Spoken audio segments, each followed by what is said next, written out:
Hello, everyone, and welcome back to another episode of Spirits of Massachusetts. I'm Cody Mason, and today we're going to be talking about The Creature from Melrose. The creature lurks in the bleachers of the high school and is said to be the spirit of a teacher. Some think the creature was a science teacher, since broken beakers and femurs are commonly found behind the bleachers, but this could easily be the work of a deceiver. This teacher, whose husband was a preacher named Peter, passed from a failed procedure. Peter took on a mournful demeanor and would drink liquor by the liter. One night, his mental stability teetered, and he took his two-seater to where he first met his wife, the Melrose High bleachers. Peter called on the big man upstairs, the Redeemer, for a sign to believe her soul was still near. Just then, a frail and meager geezer appeared and leered at Peter. The air was cold as a freezer, and he started to get a fever. "Release her," cried the geezer, and out popped the creature, hooded and hunched like the Reaper. Peter felt the bleachers get steeper. His heart sank deeper and didn't know whether to leave or defeat the creature. His legs grew weaker, and the creature was mere meters away. Peter then remembered his days as a wide receiver and dashed away from the creature as it pulled out a cleaver. He got in his beamer and made an escape that couldn't be sweeter. As a believer, Peter prayed that the creature would grant him some sweet mercy. To take his mind off of things, he drove to the theater. His ticket was cheaper since he was a senior. As he sat in his seat for the silver screen, it appeared to Peter that this was no ordinary theater. Little did he know, he was watching a feature. A creature feature, featuring the creature. Nobody would see or hear from Peter after the feature. Not even the theater sweepers would hear a peep. Either Peter felt he had to leave, or he was taken by the hands of the creature. Since he disappeared, the creature's been seen creeping along the bleachers, eager to vanish more seniors into the ether. Next time you sit there and listen to a speaker, or smoke reefer behind the bleachers, you could run into the creature. That's all I've got for today, folks. What did you think? Have you seen the creature? Maybe you had it as a teacher. That's for you to decide. I'm Cody Mason, and this has been Spirits of Massachusetts.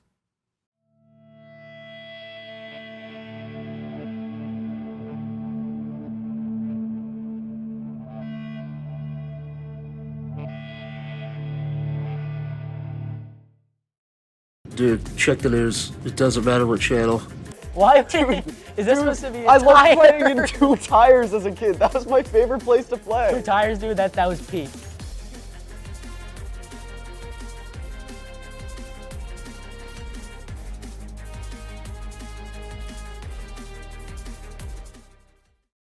What is up, you guys? Welcome back to a new episode of Screen Queens. If you guys are new here, this is a podcast that I do where I talk about my favorite actors and actresses. Typically, they're a little bit underground and not many people know about them, but I like to give them more hype and the hype that they deserve and talk to you guys about movies and TV shows that they've done and give you guys some new recommendations. So I wasn't sure who I wanted to do for my third episode, but I decided on Tiffany Thiessen. Tiffany Thiessen has been an idol of mine ever since I was like 13 years old, and I've basically watched everything she's been in, stuff that I could find access to at least, on streaming services and everything like that. So yeah, I'm going to be talking to you guys a little bit about who she is as a person, stuff that she's been in, that she's like known for, and then some other stuff that's like pretty underground that I recommend that I think you should watch. So Tiffany Thiessen was born on January 23rd, 1974 in Long Beach, California. She is married to Brady Smith, and they've been married since 2005. They're still together. She is known for her roles as Kelly Kapowski on Saved by the Bell and Valerie Malone on Beverly Hills 90210. I have never really watched Saved by the Bell. I've seen like a few episodes. However, it wasn't big when I was a kid. I grew up in the early 2000s, so I wasn't, alive when the hype was in the 80s and stuff like that. But I did watch some 90210. I thought the show was super good. I like more of like the 90s, early 2000s feel rather than the 80s feel. That's just something that I prefer, so I liked 90210 better. I also think it was more entertaining when the characters were in like their early 20s, rather than in high school, like Saved by the Bell. Currently, she's a cook, so she does cooking shows, and she has a few cookbooks as well. I loved watching her show Dinner at Tiffany's. She did it from 2015 to 2017, and I thought the show was really good. It was one of those cooking shows where like she had celebrity guests on every episode and like basically cooked for them like a dinner party. So it was super interesting seeing the people that she invited on, and the food that she would cook looked really good. She also typically had her fellow co-stars on from different shows. So she had people on from White Collar and Saved by the Bell, which was super interesting to see them all like interact years later. I was a big White Collar fan. I think that was her show that I watched the most of, at least. She played one of the main characters' wives, and she wasn't in it like a lot. Like she wasn't like in it every episode, but when she was in it, her acting was amazing, and I really enjoyed her storylines. That show is on Netflix. I highly recommend you watch that if you're interested. It was on from 2009 to 2014, so there are a decent amount of seasons. And it's basically just like a crime thriller show. And yeah, it's pretty good if you guys are into that kind of stuff. I would say that Tiffany Thiessen is more of a TV show actress than movie actress, because she's been in more popular TV shows rather than like popular movies. She was in a few like Lifetime TV movies in the 90s. She Fought Alone, A Killer Among Friends, Sweet Dreams, A Stranger Beside Me. All of those movies were like 90s Lifetime movies. I've seen them all. I think they're pretty good. And yeah, a lot of the other movies she's been in, she doesn't really have like a main role in them, and you can't really find them anywhere besides like ordering the physical DVD on Amazon. My favorite thing that she's ever been in, and this might be a shock, but she did a TV series called Fastlane in the early 2000s with Peter Fasinelli and Bill Bellamy, and I really liked this TV show. Like I said, I like kind of like the 90s, early 2000s feel, and this just like bleeds 2000s TV like at its peak. It's super good. Basically these two cops have like a candy store, which basically means it's like a full warehouse full of like seized like Ferraris and Rolexes and a bunch of money, and it kind of gets them into the glamorous world of like high stakes crime. So in order to catch these people in the crime world, they have to act like them. So every episode they kind of put on this persona of like these rich douchebags to catch criminals. And Tiffany Thiessen also is a cop that kind of helps them catch these criminals. She is a main character in this one. It's super, super good. It's definitely probably one of my favorite things she's been in. It's just like funny, but it's also like the storyline is super good. It's one of those shows where like each episode is like a different storyline. However, you really feel for the characters and you really grow attached to the characters as the show goes on. It was only a 1-season show. However, you can basically watch the show for free anywhere now. It's on Tubi for free, and you guys know I love Tubi. So I highly recommend watching Fastlane. I have all of the DVDs. I have like that huge DVD pack of all the episodes. I really, really like the show, so I highly recommend watching it. So yeah, looking at her IMDb, she hasn't really been in anything since around 2021, which was the Saved by the Bell reboot. She was in a Netflix original called Alexa and Katie. That's kind of like a teen show. She plays one of the girls' moms, and she is a main character in the TV show. I watched a few episodes. It was a little too young, like the audience was too young for how old I was at the time. But it's like a cute, wholesome show. More recently, she was on a reality TV show on MTV called Deliciousness. I'm pretty sure she was the host of this, and it's kind of like Ridiculousness, where it's like random clips of people just being stupid. But it's funny clips regarding food. And she did this because, you know, she was getting into cooking at the time, and did a few cookbooks and had her own cooking show. So yeah, that was on for a few years on MTV. It's set up just like Ridiculousness. They're all kind of sitting on a long couch looking at the screen while the clips play, and it's pretty funny. I'd say it's kind of more structured than Ridiculousness. So yeah, that was pretty good. But as of right now, she does a lot of like Instagram reels with recipes and cooking videos. She doesn't do her cooking show, Dinner at Tiffany's, anymore. I believe that got canceled in like the 2010s. But yeah, she's not really doing much TV nowadays, and I'm not really sure why.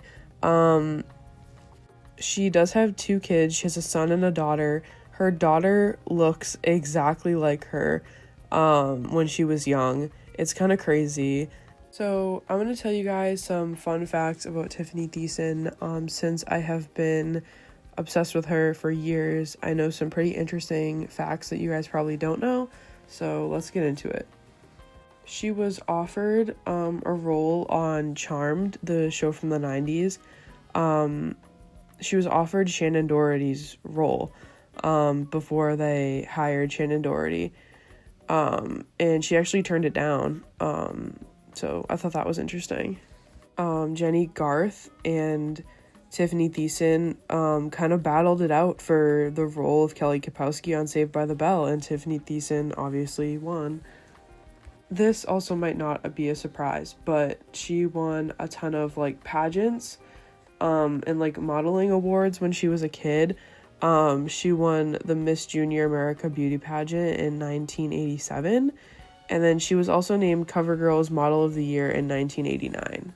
Her favorite movie is E.T., and she has a tattoo of a butterfly on her hand. The tattoo is matching. She also has one with her mother. They have the same tattoo. So I think this is going to be a shorter episode. I honestly haven't checked up on Tiffany Thiessen for a while now, and I thought she'd still be making TV shows and movies, but she hasn't in years. So I thought there would be more to talk about. However, I definitely recommend checking out her cookbooks and her cooking show because she's a really good cook and has some super interesting recipe ideas if you guys are into cooking. She has a book called Pull Up a Chair, which is a bunch of recipes, and then she has a book called Here We Go Again, which is recipes kind of focusing on like how to upgrade your leftover food. She also has a book called You're Missing It, and I'm pretty sure it's a children's book. She wrote it with her husband, Brady Smith. So I highly recommend checking out anything that involves her cooking, because I've read the books and I have watched the show, and it's pretty good. I also highly recommend you check out Fastlane. It's free on Tubi, and it's a really good show if you like the early 2000s feel. You can just tell it's made in the early 2000s, and it's kind of comforting for me. It's not like a, comedy drama, but, it's comforting. And obviously, if you haven't seen Saved by the Bell or 90210, I definitely recommend those as well. Even if you have seen them, it's been a while, so give them a rewatch. And a last recommendation that I have is definitely watch some of the 90s Lifetime movies that she did. If you're looking for like a girls' night in kind of like movie night. So thanks for tuning in on this episode of Screen Queens. Stay tuned for another episode. I am not sure who I'm going to be talking about, but we'll see. And make sure to check out those recommendations. And I'll see you guys in the next episode. Bye, guys.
Chaos on NMTV.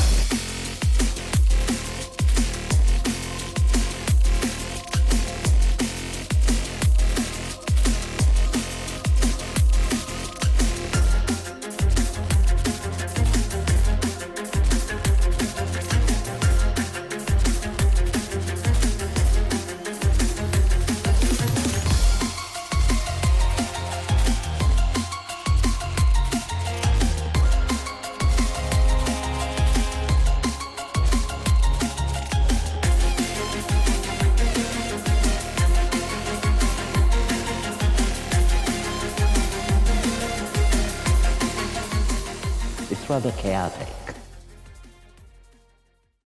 Hi, I'm Howard. This is the Three Meetups. We got Johnny Dave from Blaze Blue. That's me. I'm here again. Yeah, we got Agent Cody Banks. Skip it up and down. Frankie Muniz? Frankie Muniz is here in person, live. Okay, I and thought today you were doing NASCAR now. Nah, I give up on that. I'm doing 3 meetups now. You're doing podcasts now. That's what everyone's doing, so I guess that tracks. I'm trying to be the new Joe Rogan. All right, so today we got Butt Rock Let's go. slash Dad Rock. This is the super ultimate Butt Rock Dad Rock tier list. Tier list maker. That's true. That's true. Of every band I conceivably think as Butt Rock or Dad Rock, I really need to. I think the Dad Rock part is what their dad listens to, because when I think of Dad Rock, I think of Steely Dan, and that's not here.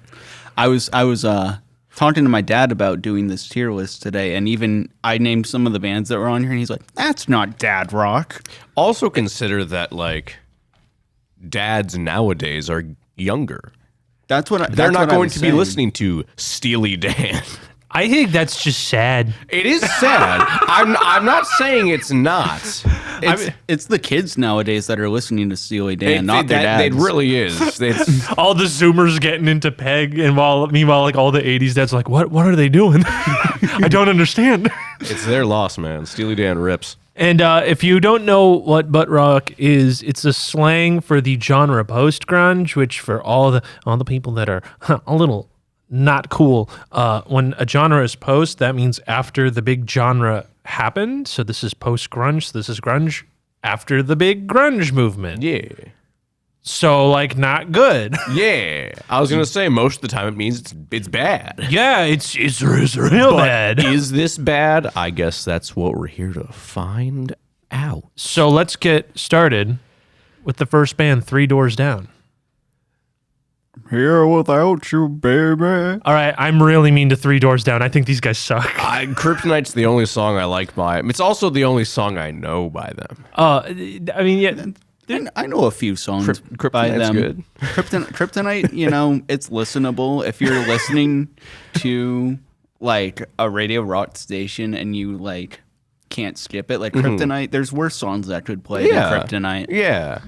yeah. I'm just really mean because I did a little research for this, which means I listened to a bunch of songs, and I started with Three Doors Down, and I'm just kind of like sitting there like the dried Pim thing of like the most overproduced music with the fakest southern twang in the guy's voice, so you could tell where he's obviously trying to get to where his appeal Yeah, is. Of course. Everything about this screams fake rock band. Especially when I listen to other bands, I'm like, wow, this is like if Three Doors Down was good. So I don't know. I'm mean to Three Doors Down, so I don't. I feel D. That might be too generous, though. I don't know. D, that's fine. I'm ambivalent towards them, except for Kryptonite. I am good with the D tier placement. And you have know. to understand that, and I think this might end up being the case for a couple of these.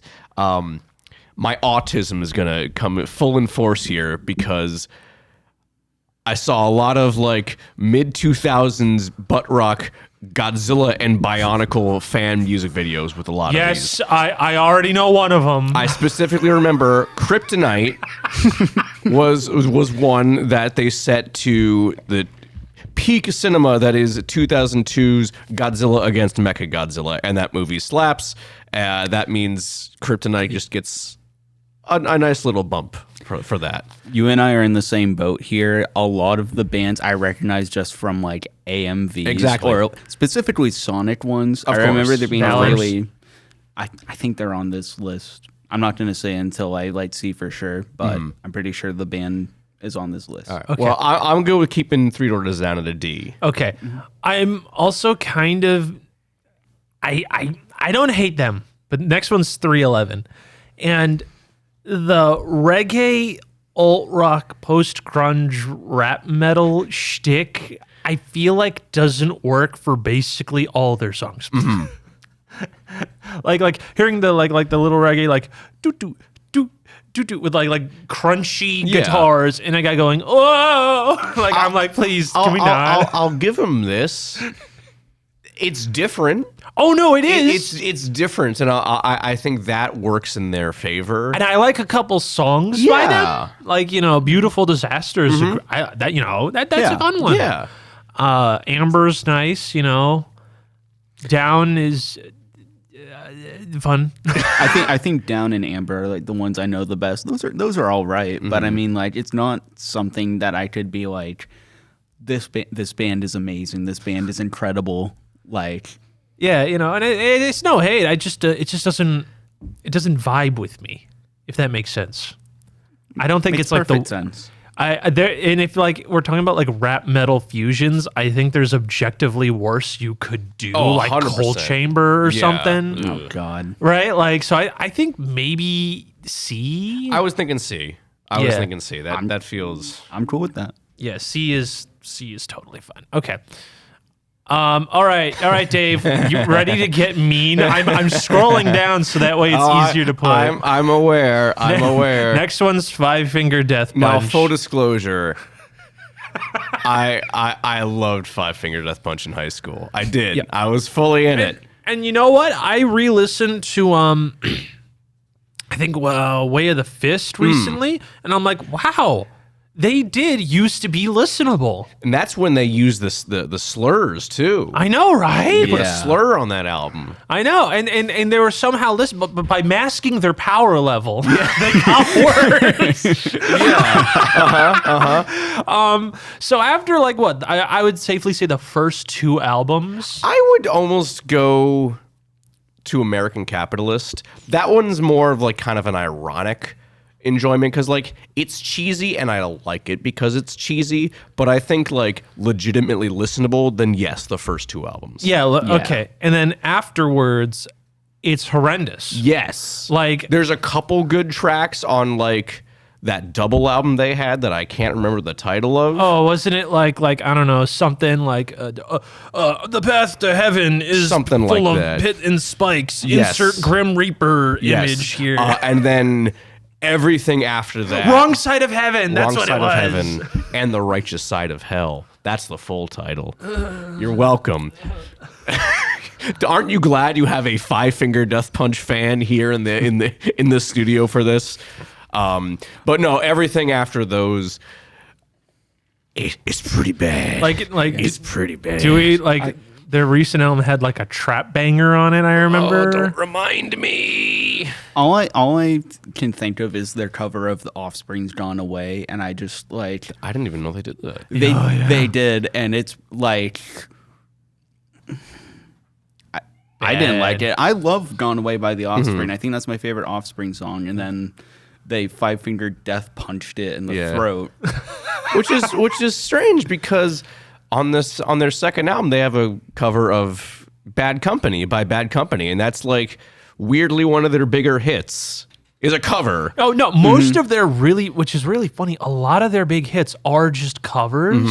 So so they did that. They have Mama Say Knock You Out. Oh, yeah. That one's popular. They also have And they got a little Cool J on that too. I forgot about that. they got Kenny Wayne Shepherd's Blue on Black. Oh yeah. That one was also big, and that was a promo single for their greatest hits compilation, I think. Was that what that was? Okay. I think so.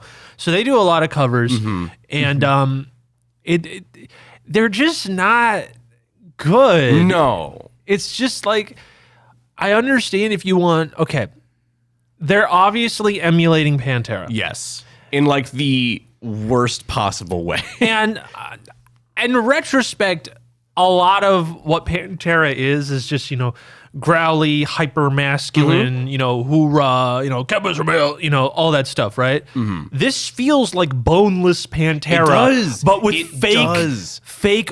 overcompensating masculinity. It goes even further because the production on all their albums is so fake and plastic. Yeah. Compared to everything that Pantera did that sounds like Crunchy and heavy and good. The Five Finger Death Punch wishes they could make Vulgar Display of Power. They do. Oh my god, that's so I true. mean, to be fair, most metal bands Most probably metal bands think they do, but like wish they could make Vulgar Display of Five Power. Finger Death Punch just like envies them so Yes. hard.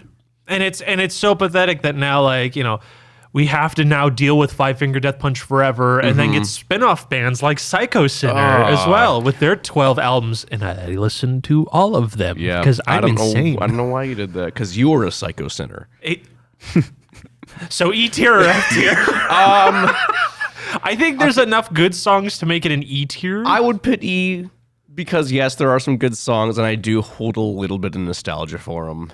I think that's only fair. Yeah, because there are some worse bands on there here. are worse bands. So this one was a weird pick, A Perfect Circle, which is the Tool Singers spin-off alt-rock band. Yes, the first two albums I do enjoy. The covers album yeah, that covers album's a little. and Feed the Elephant was okay. So so first of all, this is like the first, I would say, really good band. Yeah, I think I think so. I think the highest in B tier, because like half their discography is kind of okay. And I feel I know maybe I'll upset some fans. saying this, I feel like Tool really overshadows them too. Yeah. Like everyone, like you see people like saying, "Oh yeah, Perfect Circle's good," but like everyone talks about Tool, and I get that. Like Tool's, I'm not a big Tool fan, but I Tool is understand. Tool. Tool is Tool. Tool is Tool. They have the cult following. Yes, exactly. But like, I just don't really see a lot of people talking about a Perfect Circle.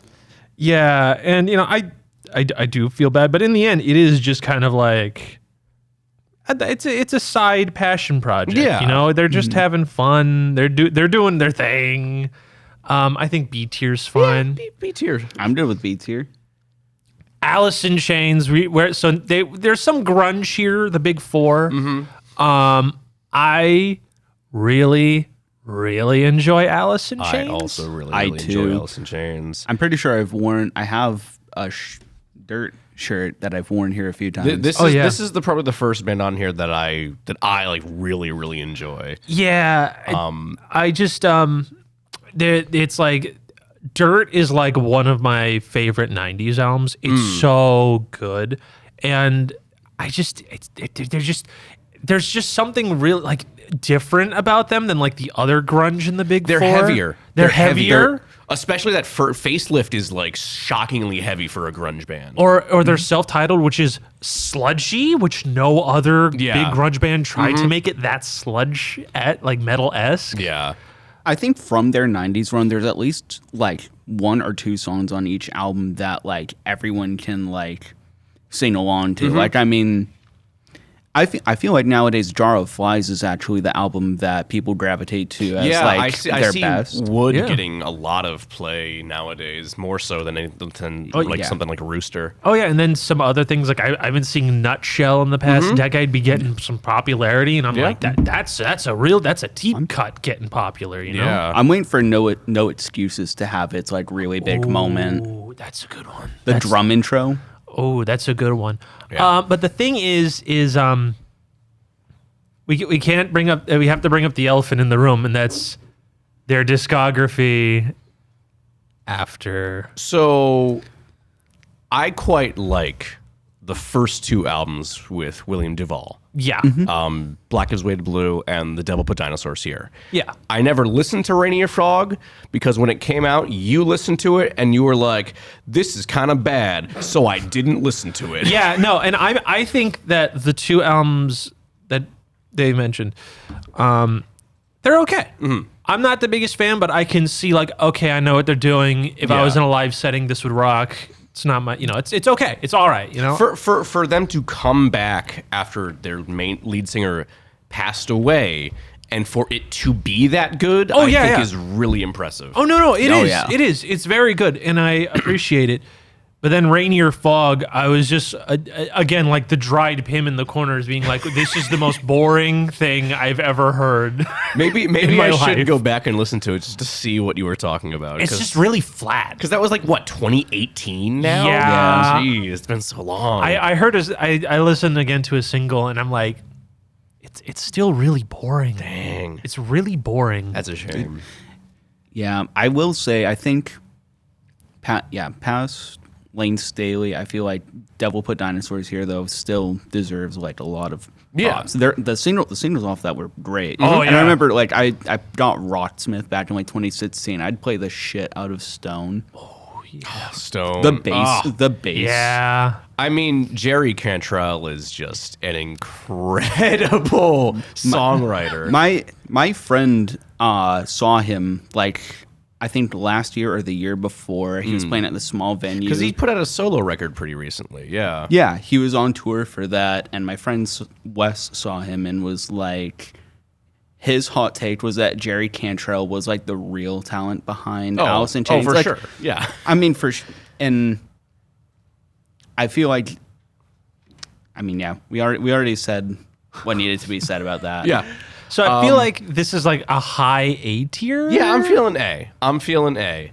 All right. yeah. Because there are bands on here that I like more than Alice in Chains that I feel are more fitting for S. Yeah. But yeah. Okay. Next one, Alter Bridge. The best fun fact I tell anyone, and it always gets a pop. And I'm pretty sure this is a fun party trick, but just be like, you Yep. know, Crean. Yeah. Yep, this is the same band, but they swapped the singer with someone else. It's literally it. Yep. And it sounds completely different, Completely different. 110% different.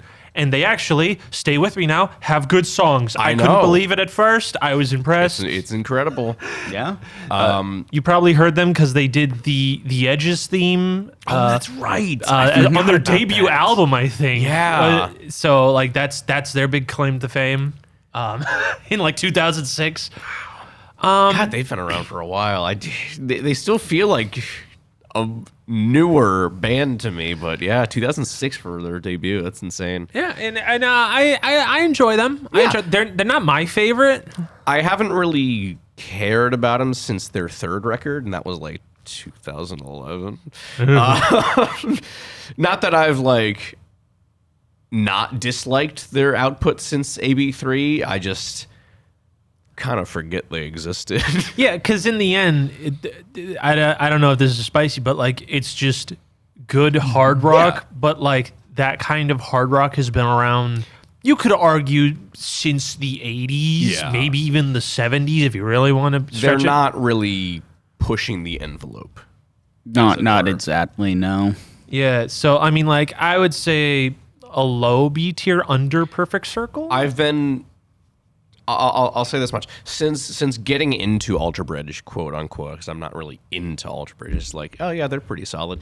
I've been more interested in Miles Kennedy's and Mark Tremonti's side projects than I have with Alter Bridge themselves. That's so because I valid. love Miles' solo stuff. I really like the stuff he does with Slash on his solo group, and Mark Tremonti's solo project is really heavy. It's like really solid, like groove metal. And you are skipping Mark Tremonti's Christmas album. Oh, I'm sorry. Yes, you're absolutely right. He did do a Christmas album. It was very good because that dude has one heck of a voice. Yep. Oh, yep. yeah. It was pretty good. So I think under Perfect Circle is fine. I'm good with that. I have no qualms. Okay, this is my spicy take. Okay. I think Audio Slave, for those who don't know, Audio Slave is a Just like Alter Bridge. just like Alter Bridge. But with Rage Against the Machine.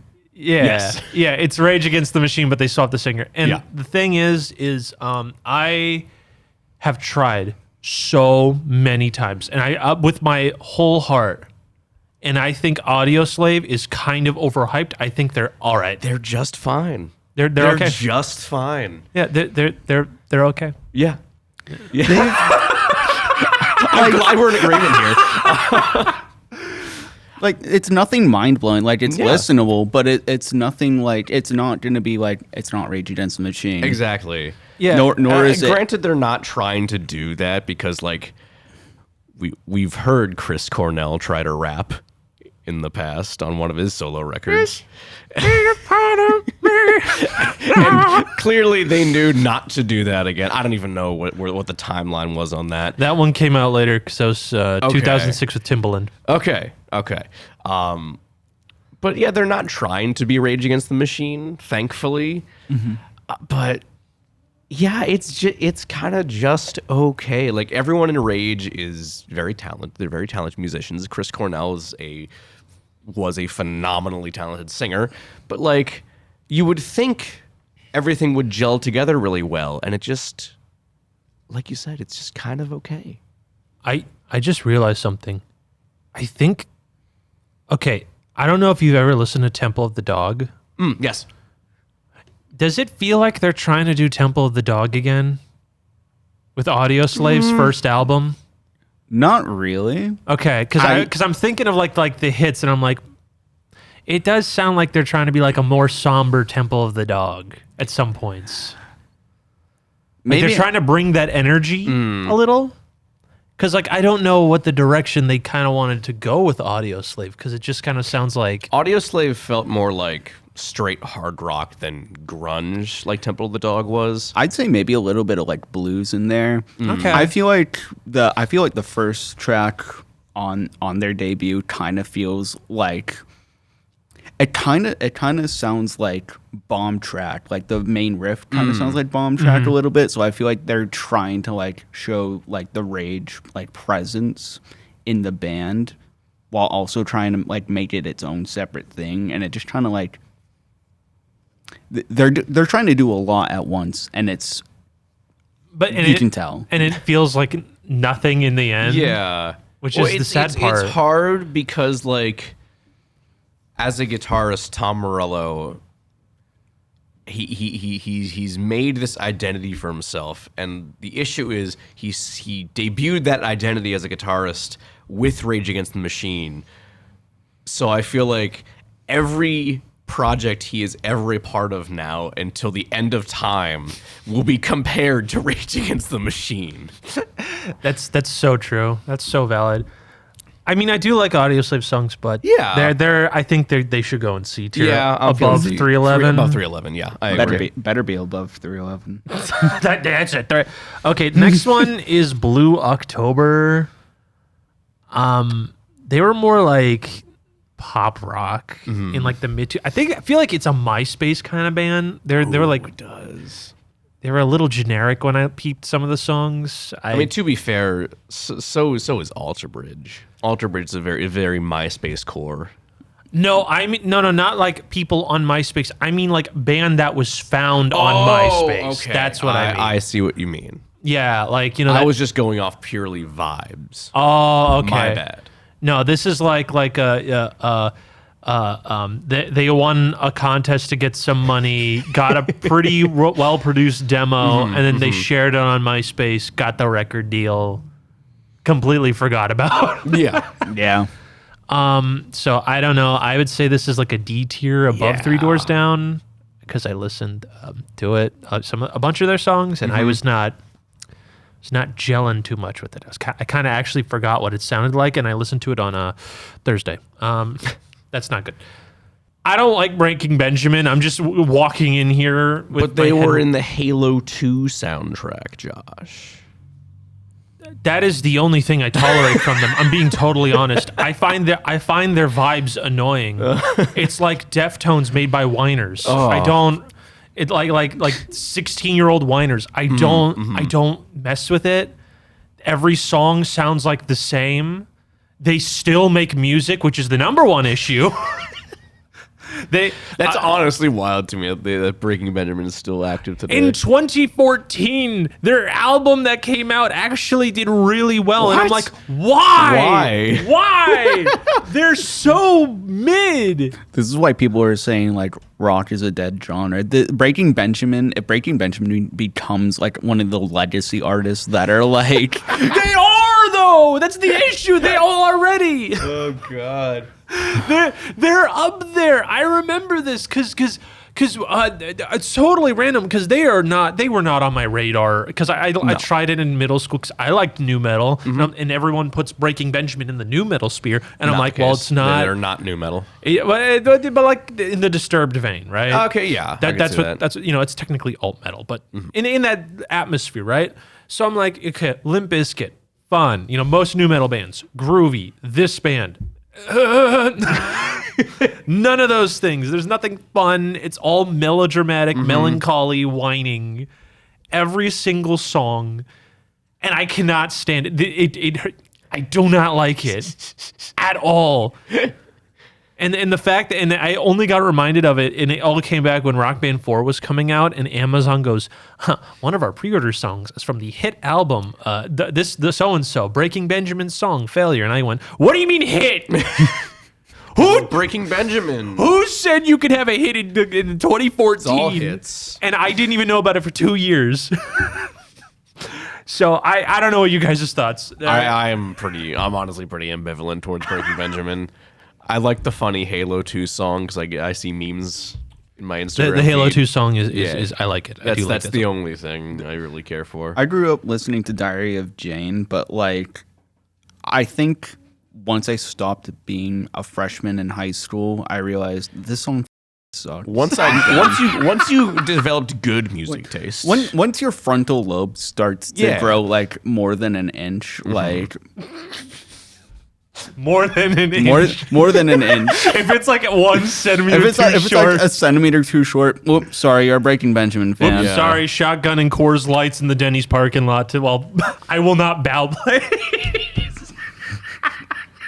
I think this is E tier. Are we thinking under or over Five Finger Death Punch? Under. All right. Oh, but Halo 2. Halo 2 bumps it up above Five right, Finger cool. Death Punch. All right. Oh, wow, Josh, you are very passionate about Breaking Benjamin. I hope the next band's nice. No, it's Buck no. Cherry. Honestly, this is my pitch for immediate F tier. Oh wow. I think they're trash.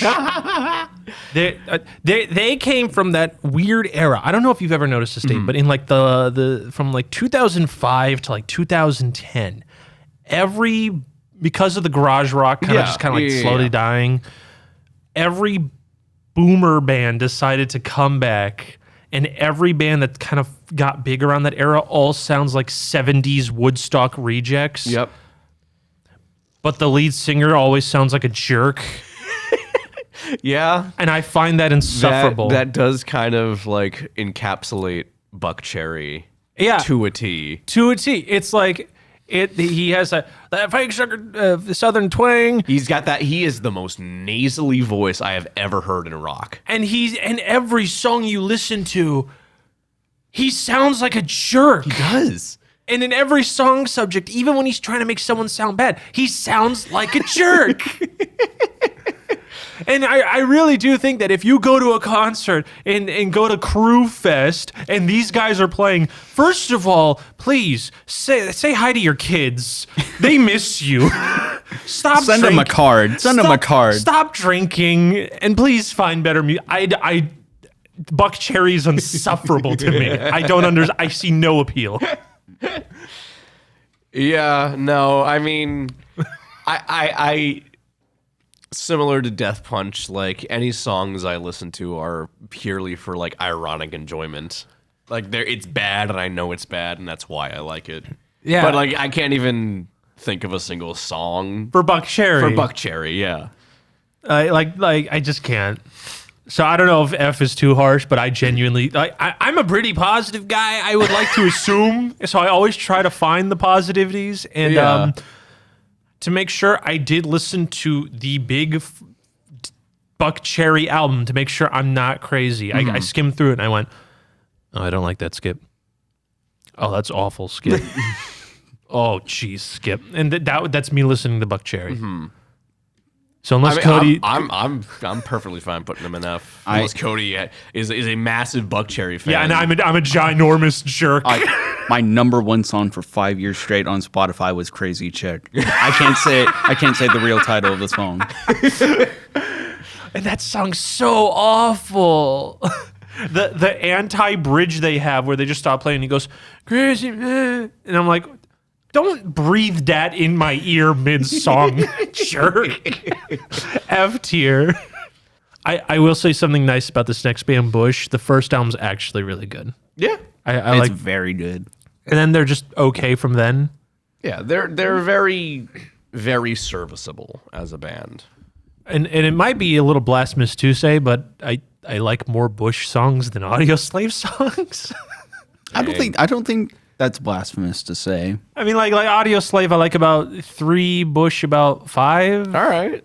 I think that's a decent, and I mean like really, really like, not like, like listen to it and Yeah. it'll stay on. I mean like genuinely like it's in the rotation. It's just the first Bush album's actually just like, it's pretty good. Yeah, but everything since, It's okay. it's just fine. It's not the worst. So where See, this is the part where I said it's blasphemous. Audio Yeah. Slave with the 2 albums and Bush with the whole discography that no one cares about.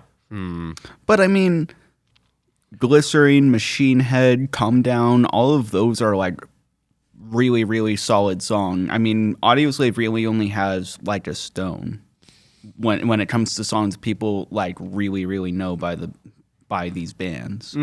Yeah, it's actually, you know what?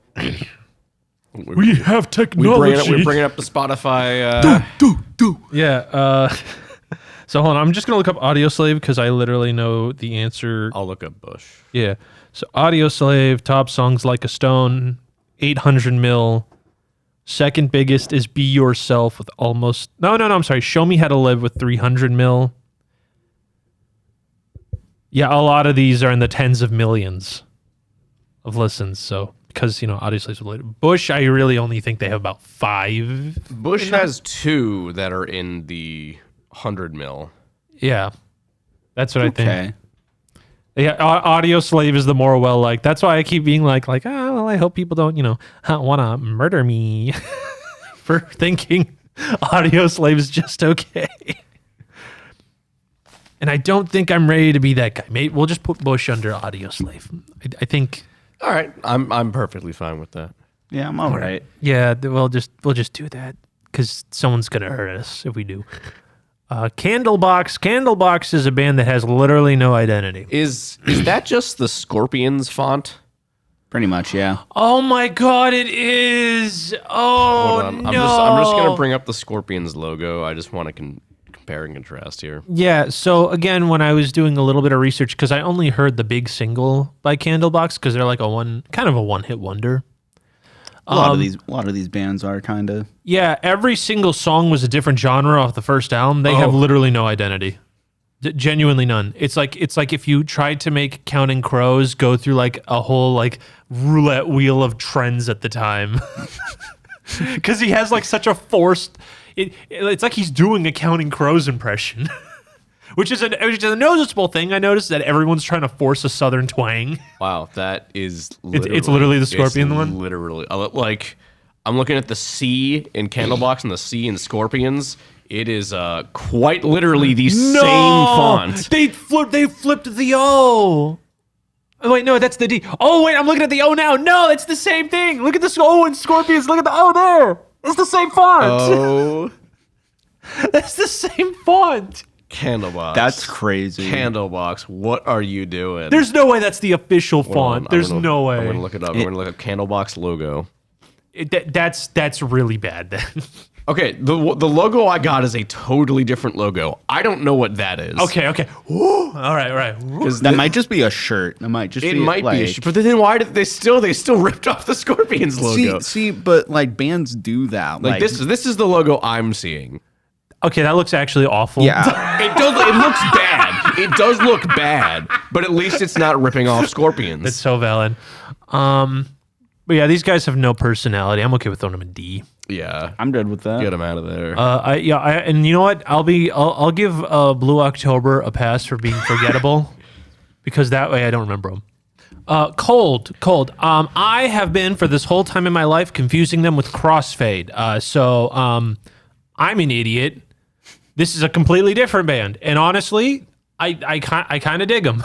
I'll take your word for it because I don't know who this is. Nor do I. It's like some like new metal band from like the early 2000s, but it's like Disturbed, but like I don't get the ick vibe. I get more of a he's trying to be like a radio friendly kind of Tool aesthetic. Gotcha. You know what I'm saying? You know that alt 90s alt metal, but in the 2000s. I dig it. Okay. I'll put him in the low B. All right. Collective Soul. They got a couple good hits. Their first album's trash, but that's because I think the story behind that was like they made Shine, and then a bunch of other songs, and a studio really liked Shine, and I guess they signed a record deal, and the band was like, okay, we're gonna workshop this. I don't think we're gonna use Shine, and the record label goes, I'm just going to take all these demos and then ta-da, that's now magically your first release. And they went, excuse me? What? And it was like a contest to see that as record companies trying to see who could get Shine first because they knew it'd be a hit. And it was. Shine's a hit. Yeah. Great song. You know, but the first album, it sounds nothing like the rest of their stuff. And it's mainly like alt rock ballads. Yeah. Which, if that's your thing, I get it. They have. I like the song "Heavy." That's such a good song. But I don't know. I don't know. They're serviceable. Yeah. That's the thing. I think a lot of these bands are just like Okay. serviceable. I'd honestly put them under Bush. All right, I'm fine. I'm with good. that. I'm really good with that placement. All right, the big guy. The big one. All right, Creed. I have a fun story about Creed. Oh, do when tell. when I was born, the very first song that played on the radio when my mom was bringing me home from the hospital was with arms wide open. And so my mom makes it a point to tell me that anytime that song comes on the radio and I'm in the car with her, she's like, oh, this song played when you were born. I'm like, I know. I think that really set a precedent for the rest of my life. See, I was under the impression you were going to say, like, as you were being born in the hospital, Arms Wide Open was playing on the radio. Him coming out as a baby with the arms like this, with the arms wide open. And the doctor goes, oh my God. I have a bit of an addition to that. My cousin just announced that he's expecting with his girlfriend. Congratulations. And on the announcement post he made on Instagram, he put Higher as the music. And I'm like, this goes crazy, dude. And he responds back, it just felt right, brother. See, that's the funny thing is I saw, because like Creed came out, everyone liked Creed. Creed stopped making music. Everyone hates Creed. Yeah. Now, magically in the past, I would say since the quarantine, people are liking it again. That's an issue. We can't be having that. I think a lot of it's ironic, though. Like, I think it's... No, is it not? People really? are paying hundreds to see them. Like, they sold out a tour. Like, crazy. It was used for a Paramount Plus ad with Patrick Stewart singing Higher. Patrick Stewart? Yes! What the heck? Yeah, where he's taking like, well, I don't even know the context of the ad. It was a Super Bowl ad where like he was gonna throw a football.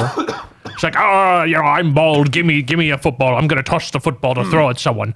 And then he grabs Hey Arnold or something's head, and he's like and he's like, go on, Creed, play the song. And then Creed's there playing. Oh, I did see and then that. Patrick Stewart singing. I And I'm forgot like, about that. Why is this back in the cultural zeitgeist? Even if we're looking at butt rock bands that people universally hated, first of all, I will take Nickelback any day before Creed. I will take Nickelback a heartbeat before Creed. I don't know if that's a hot take. I don't think so. No. And it's like, why are we bringing them back? They're just not that good.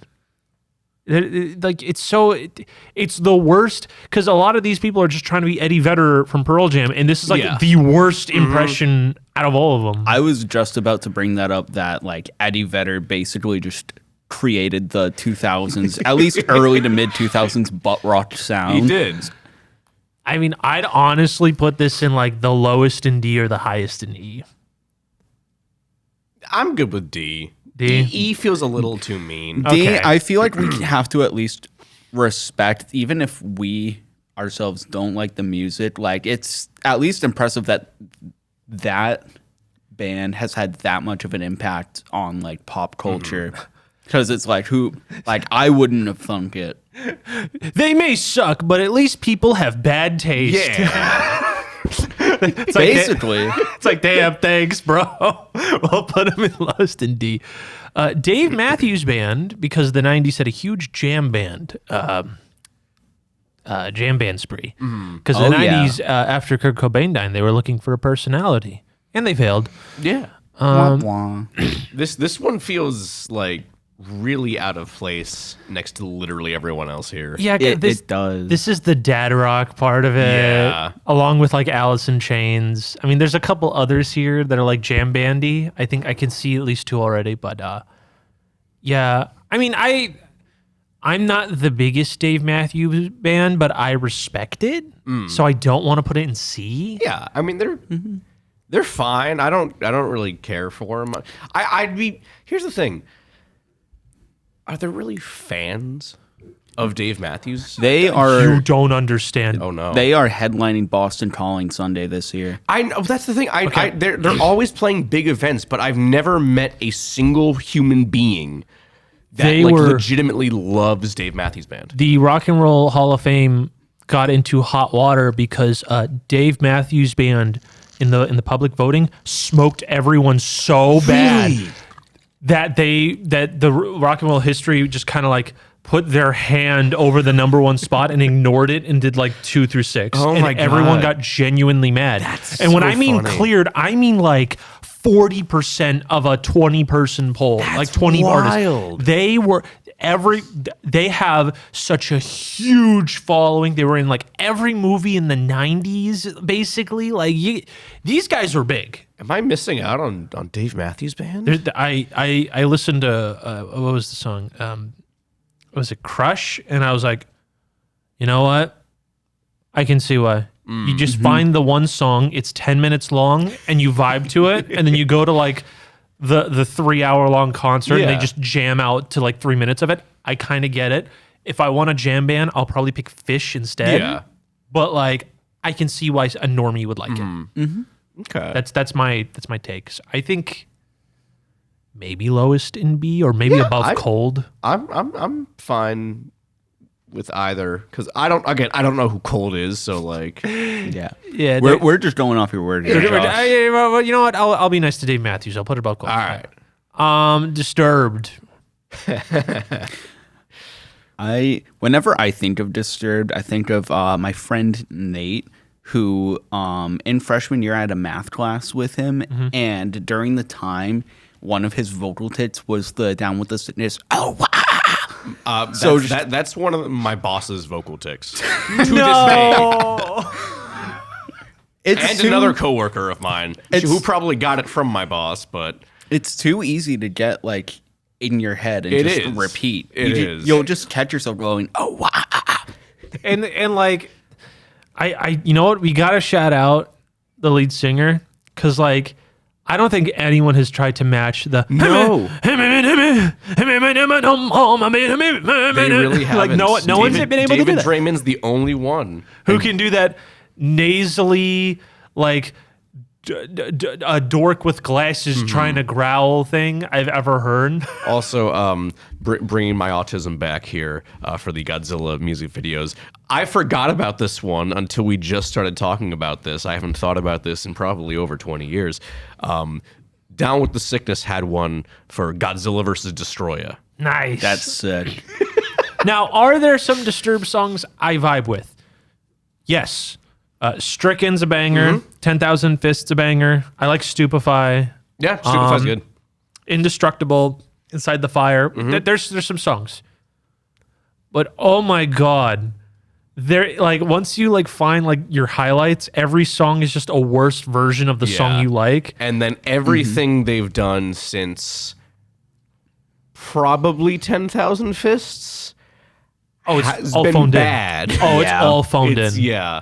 Their cover of Sound of Silence. Which everyone loved, and I can't figure out why. It's still on the charts, by the I way. know. It's so over dramatic. So like me personally, if I'm going to a Disturbed cover, I'm going Land of Confusion. Land of Confusion's a great cover. It's a fantastic cover. Shout's I also love fun. their shout cover is so good, dude. Yeah, you know, Sound of Silence is it's supposed to be somber. Yeah. Like, what do we? You missed the point. And don't like I won't deny it, Draymond has a good voice. He's got a very, very good voice. But like again, you're missing the point. You're not supposed to do this powerful soaring performance on Sound of Silence. They put sound over silence. They put sound over silence. Also, Down with the Sickness is a trash song. I'm sorry. It's bad. Come on down with the sickness. Like, other than once you get past the chorus, everything is bad. It's weird because like a lot of the songs on that first album aren't that great. No, they aren't. They aren't. It's weird how big they got because of that first album. It's so like, I'm sorry, but the verbal abuse solo is unironically one of the cringiest moments ever of music history, man. That's why, like, I'm so glad that when it's in like a music game, they actually cut it, yeah. They cut the part, and I'm like, thank you, because it's bad. I don't even care if we're doing it to get past that. It's just bad. Yeah. So like, I don't know. I feel like it should be top of D. Yeah, I'm fine with that. That feels D for Disturbed. D for Disturbed. Oh, next is Is it also going to be D for Daughtry?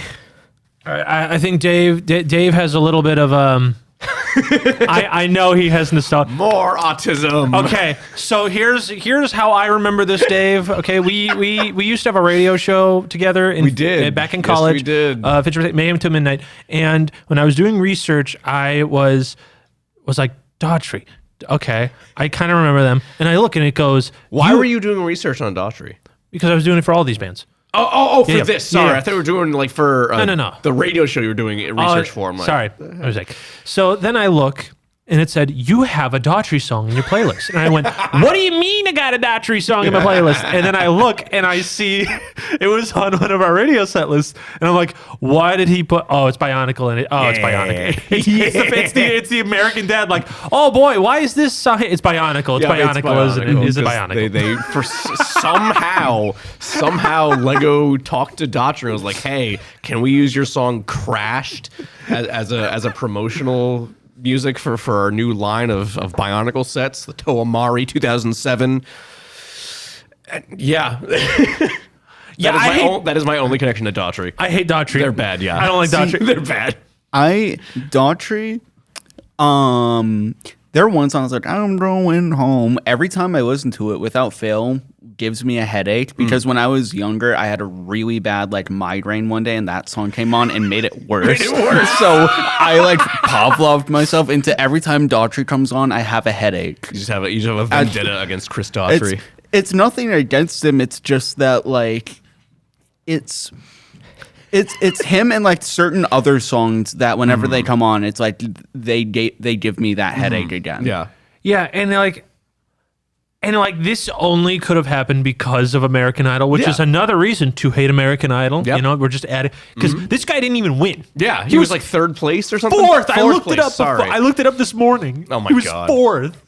He was fourth, and he was given a record. And honestly, I'll be rude here. He got a little too far. I'm not gonna lie. It's like, cool, you can belt out notes. Why are you singing it over Nickelback songs, bro? Like, what are we doing here? Is that the only thing he can say? Oh, dude, yeah. That's what his voice was made for. And they still make music. Yep. Unfortunately. I can't. Don't they also have a trap beat on their new album? I'm pretty sure Oh yeah. Yep. I think so. I'm totally okay with putting this in F or E. They're so generic. I really don't care where they go. I'm saying E, but only because Bionicle. Sure, we can put it under Death Punch. Yeah. they're Death saving Punch. grace. They're saving grace is Bionicle. All right, Everclear. This is more of a pop alt rock band trying to follow like REM, and I do like a lot of their songs. Yeah, they have a like certain formula and it worked for them. You know, like all of their hits kind of have the dun, dun, dun, dun, dun, dun, dun, dun, yeah. Yeah, and like, but it's like fun. Yeah. It's upbeat, even though like "Father of Mine's" actually a really sad song if you listen to the Yeah. lyrics. But they have other songs, and I think they're okay for like a fun pop group. I Will Buy You a New Life. That's a good one. Oh yeah, I remember that. That was a ballad. Yeah, no, that's pretty good.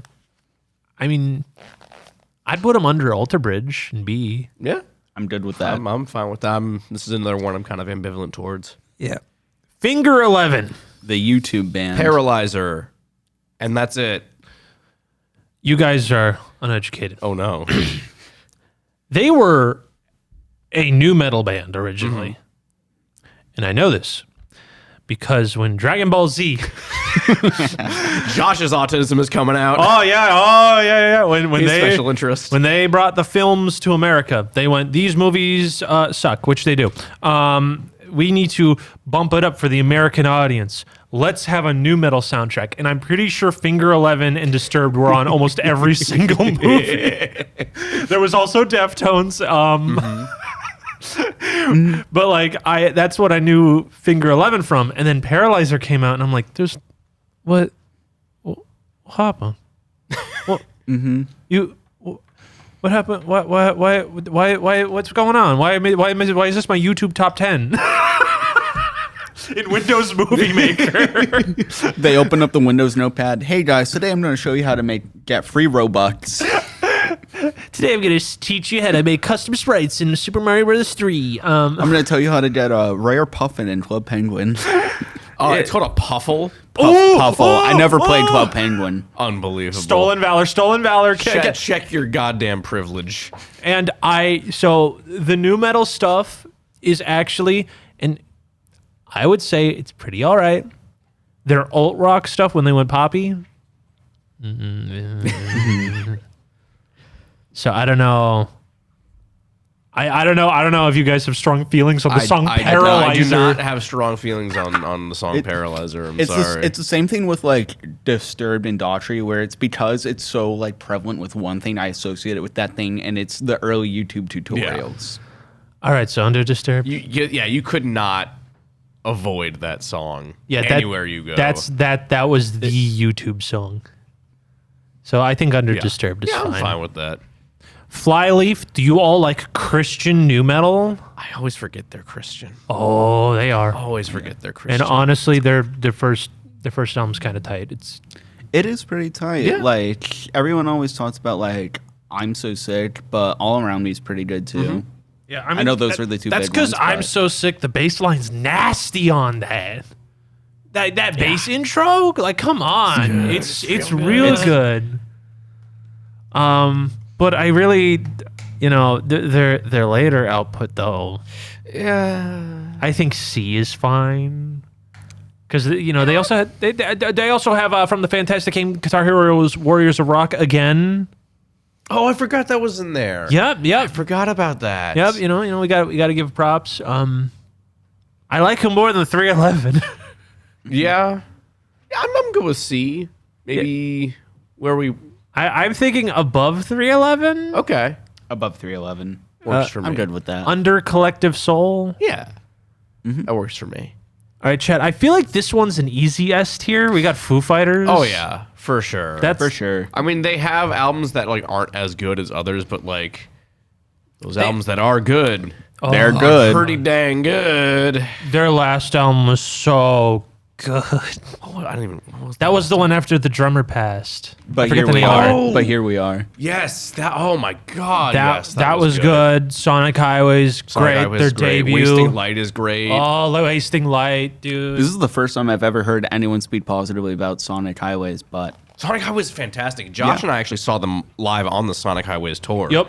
At Fenway Park, and that was after Dave broke his leg, so he had the big So he throne. had the throne. He the had big the throne. That's sick. And he had his orthopedic doctor sing a song. Oh, that's right. Because in order to go on stage, you need a doctor checkup, Mm-hmm. and I guess he's like, "Hey, you want to come on stage?" And he sang. So like, it's this very, very like he had like like an afro, and he like Yeah. comes on stage as a doctor outfit, and he's singing Seven Nation Army, and like, "I'm gonna fight them all." Yep. and actually, connection to another band we have coming up. That's right. They, for some reason, probably because they're a Boston band, they brought out Sully Erna from Godsmack to That- do a cover of "School's Out" by Alice Cooper. Yes. Yeah. And my who was the God. opener? It was Royal Blood, right? It was Royal Blood, And yeah. Dropkick Murphys. Was there two openers? Yeah, because I only remember Royal Blood. there was Royal Blood, they were for both, and then there was a Boston-based band on one day and a different one on the other, and it was either the don't Boss remember. Tones or Dropkick Murphys, and I forget which one. either way, what a lineup. right. It was very good, very I don't good. remember there mean- being a second opener. I only remember Royal Blood, but I'll take your word for it. Yeah. But yeah, no, Foo Fighters is Like, like, yeah, they're fantastic. To put them anywhere else would just be rude. rude. It would. This is Framing Henley. You don't need to know who these guys are. Good, because I don't. Good. I don't either. Because remember how I said I think Blue October's only famous because they got downloads on MySpace? I know for a fact, probably, there's nothing set in stone, but probably is because this band's biggest hit. First of all, their first album was independent, right? Then they got a reissue on a label 1 year later, and after their breakout single, a cover of Lil Wayne's Lollipop. Excuse me. I beg your finest pardon.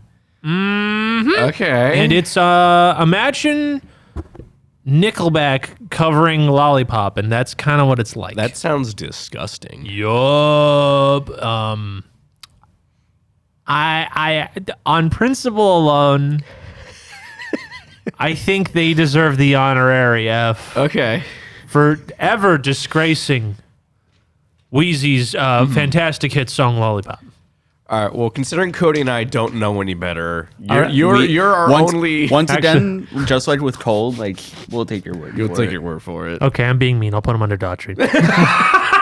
Okay. All right, I'm more offended on Lil Wayne's behalf. I'm sorry. Fuel, everyone's favorite 2-song wonder with Hemorrhage in My Hand and Shimmer. I do love Hemorrhage in My Hand. I still like play that. So honestly, I don't know if I know these guys. Honestly, I it's have like, a liked song by them. Oh, they had a song on the 1998 Godzilla soundtrack, apparently. Walk the Sky. oh, that's on their first album. I was like, why do I have this liked? That's why, because I listened to that. All right. Yeah, they're okay. They're fine. They're fine. Yeah, Fine. they're fine. I'd put them under 311. I'm fine with that. Even though, because as a whole, 311 does way better work than Fuel. But Yeah. Fuel has the 2 good songs, and they're like, all right. Godsmack sucks, dude. Dude, Yeah. their last album that was all Oh, just God. Metallica worship, Ah. awful. And I ironically listened to 10,000 Horsepower because that's so corny of a victory song, like the time to rewind, and I'm like, please don't rewind. There's like a fun song or two. There's a couple fun songs on their debut. Yeah. But yeah, No. it never picks back up. I would put E. Yeah, Maybe. I put it under Five Finger Death Punch. Yeah. Because Daughtry I don't like, but Godsmack annoys me. Like irritates Yeah. me. So actually, maybe. I was gonna put them on either side of Death Punch, but whatever you. All right, we'll put Godsmack under All right. Five Finger Death Punch. It's like it's bad. They yeah. literally, other than I Stand Alone, which is a corny song. They have not made anything worth contributing to society. No. Except the one time when we saw Salierna do Schools Out with Foo Fighters. That's the only thing. Exactly. Yeah. Basically that. Okay. Serious time. I also think Hinder's an F tier. Oh, I swear to God, if I had my Gwimbly gun on me right now! Bro, he got the Gwimbly. He got the Gwimbly. Ew, ew, ew. He got the Gwimbly. Everyone only knows Lips of an Angel anyway, and it's Yeah. just if you could say it's written by like any other like of these butt rock bands, maybe not any other, but most of these other butt rock bands, and I feel like most people would like believe you. I bet you $30 if you put Lips of an Angel on like a back in like 2006 on literally any single like LimeWire-esque website and just say Lips of an Angel Daughtry, and then like they'd be like, Yeah. okay, You wouldn't be able to tell. It's so interchangeable. it's worthless. They really haven't made a good song. Copy and paste. Yeah. The key they're just worthless. I think it's an F tier. I really can't think of All anything right. positive. I mean, unless this is too harsh, but like seriously, can you think of anything nice about Hinder? No. No, I really can't. No. Like I really can. I'm trying my best. I even listen to a couple songs to make sure I'm not a jerk. And I'm like, I really don't. I don't get it. Hoobastank. I don't know. I don't have. Do none of us have anything to say about Hoobastank? If you're naming your band Hoobastank, you're setting yourself up for failure. Like Yeah, minute one. I was shocked to find out they were also like a new metal band because everyone only knows like The reason. Yeah. And also how he can't sing. Do we have a story, some lore on the name Hoobastank? All right. Well, while I Google that, there 'Cause was You're right. They set themselves up fairly with that name. in 2009. There was because rock was that was probably the last time rock was relevant. Yeah. There was listen. I'm being honest here. If we're not counting indie rock, like that's the last time. So IHOP ran a promotion Where is this going? that had a bunch of meals named after bands of the time. and there was one for Hoobastank called the Who Burrito. Oh, I love that. The Who Burrito. Oh, I love that. I don't remember what was in it. I can look it up later, but I'm gonna look up this the Who Burrito. I think it was IHOP. It was a whole menu of a bunch of bands from the time. Yeah, IHOP did do a lot of like promos. So remember when Despicable Me came out? They came out with the Cinnamonion. Yeah, And I remember that. to this day, I it think was it's the Denny's. best thing. I think it was Denny's. Denny's. Okay, wonderful. Oh, hold on. There's a bunch of things on there. This is a post from Reddit. Okay. And the title is Revealed Ingredients of the Hoobastank Burrito. Yo, we got the Hooba Burrito. We got the Who Burrito link. We got the Who Burrito link. All right. Write that down. Write that down. And they also mentioned that they feature dishes inspired by Taking Back Sunday, Katy Perry, and Boys Like Girls. That's what it was. There was another funny one. All right. So the ingredients were fried chicken, fried onion strings, barbecue sauce, cheese sauce, and pepper jack cheese. Served with a side of ranch and a side of the same cheese sauce that's already on the burrito. That sounds like a lot. That sounds like heartburn. Yeah, it does. Heartburn, calcium deposits, just No rice? No rice. no That's rice, wild. no beans, no pico. That's wild. All right. Also, I looked it up. Yeah, what's our Hoobastank lore? Multiple things. Oh God. But the one that Google keeps giving me is that it's one of two things. A, it's German slang. I'm sorry, multiple things. Okay, so one of which is the mispronunciation of a German street. Okay. The other one is slang for someone who owns many sneakers. The other one is a Californian slang term for someone who has a shoe fetish. So two different shoe things. Interesting. Yep. And Okay. and one of them states that apparently one band member states 20 years ago that it means hopscotch in a random foreign language. Okay. You know what? Good on that. I like how I think the 3 out of 4 like shoe related doesn't mean hopscotch. that's you make the sort of- stretch. What do they have to do with shoe? Why do they love shoes so much? Maybe they have When a foot fetish. They all collectively do. I don't know if they ever had like a collab with like Converse or Vans or whatever, but like they missed out a huge opportunity to do a collab. Just Well, if they it's had a that- collab with Denny's, so Okay. I also do want to appreciate how we have stopped talking about the music because it's so not interesting that we have moved from Denny's to shoes. We're being stuck on Hoobastank for a while, guys. Sorry. Chat. Their new metal stuff's fine. Their alt rock stuff's horrendous. I don't know. This is already going downhill. Where would we It's been going Chat, down. where are we putting Hoobastank? S tier because it'd be funny. Are you gonna use your S tier on Hoobastank? No, I'm not going to use my S tier on Hoobastank. Honestly, I don't even think we need to use the S I tier. don't think we things. do. I think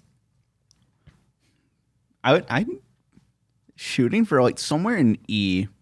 I would say I would say D. okay, under Creed. Under Creed. Okay. Yeah, that's fine. Under Creed in D, borderline E tier, I think. Okay. Hootie and the Blowfish. Another one album wonder. Yeah. We're batting 1,000 with these names too. I know, right? Southern Rock, which then I think the band disbanded after a second album, and then Darius Rucker, I think is his name, had a very successful country career as being one of the blandest country singers on the planet, which is incredibly hard to do, by the way, because after, some country fun facts, after 9/11, everything became literally the most boring thing on the planet in terms of country. So, the fact that he was able to do that and be the most boring, Good for him. pretty impressive. Good for him. Along with having one of the worst covers of Wagon Wheel. I don't think I've heard that. It's so overproduced compared to the original. I only really know so much of country is overproduced nowadays. Oh, yeah. Well, yeah. I really only know their cover of Interstate Love Song, which I think is really good. Yeah. No, Hootie and the Blowfish, I do think is fine. I think it's fine. Honestly, maybe I'd put it under Audio Slave. Yeah, because it's like fun country alt rock. Yeah. I really don't think it's that great, but I don't think it's the worst. No, it's not I bad. feel like they actually like try and do their own thing rather than just try and sound like someone else or take too much inspiration from another band. Yeah, because after then, everyone started doing the shtick. These guys were like the first ones, so I'll give them that credit. I'm not going to be like a Hootie hater, some would say. All right. This one's funny. Yeah. Blowfish. So Does Cody know about this? I didn't tell him. Okay. Do you know this band, Cody? No. All right, so this is the atmospheric black metal band in the 2000s, Horn. Now, you may be wondering, why is there an atmospheric black metal band in the Butt Rock playlist? And I have come up with two possibilities, because I looked online, and there's nothing I could cross-reference to for it being a MySpace thing. So two things. One, their dad really liked Horn, the person who made this list. That's one. Or, because how the logo looks like that, they tried to put in a logo for Korn. So do you want to? We already have new metal on this list. So that feels like it should make sense if someone who doesn't know new metal saw a bunch of logos and mistyped Korn and put Horn instead. But here's the thing, is that it's still sorted alphabetically. I put it like that. Oh. It was I put it like All that. right, then they definitely did that. Yeah. So do you want to count this as Korn? Or do you want to be funny and only count it as Horn? I think we should count it as Horn. I didn't listen to these guys, so I don't know. I know Korn. I think we should just throw a dart where it lands. Spitball. First album 2005. Yeah. Oh, they put out an album last year. Good for them. Yeah, I literally looked it up. It's like atmospheric black metal. Pagan black metal. Yeah, on Wow. so like I don't know. How about this? We'll give Horn a you try. I'll do this in. All right, hold on What? a second. I gotta do some research here, because when you're talking about black metal, it's always good to see whether or not they're Nazis. Oh wait, hold on. Where's the band from? They're from Germany. They're from Germany. and they're pagan metal, which is a very slippery Exactly. slope to, That's what I'm NSBM. saying. I think we might be fine because usually it's the Swedes who have the bad track record sometimes, or the Finnish, or the Finnish. It's Scandinavia. Yeah. Let's see. All right, are we about to cancel Horn on Twitter.com? I mean, themes say nature, history, folklore, illness, and mankind. Imagine this is the one black metal guy that's like, save the trees, I love bunnies. The single one, we found him. We found the one hippie atmospheric pagan black metal. He takes a walk in the forest, not for album covers, but just be like, man, I love nature. I love it so much. I can't wait to sing about it. So I mean, maybe I just don't know any better, but I'm not seeing anything that's really setting off any alarm bells in my head. So can we give it the "You Tried" sticker, like honorary 3 Amigops participation trophy? Should we bring up a single song just to listen to real quick? Real quick. Okay, sure, why not? What their Where's the? All right, so this is. I mean, we're not going to obviously play this, but this is "Turn 'Em Hung" or something.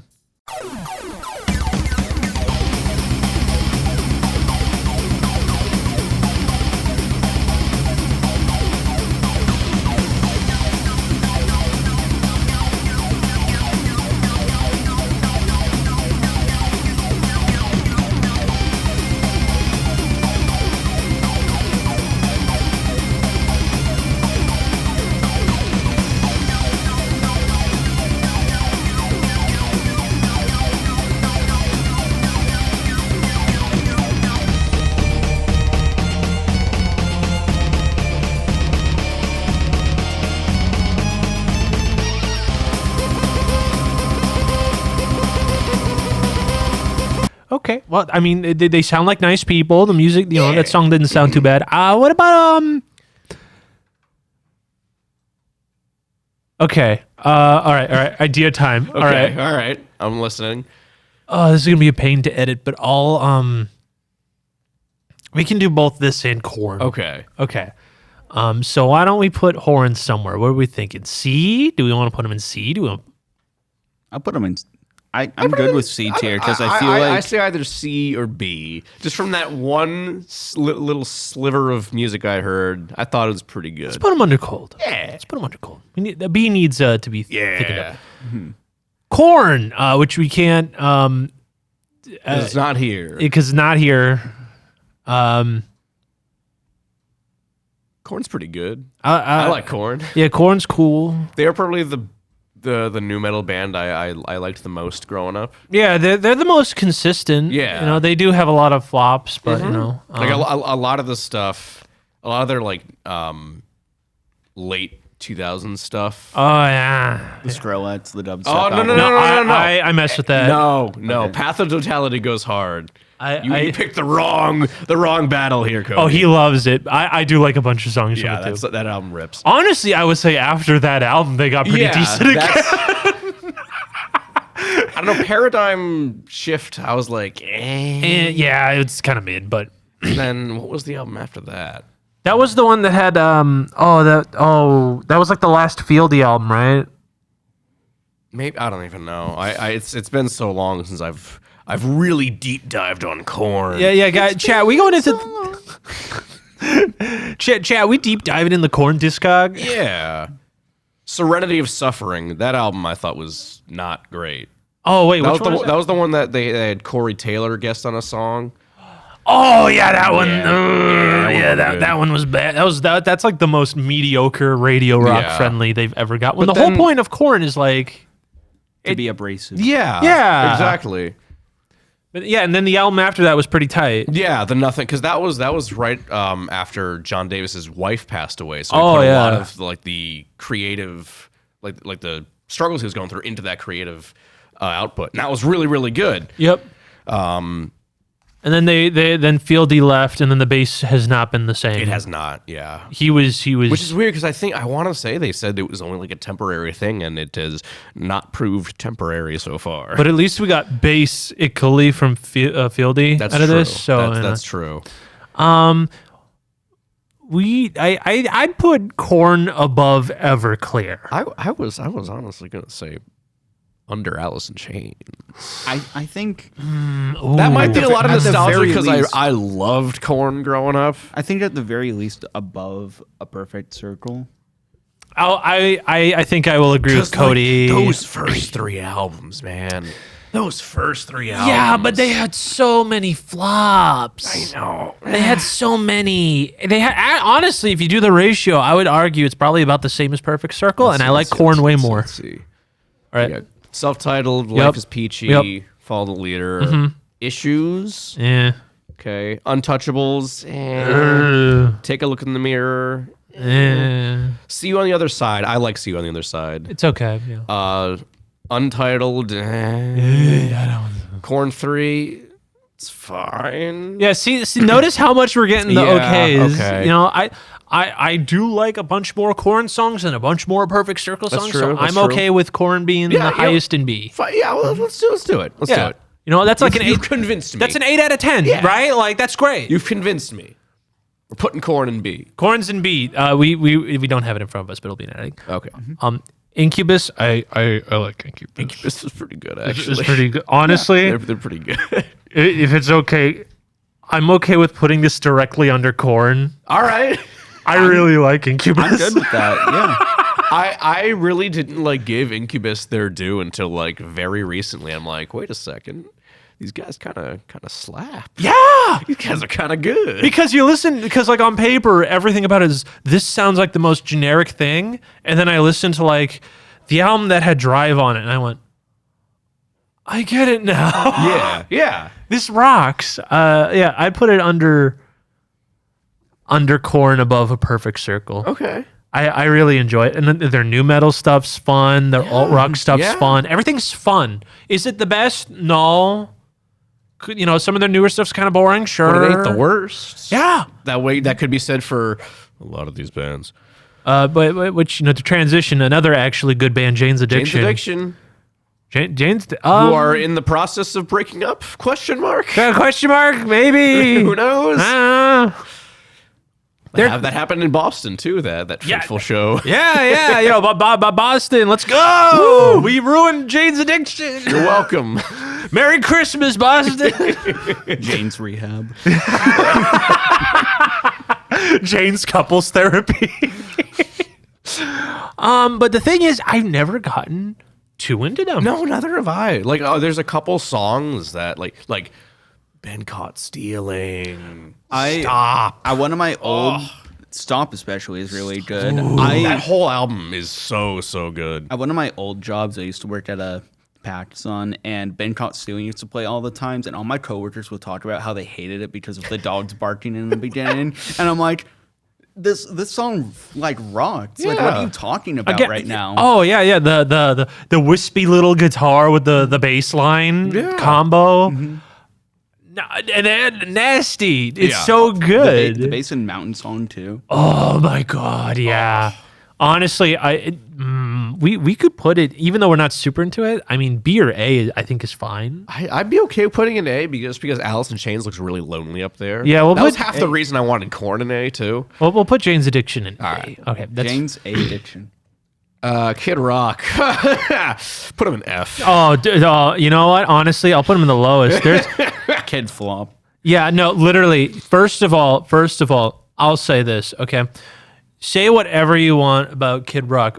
I hated Kid Rock before. Before it was cool. Yeah, right? Because again, new metal kid, and everyone's like, dude, it's like, that song's awful. That's awful. His new metal stuff is awful. His personality, obnoxious. Him coming out with like you know, his pimp code being like, I can rap. Let me rap about wanting to have sex with underage girls in Osmosis Jones. That's really great. I just want to look up how old Kid Rock is. I forgot that now. Osmosis Jones song was a thing. Yeah. My parents loved All Summer This Long, is a which 54-year-old man. Yes. Yeah. Yeah, then he did the country alt music shtick because he doesn't care. He doesn't care at all about musical integrity. No. He's literally, by definition, the biggest sellout on the planet. So whenever I hear a boomer guy goes, you know, people don't write songs nowadays, it's all blah, blah, blah, blah, blah. This rock band sold out. And it's like, oh, you like Kid Rock? The biggest poser in music history? Yeah. He did country alt like music. He then went to full alt rock. Then he went to full country. Yeah. And guess what? No one cares. And now he goes, I'm MAGA rock. No one cares. You're a loser. You are washed, bro. Just hang up your red hat. You can't be doing Coors Light in the backyard anymore, bro. You need to go take care of your kids. You need to get a job, bro. You're a loser. Like, and I would be okay. Like, I don't think switching genres is bad. Beyonce did that 2 albums in a row, going from like, you know, R&B to house and dancehall, then to country. And I think both those transitions were phenomenal, fantastic. But Kid Rock just sucks. Yeah. Keep him in It's F, bottom of F. Beyonce did it because she had like an actual connection to the music. Kid Rock did it because he's a grifter and wanted to make money. Yeah, he's literally like, I would say, the most popular music grifter on the planet. I really can't think of a bigger sellout other than maybe like Ted Nugent. Oh God. But I think I like more Ted Nugent songs than Kid Rock songs. So you know, whatever. Yeah, honestly. Yeah. Lifehouse. I gotta double check that these are the guys. The hanging by a moment dudes, right? My hot take is I think Lifehouse is actually pretty decent. Halfway Gone's the song I know them by. Okay. I actually think they're pretty decent. They're all right. I don't think I've heard a single song other than Halfway Gone. I've listened to like, you know, a couple songs. They're pretty all right. I think I'd put them probably under Flyleaf. That's fine by me. Fair. Yeah. And then we have Matchbox 20. Now, this is my little personal bias because my mom liked Matchbox 20, so I listened to a lot of Matchbox 20, and I understand, like, yeah, there's a lot of trash songs, but, like, I grew up on it, so I have, like, I have a little heart. Okay. You know? I don't know what people's thoughts are on Matchbox 20, and like They're another one I'm ambivalent towards. and The Push hits is are an awful fine. song. Yep. I don't like Push. I like 3 a.m. off that album. I like Bent. That's a good song. Unwell. That song's overproduced as hell, but it's fun. Unwell is another one of those songs that like I listen to when I had a headache, and so now I always get a headache whenever it comes on. There's like a good amount of songs that play on like Magic 106.7 have that like the headache music. just a band list called the Ouchie List. I should make that a playlist. Headache music, just songs that give me Yeah. a headache. You'll never listen to it, but it's there. So I actually really don't know where I'd put it, because I am really biased. Because I like, I'd put them above Audio Slave, but I know no one. I mean, if feel- you want to do that, I'm again, I'm ambivalent towards them. all right. We've already made enough people mad putting Audio Slave in C We tier. probably have. Okay, cool. Whatever. Matchbox 27. Mudvayne. I actually think their first album's kind of good. They're solid, but like Everything else, and then it gets like worse as they keep Yeah. going. I'd take most other new metal bands over Mudvayne personally. I can't say I've ever really gotten into them. I know like maybe one song by them. That one. Yeah. Yeah. That's why I was confused. I was confused as to why they were in here because that's the one song I know by them. I'm like, these guys are butt rock? Like Honestly, I'd put them above Disturbed or under Disturbed. Either way, I don't really care. I would put them above. Yeah. Above Disturbed. Because like it's just I like the first album Mudvayne had more than most Disturbed albums. Yeah. So like that's my It's a li- reasoning. It's a little more consistent, just from the one album at least. But All right, now the big one. it's Nickelback. It's Nickelback, the one everyone hates. This is the obvious one. Everyone knew it was coming. Overhated. over for sure. Sure. Are they bad? Oh yeah. they have the same like resurgence as like Creed, where nowadays people are really into them. I can respect them though. Yeah. Well, first of all, they're cool guys. Yeah. Like I don't know if you guys ever seen the Nardwuar interview, but they're like really chill. I don't know if I saw this clip. It may have been from the Nardwuar interview. I don't know, but it was Chad Kroeger talking about like that meme, the look at this graph, and he was like, "Yeah, we could take that down if we wanted to, but we thought it was funny, so we left it alone." Yeah, no, they have good spirits, and the thing is, like, sure, even at they do have some fun songs, like "How You Remind Me," Yeah. "Photograph" is one. But here's the thing: with every fun song, Also, they were on the Spider-Man soundtrack. exactly right. But then with every song that you tolerate, there's like 5 absolutely disgusting and Yeah. horrendous songs. Like what's that one? Was it Animals? Oh God! Animals. Or when they did the pop song, the "She Kept Me Up at Night," that was, oh God. If you are like, I'm pretty sure Todd in the Shadows said this, but if your like first way to describe a girl is like a funky little monkey, like you know what's crazy you should too? stay away from women. You know what's crazy too is I'm pretty sure that song was written about Avril Lavigne because Chad Kroeger and Avril Lavigne were married. They were. I forgot about that. Yeah. What a track record she has. She has Derek, what's his face from Sum 41, and Chad Kroeger from Nickelback. Where's Sum 41 on here? Oh my God, they'd be so high. You don't understand. They'd be A tier. They would be high. I don't care. But They're so Rest in overhated. peace. Rest in peace, Sum 41. gosh, yeah. They're not dead. They just broke up. No. Sum 41 is the entity has died. There was actually a character name. Yeah. We spoiled that time I got hit by a truck and got transported to another world.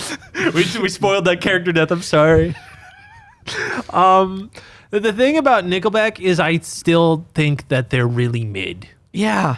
They're fine. Again, they're overhated, but they're still just kind of okay. Yeah, and they do make a lot of really bad songs. I don't want to put them in. I think they're under 311. I really I don't see, but the thing is like, I don't know. Because like again, for every good Nickelback song, there's 5 horrendous, terrible songs that they've made. Mm-hmm. So like, I don't know, a third of their discography, maybe. Like, yeah, sure, it's listenable, palatable, even. But the rest, I don't know. I think 5 out of 10 is fine. I just don't know. Screw it, we'll do it. Put it in. You know. Sorry, Fuel. Yeah, you know, it's okay. I like more Nickelback songs than Feel songs. All right, Nirvana's S tier above Foo Fighters. I really think that's obvious. As much as I love Foo Fighters, and the 3 Nirvana albums are phenomenal pieces of music. They're not the grunge band I go back to the most, but there's a reason. They're an elite of their own. There's a reason Nirvana occupies the spot in music culture that they do. Yeah, I mean, I do. I listen to In Utero way too much. I really love In Utero. It's like one of my favorite. It's my favorite grunge album. It's In Utero. You know, they're the bosses. You gotta pay your respect for the Dawn. And speaking of paying respect to the Dawn, the most listened to metal band under Metallica. That's insane to me. That is insane to me. Still have hits on streaming somehow. Papa Roach. These guys suck. Yeah, they're pretty bad. They're pretty bad. How bad, though? That's the question. So they started off new metal. And we all know the "Cut my life into." Yep. We all know that, all right? We all know that. We all make fun of it. One of the second most streamed metal song on Spotify. Yeah. Also, I think we should also not shout out, because that implies this is a good thing. Yep. The singer's name is Jacoby Shaddix. That's the stupidest goddamn name I've ever heard for a lead singer. Yeah. I know that's a stage name, but that means he chose it.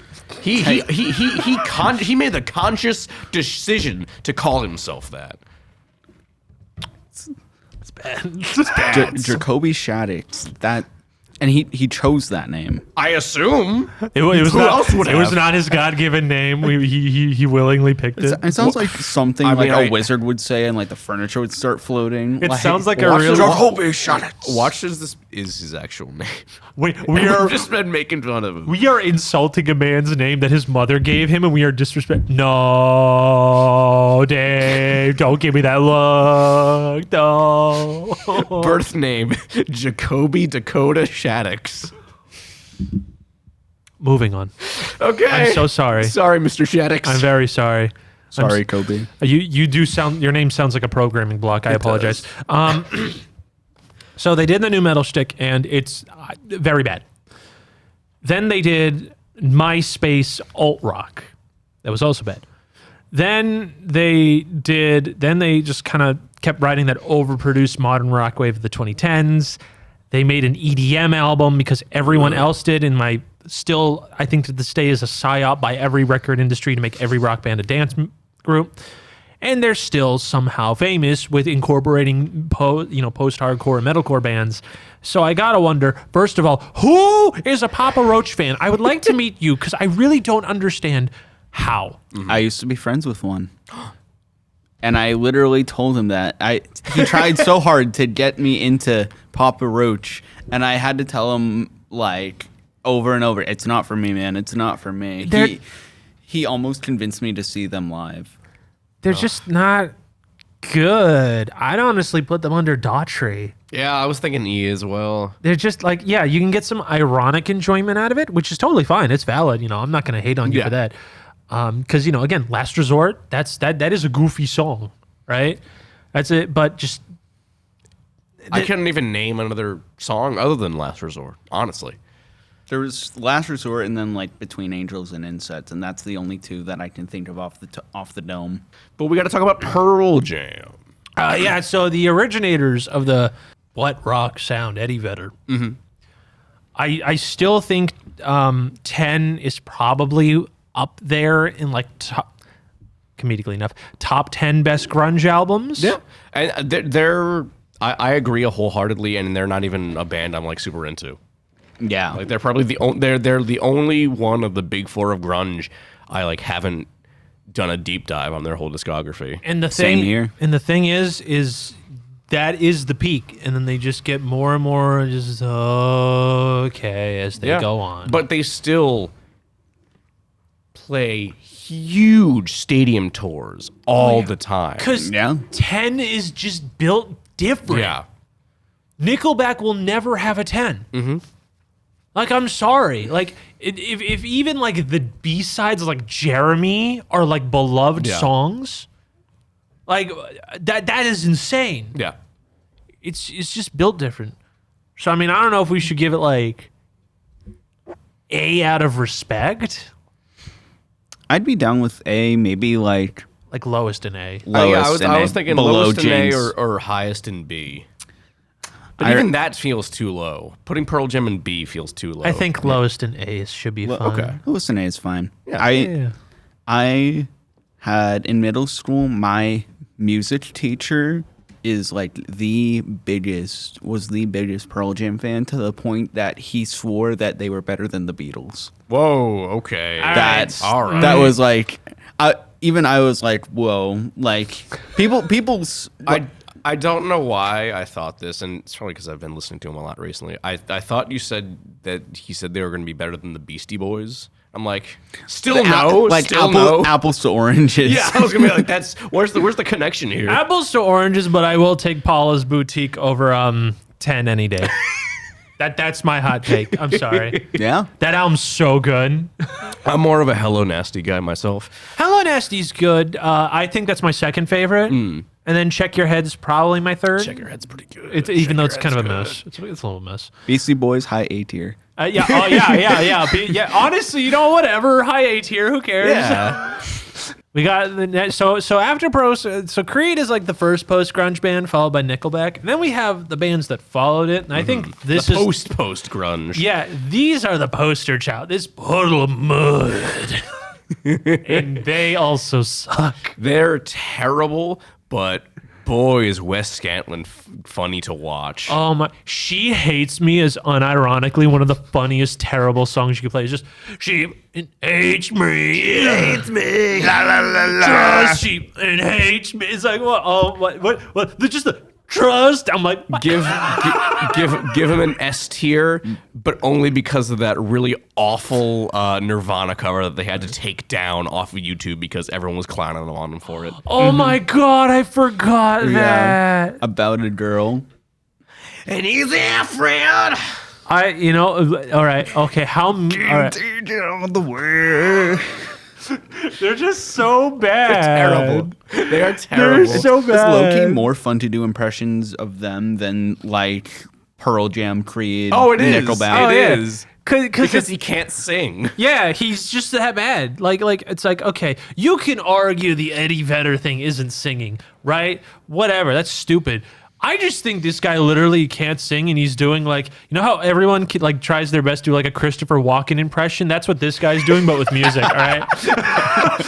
Oh God, you're so right. You're He's not so even right. singing. He's just pretending. He's Oh faking my it till he God. makes it. So in E, Yeah. where do you want to put him? I'd be good with like lowest in E. Yeah. Okay, all right. Yeah, sure. Under framing him and Lee. Because I don't even know who they are, but like they're probably better than Puddle of Mud. Oh yeah, they are. They are.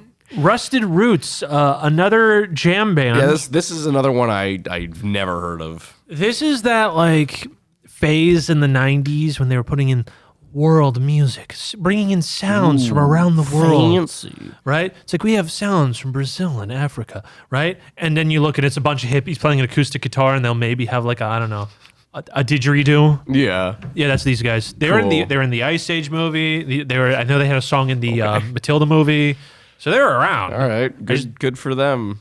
Just no one remembers them. And I cannot say that this hippie kind of jam band stuff is my thing. I don't think so. It's not my taste. It's not my blood.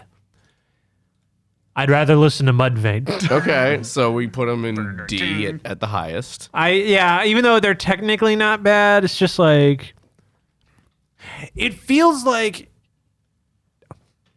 What's a cartoon did you watch when you were in like preschool? You expect me to remember that long Dragon ago? Tales.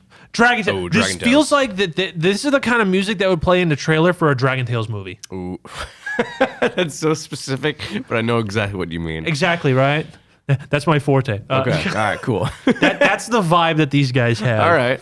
It's like, it's like a happy, like, oh, doo doo doo doo doo. It's like, in a world where sadness reigns true, these 4 cartoon characters will make things happy. Like, that's Rusted All Road. right, I got you. Okay. They're better than Disturbed, I'll give them that. Okay. I mean, I don't know. I also feel like it'd be funny if it's here. Well, hey, we'd love to do things for the bit, so. Seether has like 5 really good songs. I don't care what anyone says. Yeah. I really... Are they still around? I think so, but I don't think they made music. Okay. I know they made an album in 2014, but I don't think they broke up. So I don't think they're gone. Well, they're not bad though. Yeah, no. Yeah, they're solid. Fake It? Oh my god. Fake It's so good. Oh my god. And then it was in Burnout Paradise. Oh my god. I loved Burnout Paradise. I remember driving to school every time Fake It would come on the radio. I'd be like, yeah. Yeah, it's fun. Even country song, it's like ironic sense. It's like, they're fun. They're fun. They're a fun band. I put them above Bush. Or is that too low? Maybe Or what were we thinking? I think under Bush, but above Collective Soul. I would say above Bush. I would say maybe above Audio Slave. Definitely in C tier. You know what? I will go with Dave. Cool. Above Audio Fair. Slave. Love Because again, in making people hate me, I do like more Seether songs than Audio Slave songs. That's the way to go by. Seven Dust. Seven Dust is one of those bands where I see their T-shirts like everywhere, but I couldn't tell you a song You're by them. so right. They're You're like, so yeah, right. yeah, and like I again researching for this, I listened to a couple songs. I'm like, I swear I have memories of hearing this, but I can't pinpoint it specifically. They're just there. That's the thing. Like, they're good, but not in any way memorable. Yeah, It's so weird. yeah, Because like I remember they put out an album like last year. And I'm like, oh, this is pretty solid, and I couldn't tell you a single song off that album. I went on Rate Your Music because I'm like, I don't think I've ever listened to a full Seven Dust album. Yeah. I went on Rate Your Music. I did Oh, in 2018. okay. I don't. You don't remember it? No, That's no, the thing. No, they're no, good, but they're not memorable. They're the Forget Me Not of butt rock bands. Yeah, and like, yeah, it's like it's so inoffensive. Yeah. and like does its job correctly. That like it's just. I always see it in every like, here's some of the best metal bands of the 90s or the 2000s. It's like, I'm trying my best and I don't want to be rude, but they do a very good job. But like, I can't remember. Yeah, it's strange. I think by that our logic, we have to put him in C. Oh, I don't want to be mean. Where are we I going to put know, them then? that's the thing. What are we going to put them in then? Maybe highest in C because they are good at what they do. They're going under Seether then. I'm not Under giving. Seether? Yeah, I'm a Seether stan now. Okay. We can't. This is when Cody's really hurt because he's like, man, I'm the biggest Seven Dust fan. Why you do that? How dare you? I'm okay to be mean to Shinedown now. I heard they're, I'm okay. I don't know what the thoughts are of Shinedown. I think Second Chance is like the butt rock dad rock song. I think it's the like definitive one, but I feel like that's all they've got going for them. They have the most divorced dad energy of anyone on this list. They do. And do you remember my history with Shinedown? Was it the Boomlay song? No. So right, I think it was right around when they started. Maybe not when they started doing it, but when I think it was the first time I had done a Spotify Wrapped. Oh my god! Somehow, Shinedown was my number one artist listened to of that year. I don't know when. I think it was when.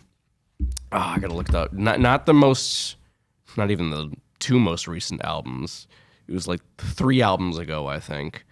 I guess I just really... we were all like in college and we were like we were interrogating you. It's like, did you listen to Shinedown? And we shined the lamp into your eyes and he's just like, no. But somehow... Oh, so it wasn't even the year that album came out. Yeah, Because no. that album was in it was Threat to Survival, 2015. What the heck? Yeah.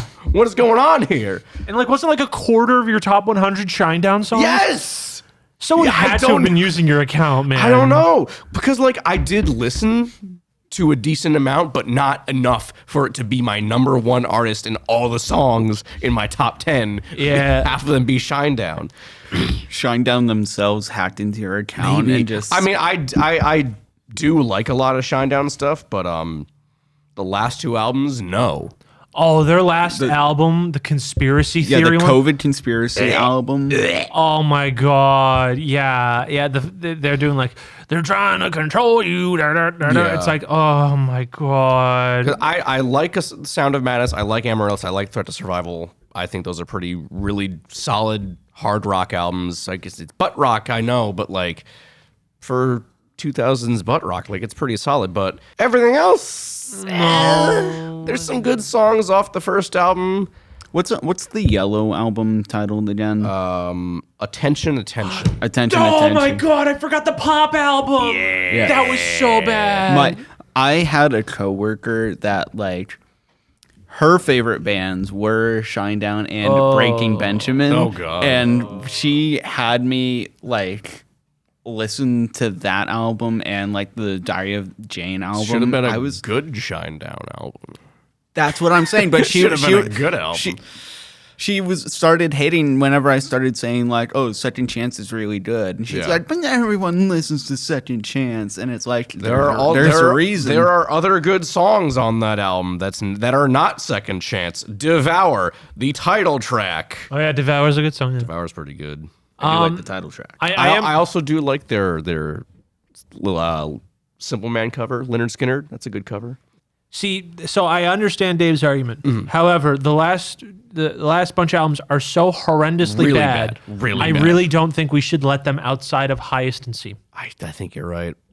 I think if they had stayed the course of that 3-album run of Sound of Madness, Amaryllis, and Threat to Survival, they'd be higher. I would put them in B. But those last 2 albums, especially the last album, was just so unbearable. Oh yeah, that was probably one of the albums I hated the most that year. Yeah. It came out. It was really bad, especially that year because a lot of bad And stuff came out. apparently, I just saw they put out a new song recently, January 24th. Oh boy, what's it called? Called it's 2 songs, 365 and Dance Kid Dance. All right, I don't even want to know.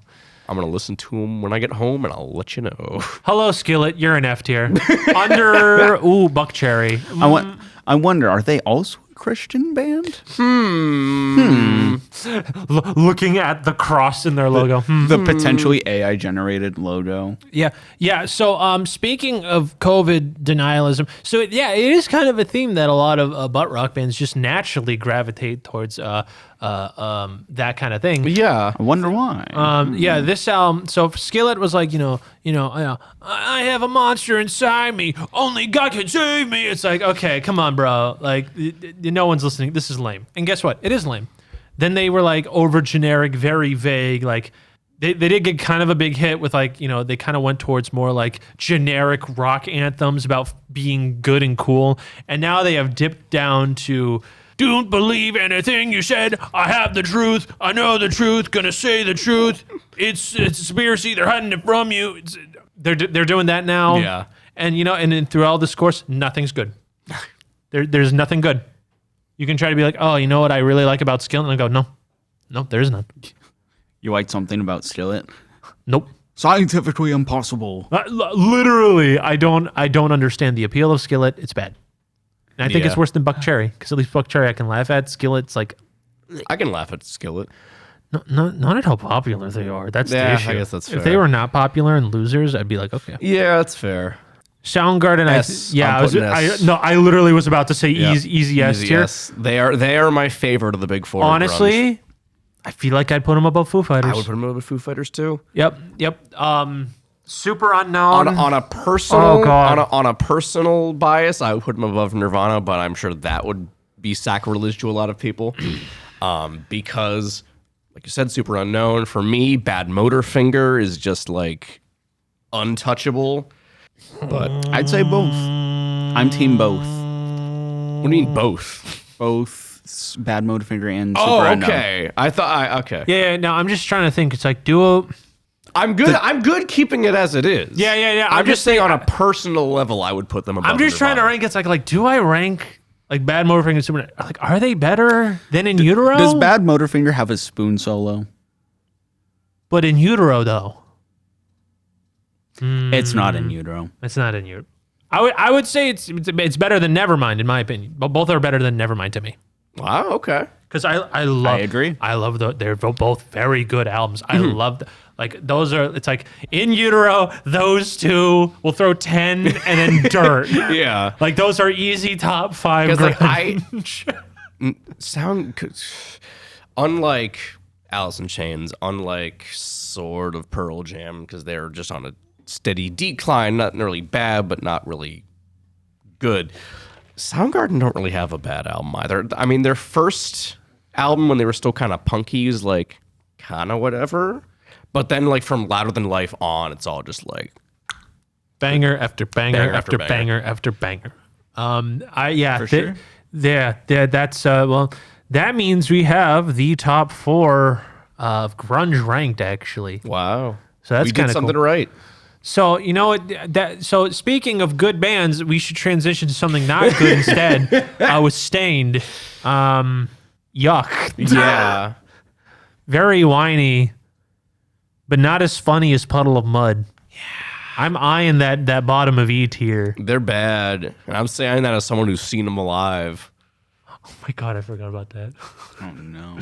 And keep in mind, I didn't go. It wasn't a pleasure trip to see Stained live. It was work. Yeah, it was a job. It was a job. I think under Puddle of Mud is fine. I got paid I to would laugh at I would, Stained. I would hope you were compensated. I was compensated. I was compensated. I will say I don't think that like version of Outside with Fred Durst is that bad because I know sometimes that'll play on like Where's the rock Limp radio. Bizkit on this list? Exactly. Limp Bizkit would go in A. Now All right, cool. we have solved that entirely because my argument is rolling. Now, but yeah, Stained. And the funny thing is, I do like Fred Durst's on the Outside, the little dreamy vocals he has with to the point where he sounds way better than the actual lead singer. Fred Durst is a good singer. Yeah, Like you know? he doesn't sing as much as he should because he's like a good singer. Yeah, he has like a very good voice Yeah. for like a good type of music, you know, very ballady voice. But you know, Stained, Nah.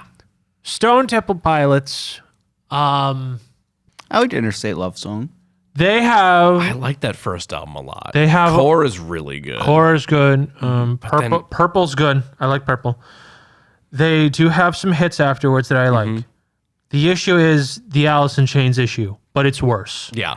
Is once the lead singer died, they came back as an alt rock, folky kind of band. It's not good. It's horrendous. It's really not good. If that came out in the 90s, that'd be seen as a hack. Like that's Yeah. how bland it is. I remember buying the first album that they had with the new lead singer on iTunes. I'm like, oh, this is gonna be so good. And then listen to it, I'm like, oh. Oh no. So, with that in mind, we have to consider that. So I would say maybe highest in B above Korn and I was Incubus. thinking B as well. Because like I'm sorry, those last 2 albums, you can't psyop me. They're just so lifeless. Yeah. If they just hadn't come back after Scott Weiland passed, they'd be A easily. Oh, easy A tier. Easy A tier, but I'd even put them above Pearl Jam. yeah, Why I not? probably would too. You know, it's just the folks. They should have named it a different band. Should have. Theory of a Dead Man. A band I forget exists most of the time. I feel like this is also another easy F. It's gotta be. But here's the contest. Is it better or worse than Buck Cherry? I mean, I'm a little bit biased for it being worse than Butt Cherry because Not Meant to Be plays at my job every single day. We shall honor you, my good friend. Right under Buck Cherry. There we go. Thank you, my friend. We only got 3 more left, and then Hey. we're out. 3 Days Grace. Awful. This is where my autism comes in. No! This is where my autism comes in. Cody's using his My Hail Mary. I'm not going to use my Hail Mary. I first discovered 3 Days of Grace from a like Star Wars video game. Like this is like still like 2008, 2009 YouTube where like gameplay was like really badly recorded. I don't know if it was like Battlefront 2 or Knights of the Old Republic that it was, but there was like a battle between like Anakin and Obi-Wan. And just Animal I Have Become was put over it. And then there was also, you remember how I was talking about a Sonic AMV earlier? Yeah. It was Yeah. T-Pain, and just showed like a bunch of really sad photos of like silver covered in blood. Okay. Classic. So my history is that as a kid, when YouTube was a thing, I liked the song Pain by Jimmy Eat World. And then I found Pain by 3 and I went, this sucks. Yeah. And then I didn't think about 3 Days Grace because they weren't in Guitar Hero, they weren't in Rock Band. I really didn't, or the ones I had. So one day, little Josh was looking because he read the manga that Naruto got a sequel with Naruto Shippuden, and it was out in Japan about 1.5 years before I came to America, maybe Yeah. even 2. So the only footage I had at the time was a pirated from Japan AMV of Animal I've Become to show footage of the Naruto and Deidara fight in the first arc of Shippuden. And I went, and like I had to deal with it because that's the only footage of Shippuden I would ever see for like 2 years. Oh my god. Is the Animal I've Become. That's amazing. So Put him an S in that case. no, no, I'm vetoing any Hail Marys. See, I even liked like a break. I like a good handful of 3 Days Grace songs, but I mean, once Adam Gontier left, He's back, by the way. Yeah, he's back now. Yeah, they're doing the double singer. Which is really cool. I wish more bands would do that. me too. Like, it's not just like, all right, you sucked as our lead singer, old guy comes back. Yeah. It's like there's good in both of you guys. Yeah. Like, you know how I'm shocked hasn't done that? This is a total aside. What? I'm shocked Killswitch Engage hasn't done that. Oh my Because gosh. I think they've toured with Howard Jones's new band. Yeah, like the like- Torch, right? Yeah. But I don't think they've like done a full set with both him and Leach on vocals. That'd be really nice. That'd be so nice. like they could switch off cleans and Yeah. screams. You know, that'd be really cool. But they don't do Take that. notes. Take notes from 3 Days Grace. Come on, Killswitch Engage. Well, they got a new album out, so. Yeah, and it's So with that said, 3 Days Grace, it has to be D tier, man. I can't. I'm fine. I with will. that. I will accept a D tier. I'll accept D tier because they're funny at least. I'll put him above Mudvayne. Or is Mudvayne's first album way better than? I think Mudvayne. I think Mudvayne is just better Okay, we'll put it under Mudvayne, but above Rusted Root because I think that would still be funny. Now, for sure. All right.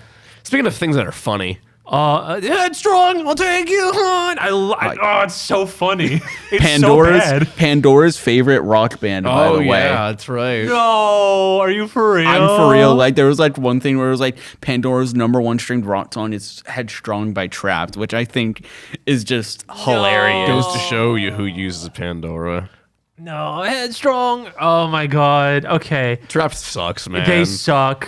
Now we have to determine where in F they're obviously going to go. Oh god, I would say I think under Skillet. Personally, for me, under Skillet. I would go as far as to say under Kid Rock. Really? I You know personally like because I feel like at least like Kid Rock is like acknowledged by like a certain group of people. I feel like Trapped just kind of like pushes everyone away. Like Honestly? they went on that whole like Twitter tirade Yeah. against all their critics. Yeah. Oh yeah. So you know what? We'll put Trapped under Kid Rock because you know what? Honestly, the original Kid Rock run, I could see, even though I hate it, and I think he was obviously a poser. He obviously was just I'm the same boring new metal, but I'm stealing black culture a lot more openly than everyone else. Yeah.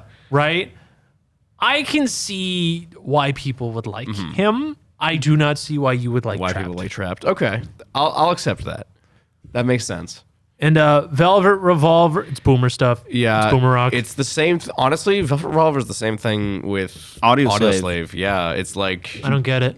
I don't get it. You got Scott Weiland, you got Slash, you got, I don't know who else is in that band. It's just those two people Doesn't I matter. remember. And it's It's fine. It's perfectly fine. Well, honestly, I like Hootie and the Blowfish more than Velvet Revolver. Actually, now thinking about it, I don't know if that's a mean. Dang. Sorry, Velvet Revolver. They really only have like Sliver. That's the only thing. Yeah. Slither, And not even Sliver. and even then, like that song's like just kind of okay. Like People only remember like the riff for like that. It's that thing I was saying. It's in the late 2000s. Boomer rock just came back, but no one bothered to update anything. Yeah. Make it sound good. No, we need to make it sound like what your parents want to hear.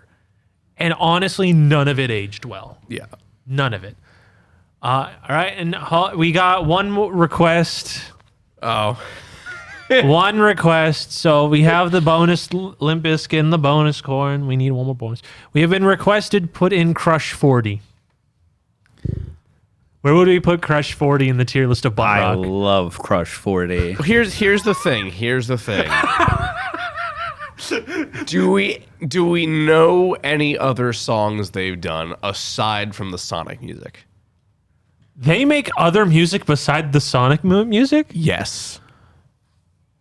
Okay, so now that I am taking this information, we're going to take this information you just said and put a pin in it, and it's called Ignoring That. They only make Sonic. They are the Sonic band. If we are just going off of their Sonic output, maybe like high B. Honestly, I'd say lowest in A. Really? Yeah. Okay. Listen, I'm sorry, but here's a very valid point. Okay.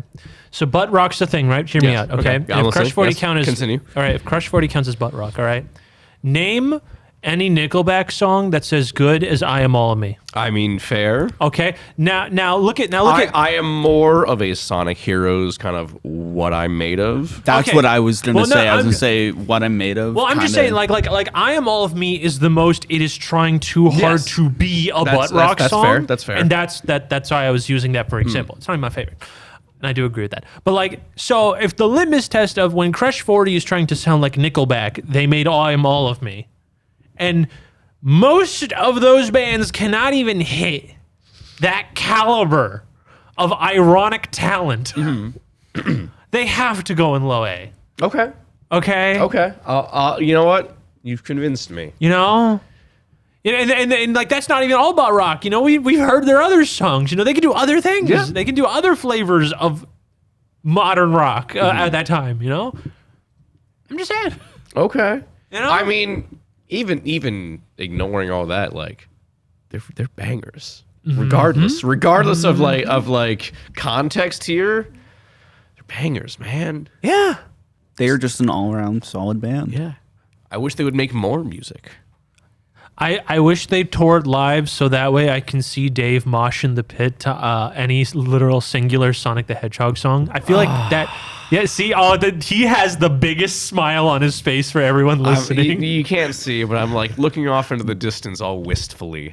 Imagine the pit to friggin' All Hail Shadow. Oh my god. Oh my, yeah. Listen, I understand. I'm almost 30 years old.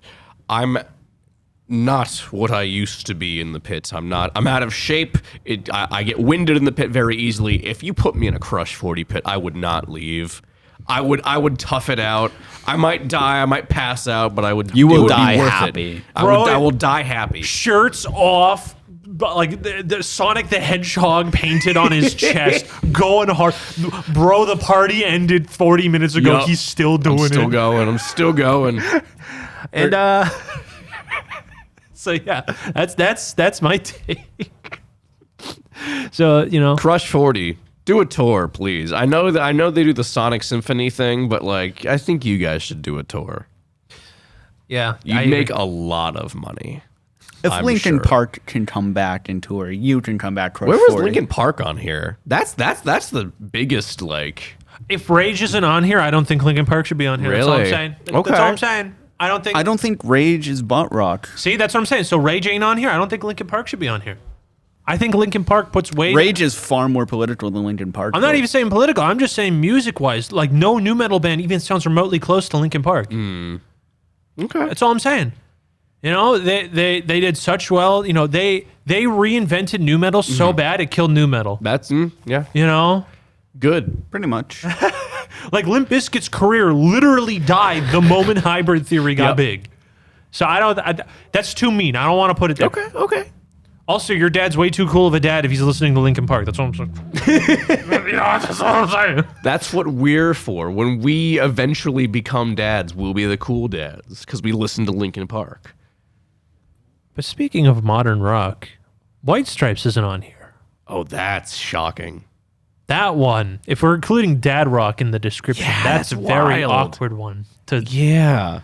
leave I out. mean, we could do a whole nother. All right, next episode, we do a tier list on all the bands that should have been on this tier list. Why are you so smart, Dave? Why are you literally the smartest person I know? Oh my God! You know what? Sure, we will look into this. We'll workshop it a bit. This is because that could be a good idea. Us screaming about Coal Chamber. Cone Chamber in F. Well, I was gonna put it in S. What are you talking about? But yeah, no. This is our current butt rock tier list. I really think we can't really improve it any more than this. I don't think so either. It's pretty tight. This is pretty good. I'm really very happy. pleased with what we accomplished today. Yeah. So with that out of the way, this is where we just awkwardly shuffle off and then get really quiet as I play this epic bonus clip at the end. Whoa, epic bonus clip. That's so cool. I miss Talk to O. Please come back, Haley Welch. No, they took the episode down. Oh, never mind. Because apparently it wasn't supposed to come out. Oh. Yeah, it was leaked online. Oops. Because apparently that was the "I'm sorry, but I didn't do anything wrong, but I'm sorry" video, and like apparently it was taken down, so they didn't. So Talk to is not back. Oops. This is staying in, by the way. Now, Turn on the TV. They put Talk to on. Talk to is gone. God. And that's the end of the video. Bye-bye.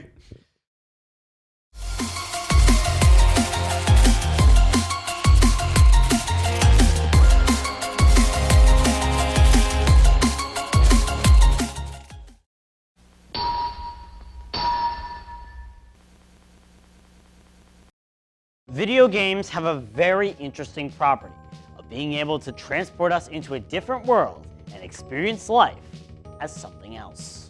From becoming a hyperspeed Grand Prix racer from the future to being a construction worker at an enrichment facility, video games provide us experience that we may never have in our lifetime. Some games do this better than others, however, and can truly capture the feeling of escaping your world to absolute perfection. One of these games is one that released fairly recently, and is one that transports you into a place where you experience the world as something else entirely. That being the Rubber Duck. In this episode of Cards and Consoles, we'll cover Placid Plastic Duck Simulator, an excellent game that truly captures the feeling of being a rubber duck. Placid Plastic Duck Simulator was released in July of 2022 and focuses on the idea of watching rubber ducks in a pool. That's it. You just watch a rubber duck float in a pool. You can make it quack, but you can't make it move. It just floats around the pool. Eventually you'll get more rubber ducks, and more rubber ducks, and more rubber ducks, until you have a pool that's just filled with rubber ducks. Now, while it's an interesting choice from a gameplay perspective, the lack of control you have over the ducks does a perfect job of simulating the advertised experience. In real life, Rubber ducks don't move on their own. They're made to float around and go with the current and not give any ducks about what others think about them. This is perfectly encompassed with Placid Plastic Duck Simulator, as the rubber ducks are uncontrollable and only move with the given flow, helping establish a sense of realism. It also can cause some intense moments if the ducks end up going into a specific area with how the flow works out. It's like watching and waiting for the DVD screensaver logo to hit the corner. You know it will hit that exact spot eventually, it's just a matter of when. And once it does, it can feel so satisfying and rally up a crowd. The graphics are also very realistic and definitely help make you feel a part of the atmosphere. The water looks like it was pulled straight from a backyard pool with how realistic it is, and there's even a dynamic atmosphere, with pool lights turning on when it gets dark and rain occasionally happening, helping add on to the sense of realism in this environment. You also have multiple different camera angles you can choose to watch your ducks, whether following the ducks themselves or in a chair lounging by the pool. There's even a cinematic camera that turns on after you are inactive for a while that cycles through all your ducks and camera angles at random. On top of all of this, there's extra bits the game includes to help make the overall experience all the better as you watch your ducks. Some ducks have unique sound effects that play when you make them quack, and others have unique properties like being able to squirt water, turn into another duck, or being too heavy to float. You even have the ability to name your ducks to whatever you want, and there's extra achievements you can earn if something happens while you embrace the existence of your rubber ducks, whether being a plane flying overhead, a cruise ship floating by, or just a day going by in-game. As for negatives, I can't find any flaws. This game is perfect in every way. Overall, Placid Plastic Duck Simulator is a masterpiece of a game that truly encompasses the feeling of being a rubber duck in a backyard pool. It has no flaws and is a must-have for everyone, which is why Placid Plastic Duck Simulator gets my special rating of out of...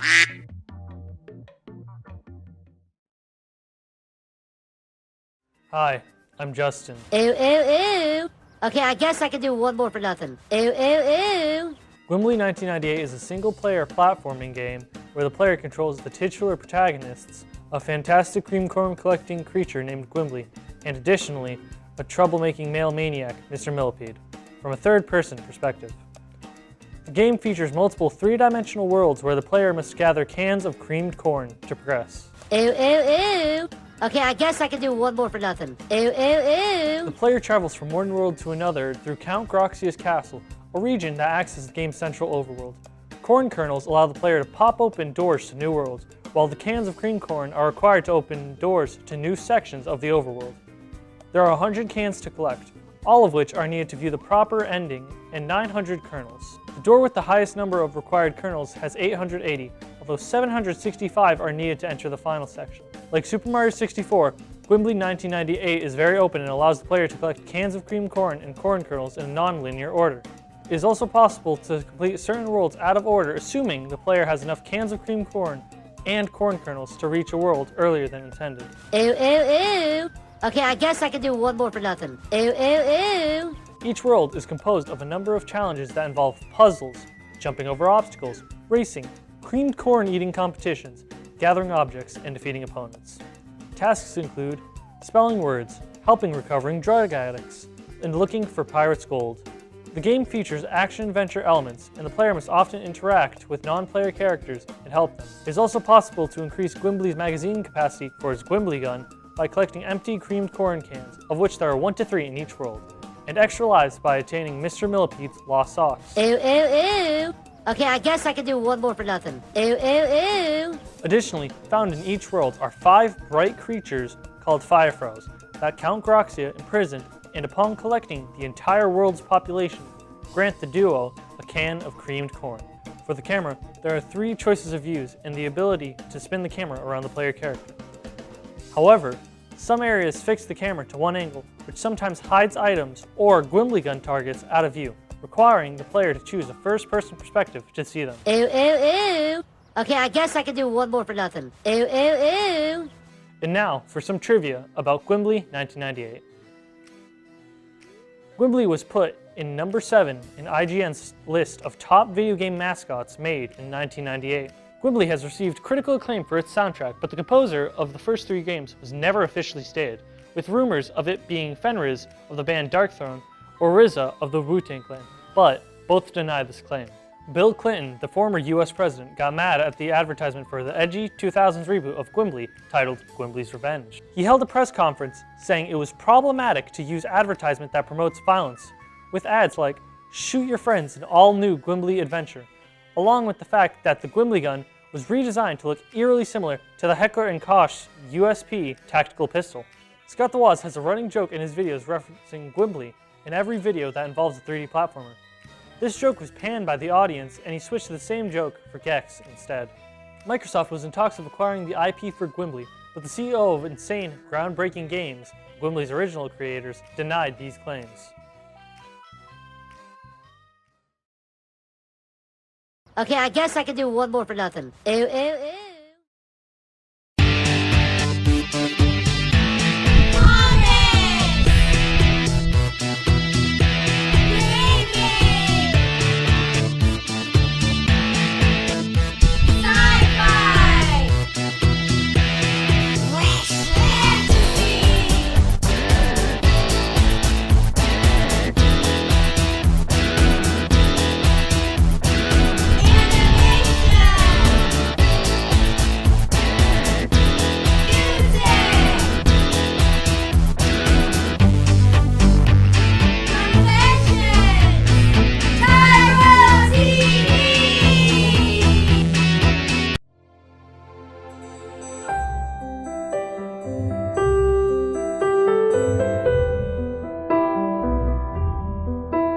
Very glad that you're joining us here tonight. It truly is an honor to have you. Thank you very much. I mean, how could we not be?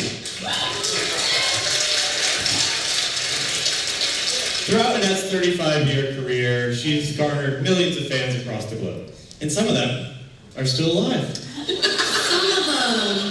Through iconic performances in movies like The Grifters, Mars Attacks, 20th Century Woman, you truly have launched and sustained a formidable legacy in Hollywood. Yeah, it's like you're the Meryl Streep of actresses. Just if you don't include Meryl Streep. No, Josh, but really, Annette's career is truly impressive. She's been nominated for 9 Golden Globes, 5 Oscars, 5 SAG Awards, 4 BAFTAs, 2 Tonys, 1 Emmy, and a partridge in a pear tree. Which she unfortunately lost to Haley Stark twice. No, that was the Oscar, but you have another chance. This year, Annette is honored for her wonderful and moving performance as long-distance swimmer Diana Nyad in Nyad. Annette, you've totally transformed yourself for this role, learning long-distance swimming from Olympic swimmer Bonnie Stoll and short-range lesbianism from Olympic lesbian Jodie Foster. Exactly, Josh, which brings us to our first task for you tonight to earn your very own pudding pot.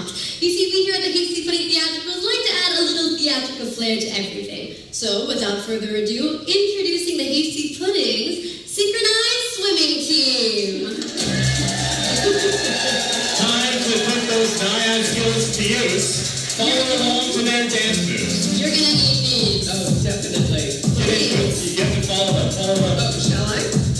Here, you're gonna have to hold these. Oh, I would love to. You'll have time to keep going.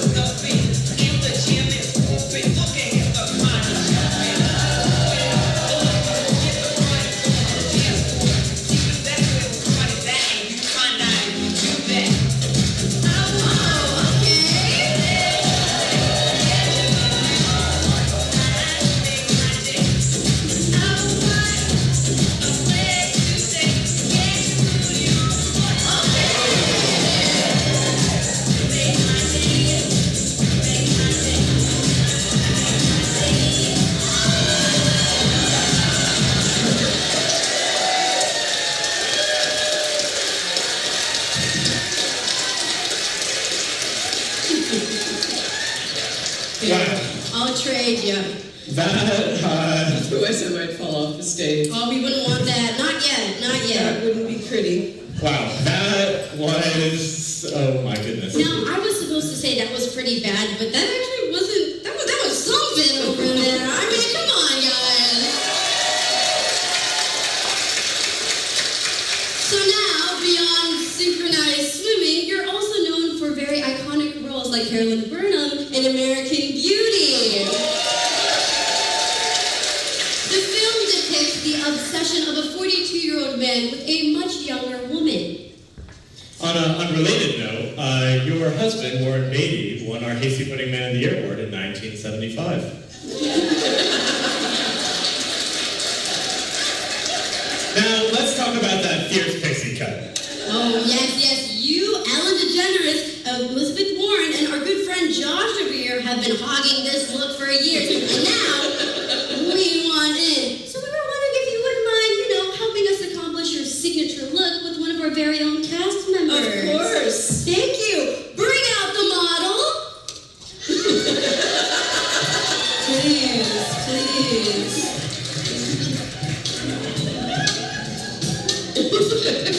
Feel free to snip away. Oh, she's really going for it. Oh my gosh. Wow. Wow. Bernardo, you've never looked better. Do you mind if I come around this other side? I'd love to. You look so pretty. Thank you, Annette. Can you believe he paid us to do this? I feel beautiful already. Some hairspray to touch it up.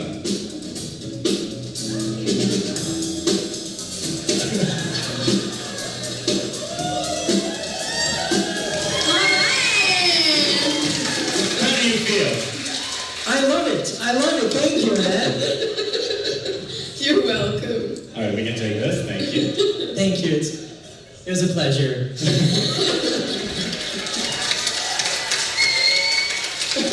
All right. Now, you also started your career on a stage as well with a junior high school production of The Sound of Music as Maria. And in an effort to chase that high, you returned to the stage in 1987 for a Tony-nominated performance in Coastal Disturbances. You also acted as Irina Arkadyna in the film adaptation of The Seagull, and we have a very exciting opportunity for you tonight to reprise a role, let's say the titular role of The Seagull, opposite of our very own Annette Bening! Here's your costume. Here's your costume. Annette, here's your costume. Thank you. So I have to- Thank you. Oh, great. Oh, you look stunning. Stunning. And whenever you're ready, feel free to read your lines as depicted on the cue card. Let me get out of your way. You don't understand him, Constantine. He has a wonderfully noble personality.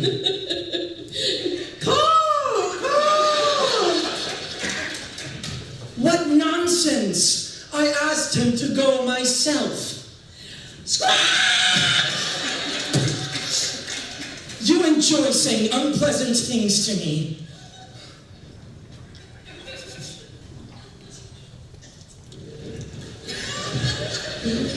I'm sorry, can we get this bird off stage, please? And scene! You are a wonderful Constantine. Thank you for that. You are a wonderful seagull, thank you. It's true.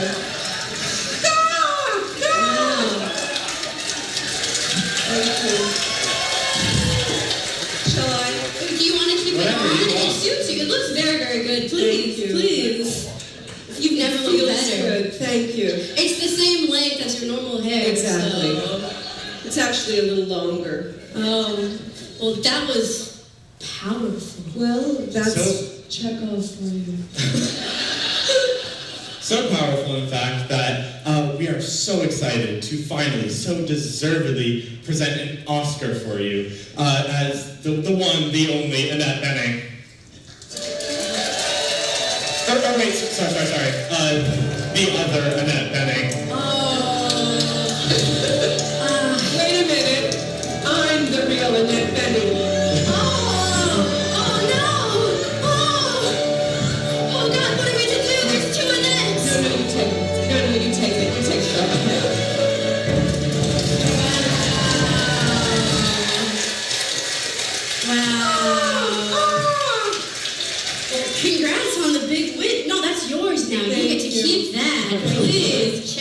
it. But in addition to this wonderful award, we have perhaps some would say a more prestigious one that we'd like to give you as well. Bring out the pudding pot! Annette, we'll take that from you. And Annette, I'll give it right back, I promise you. Thank you. Oh, thank you so much. My very own. You look stunning. You also look amazing. It And doesn't now, ring. feel free to pose for the camera. Yes.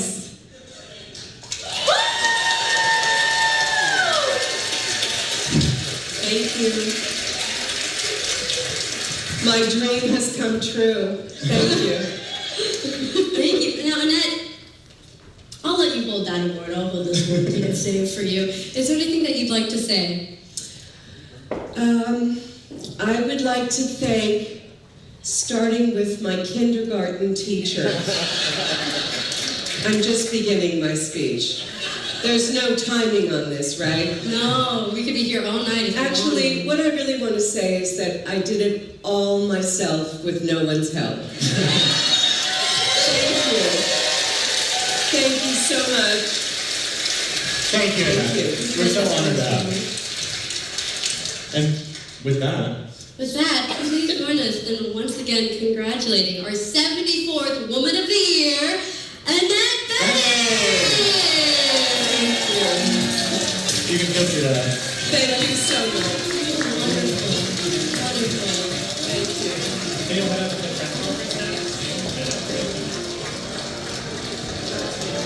Ladies and gentlemen, please remain seated as our Woman of the Year exits the theater.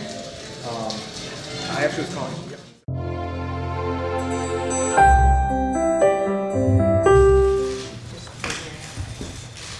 In case you didn't know, this is my pudding.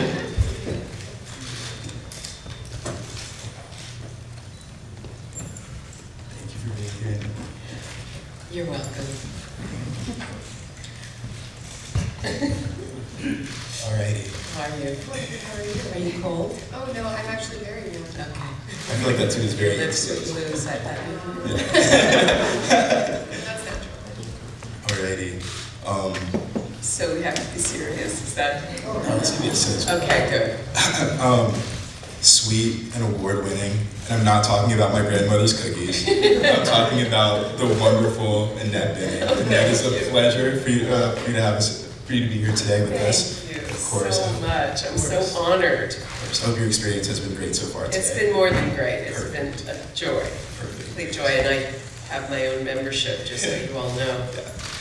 Before we start press conference, just two things to say. Since this is being live streamed to the theater, we ask that you wait for your question until one of the people with the mics, there's two people in the room, come up to you. And we also ask that you keep all questions pertaining to our current Woman of the Year. Thank you so much. And with that, we can begin.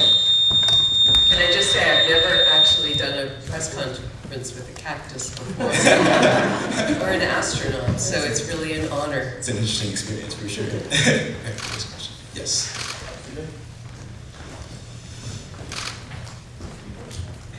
Hi, congratulations. Thank you so much. So I was looking at the list of all the previous winners, and you've worked with so many of them, one notably. Did you know what to expect today? Were you kind of filled in a little bit? How was your day? I knew a little bit about it, and I also wanted to, I knew the whole roast would be a surprise, which was a complete delight and so much fun. I did know, and having read about it in the past as well. But yeah, I did look, my sister-in-law, Shirley MacLaine, won Woman of the Year in 1963. Pretty awesome. And my husband, Warren Beatty, won Man of the Year in 1975. And also I spoke to Jodie Foster, who I just worked with recently on this film, and she won this, I don't know, I think 20 years ago. She's been in the business 57 years, so and she's like 61. So she also told me that she had a great time, that it was completely fun, and that she did some things which I'm not allowed to repeat.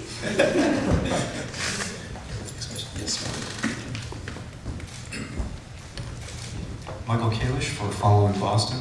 Hi, thank you for taking my question. Pleasure. The question is, where were you when you found out that you were Woman of the Year, and what will you do with the pudding pot?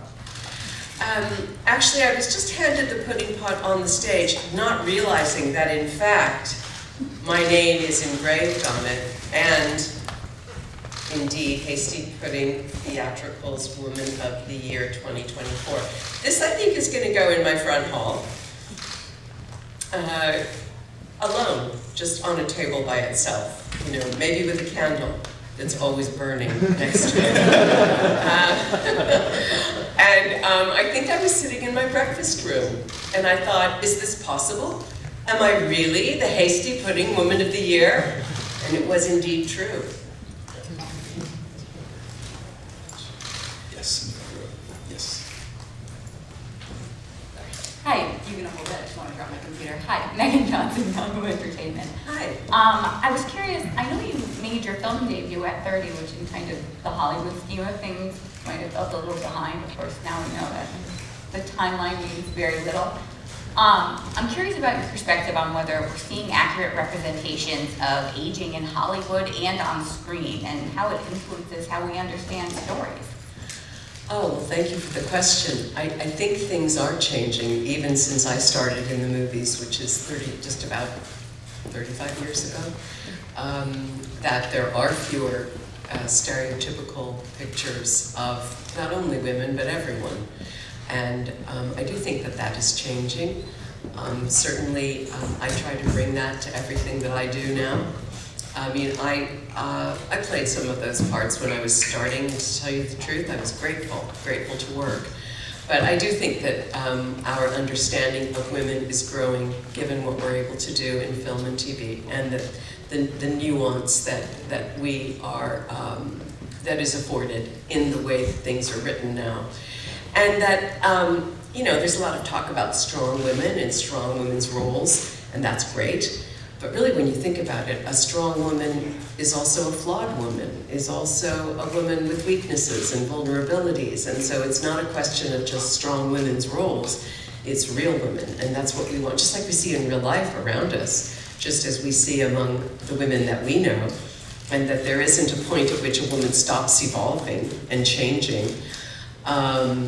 And certainly playing Diane Nyad, who swam from Cuba to Florida at age 64, was, I mean, she certainly crashes any stereotype because of the way she lives her life and because of her athleticism. And I mean, I think a lot of people want to stay challenged as they grow older, not just in work, but in life and in relationships and in what they might do day to day. It doesn't have to be a marathon swim to feel like you want to challenge yourself, you want to do something new, you want to change and grow.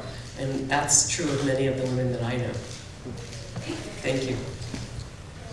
Second row, the gray t-shirt. Thank you. Hi, your name? Hi. Taiwan Man from Taiwan Mag TV. My question is, all the roles you've had, is there one or two that stand out that were extra challenging, and how did you overcome those challenges? Well, when you ask me that now, I can only think of Nyad, just because I just did it, and it was such an athletic challenge. But having a challenge, yeah, like I just said, I mean, I guess when I think about some of them, when I did The Seagull, which is, we did a film, an indie film of the great Chekhov play. And it was a low-budget movie, and we got one of the best costumers in the business, Anne Roth, who was in her 80s when she did that. I mean, she's a phenomenal woman, and her passion and her commitment to that was an inspiration. She's an incredible artist, and the kind of costume designer that basically hands you the character when you walk into your fitting. So that's certainly one that I would mention. Third row. Hi, Mia Tavares, the Harvard Independent. During your roast, you made a joke about Chekhov. I was wondering what school of acting you would say you ascribe to, and how that has changed, and your philosophy has changed over the years as you've moved from Broadway to the screen and then back again in 2019. Oh, thank you for the question. Well, acting really changed dramatically, no pun intended, at the time of Chekhov, because he and Konstantin Stanislavski worked together at the Moscow Art Theater, and Stanislavski was the one who really developed the idea of the modern actor. Up until that point, things had been very presentational. But that was the first time that people really started to look inward and think about characters' motivations, what they want, what's in the way of what they want, and what are they trying to do to get it. And that's kind of, those questions are sort of the basis of modern acting. So all of acting that's really taught now kind of comes from that, even though there are different schools. So I was really lucky. I went to a wonderful conservatory called the American Conservatory Theater in San Francisco. I really needed that. I had gone to community college in San Francisco State, but I had never met an actor when I wanted to be an actor. But I knew I loved the theater, and I knew as an audience member that I was dazzled, and I had started doing plays when I could, and I just wanted to continue to follow that. So I'm grateful to my teachers from ACT, because I really needed to learn a lot. And maybe one of the most important things in modern acting that's stressed is listening. So much of acting is really just receiving and taking in what's happening, rather than feeling responsible to do something. You're more responsible to just respond to what's happening in front of you. Time for one more question. Yes, third row on the left. I wanted to ask you, obviously, for your most recent role, Naya and 20th Century Women, several years ago, you worked with some women in that film that are now, like Greta Gerwig, Academy Award nominated directors. You have Elle Fanning. Maybe looking back on your career, obviously, I think when Elle made that movie with you, she was 16, 17, and now these are nominated actresses. Maybe advice that you would have appreciated back then, or maybe something you would have told your younger self. Now, the women just nominated the Grammys, and just advice you would give to the next generation of female actors, or maybe yourself, that you would want to move on? I guess to stay true to what inspires you. Follow what you love, if you can, and maintain a certain amount of privacy. I think especially now, with the way modern technology has developed, it's no one's fault. It's not a negative thing. It's just the reality that we all live with. That, and especially with social media, which I'm not on social media. I decided not to at one point a few years ago, because I have certain causes and certain things that I'm involved in. I did ask one of my kids. I said, should I start? Should I go on social media? And they're like, no, Mom, don't do that. Which I thought was really sweet. So I would say to my younger self, yeah, keep something of yourself to yourself and to the people that you love and the people that you trust. And I would certainly say that to people starting out now. There's so much pressure on young actors and actresses to make themselves public and to talk about events in their lives, in their publicity. And obviously some is okay. There's not some hard and fast rule, but to always find a way to keep the things that matter to you most private. Thank you all for your questions. We're now going to move into the photo part of the press conference, where Annette will take a picture with the pudding pot, as well as with our two fabulously dressed characters as well. So, yeah, I'll go ahead and As I said, to be in a press conference with a cactus and an astronaut is truly an honor.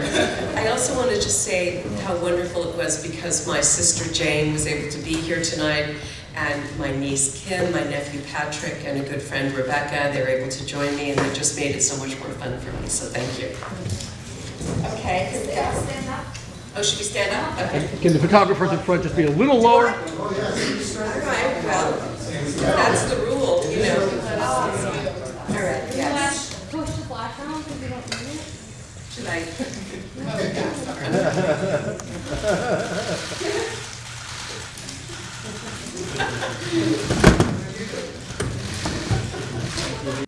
Well, a song about never saying never and never being told what you can or cannot do. This is one of us.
crossword puzzles, man.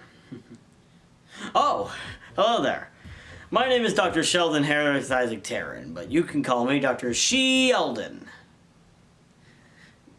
Emphasis on the E. Over the past few years, using all my studies at some of the highest universities in the world, I have been in the process of trying to make the perfect clone of myself. In fact, to this day, I've been able to successfully create 825... Hey, Doctor, watch! I'm about to jump off the roof of the lab! Don't worry, Doctor. I am okay. I promise. It's just a flesh wound.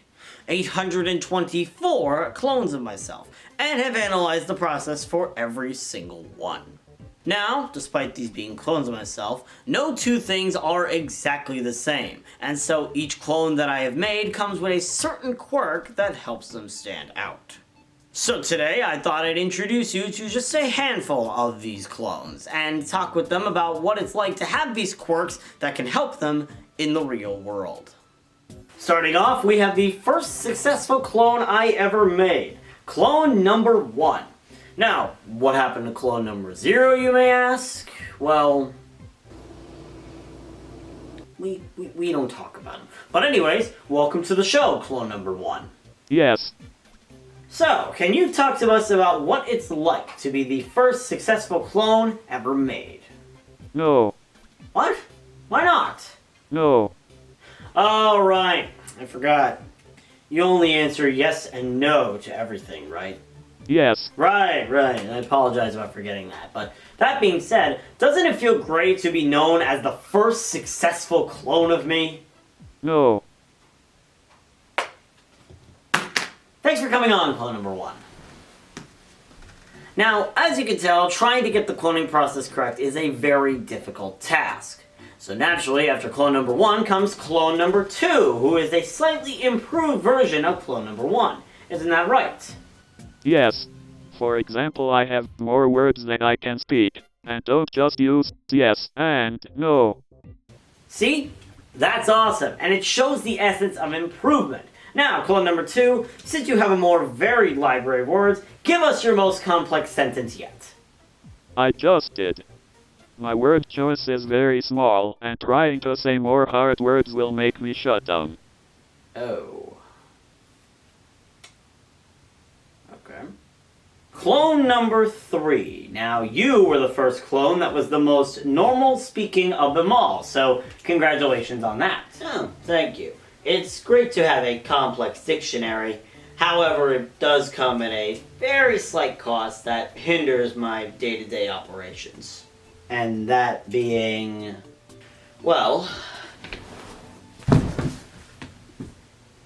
in exchange for speaking, you made it so I cannot stand. I see.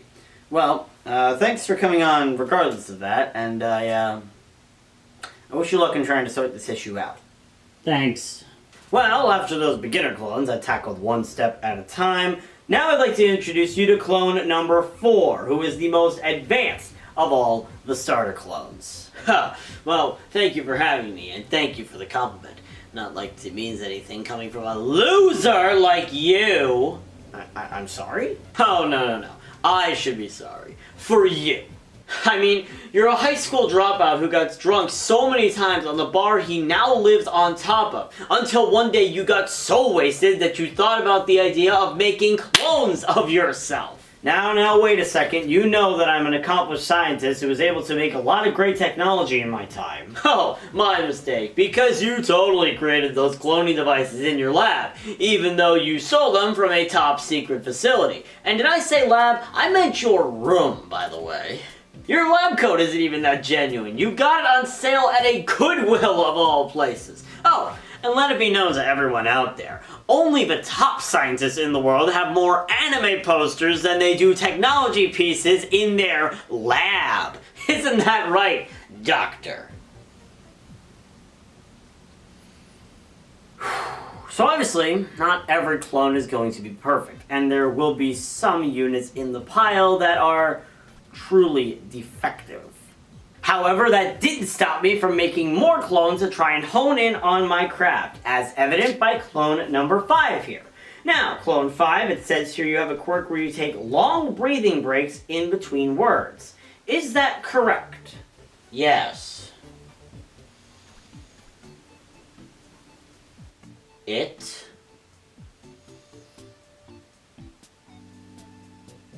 is. Alright then. Well, if you don't mind me asking, what's it like living with this habit of yours?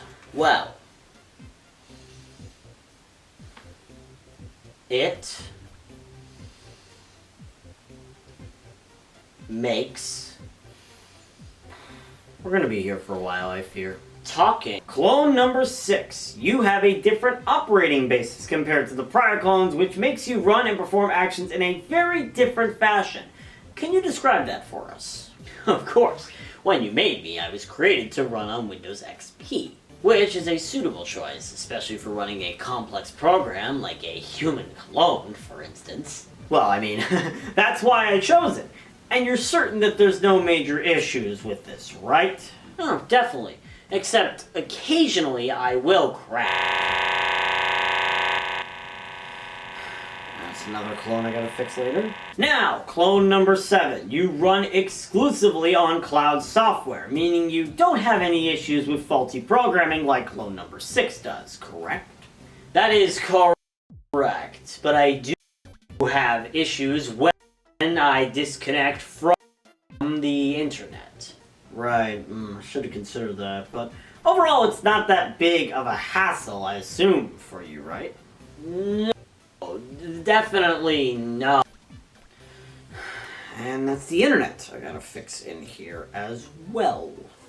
Okay, so now I have here clone number 8, and you don't run on Windows XP, and you're not on a clone version, so you run fine, right? Mostly, yes, although I do have a slight problem that what? You didn't finish the sentence. Well, that's the issue. I can't properly finish my... Alright, that was you who could never respond to me in a conversation. Well, have you tried adding extra nonsense words to the end of your sentence to try and counter your defect, perhaps? I have, yes, but the amount of words at the end of the sentence I cannot finish is always random, so there's no telling what words will and will not come out, raw spaghetti. Of all words you had to choose, why those two in that exact order? Well, it tastes good when you get used to it, like other things I eat, skunk juice. Please leave before I lose my appetite. And now we have the next clone, clone number 9, who, in testing, could actually finish their sentences.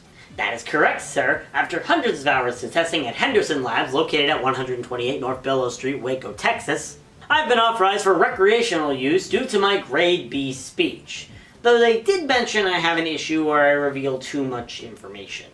Oh yeah, that would explain the comment I put next to your name that says, "Don't bring on, as he may reveal my lab's location." Yeah, I don't think it would be a deal for all the viewers at home to know that Dr. Sheldon's laboratory is located on the second floor of 397 Main. Alright, well, as you can see, the cloning process is very difficult. And as much as I hate to admit it, these quirks I mentioned are less so quirks and more so what I could call flaws. And there were a lot of clones I produced that came with these flaws. Clone number 10, described here in my notes as the Chatterbox. So my friend, how are you doing today? Oh, I'm doing excellent, Doctor. I woke up this morning at approximately 7:29 a.m., just barely beating my alarm by around 10 or so seconds, so I shut it off before the blaring noise woke up everybody else in the sleeping quarters you have. Then afterward, I went to the kitchen to get a cup of coffee from the Keurig machine, but I had to make sure the coffee packet in the machine wasn't empty, and guess what? It was! So I had to get a new packet of my favorite original Donut Shop coffee blend and put it into the machine so I get the delicious caffeine burst I require. But of course, that involved waiting for the coffee to come out, so I waited and waited and waited and waited until finally... Alright, I'd like to welcome clone number 16. Come on down here, let's talk a little bit.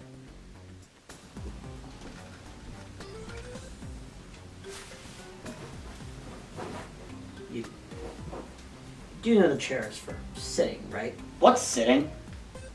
Right, you're the clone that doesn't know how to do that, which leads me to my first question. How do you not know when to sit when you were built off of a sitting version of myself? Hey, that is a lie, and you know it.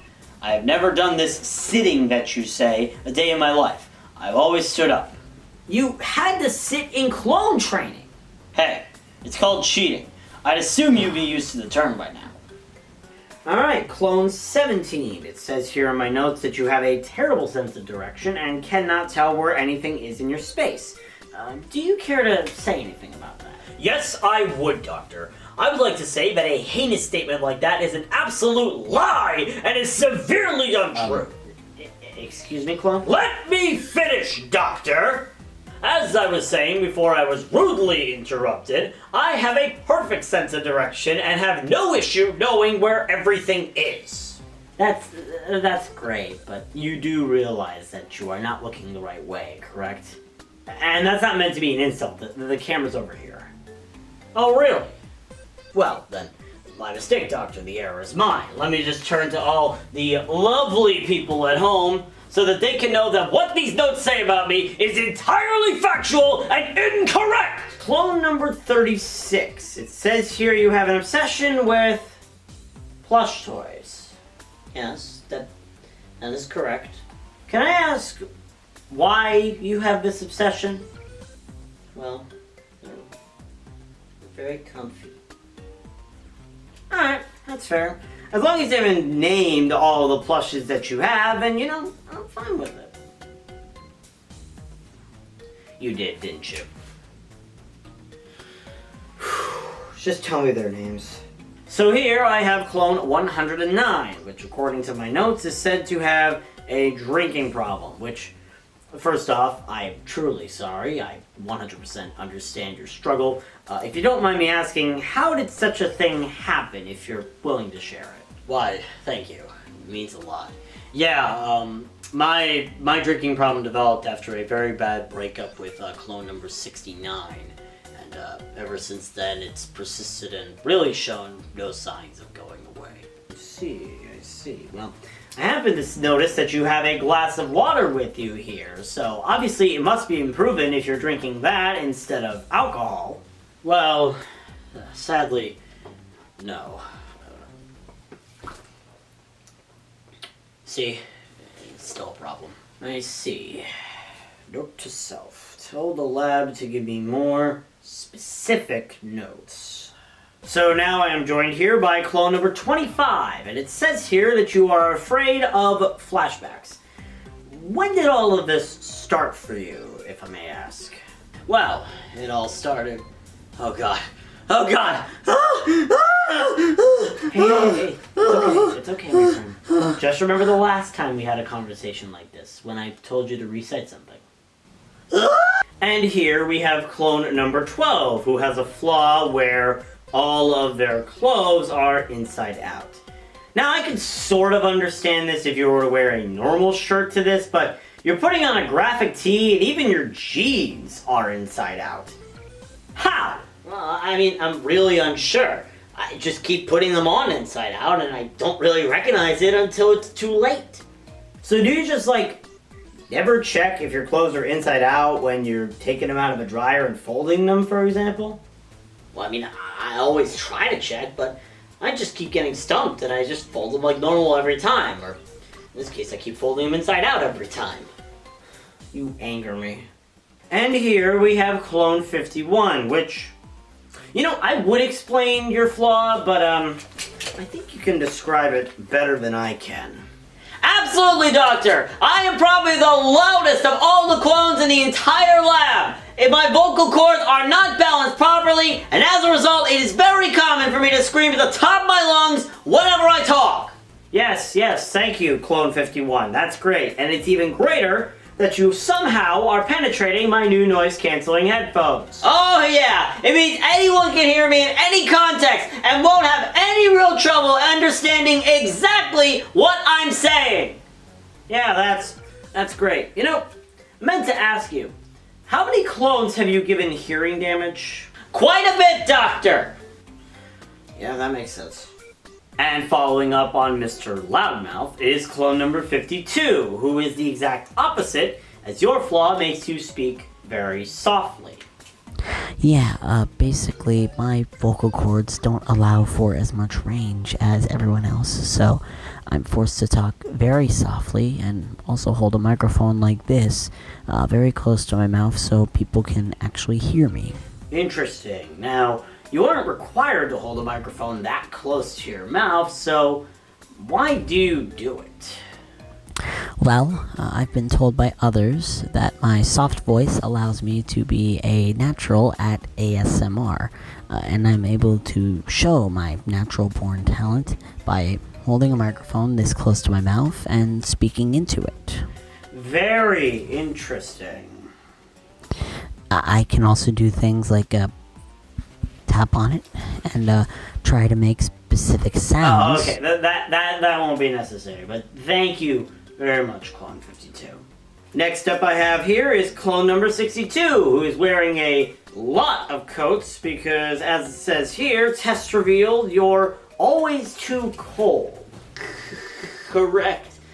It doesn't matter how hot it is, I somehow am always cold. I see, interesting. So, is that the reason that upon your arrival I started getting a very hefty heat bill? In the middle of summer? Potentially. And now here I have the literal polar opposite of Clone 62, Clone 63, who is always too hot. Yep. I've tried everything. Ice down my back, hundreds of fans, even standing outside naked in a blizzard, but I'm always just too damn hot. Yeah. Now, that third point. Please tell me you were at least wearing underwear or boxers or anything when you were doing that. Nope, nothing on at all. It was still as hot as an oven. That also explains the police report I got in the mail last winter. Next up, I have here clone number 72, who... Yeah. I think that does all the explaining there. They're always asleep. It's funny, I don't think I've ever seen them awake. And when they sleep next to clone 51, you know they're never gonna wake up. Alright, next up is clone number 87, who was an experiment to see if I could make a clone with a robotic arm. And, as you can see, they have a robotic arm. So, how's that arm working out for you? You know the answer to that question. It works horribly. I can't grab anything with it. It keeps falling off and I have to rewire and reapply it on, and it's a clunky mess in any context. So the answer is great, right? If I could make this hand into a proper fist, I would punch you in the jaw so hard right now. And here we have clone 155, who according to my external lab notes has a, quote, heavy potty mouth. That's correct, Doctor. I happen to have the mouth in the entire lab, and there's no in here that can contest me. I see. I apologize for whoever's editing this and has to censor everything he just said. Next up, I have clone number 29, who, honestly, you just confused me. How the heck did this happen to you? I mean, I have no idea. I theorized it was because you forgot to add new color cartridges to the cloning device when you were making it. Oh, you know, that would make sense, but how would you describe that smooth jazz I listen to whenever I see you? You know, it's called an iPod. I suggest you invest into it. Okay, but even that isn't black and white. They don't make iPods like that. It was a custom version. Ugh. Next up here, I have clone number 144, who for some reason is visible in a lower quality. May I ask exactly how this happened? Well, I don't really know.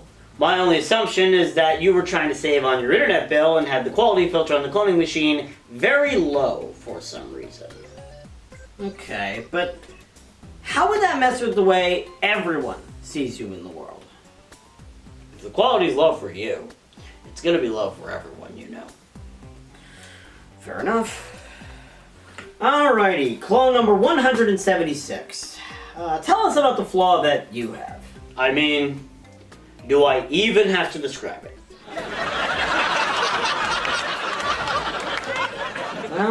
When you put it like that, not really. But more so, I meant, how the heck does this even happen?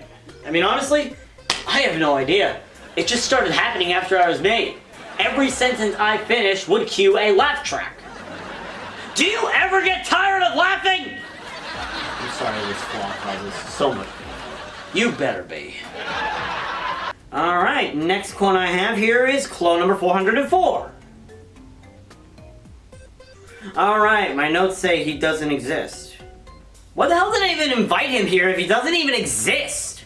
And next up here is clone number 47. And next up here is clone 47. Who has a tendency to repeat every word I say. Pickle fish lips. God damn it, can you just shut up for one damn... Next up here I have clone number 86. And you may notice I do not have my signature clipboard anymore. Well, it's because they eat clipboards. Oh, I don't. New clipboard needed.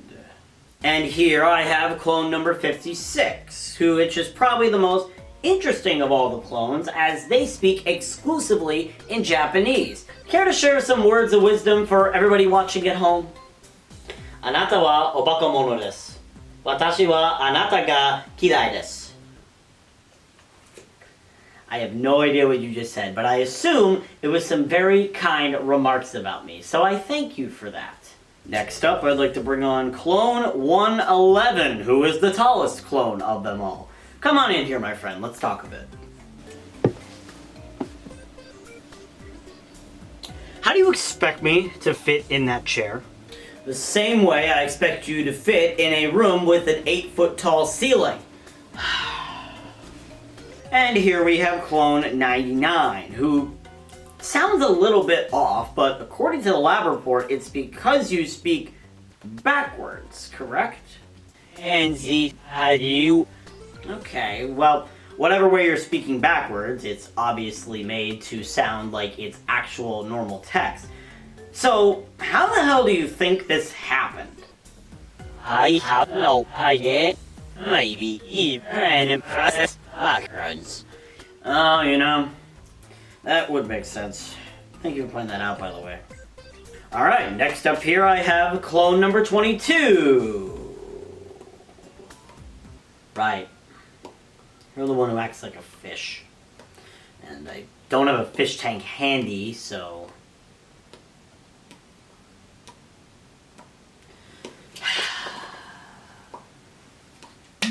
Drink up. Alright, next up I have 4 clones. Clone 41, 42, 43, and 44, who categorize themselves as a barbershop quartet. Nice to be here. Nice to be here. Nice to be here. Nice to be here. Very nice singing, guys, though I will say your group name needs work. I don't think the barbershop clone-tet is that creative.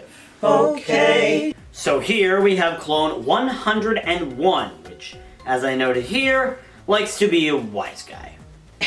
Actually, Doctor, it's clone number 101.367852951016, infinite repeating. And my job description implies I do not like to be referred to as Mr. Wise Guy, rather as an honor roll version of you. Alright, whatever you say. So, clone 101 extra numbers. What is it you typically try to achieve in this lab? See, again, you got the name wrong. Let me spell it slower now. 101.36785. You know, he's been doing this for a long time, and I think at this rate he's never going to evolve as a person. And it just really saddens me to see the love of my life look like this. This is clone 119. They think they're my non-existent wife. Stop treating me like I don't exist, honey! We had something and you committed your life to this cloning shenanigans and have completely ruined our relationship! What relationship are you even talking about? is it? I want a divorce! We're not even married! Next up I have here, clone number 74, which says here on my external lab report that you're able to connect with people in a world beyond ours. Tell me a little bit about that. Why, certainly. You see that over there, Doctor? Yeah, it's just a camera. You may just see a camera. What I see is an audience of people watching your work and see what you've done. I don't think I understand. Think about it, Doctor. There's a world of people seeing what you do, and just maybe they may feel inspired to follow their dreams like you did. Maybe that dream is to make their own clones. Who knows? I mean, come on now. This has to be a joke, right? I mean, who the hell would dedicate part of their life to making clones of themselves? Like, what use are they gonna be? Are they gonna clean up the house or do your chores for you when you can't? It's ridiculous, man. Hey, Sheldon! Are you gonna get your butt off that couch and clean your damn room? Or are you gonna wait to clone yourself and have one of your clones do it for you? That's it. Alright, looks to be recording. Alright, glasses to look smart. There we go. Oh, right, clipboard. That's important.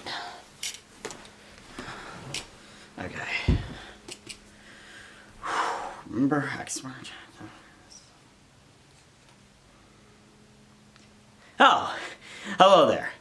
My name is Dr. Sheldon Harris Isaac Taryn.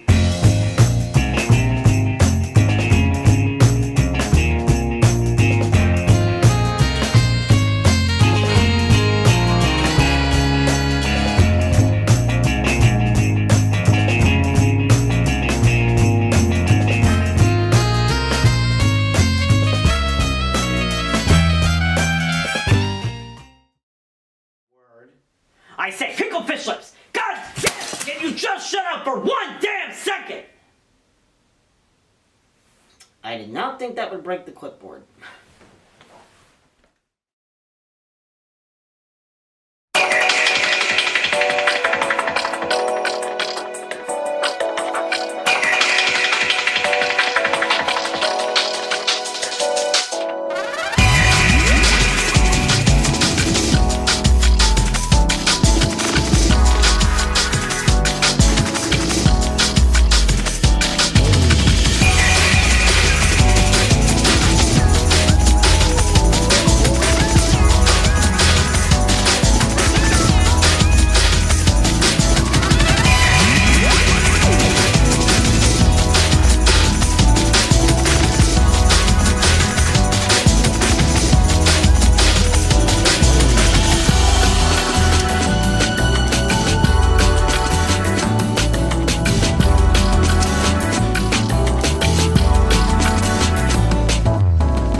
You wanna fight me?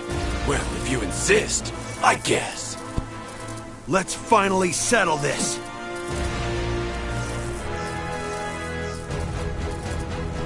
Over here! Shoot! Over here! This will finish it!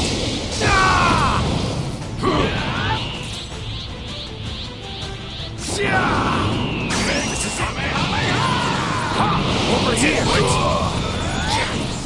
Here comes my ultimate attack! I'll give you a fight!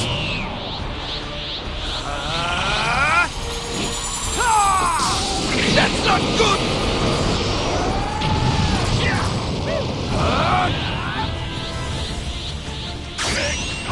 it on! Shoot!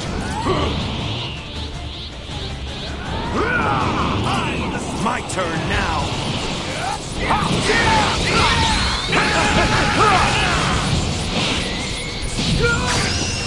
I'll send you to the next world with this Ultra Big Bang! Kamehameha! I'll give you a fight!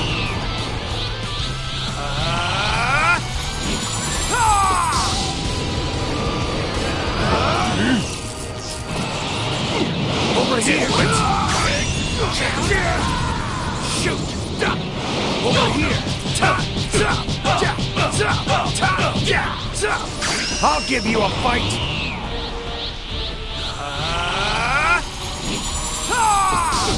Look at that! Thanks for training with me. I appreciate it.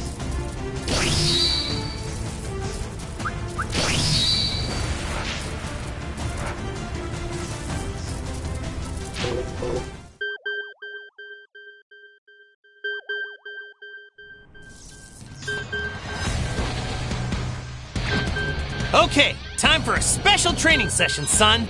Come on! Give me your absolute best, Dad. I promise.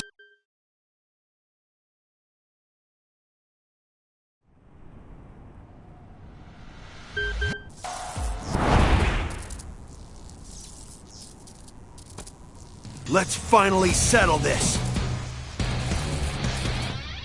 Try to keep up with my power, that is.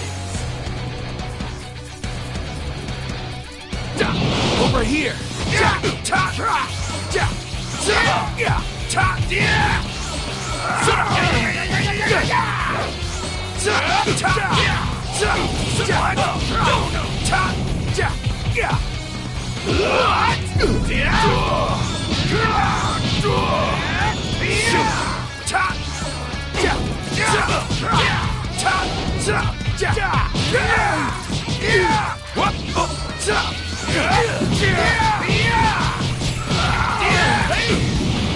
This will finish it!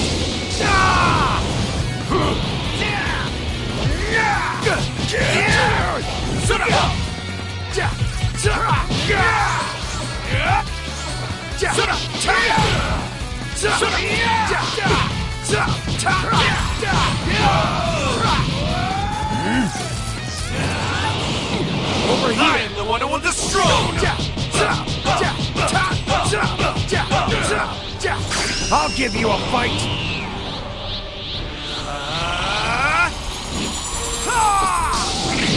This is a tough one! Thanks for training with me. I appreciate it.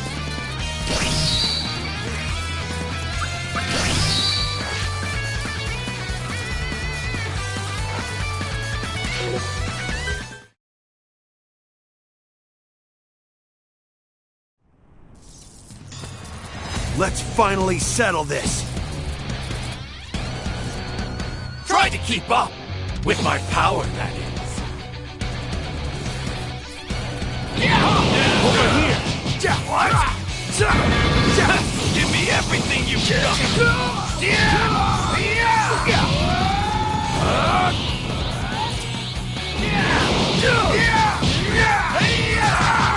All right. Bring it on!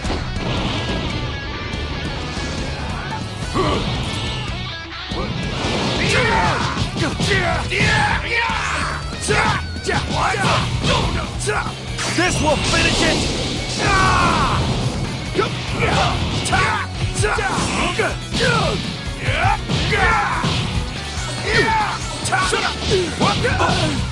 mine!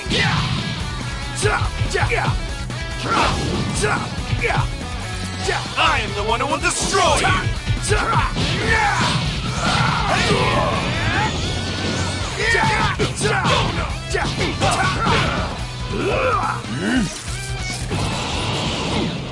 Over here!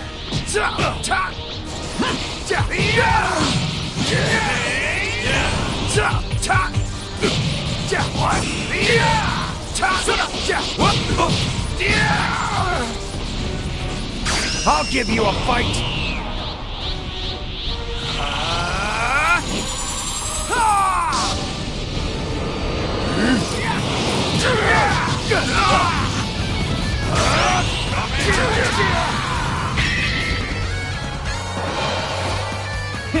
Come back and face me again, after you've gotten a bit stronger.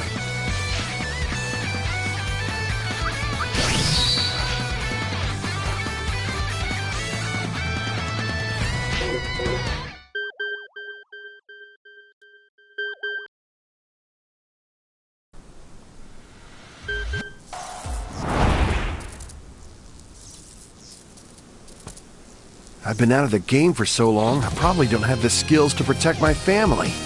I need to train again. At least you're starting to look like a proper warrior. I'll whip you into shape. Over here! Is that all you've got?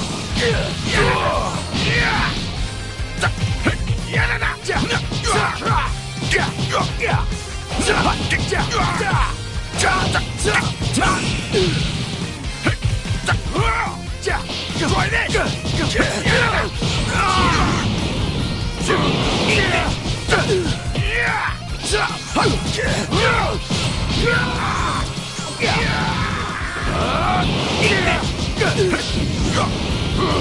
this will finish it!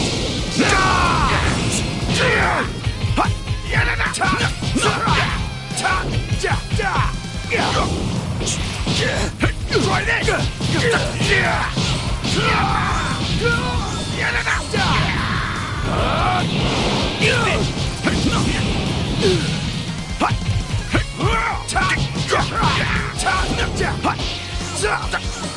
This will finish it!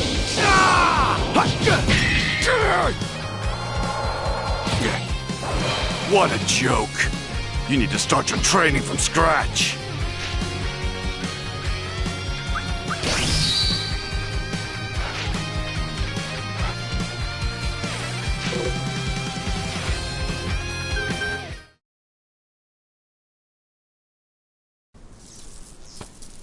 I've been out of the game for so long, I probably don't have the skills to protect my family. I need to train again. At least you're starting to look like a proper warrior. I'll whip you into shape. Over here!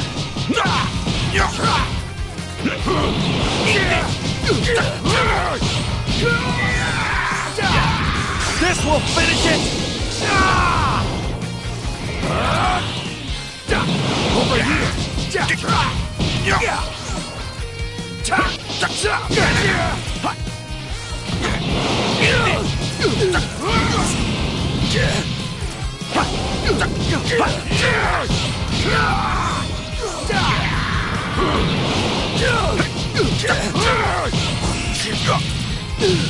This will finish it!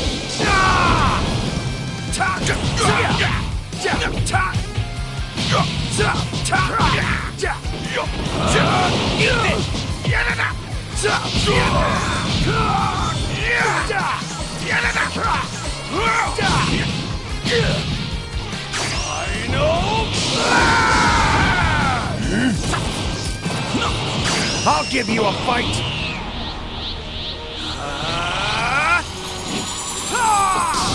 No!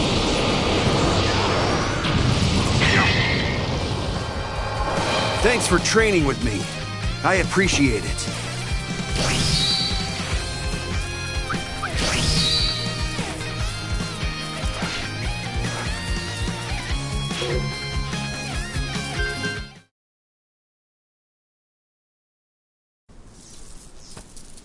I've been out of the game for so long, I probably don't have the skills to protect my family. I need to train again. At least you're starting to look like a proper warrior. I'll whip you into shape.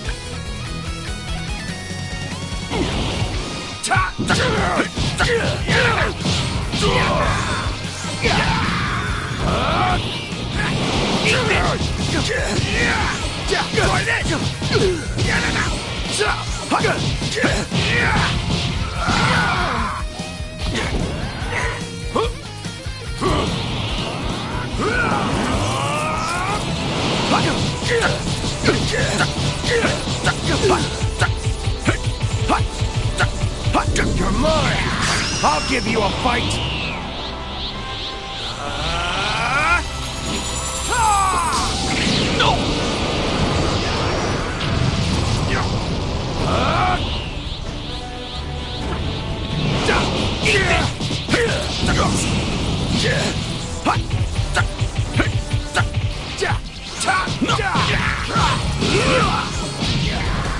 Bring it on!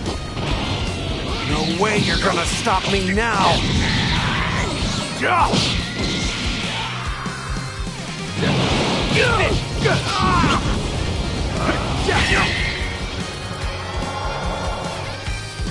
Thanks for training with me. I appreciate it.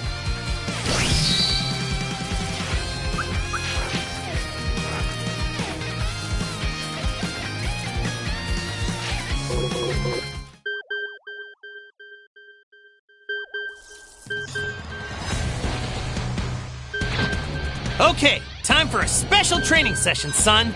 Come on! Give me your absolute best, Dad. I promise, I can handle it. This is the only way I'm gonna get stronger.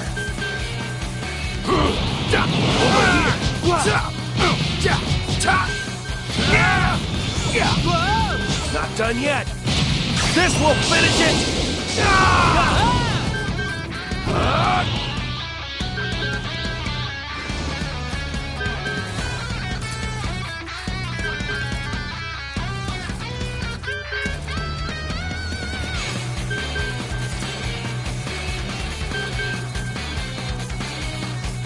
This will finish it!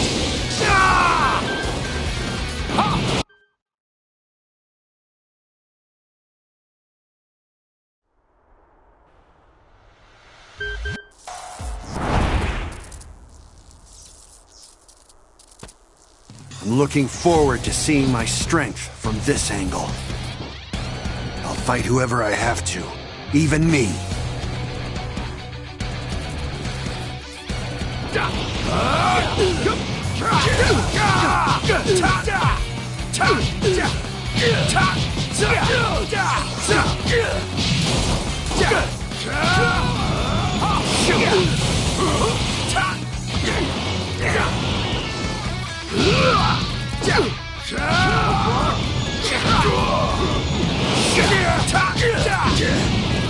Bring it on!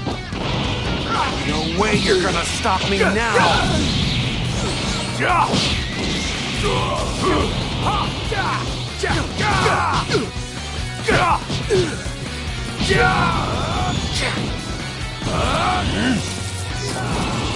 Into the water here! You're mine! Over here!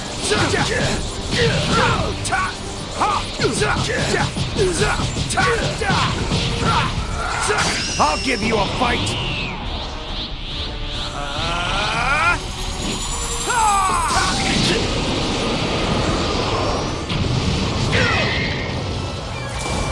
Staying on my level is no easy task.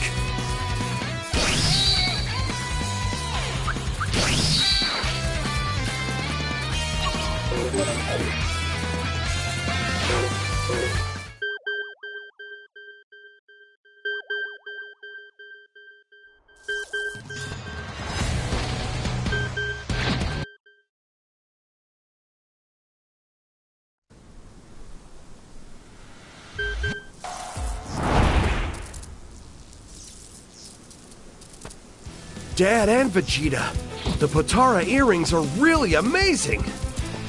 I'll take you down, Gohan! Bring it on! Over here! Yeah!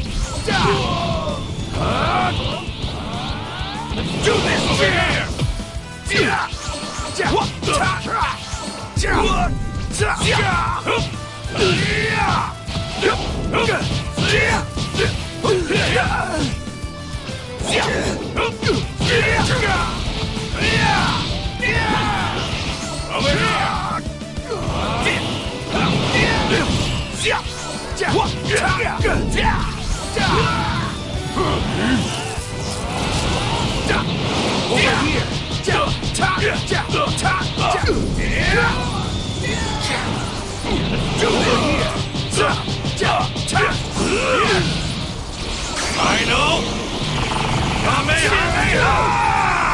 Shoot!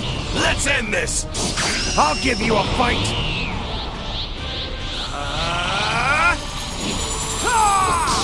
No way!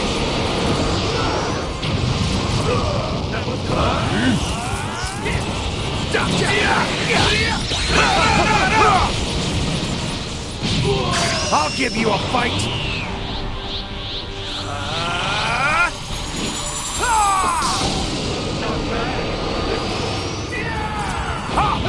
Over here!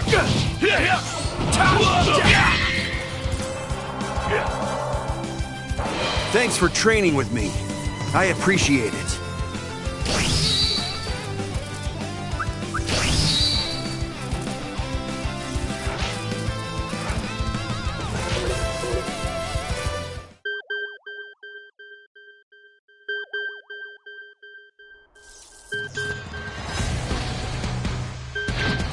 Okay, time for a special training session, son.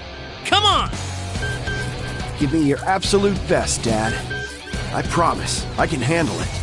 This is the only way I'm gonna get stronger.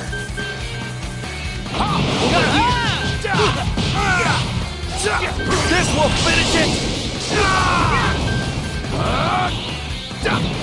Over here!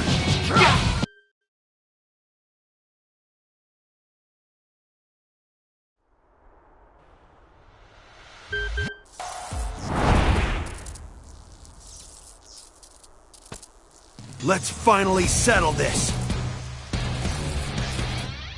Looking to get stronger too, huh? Sounds good. Give me all you got. Get lost! What? You do know I'm a low-class warrior, right?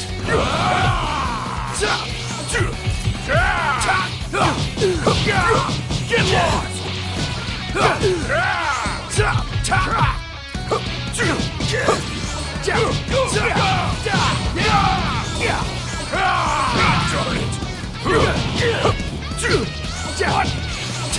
You're mine!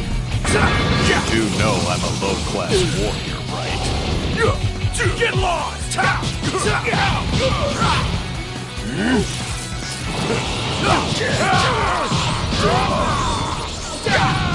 I'll give you a fight!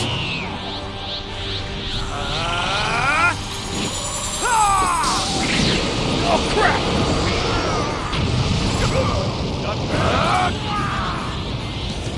Over here! What? Die already! Shoot! This will finish it! Here I go!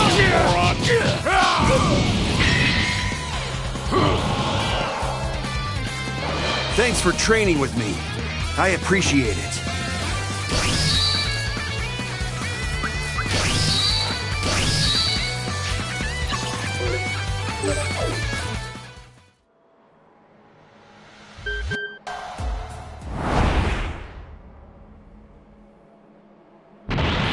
Sorry, but I don't plan on losing to you or anyone.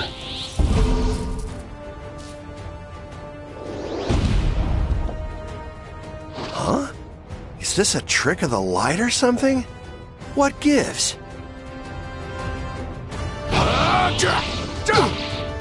Hey, stay focused. Come on, do better.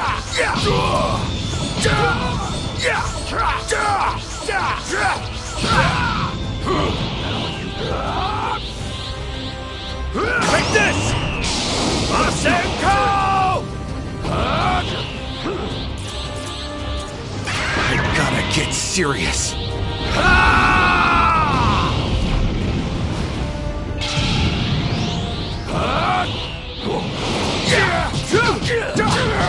Hey, stay focused. Shoot! I'm tired of your game. I can read you like a book. Wow, you're good, huh? Is this all? Gotta admit, you're good.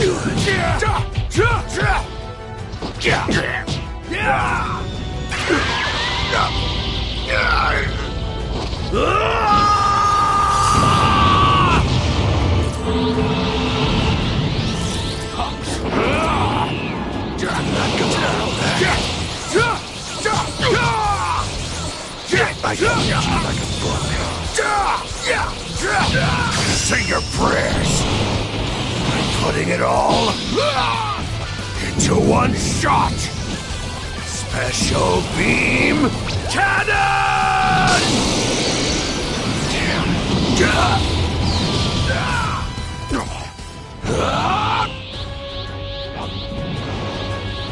Time to finish this.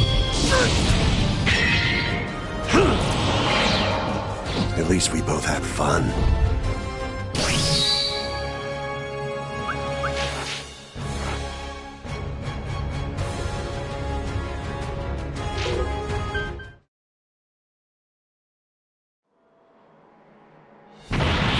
Sorry, but I don't plan on losing.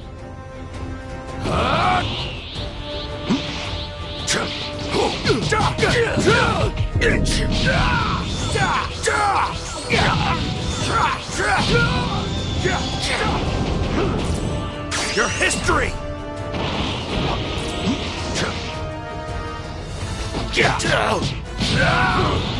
All you got.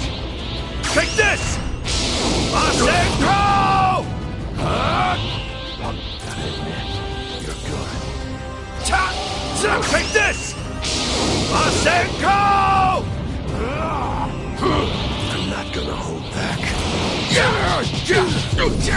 Is this hard? Say your prayers. I'm putting it all into one shot. Special beam cannon!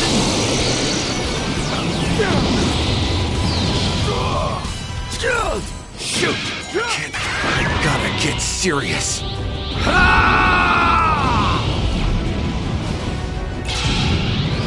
No, you don't.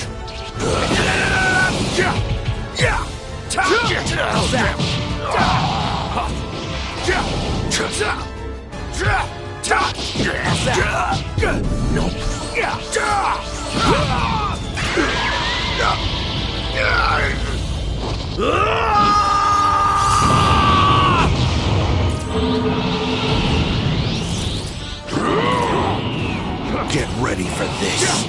I can read you like a book.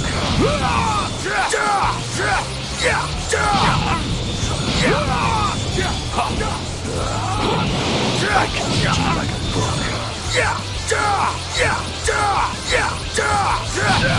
Say your prayers. I'm putting it all into one shot. Special beam cannon!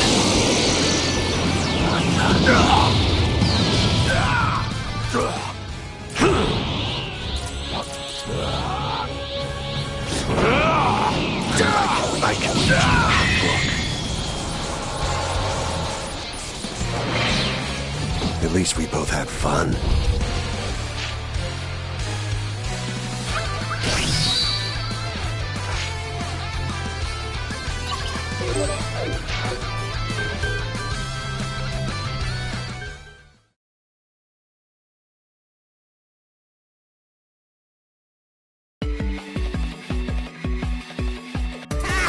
Eat your heart out, Martha Stewart!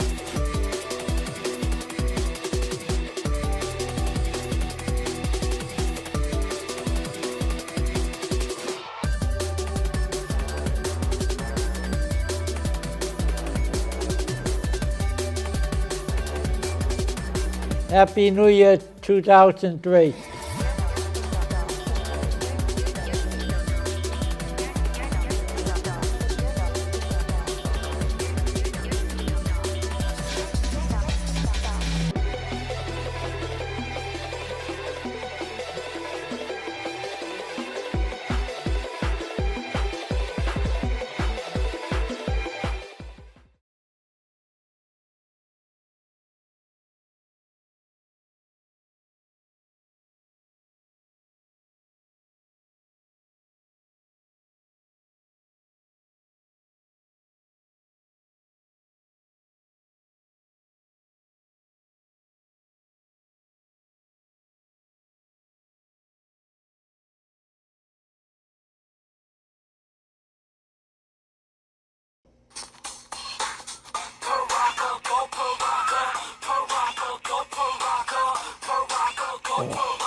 Paraka. Okay. Yeah, okay. Yeah, I haven't done one of these in a while, huh?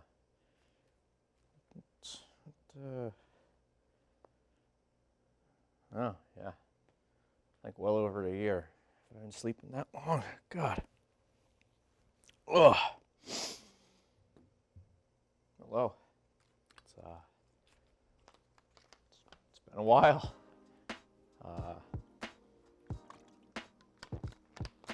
My name is Dave. And in case you have forgotten, which, again, it's kind of been a while, understandable. This is Dave Explains Bionicle Lore. Now, I'm not going to really give you a huge recap because it's been so long. If you want to know what happened, go watch the other 4 videos. You've got 4-ish hours to kill, I'm sure. Is that how long? Is that about how much screen time it is? Cool, 4 hours, cool, do it. But if you insist, I'll give you a quick little reminder of where we last left off, okay? Just because I'm such a nice guy. The last 2 videos were focused on the Metro Nui storyline, and as such, were flashbacks. Vakama was in my position at telling all the Toa Nuva and the Matoran of Mata Nui the story of his escapades as a Toa from like 1,000 years ago or so. You know, Vakama explains Bionicle lore, if you will. Or would it just be historical? History? Would it just be history? Okay, well, history's boring, so let's move on. Today, we are covering what many fans, myself included, consider the best year for Bionicle. I have something in my eye. Both in terms of sets released and storyline. 2006, the Voya Nui arc, Bionicle was at the peak of popularity. So much so for one of the commercials, one of the best commercials of all time. Fight me in the comments or in person. Name the time and place. I'll be there. Will you? I don't think so. I think you're a coward. But I will. I'm not a coward. Anyways, they secured the rights to Pop Punk Banger Move Along by the All American Rejects to use as marketing for one of the set lines. Okay. Now that we got all that out of the way, I think I've rambled enough. I think it's time. Let's go. In 1954, off the coast of Japan, a freighter by the name of Ekomaru is suddenly sunk in a brilliant white-hot flash of light. There it is. My printer, I don't know what's going on with my printer, but all these lines here, it's not supposed to look like that, but you know, that's just on brand for this show at this point, isn't it? It's all, yeah, you get it. Anyways, the company that owns that ship, the Southern Seas Shipping Company, sends a rescue boat, the Bingo Maro, in search of survivors, but this boat also meets the same fate as its predecessor. I don't have a picture of that boat. I don't really need a picture of this boat either, it doesn't matter. A fishing boat from the nearby Odo Island does come across survivors, but like the 2 ships before it, it also goes up in flames.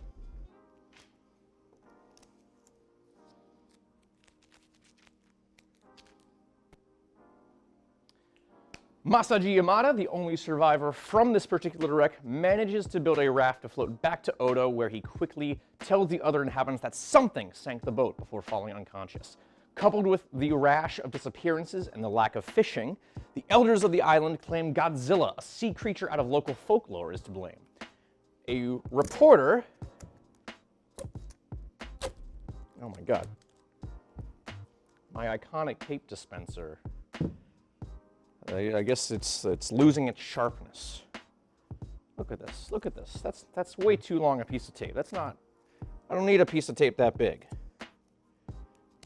Okay, I think that works. We got it. It's all good, don't worry about it.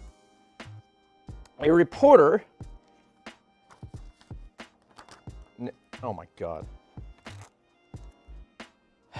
This is what happens when you take this long a break from this show.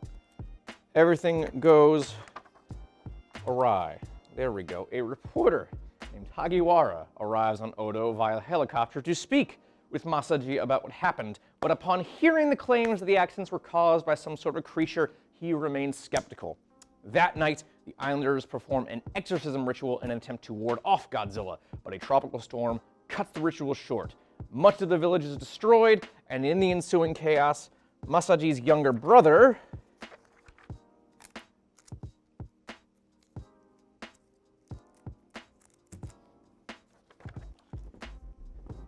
oh god.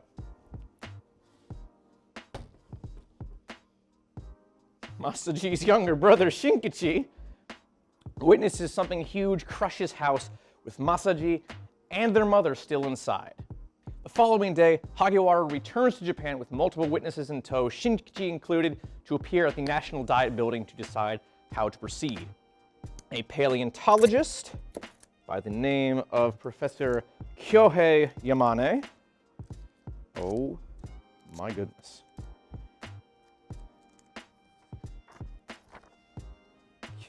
Yamane suggests a scientific investigation party be sent to the island to find out just what happened. His daughter,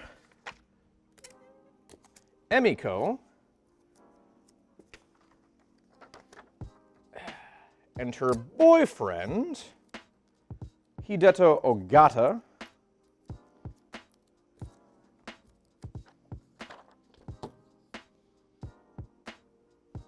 okay, good. Thought it was going to fall for a second, just wanted to make sure. Ogata are among the party. Dr. Daisuke Serizawa, I didn't even mean to do that, I just did that by accident, so now I'm going to reuse this piece of tape. Reduce, reuse, recycle.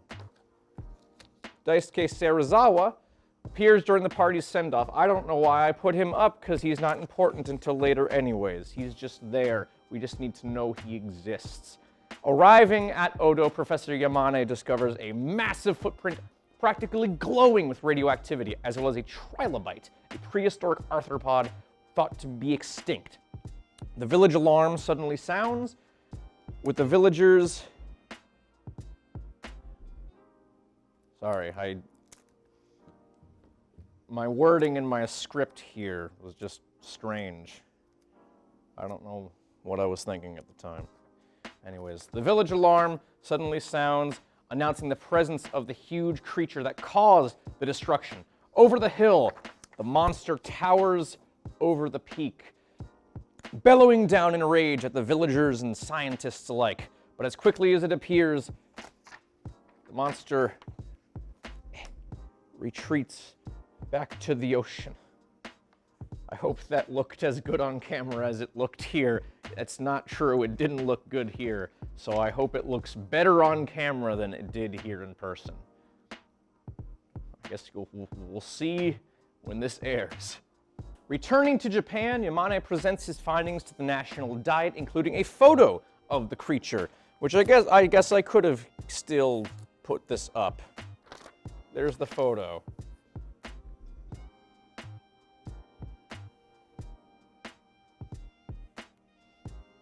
He dubs it Godzilla after the Odo Island folklore.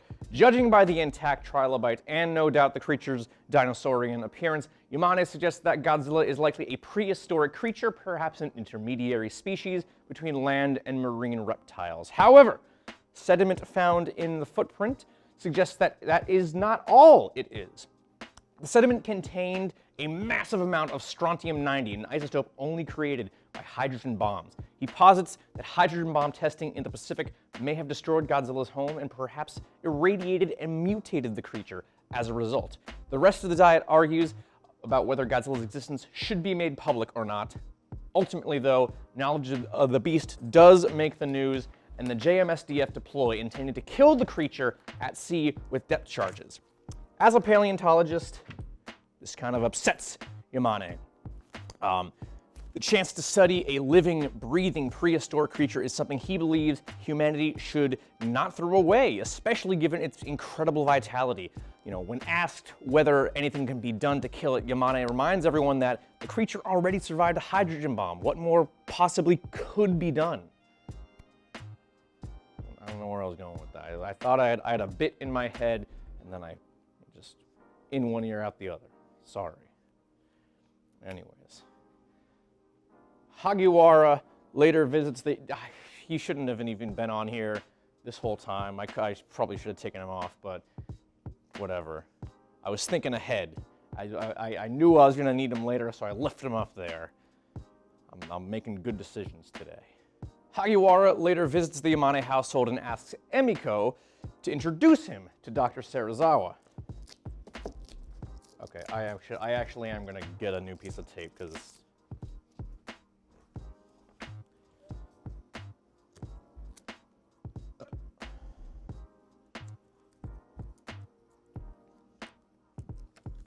introduce him to Dr. Serizawa.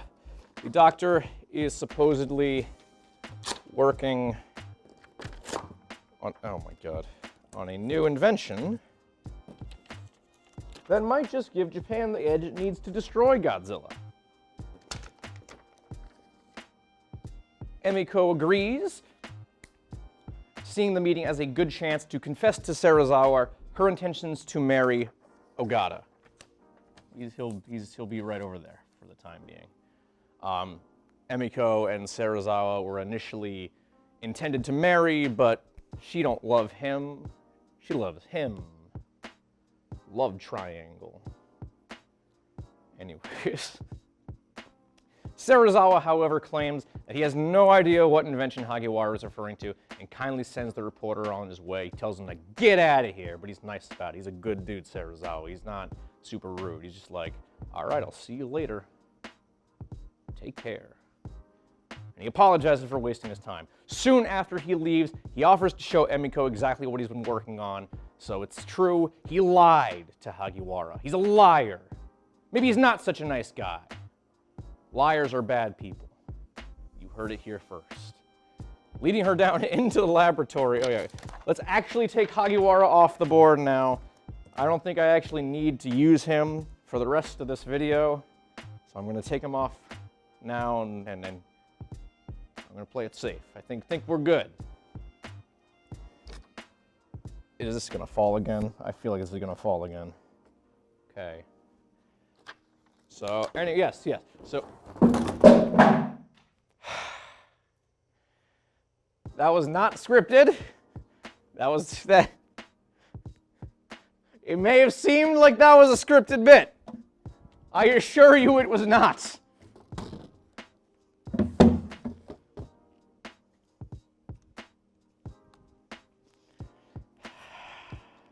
Okay. Where were we? Serizawa leads Emiko down into his laboratory. And Emiko is so horrified by what Serizawa shows her that she leaves without even telling her about her engagement to Ogata. But not before the doctor makes her swear not to tell another living soul about his work. That night, Godzilla makes landfall in Shinagawa. There he is. There he is. It wreaks havoc through the ward with Yamane, Ogata, and I need another piece of tape. Shoot. And Shinkichi. not to mention countless other civilians, looking on in horror, helpless to do anything to stop the destruction. That morning, the GSDF enacts a plan to line the coast with 40-meter-tall electrical towers that, on contact, will send 50,000 bolts of electricity coursing through the monster's body. Evacuation is also put into effect, and a blockade of artillery cannons erected. Godzilla once again surfaces and bats aside the electrical towers like they're nothing, breaking through the high-tension wires and unleashing a stream of white-hot, incandescent light from its maw, melting the towers and proving its invulnerability is second to none. It moves inland into the very heart of Tokyo, leaving untold amounts of death and destruction in its wake. The entire city is set ablaze by the creature's atomic breath. Tanks and artillery cannons prove utterly useless against its thick hide and only serve to enrage the beast. Finally, a squadron of fighter jets lead the creature back out to sea, ending the rampage for now. In the morning, okay, that's all right. I just wanted to make sure I had all my pictures set. I thought I was missing one, but I wasn't. In the morning, the death toll numbers in the thousands, with the injured even more innumerable. And that's not even taking into account the massive amount of radioactive fallout. In an emergency shelter, Emiko runs into Ogata and pulls him aside, breaking her promise to Serizawa and telling her future husband about his terrible invention.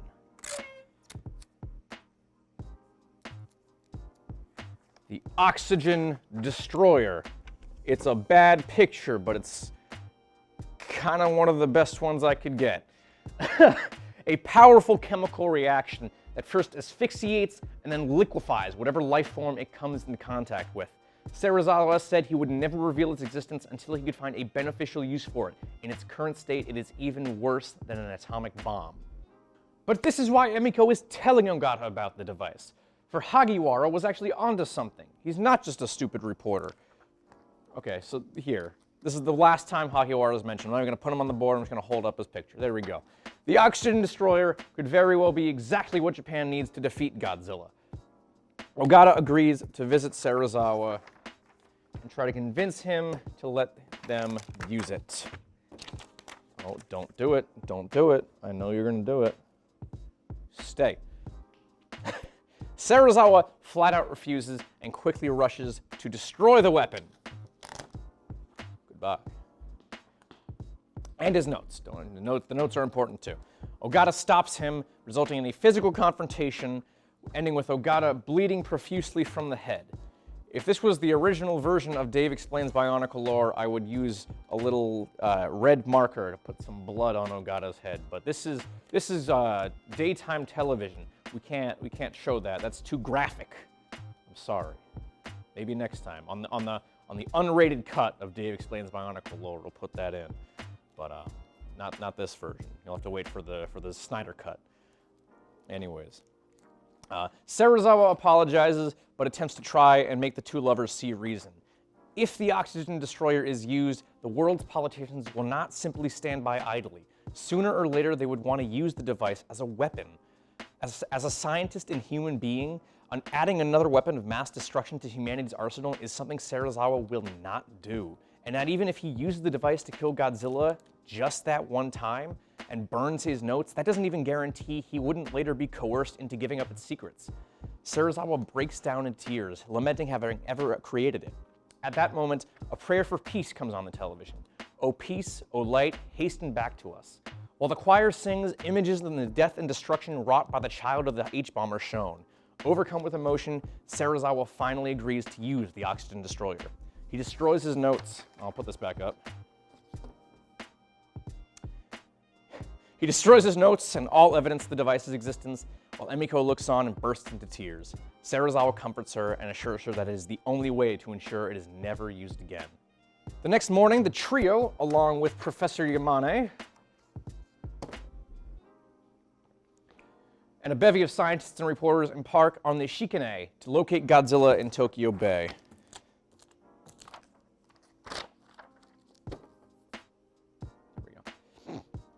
Serizawa requests a diving suit so he can ensure that the device is activated correctly. Ogata at first refuses, claiming Serizawa has no diving experience, but eventually relents on the condition that he accompany the doctor. The two descend into the depths. All right, I gotta kind of reorganize things here to make it. The visual aspect of this needs to be correct. I wish I had scissors to make this Oxygen Destroyer picture a little smaller so it looks like Serizawa was holding it, but I don't have scissors, so I'm gonna rip it and hope for the best. And we're breaking new ground on this show today. You really are.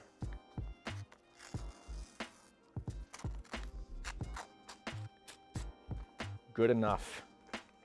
And then Serizawa has the Oxygen Destroyer. Special effects, movie magic. Anyways, what was I saying? The two descend into the depths after locating Godzilla using a Geiger counter. Sure, there up above. Oh my God, this thing keeps falling. I never had much trouble with this staying up before. Not this much trouble. That's for sure. There we go. So they're on the surface, they're down in the ocean. Does that make sense? I think that makes sense. Put in the comments, does this make sense? I'll wait.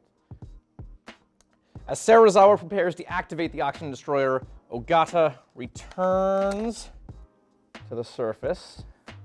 There we go. The doctor watches as Godzilla writhes. Jesus. As Godzilla writhes in agony. And from the device's effects. Special effects, movie magic, baby. He wishes Ogata and Emiko happiness in life before bidding them both farewell, cutting his suit line and oxygen cord, ensuring his own death. A noble sacrifice to ensure the knowledge of the Oxygen Destroyer dies with him. Rest in peace. Godzilla surfaces one final time. I didn't even mean to make that stick, it just did it by itself. Look at us go, doing good things today. Screaming its defiance at the world before sinking back down to the ocean floor and finally disintegrating into nothingness. Ogata, Emiko, and Professor Yamane quietly mourn Serizawa's sacrifice, with the professor lamenting that it is unlikely Godzilla was the last of its kind, and that if nuclear testing continues, there's a very good chance Godzilla will appear. Another Godzilla will appear someday. Not this Godzilla. This Godzilla is dead. Got some good distance. That one's dead. He's gone. Anyways, just a few short months later, I don't need any of this stuff now. Goodbye. Goodbye. I need you still. Aha! I will clean this up. Don't worry. We got people for that. We have our team of Dave Explains Bionicle Lore interns. Interns is not the word I'm looking for. Cultists. How about that? We got our cultists. Anyways, just a few short months later, Shoichi Tsukioka and Koji Kobayashi, two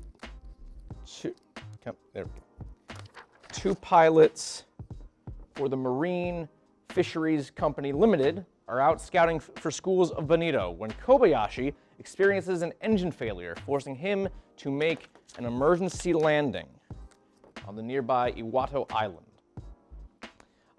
Hidemi Yajima, there she is, Tsukioka's girlfriend, and also the daughter of the president of the company, nepotism much, radios Tsukioka to inform him of his friend's trouble, and the pilot heads to the Iwato for a pickup. Oh my God, stop. I need something else to weigh this down, but I don't know what. I don't have anything else to weigh this down. Next episode, we'll make sure nothing goes wrong. Anyways, while pausing for a smoke break before leaving, the two hear a deafening roar from the cliffs above. They turn towards the noise to see exactly what Professor Yamane had warned of the year before. Another Godzilla! Again, not a great picture, but it's kind of the best one I could find. Believe me, if you've seen the movie, you would know that's kind of that really is kind of the case. But the creature is not alone, but instead pitted in mortal combat with another huge creature. In the heat of battle, the two monsters tumble off the cliff into the ocean below. Tsukioka and Kobayashi return to Osaka to report their experiences in a meeting with the JSDF and several scientists, including Professor Yamane. The pilots identify the other creature as Anguirus, another dinosaur species. The pilots identify the other creature as Anguirus, another dinosaur species that lived during the same time as Godzilla and had a bitter rivalry with that species. The scientists conclude that Anguirus has also been awakened by continued nuclear testing, just like this second Godzilla. Yamane regretfully informs the assembled crew that, sorry, not much we can do. With the death of Serizawa the previous year, the oxygen destroyer is forever unavailable. They're screwed. SOL, as it were. The best they can do, he suggests, is to enforce a blackout in the city and to use flares to lure the monster away from it, as bright lights seem to have a profound effect on the beast, perhaps reminding it of the light of the hydrogen bomb explosion. Tsukioka and Hidemi are finally, are finally reunited, with the latter expressing worry that he might have perished on Iwado. Tsukioka consoles her, and they watch as the JASDF, the A is for the aerial, the Japanese Aerial Self-Defense Force, or maybe just Air Self-Defense Force, I don't know, sends out fighters to search for Godzilla and Anguirus. Kohei Yamane, not Yamane, Kohei Yamaji, I did need that one, I didn't mean to throw that on the ground. Kohei Yamaji, Hidemi's father and president of the fishery, laments that if Godzilla does appear, it will wreak havoc on the industry, making fishing pretty much impossible. The creature does later appear in Osaka Bay. Where did I leave off? And the blackout is put into effect, but just as Yamane predicted, is lured away from shore by flares dropped by the JASDF. Oh no, that's not good. The tape came off undone. There we go. He's leaving. Goodbye. Everyone wave goodbye to Godzilla. Are you waving goodbye? I have my spyware set up so that if you have a webcam, I can see if you're waving goodbye to Godzilla or not. Are you waving goodbye? Thank you. God. Unfortunately, this coincides with a prison breakout. The prisoners escape their transport truck, hijack a fuel truck, and in the ensuing high-speed chase, crash into a fuel refinery. What a terrible circumstance. Goodness. The resulting blaze acts as a beacon to Godzilla, and the creature resumes its march on Osaka. At the same time, unfortunately, the flares that were meant to lure Godzilla away from Osaka have had the unintended consequence of luring Anguirus towards Osaka. And the two monsters continue their titanic battle, leveling the city, including the main cannery for Marine Fisheries. Damn, pour one out for Marine Fisheries Company Limited. The creature destroyed the historic Osaka castle in the process, and in the chaos, Godzilla gains the upper hand, tearing out Anguirus' throat and then roasting the dinosaur's corpse to ash with its atomic breath. Godzilla leaves victorious and with the city in ruins behind it. Tsukioka, Kobayashi, Hidemi, and her father. Where's Kobayashi? There's Kobayashi. They're all together. But they more than lost the cannery, but Yamaji swears to rebuild and makes the decision to move operations to the Hokkaido branch in the meantime. A few months later, Kobayashi has been working at the Hokkaido branch and receives word that the rest of his friends will be arriving to join him soon. They get together, put them all together here. There we go. Oh, goodness. I gotta be better about how I affix this tape. Oh no. Okay, there we go. All right. They get together to celebrate their reunion with Tsukioka, even reuniting with some old war buddies of his, Tajima and Terasawa. Meanwhile, Kobayashi and Hidemi have kind of a heart-to-heart with the former, implying that he has found someone that he fancies. Unfortunately, the discussion is cut short by news of one of the company's trawlers having been sunk. Despite Hidemi's protests, Tsukioka scrambles to his plane immediately because, hey, a boat sunk. It's probably Godzilla. Probably. It is. Spoilers. He finds Godzilla coming ashore at Kamiko Island. Kobayashi, in the midst of asking Hidemi what things girls might like to receive from a potential suitor, switches places with Tsukioka.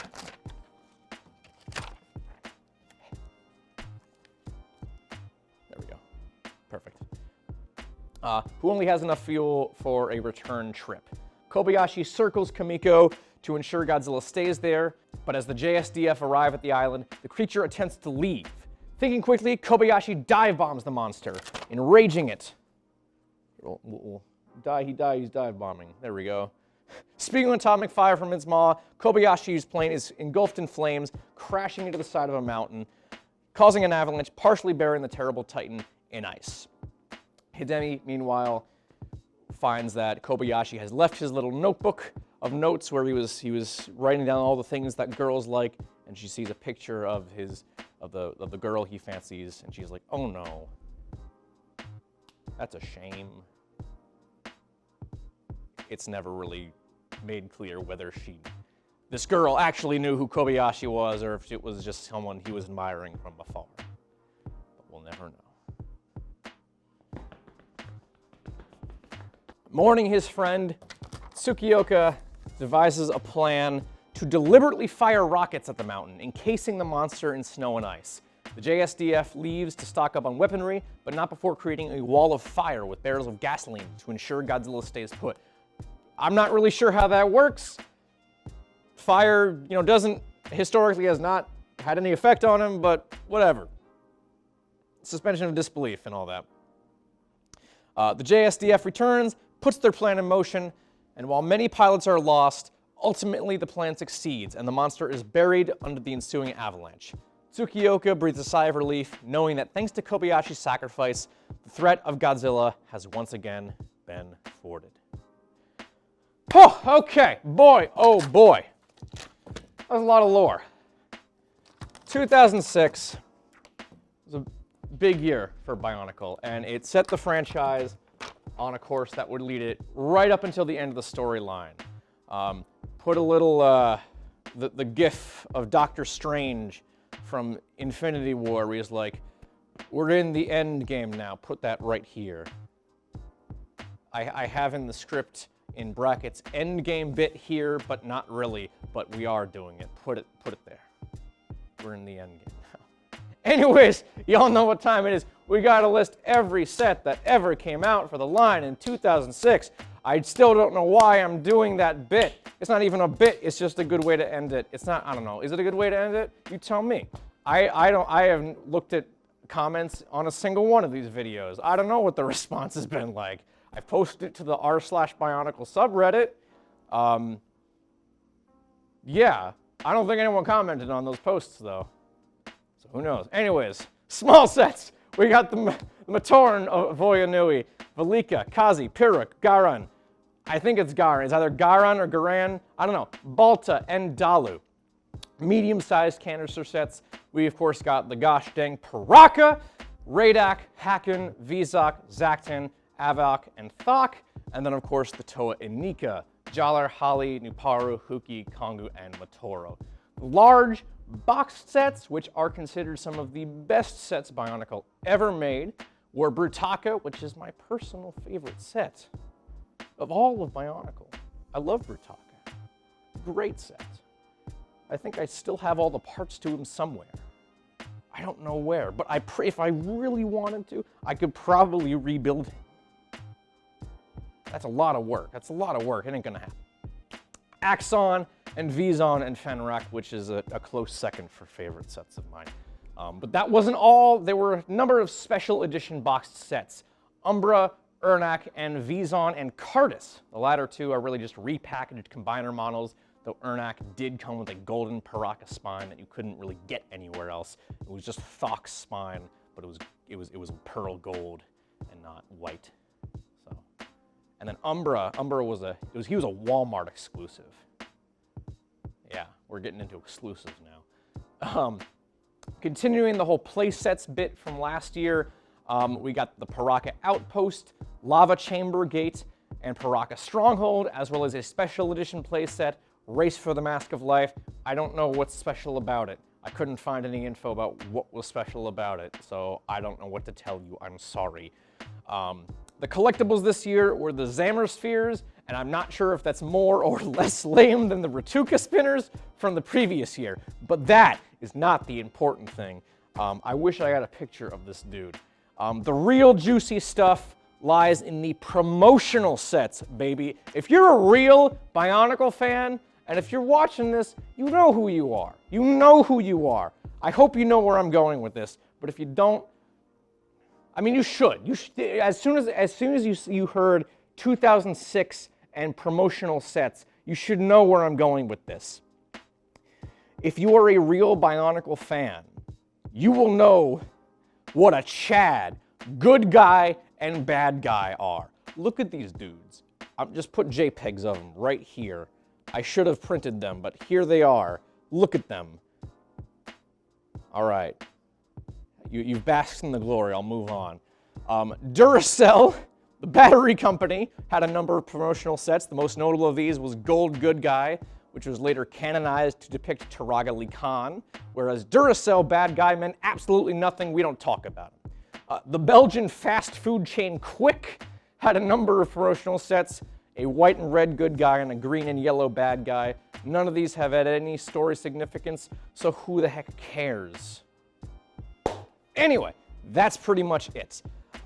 Everything else was just kind of bundles that included multiple sets, and that's even more boring than all the promotional stuff. So that about wraps it up for this episode of Dave Explains Bionicle Lore. I am sorry this one took so long, but I'm sure you can see why. When this comes out, you'll understand. It'll all make sense in that little head of yours. 2006 was an extremely dense year for story. It's kind of going to be like this for the next couple episodes. It just gets more and more dense. I can't remember if I've mentioned it, but the reason Bionicle as a toy line ended was because the story got too dense and LEGO said, there's so much going on here, there is no way we can possibly get new fans on board with this. We're done. So, I promise the next episode covering the 2007 Mari Nui storyline won't take nearly as long. I'll see y'all then, but in the meantime, I'm going back to sleep. I'm eepy. Bye.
Welcome to Side Note, the show where we talk about music news and what's coming up. And today we have a very special guest from the local band Psycho.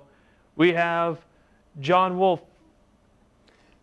Otherwise known as Johnny X on the in Psycho, anyway. Johnny X, stage name Johnny X. Thank you. All right. So your band's been around since '81, around that time area. I'm the only original member left. Yes. Only original. What happened to everyone else? They got real jobs and real lives. So no, they just, over the course of years, people change their attitude towards music and their their lifestyle changes, and so people move on. So what's the current lineup right now? Because I was looking, it was you, Charlie Infection, and Mike. Is that the current lineup? Yeah, this lineup's been together for about 20 years now. So 20 years, okay. And I was also looking up that Chainsaw Priest, this album right here, newest album? Yes. About 2014? Yep. Yeah, newest album came out in 2014. I remember reading it was it's the first full-length album in 20 years? Yeah, just about 20 years, sure. So why did it take that long to make an album? Well, we broke up between 1994 and 2003. We broke up. So why'd you guys break up? It's a long story, but personal problems, and we just got tired of doing it for a while. We needed a break. When you're playing a band that long, eventually something's gonna go. So. Okay, all right. And I also was looking you guys more up, and you guys worked with a bunch of bands that I can't actually say because their names are too inappropriate for public TV. Probably, yeah. But the bands I can say is Out Cold, Rot, and Nasium. Yeah, Nasm, yeah. Nasm. I was never good with names. No, that's fine. But I was just wondering, did you have fun working with all those bands, or? Well, you don't really see them. They cut their version of what's going to be on the record, and they ship it to the record label. So I do know Out Cold real well. They're local. All right. They're from Lowell. So. All right. So you guys play punk music. Do you still do? Yeah, it's a combination of punk and thrash metal. I would say. Oh, that's really interesting. So is the punk scene still big in Boston now, as it was in the '80s, or is it gotten smaller? It's making a humongous comeback right now. Awesome. So it's big right now. Punk is huge in Boston right now. So you think punk's coming back? Yes. I honestly think it is. Oh, that's awesome. I love that, because punk's one of my favorite genres. Mine as well. That's what I grew up with, was Sex Pistols and things like that. Yeah, which, I love just like all kinds of punk music. I'm cool with all of it, and I really like dig your guys' punk. I really do. So you guys making a new album. You guys touring. You guys making another album, another EP. Like, what's the current state of Psycho right now? Yeah, all of the above. We're always touring. So we just got back from Colombia and Mexico, and I had a little bit of a medical situation, so we took a little time off, and we'll be touring again next year, full tour. And there is a new CD in the works, and a bunch of new records coming out as well. Split 7 inches, compilation tracks. There's a DVD in the works. Oh, a DVD in the works? Yeah. Like someone filmed us in Colombia, and it was to thousands of people. It's a great DVD, and I've seen the footage, and it just has to be compiled now.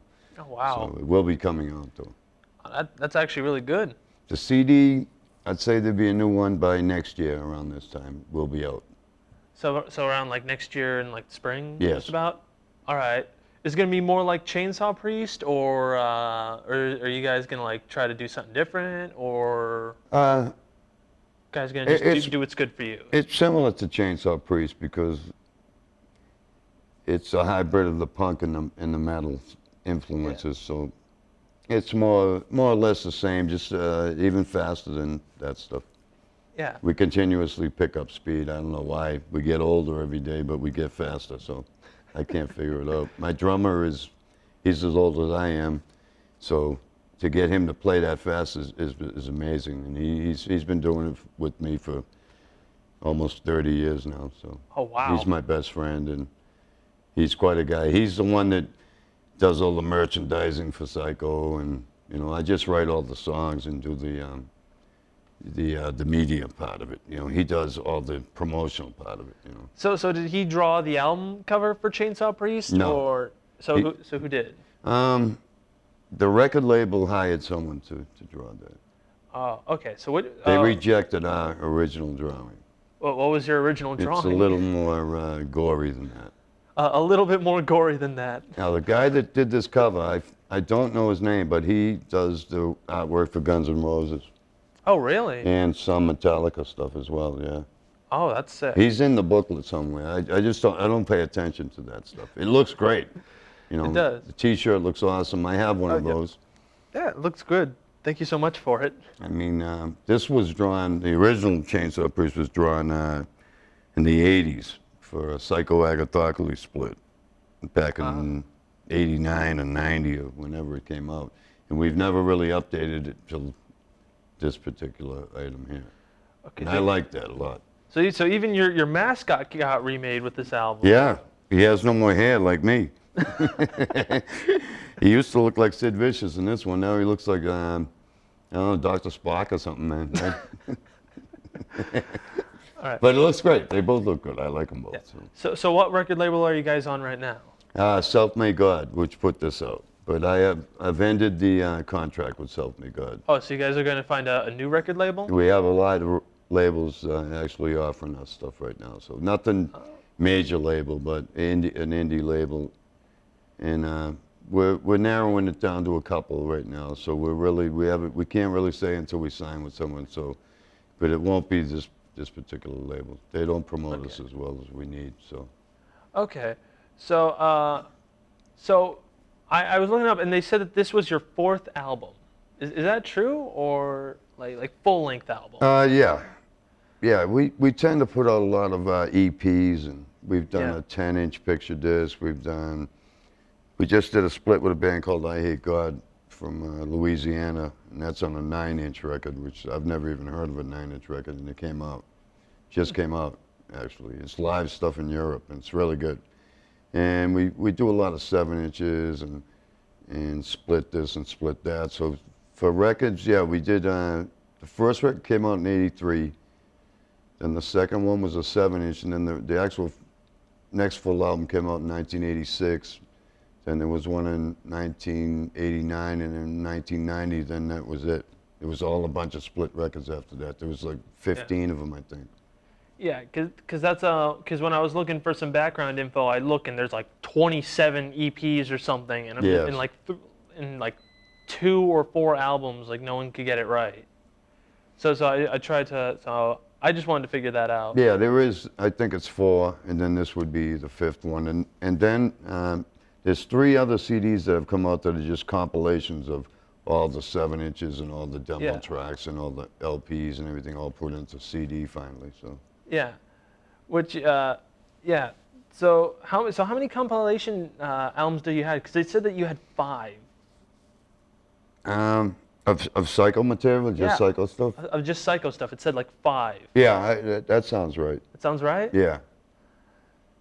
3, 4. Yeah, there could be more. Could be more. Yeah. Coming soon, or? No. Or I'm thinking back on what has come out. I know there's one with all the stuff from the 80s, and one of all the 90s, and then one of all the grind stuff, and then there's one with all the demo tracks, and I think there's another one that's a live one. So there'd be 5, yeah. Oh, okay. So I had a couple of questions. So you said you were inspired by bands like Sex Pistols. Was there like a specific person that you were inspired by for this punk band? One person, no, not one person really, no. So it was just like just like the attitude of punk at the time, like Sex Pistols. Yeah, I mean, you? I'm old enough to go back to like Iggy Pop and stuff, and he's probably the first punk I actually would say is punk to me in the MC5. You know, when I saw those bands, you know, I heard them when I was a kid. That to me was punk rock. And then when the Pistols came along, it just reinforced the stuff I liked already, because all we had was classic rock back in the days when I was growing up. So to hear a band like Iggy and the Stooges or MC5 was pretty wild. And then when the Ramones came out with the Sex Pistols, I mean, that just changed the face of music. So. Yeah. And it was everybody was getting in a band then. You know, I was playing a lot of cover bands at the time and in classic rock bands because that's what I grew up on was classic rock. You know. Yeah. I mean, I follow more guitar players than I do bands, really. You know. Oh, okay. So can you name like any specific guitar influences? Oh yeah, Eddie Van Halen to me is the greatest guitarist I ever heard in my life. You know. So. Oh, yeah, I can see that. I'm a big Ritchie Blackmore fan and Jeff Beck. Those three guys there. Oh. Those are my favorite. Keith Richards too. You know, those four I'd say are my favorite guitar players. All right. So I have a question about punk music in general. How do you feel in the 90s when Social Distortion and Green Day and Blink-182, when they came out with like pop punk, and then all of a sudden that just caught on, and you know, with like Offspring and all those other bands like Rancid? I'm okay with that. You're not like enraged mad? Because I know a bunch of punk artists, you know, like the guy from the Sex Pistols absolutely hates Green Day. Yeah. I have no problem with those guys. Really? No. I think, you know, whatever you want to do.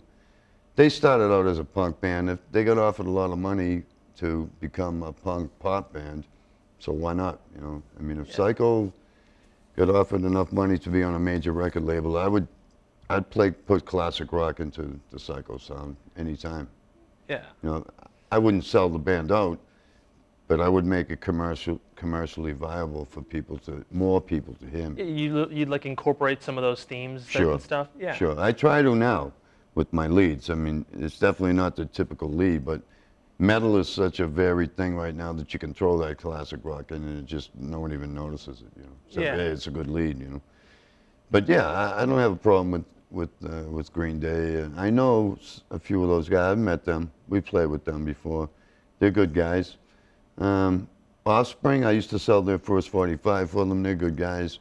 You know, how can you pass up that kind of money? You know, I'd rather play guitar than to work in a factory.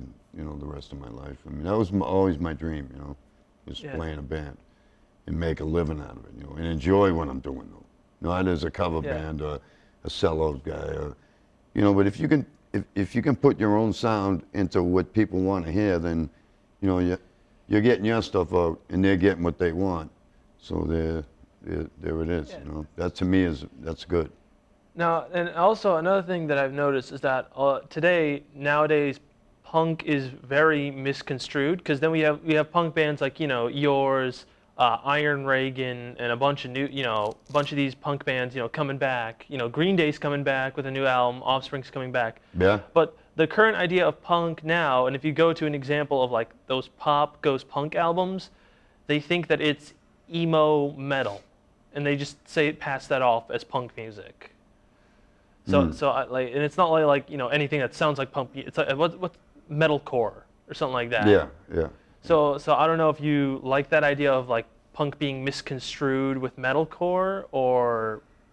Well, the label thing's always been kind of weird in music, you know. I never really thought about, you know, what kind of music my band is or this band is. I just, either I like it or I don't. So I really don't care about the label stuff on it.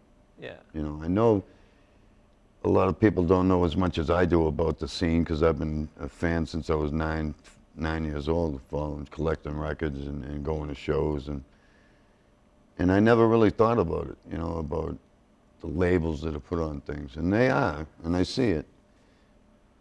And it irritates me that people really do label anything. All it is it's music, you know, it's original music. That's kind of the way I leave it. Like, I like Van Halen, so what if it's classic rock, you know? It's original, I like it. So to me, they were punks in the metal scene to me, you know? They were coming out with something totally different when they first came out, you know? Yeah. Now everybody's copying them. You know, and you know, I don't know how they feel about it, but are they metal or are they commercially viable for the radio? Obviously, they made a lot of money. They crossed over from pop, metal, punk. You know, what is Van Halen? You know, so I know every band probably hits that juggernaut in their career where what are we at this point? You know, are we a punk band? sure we're not the same band that started out, 30 years ago when we first started. We were definitely a stripped down punk band when we first started.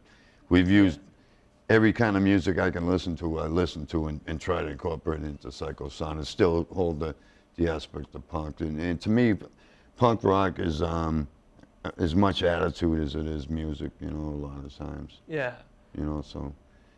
So I don't know what to say about the labels. It's just everybody's throwing labels all over the place, Yeah. So it doesn't bother me, it doesn't bother me. Okay. And I see that you brought a second CD. Yes, I have another band. It's Oh, so you have a second band. yes, Charlie and myself play in this band. It's called Go Thrower, and it's pretty dark stuff. It's definitely dark metal, I would call it. It's there's other things. It's kind of it's an adult album, all right? Let's put it that way. As far as the themes, it borders on Satanism and things like that. So you guys tried to make like a really old school like heavy metal album. Yeah, like essentially? Venom and Bathory, and those are the guys I grew up watching. So Yeah. to me, that's not Psycho, but it's all my songs. I play every instrument on it except drums. I can't play drums, so Charlie plays it. Oh, so you did almost every single instrument on that album. I did everything on it except the drums. Yeah. So it's kind of like a little solo project, really. Yeah, it's my second album. I also have a 45 out, and I've just got signed to a label to cut another one. So that's doing real well. But that's just a studio project only. Okay, so you have Psycho and that. So Go do you have? Thrower. Yeah, Go Thrower. Go Thrower. Yeah, and I was in G.G. Allen's band, but now he's deceased, so I'm not in G.G. Allen anymore. And that band was called Bulge. B-U-L-G-E. Yeah, we have records out too. All right. So you in any other bands or? Yeah, I am actually. There's a band called Jesus Crust that I'm into. It's a noise band. It's 100% noise. It's just we play in different rooms. And someone pays to put it out, so we've recorded 3 albums so far. It's called Jesus Crust? Yeah. And it's wild. And Charlie plays on that with me, as well as along with local guys from other bands on that. So, we wear masks and everything, and it's quite crazy. The Jesus Crust stuff is just blasphemous noise, And it's never practiced. We just show up, go into different rooms, and turn on and play. So just like a jam session, essentially, Yeah. for each person individually? Yeah. And the singer just adds the lyrics afterwards. Oh, wow, that's actually sick. It is pretty awesome. Sounds like a fun project. People like it. They think we practice it, but we don't. But it's pretty wild. Isn't that a good sign, really? Yeah, yeah. So 3 bands that are active total right now? Yeah. Okay. Any other bands in the past, or other than Yes, I've been in quite a few bands. Would you like to? I was in a band called Rage. That was my first band. It was a cover band, but eventually we became played originals. That was in the late '70s when I was in high school, and we opened up for Richie Blackmore and the Runaways and a bunch of bands. We were pretty good. I was only a junior in high school at the time, and it was pretty neat. That got me started. And when that band broke up, I joined a couple other bands. Nothing significant like Rage. Rage was pretty good. I was in a band called Idle Threats for a while. That was like a sound like Billy Idol kind of stuff, Generation X kind of sound, And then eventually I formed Psycho right after that. That was the summer of '81 is when we started Psycho. Okay. All right. That's really interesting. So also I wanted to ask you about how easy it is for an album to become number 1 nowadays, because it seems like every single time I don't know, Muse or people that don't usually get a number 1 album, because people are buying less and less albums. Just all of a sudden surprised they have a number 1 album. Yeah. For an example, a bunch of these albums over here that reached Weezer reached pretty high, Arctic Monkeys reached pretty high, Foo Fighters reached pretty high, and those are all pretty recent albums, but you wouldn't expect them to reach number 1 album right now, but they're hitting number 1s. So I don't know if you feel like people are buying less albums and more singles, or Well, everybody's taking it off the computer now. I would assume they're stealing it, right? Yeah, that is true. But And you can buy the MP3s, you can buy the download on Amazon. We have that as well for our stuff now. You can go on Amazon and buy the Psycho songs for 99 cents. Yeah. And even the ones in 20 years ago, somebody's posting them. We're getting paid for it, but it's only 4 cents a play. But if I was selling 1 million plays, then I'd be doing quite well. But you know, I get my 42 cents a month or whatever it is out of there. But I just want people to hear it. You know, I don't care if people download it, steal it, whatever. I have no problem with that at all. Yeah, and you know, it's also weird because like it's not that these albums are doing bad. It's just that there's like a lack of albums. Like Justin Bieber's new album, it's like, I think it's 5 times platinum already. Wow. So these albums aren't doing bad, and like the Justin Bieber album came out like at the end of last year. So it's not that these albums are doing bad. It's just that like, I guess there's like such a drought of no one buying anything. Then all of a sudden, Weezer or Arctic Monkeys will come out, and then all of a sudden, #1. Yeah. #1 for like a week. So I don't know. You know, people could be illegally downloading it, but you know, I just wanted to have your take. I suppose less people are buying records nowadays. Yeah. And anybody that's buying them, it looks like it's happening right away. I see that in the Billboard magazine. You know, something will just get released and whack right into #1 for a week or two, and then dive straight down. The next release comes out, that bops to #1. Yeah. Dies down. So back in the days when we were growing up, I was growing up anyway, album would last on the charts for a year, more even. Yeah. You know, like Fleetwood Mac album would go for 2 years on the charts. You know, because there wasn't a ton of stuff coming out, and you had to buy it. There was no way to download anything except have the record in the cassette player and steal it that way. You know, but you'd have to buy the record. Someone would have to buy it, and everybody would copy it. Yeah.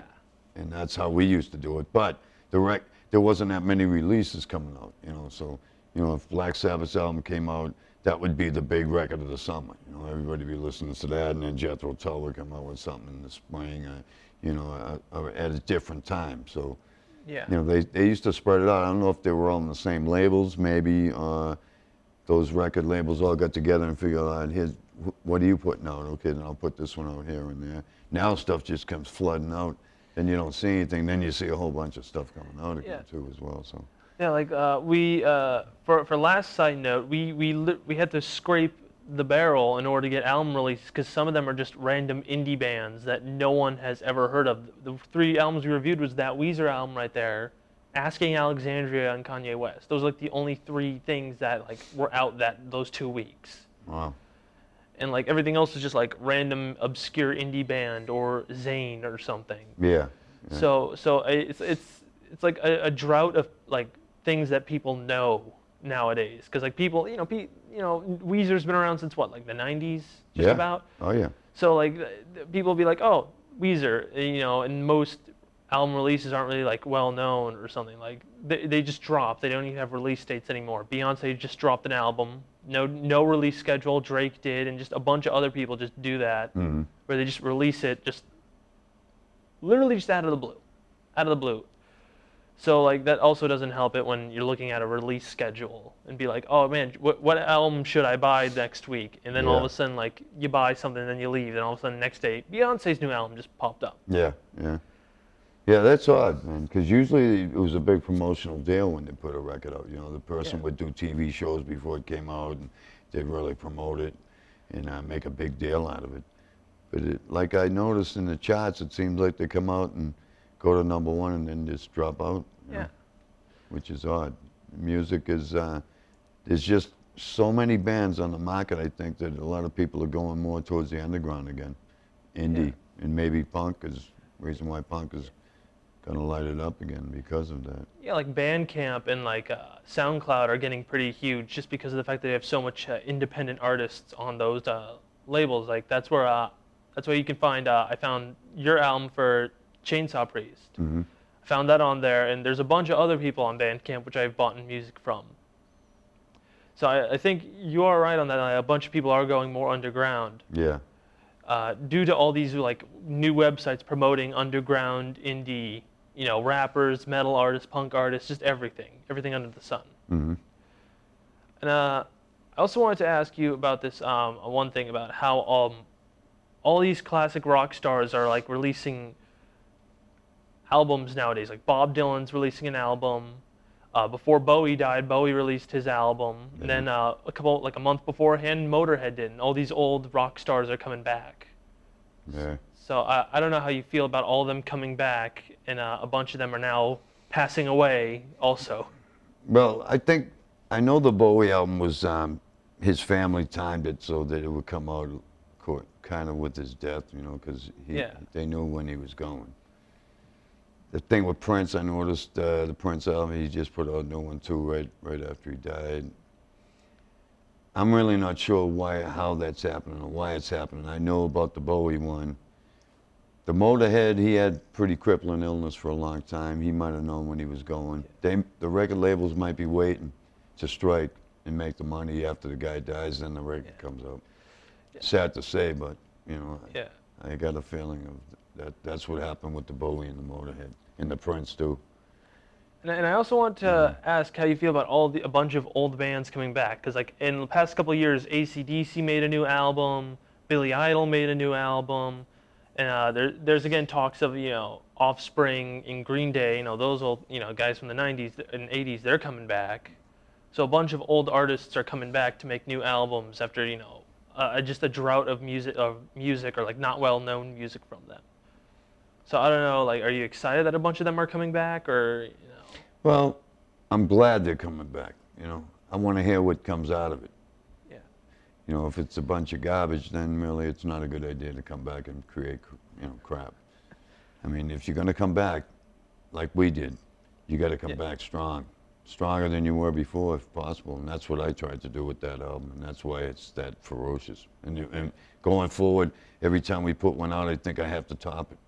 It's got to be crazier. It's got to be more over the top. It's got to keep people interested, or we're just going to be an old news, Yeah. We're still the fastest band in Boston, and I'm well into my 50s now. So is my drummer. My bass player is 47. So, I mean, we defy age. I hope these bands coming back can do the same. That's all. But it's not a matter of speed or anything with what they're playing or intensity, but it just give me some good music, Yeah. Because Prince has made a bunch of crappy records. God rest the guy's soul. He was a very talented man. Hopefully the stuff that his family, whoever's going to put out now, will be good stuff that we can remember him by, because I hate hearing bands come back and put out a dud of an album and then see you later, they disappear again. And quite a few bands have done that. I don't really want to throw names out there, but I've gone to see these comeback tours and things, and more than half of the time it's really not good. Yeah. Yeah, and also and I also have another question about all the Boston punk bands. Like there, like you said, there was a huge underground punk scene, but I just wanted to know, like, when you think of Boston, the only like two punk bands that are actually like really big are Dropkick Murphys and Mission of Burma. And the third one, which I cannot say because we're on public television, but those are like the three biggest punk bands when you think of Boston. Yeah, there was a scene, a straight edge skinhead scene in the 80s when punk first came out. Well, it was after punk's first wave. There was the Real Kids and Willie Loco, and the Cars came out of this whole deal when I first started following the scene, Dropkick came much later, obviously. My take on this is that in the 80s, I think that was the real punk rock stuff to me, The SSD Control, Jerry's Kids, and I don't know if you heard any of those bands. It was all DIY bands, Yeah. And it was all straight edge, skinhead music, and that's what, to me, what punk was back in 1980. When I started really watching this new stuff coming, right before Psycho came out, Thank you for joining us on this episode of Side Note. I want to thank our very special guest, Johnny X from Psycho. Glad to have you on, and we'll see you next time on the next episode of Side Note. Thank you very much.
this done.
Dropped you as close to the nest as possible.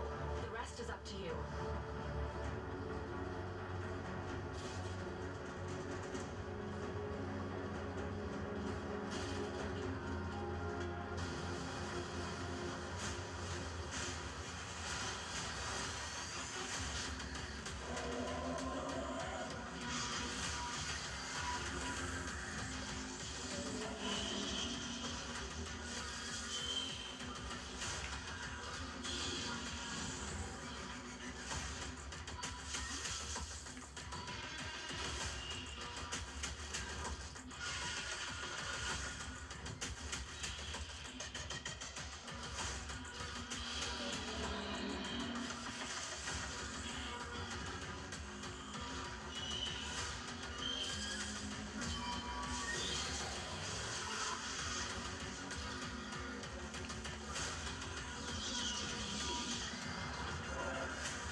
have to as close to the nest as possible.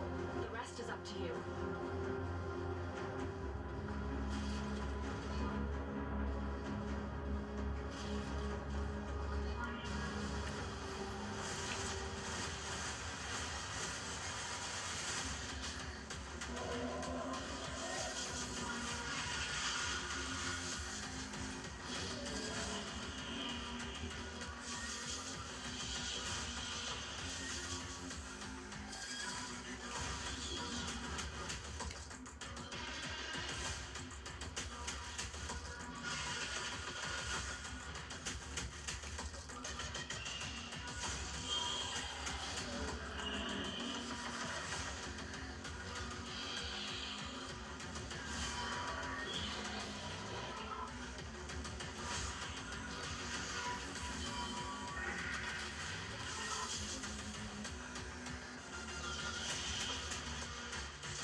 Time thing, okay.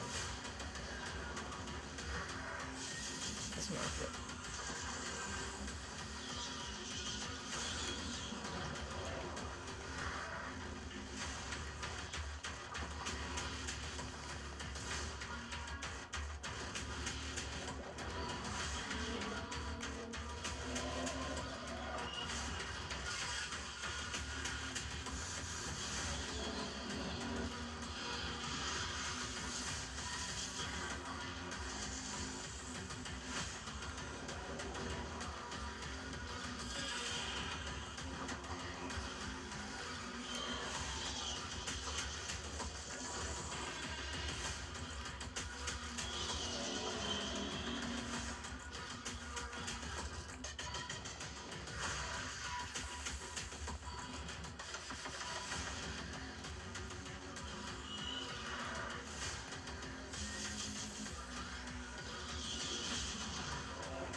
No.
No.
right up there.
Dark Agents. Dr. Crucis is preparing a profile on the Monarch.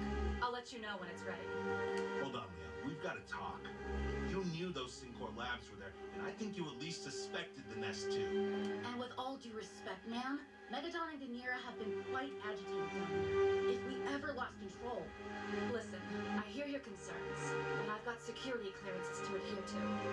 I need you to trust that I'm giving you all I can, and that I won't let you be taken by surprise.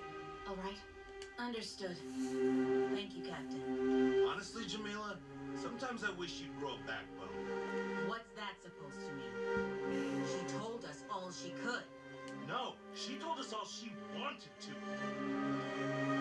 Whatever. Not in the mood to argue. Not in the mood to argue.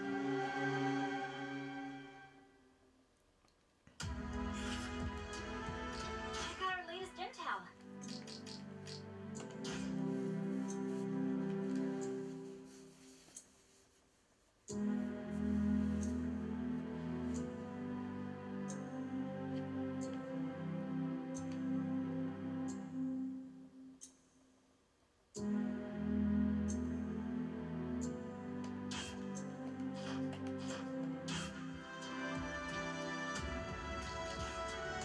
Let me see. If we rise the coefficient by the cubic root of x,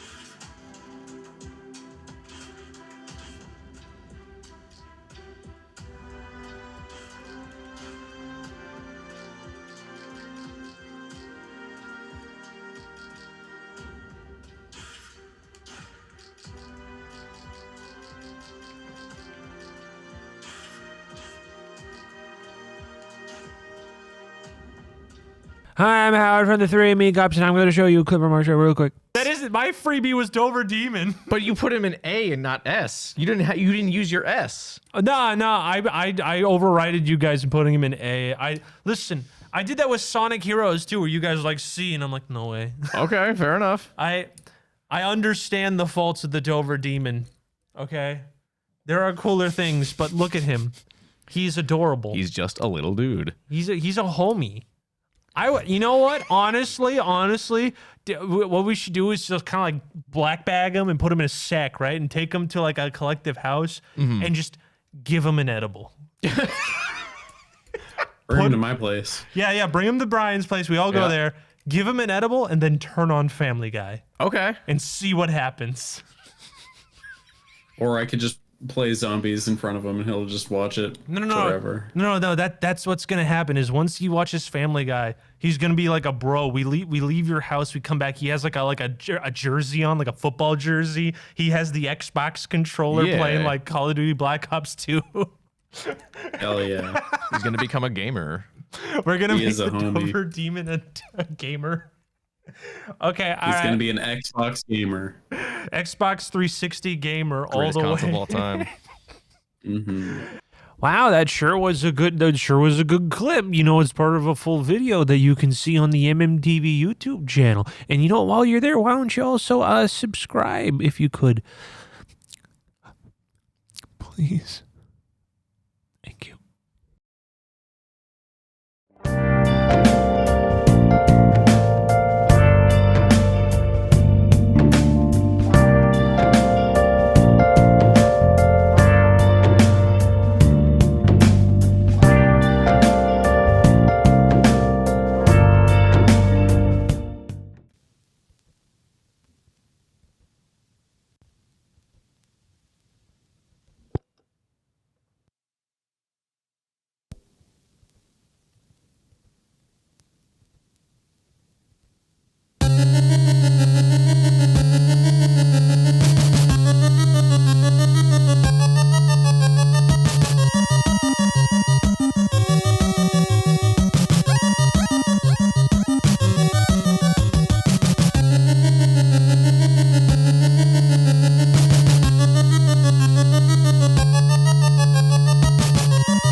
Hello, everyone, and welcome to DCM, Doritos Connections and Mountain Dew, your favorite local video game talk show. I am Howard.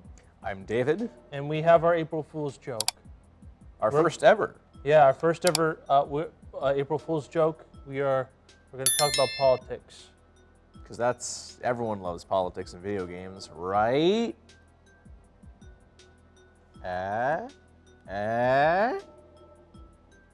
Anyways. So there was a viral Twitter thread of Conservapedia. Now, because I'm not delusional or insane, I didn't know what this was.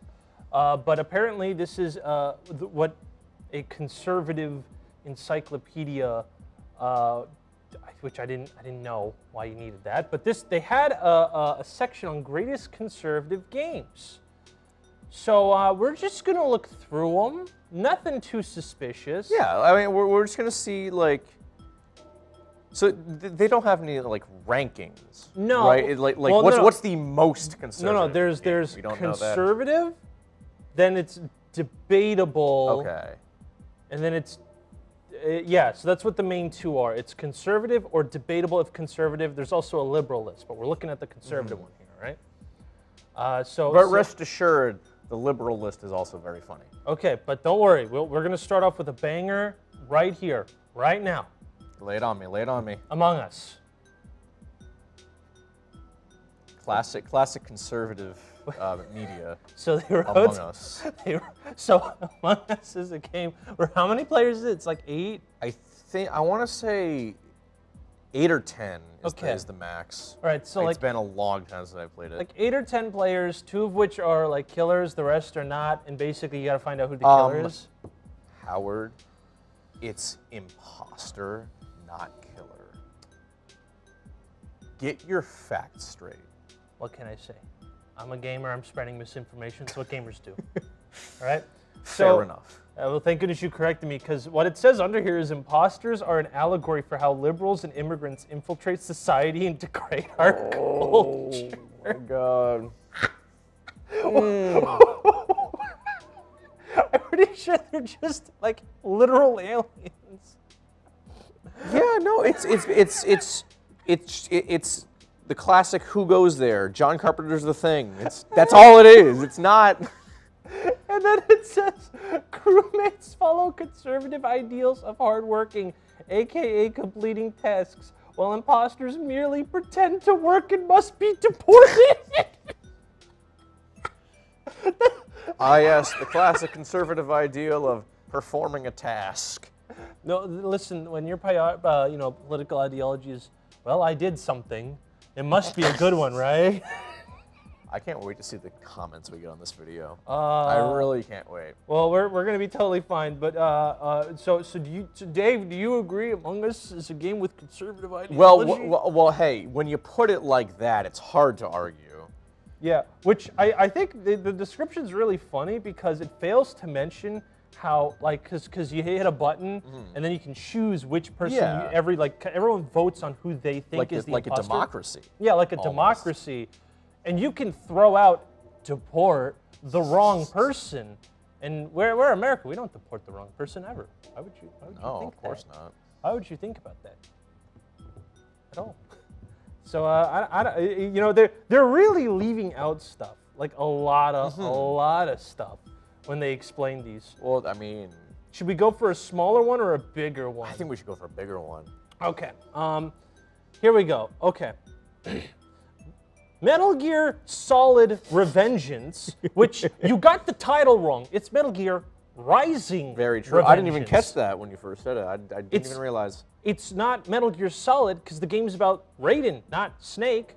Slow your. I mean, to be fair, Raiden was the main character in Metal Gear Solid 2. Yeah, but this is Rising Revengeance. Also, I don't think Kojima had any actual input on Rising. Also true. But so what they wrote is, although part of the liberal Metal Gear Solid series, Revengeance is a unique take on the series, condemning modern liberalism and debunks false narratives perpetuated by the left. Okay, the plot of Metal Gear... Is there any examples of that listed? The protagonist, Raiden, is strongly implied to be Christian, listening to opposing viewpoints and only passing judgment after failing to convince the liberals' antagonists of their wrongdoing. Uh-oh, Dave, they didn't even play the game. Now, did I haven't even played the game. Literally, in there's entirety. I know. There's a villain who literally said, "I'm going to spread my authoritarian viewpoints by spreading it through memes." Mm-hmm. Like, and Kojima called it like 3 years before that literally happened. Yeah. So I don't know who they're talking about. Dang, Kojima just like he's so right, all the time. He's just what's the word I'm looking for? I don't know, but just like a psychic. He's predicting multiple Nostradamus. things. Nostradamus. There we go. Also, I don't know where they got the Raiden's Christian. Yeah, from. what? That's just like they just put it on there. The antagonists are characters of liberal ideas such as feminism and media censorship. No, they are. What? No, they are. One of them is just a Brazilian samurai who just likes to fight. He's literally just Brazilian Goku. That's Calm down. feminism, Howard. That's feminism. Feminism is when every girl can just be Goku. Exactly. The final fight of the game is against United States Senator Armstrong, a hardworking American who fought to earn his position and tells America that he wants to make America great again. The fight ends with Raiden joining forces with Senator Armstrong to bring America out of a liberal miasma. No, he kills Armstrong. All right, so they legitimately did not play the game. Also, literally the whole fight is Raiden realizing that he's a big man-child and kind of like being like, that, you know what, I realized something. You're not insane. And Senator's like, oh, thanks, Jack, my friend, my good friend. I can't wait to tell you about all my evil plans. You're insane! And then like punches him. Like, it's literally a caricature. He's a caricature. I've never seen such a bad example, or even such a good example, rather, of like the joke just flying over someone's head than this entry. Yeah, also, he wants to make, I think, America great. I think he wants to make everyone so strong that they're equally strong and all the weak die, so that way there's no wars, which doesn't even make sense. Yeah. Which, that is intentionally, like, true, because, again, it's a parody of fascist dictators. Yeah. That's what Armstrong is. Mm-hmm. So, like, I don't understand how they managed to miss that. I don't know. Like, I don't understand at all. Additionally, the Jetstream Sam DLC celebrates the American Old West, and the protagonist of the DLC, Sam, a cowboy figure who works his way up from society and joins forces with Armstrong. I guess they missed the part of the samurai cowboy showdown aesthetics in his fight right before Armstrong, but since they didn't play the game, they wouldn't have remembered that. Exactly, yeah. Also, Sam's, Jetstream Sam is Brazilian. So actually, you know what? He is the most cowboy, because most cowboys were from South America and Mexico. You know? True, so true. Like, so, you know, they got that part right. I don't understand how that shows any signs of values. Because again, he's just Goku. He's just Goku. Yeah, He's just Goku. They're asking a lot of us. This are is trying to make sense of this. Yeah, this is It's tough. Yeah, it's tough. All right, so yeah. Also, the beginning of Revengeance is literally one guy was gonna sign a treaty to stop all war in Africa. Yeah. And Armstrong has him killed. Mm-hmm. So that way he can make more money through his war machine, so he himself can stop it. So they did not play the game at all. No, they did not play the game. No, I don't think so. I think they saw the memes. They just saw Senator Armstrong hilarious moments. 100%. I'm willing to bet that's what happened. They saw all the Armstrong memes and was like, "Wow, what a strong conservative hero this guy is." All right. Do you want a bigger one or a smaller one now? Let's go to. We did a bigger one. Let's go to a smaller one. So what do we got next? Okay, here's a really funny one. Play Big Buck Hunter series. Pro hunting arcade game series. I mean, I guess so. I guess that kind of makes sense. Conservatives love hunting. That's sure. That's all it's on here, by the way. There's I see that. It's a very small blurb. But yeah, I guess so. I guess that tracks. Yeah, but sure. 1 W so far. You're right on 1 so far. 1 out of 3. Mm-hmm. And that's like, it's also a very bare bones game. It's just a hunting simulator. There's nothing else going on. It's hard to screw that one up. Okay, now this one's really funny. Okay. All right, Watch Dogs, specifically 1. Okay, the one no one likes. No one likes any of them. Calm down. That's true, but like especially 1. That's true. Despite coming from the ultra-liberal video game company Ubisoft, the game Watch Dogs has several conservative messages, namely those of pro-family, anti-crime, and anti-big government. However, its sequel qualified as a liberal. There's a lot wrong with that statement. What are you talking about? It's anti-crime as you commit multiple crimes in the game. Anti-big government. Oh yes, a very conservative value of being anti-government. Yeah. Well, you know, that is true. That is true. They didn't spell Watch Dogs correctly. It's watch_dogs, but it's just one word here. They didn't even do the space. Oh. They just have it as one word. That's dumb. You know, illiteracy is also a Republican value. I don't know if Very true. Very true. So another one. Sorry, conservative. My bad. Another one where they didn't play the game. Yeah, another one. Tisk. Also, specifically, Assassin's Creed Unity. So now this is the point where I need to ask, did they just buy like an Xbox One and a PS4, play the launch titles, and determine what a whole industry was? I think so. All right? Because here's Assassin's Creed Unity, not Assassin's Creed. Okay. Specifically Unity. Which no one likes that. No, yeah, no. Despite it coming from an ultra-liberal video game company, Ubisoft. That's the second time they said that. If you keep saying it without proving it, you're going to have to, you know.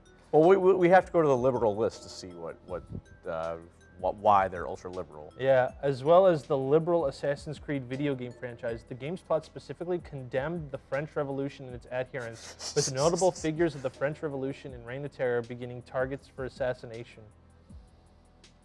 So, but they're also saying that aside from Unity, the entire Assassin's Creed franchise is liberal. Mm-hmm. Okay. Interesting. Well, yeah, because 3 said slavery's bad. Oh, true. Yeah. Yeah. You know conservatives, they love slavery. Quote us on that. Yeah, all right, so you know what? All right. Moving on. All right, what else do we got? What do we want? Ooh. All right, one more short one. Yeah. Okay. Let's do Castlevania series. The whole series. Even though Alucard is explicitly bi in basically all games he's in, even though there's a lot of lesbian characters in Castlevania, a lot of gay characters in Castlevania, a lot of anti-Christianity motifs. All right, let's see what they have to say. All right, various members of the Belmont clan implied to be Christian. What? Because they're vampire hunters? Is that? I guarantee that's the only thing. In Castlevania 2, Simon Belmont restores his HP by visiting a church. That's because. Okay, you know what? I'm not even gonna. Okay. Let me guess. The cross as well. Hold on. We got in Castlevania 3, Trevor Belmont kneels before a cross in the intro, and in the N64 game, no one likes the N64 game. Hold on. The character Reinhard Schneider is seen making a Trinity prayer gesture in the name before beginning his scenario. When comforting Rosa, offers her last rites, fighting against the occult forces of Dracula. Okay, here's the thing.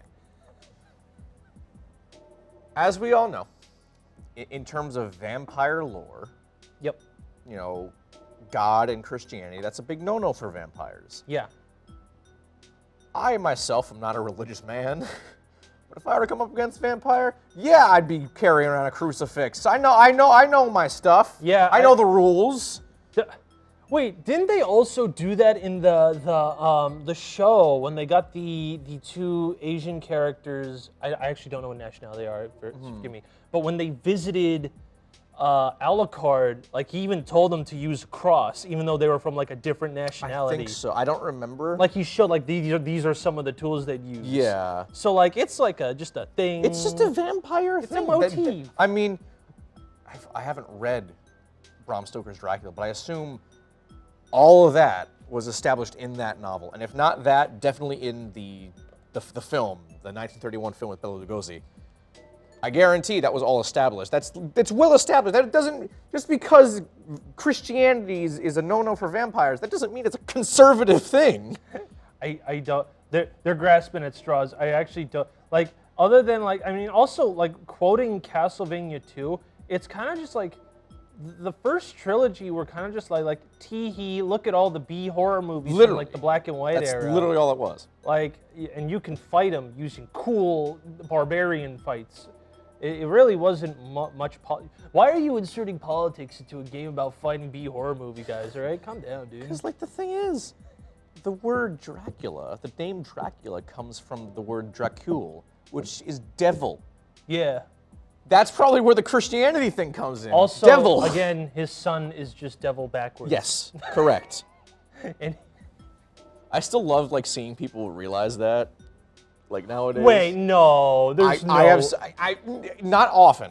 Like very rarely, I'll see people be like, wait, hold on a second, Alucard is Dracula backwards. It's very funny. Okay, here's the big one. Oh, all right, God. I'm just gonna say it. Here's the big one. Oh all right? no, the Castlevania one was bad enough. Dead or alive? Okay. All right, now listen. I'm- enlighten me, okay, so please. first of all, I'm just gonna throw this out there. Yep. Okay.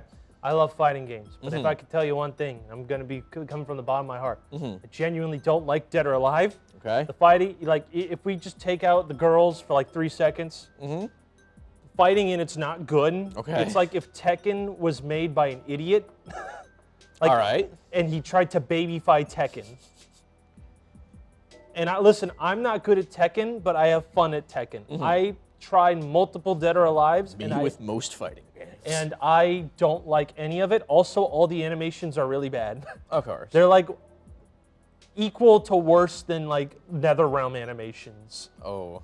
Yeah, like there's like a move, I think Kasumi, I think that's her name, has a spin kick, but instead of doing smear frames or anything, her model literally twists and you can see it contort because it's Oh, not no. humanly possible to do this fake kick, and they Oh. didn't animate it well enough to do so. That's a big yikes. Yes, it's a very big All right, so yikes. what? But then why? So how is Dead or Alive conservative? All right, no, this is the only fighting game on here, by the way. Is it? Okay. I'm pretty sure, yeah. The fighting game franchise has several conservative messages. One of Wait, which hold on. How is this the only fighting game? Because isn't like Guile? Isn't he a soldier? Wouldn't that automatically be like, oh, this is conservative? Nope, not on here. Nope. We could do a better job of writing this wiki page. Nope. Mortal Kombat ain't on here. Killer Instinct. Nope. What's another? Oh, hold on. Fatal. Nope. Fatal Fury ain't on here. Soul Calibur? Oh, Soul Calibur. Oh, that's Knights and stuff. Soul. Nope. Soul Calibur ain't on here. King of Fighters is not on here. Yep, this is the only fighting game. Very disappointing. Yeah, you know what that tells me? They're dropping the ball. You have bad taste in fighting games, whoever wrote this essay. Yeah, I think we could do a much better job of this, writing this. Yep. No Marvel versus Capcom. What the hell? Captain America. Yeah. Wait, actually. One of which is pro-family, is the main character. Katsumi joined the Dead or Alive tournament to avenge her brother when he ended up critically injured by her uncle, and Katsumi, despite being on the run from her clan due to technically violating the laws to do so against her half-sister. I'm sorry. Ultimately wants to return to her clan someday throughout the series. In Dead or Alive 4, 5, and Dimensions, Ayane eventually managed to put aside her murderous jealousy against her half-sister to try to aid her. Time out. We're not even close. What do you mean you know the plot of Dead or Alive? Why would you know the plot of Dead or Alive? Who wants to know the plot of Dead? Is that really the main? You have nothing, so you're like, oh, how do I defend Dead or Alive that doesn't involve saying the girls look hot? Oh, the plot. It's not woke because they have tits. It's conservative because they have oh God, I don't know how to read. The plot. I'm still hearing no legitimate arguments for why it's conservative. Oh, don't worry. They're just going through the plot. Similarly, Hayate, her brother, is also reluctant to kill her sister despite the law mandating it, and their mother, Ayame, who also stops Ayane, legitimate child due to Oh my God! This is way too long. Oh, I see the bad R word there. Oh. Of course you'd like that from committing suicide, and specifically not. to kill Katsumi because she was family, which is stronger than any shinobi code. Still not understanding why this is Similarly, in conservative. Dead or Alive 5, the character Helena Douglas attempts to honor her deceased father's memory by destroying the Dead or Alive TCE, I don't know what that is, but her father envisioned. This is literally just a copy-paste of the plot. I don't understand. This is a what is the argument they're trying to make? Fighting to get money for health insurance. This one is the character, character Genfu having motives to save Mei Lin to gain money for an operation to save her, in Dead or Alive 3 to pay medical bills, and then retiring once she was fully cured. Okay, so I just went through like a whole paragraph of information and it's just explaining the plot of Dead or Alive. Helena Douglas is also depicted as Christian as well as depicting a more positive light. Okay, you know what? You know what? This is the second time they mentioned Helena Douglas. I know who this character is. I'm going to show Dave who Helena Douglas is. Oh, give me the good, hold on. Give me the good picture of Helena Douglas. I'll avert my eyes for now. Okay, is this the one I'm thinking of? Okay, all right, hold on. Almost there. This is the character that they're claiming encapsulates good Christian values. Yeah. Yeah, yes. Sure. Yes, of course. I can see it. I can see it. Okay. Okay. That's twice. So is that really it? Just that they're Christian? No, we're not done yet. Oh my God, in addition, this even is though it was a Japanese created game, it's also for featuring a surprisingly pro-American message in the form of Armstrongs, as their patriotism was depicted in a positive light, and the character Tina was depicted as also trying to follow through with the American dream. Okay, now, okay. Do you know who Tina Armstrong is, Dave? Because I know who Tina Armstrong is. Now, she may look exactly like the last character with a different outfit, but I assure you they're two different characters. Okay. That's Tina Armstrong. I know why. No, notice how they're talking about all the female characters and none of the men characters? It's almost as if. There's a reason for that. We're still not done yet. Oh my God. Also, it has an anti-cloning message. A what? An anti-what message? Cloning. Why is that? Why? How is cloning a liberal thing? Wait, you didn't see that at the meeting? The white boy liberal meeting? No. Did you skip the meeting? We're talking about cloning. I overslept. We were talking about cloning Obama so we could have Obama twice, like the. I overslept. I knew I missed something important. Yeah, dude. Yeah, guys. Yeah, we do. We're just gonna. I missed the monthly liberal meeting. The monthly white boy liberal meeting. White boy liberal. Why did I agree to do this? And later, the bad guys, who are DOA-TCE, later renamed MIST, created various clones of Katsumi, with all of them depicted as either villains, also known as Alpha Katsumi, or victims, which is Phase 4. There's also a slight condemnation in feminism in Dead or Alive 5, as Tina tells Mila that pretty girls shouldn't fight.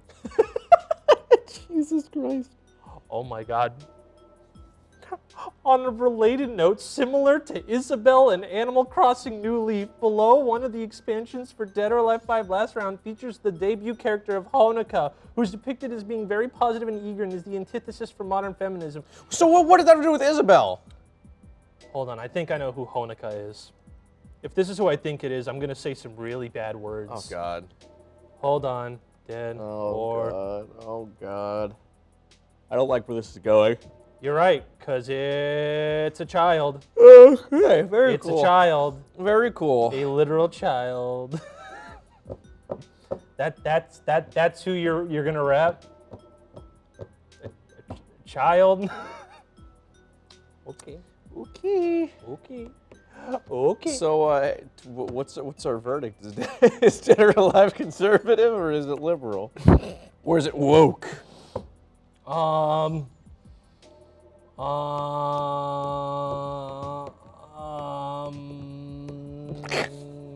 You know what? They can have Dead or Alive. I don't like Dead or Yeah, Alive. yeah, that's I don't like Dead or Alive. They can have it.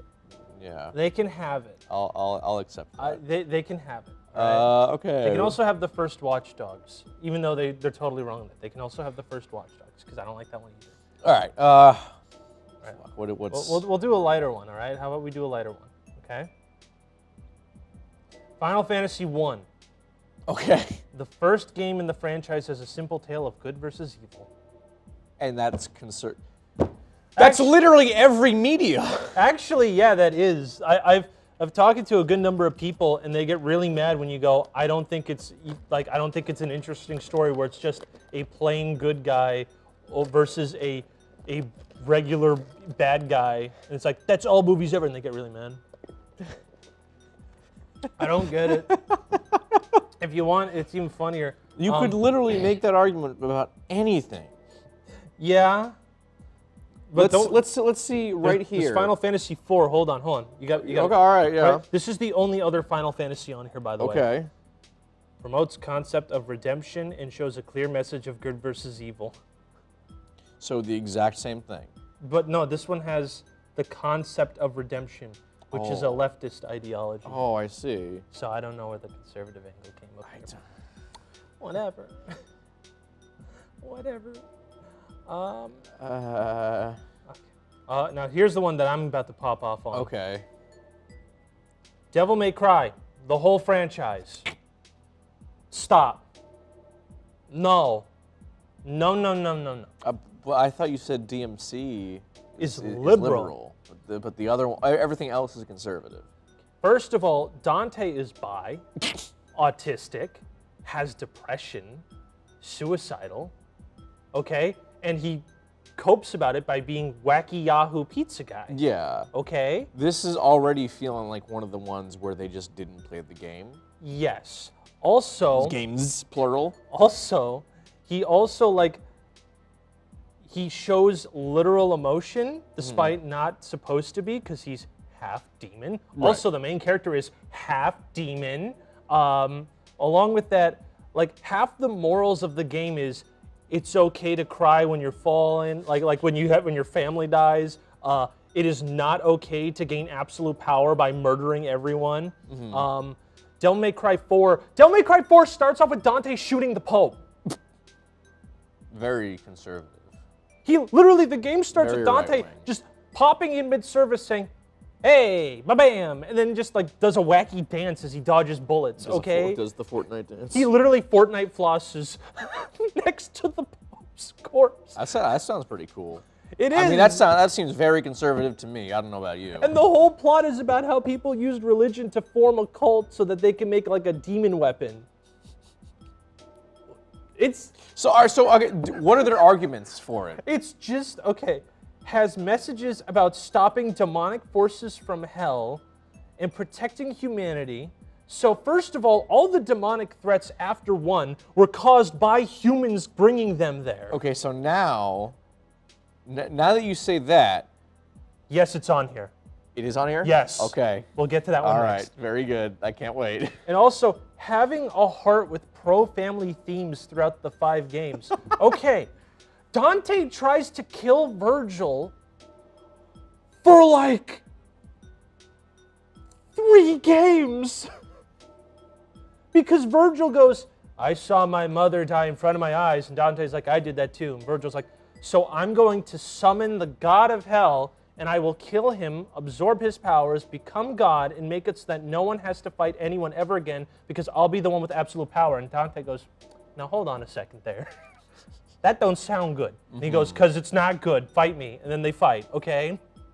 And then, you know what? Virgil gets revived. You know what he does?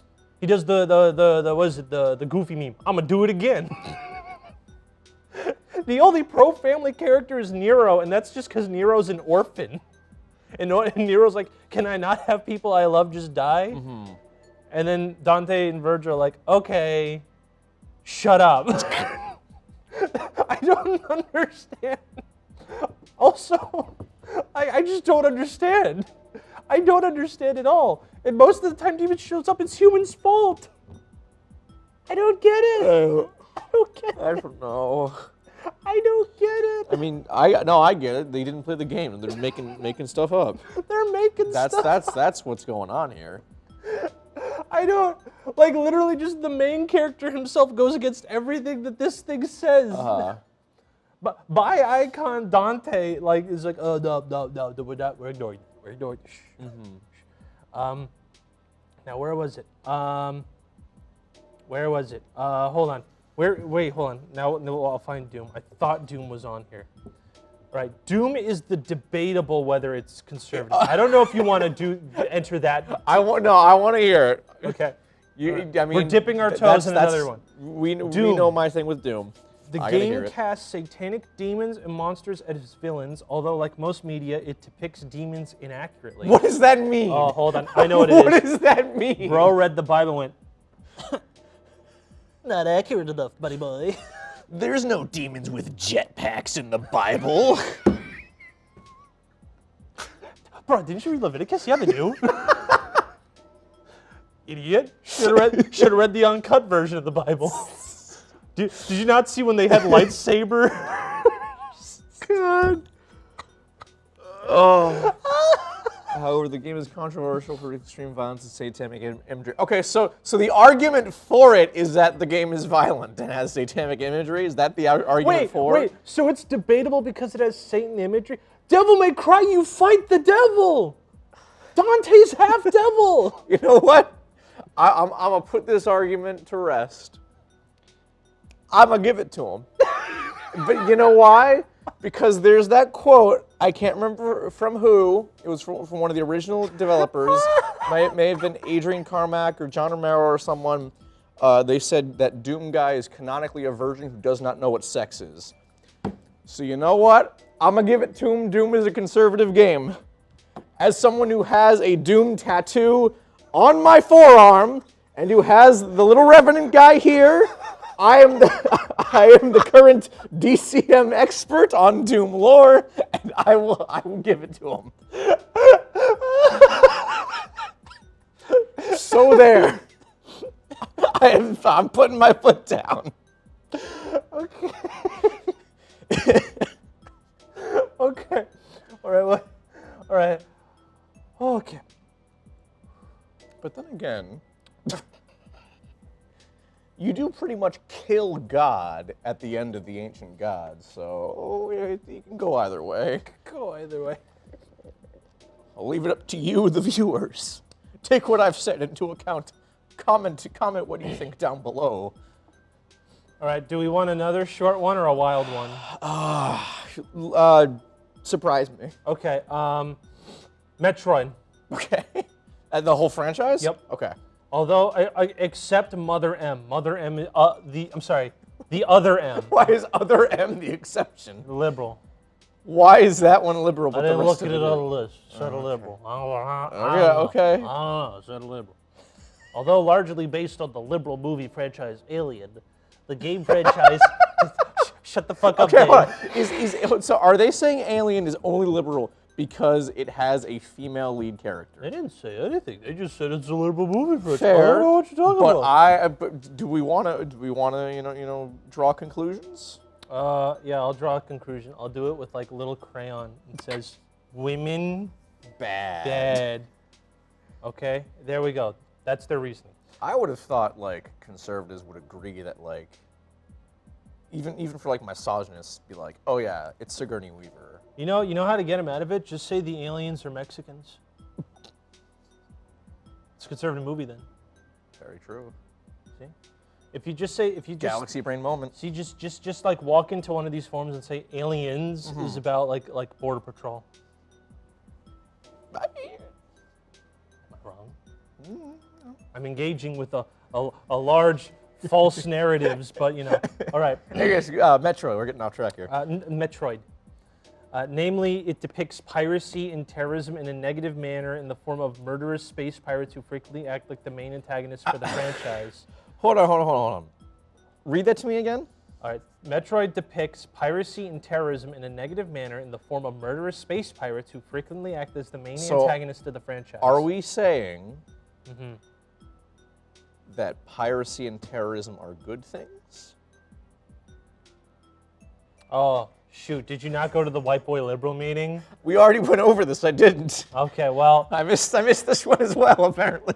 Well, they said that if you, they said that we should be going on, like, you know how the rich people have like the cruise lines? They've been at the White Boy Liberal meeting. They've been telling us to dress up like Jack Sparrow and get on our ships to raid the cafeterias in the cruise ships. Oh my God! Right. So therefore, and you know, that was at the meeting. I know. okay. You actually missed out. One of them was last week. Yeah. We went on Daniel Day-Lewis's yacht Oh. to steal. Yeah, dude, it was sick. He had like gingerbread cookies, but they were made out of like kind of out of season. yeah, exactly. It was out of season, but they Yeah. used a lot of like, you know, like herbs and like oil drizzle on top. On cookies? Yeah, on a cookie. That sounds gross. It was gross because they're rich and have no Yeah, taste, you're but right, it you're was right. different. It was a new experience. I also cut off a butler's finger with my pirate sword. That's pretty cool. Yeah.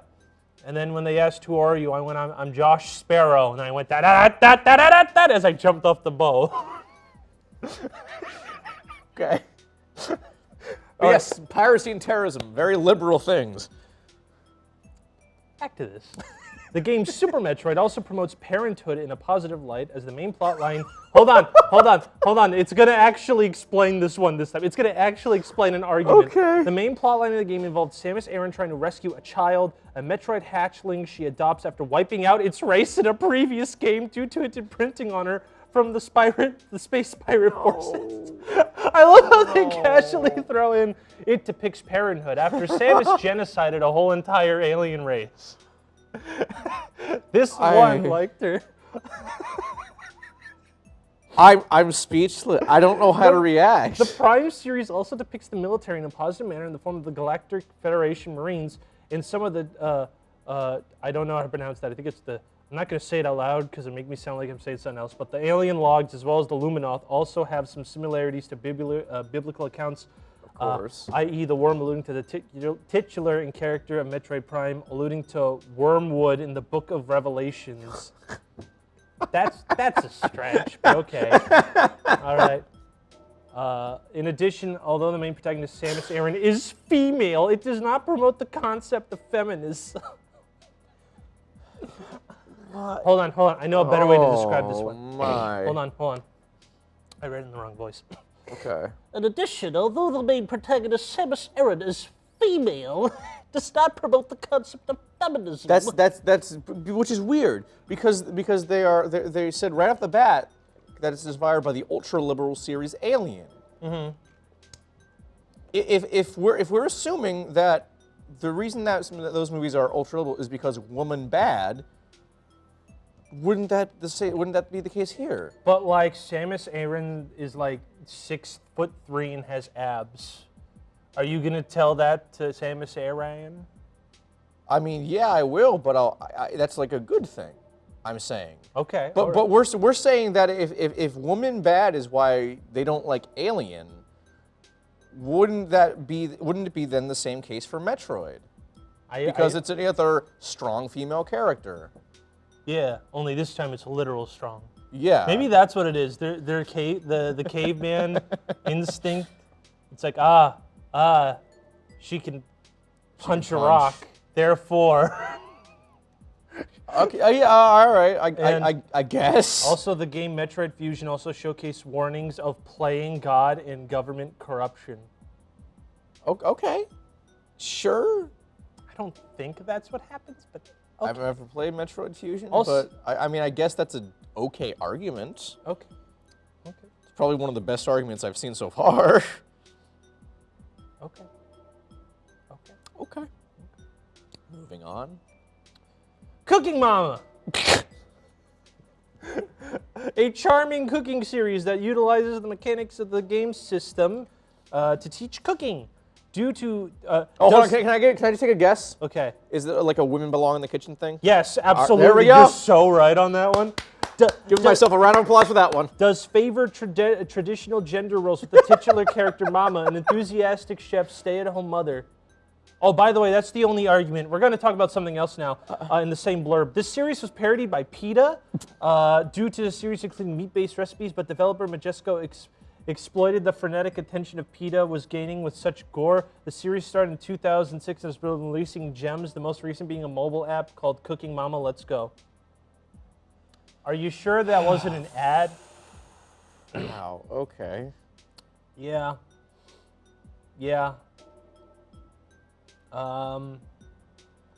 We're nowhere close. Okay. So many more. Not Mega Man, specifically Mega Man ZX, which if I remember, I don't even know which one that is. What is ZX? it's the Zero spin-off. Wait, no, yeah, it's one of the Zero spin-offs. What? What has a? Okay, I don't even know, but this one's just really funny to read the words of. Has a significant condemnation of social Darwinism in the form of Serpent and Master Albert, and has condemnations of homosexuality in the form of Rospark the Floroid. Also depicts terrorism in a negative light. Okay. Okay. Oh, hold on. I just found another banger under it. Final Fight. Pro-family and anti-crime. Metro City's mayor, Mike Hagar, vows to get tough on crime. In Metro City from Megamind? Yeah. No, that's Metrocity. Shoot, you're right. In response, the city's infamous Mad Gear gang kidnaps Hagar's daughter, Jessica, and demands that he just let us do what we like to do like the old mayor did, implying the old mayor was in collusion with the Mad Gears. Mike Hagar, Jessica's boyfriend, Cody's friend Guy take to the streets and fight through the Mad Gear gang to rescue Jessica.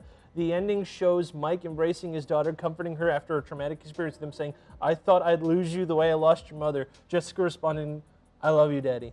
What was the argument there, Chief? I don't know. Also, that, once again, that just seemed like they were relating the plot.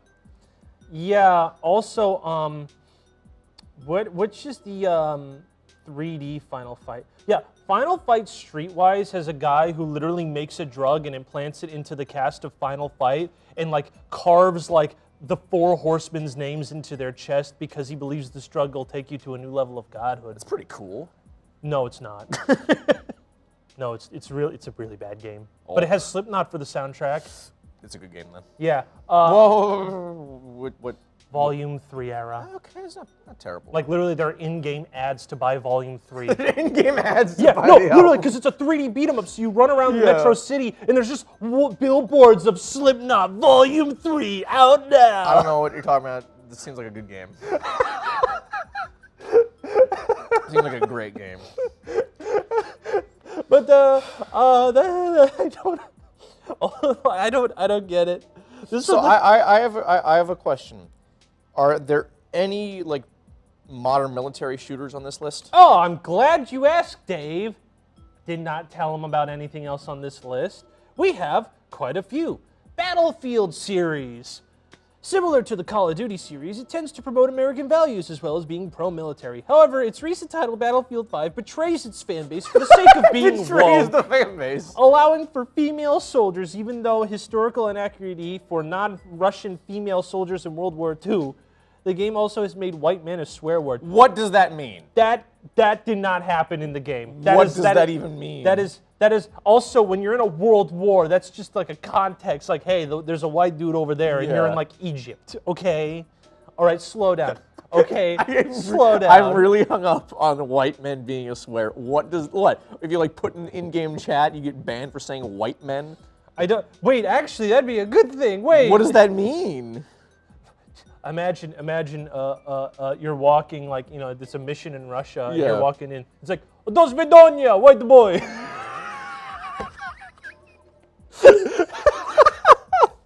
I don't know what that means at all. I don't know.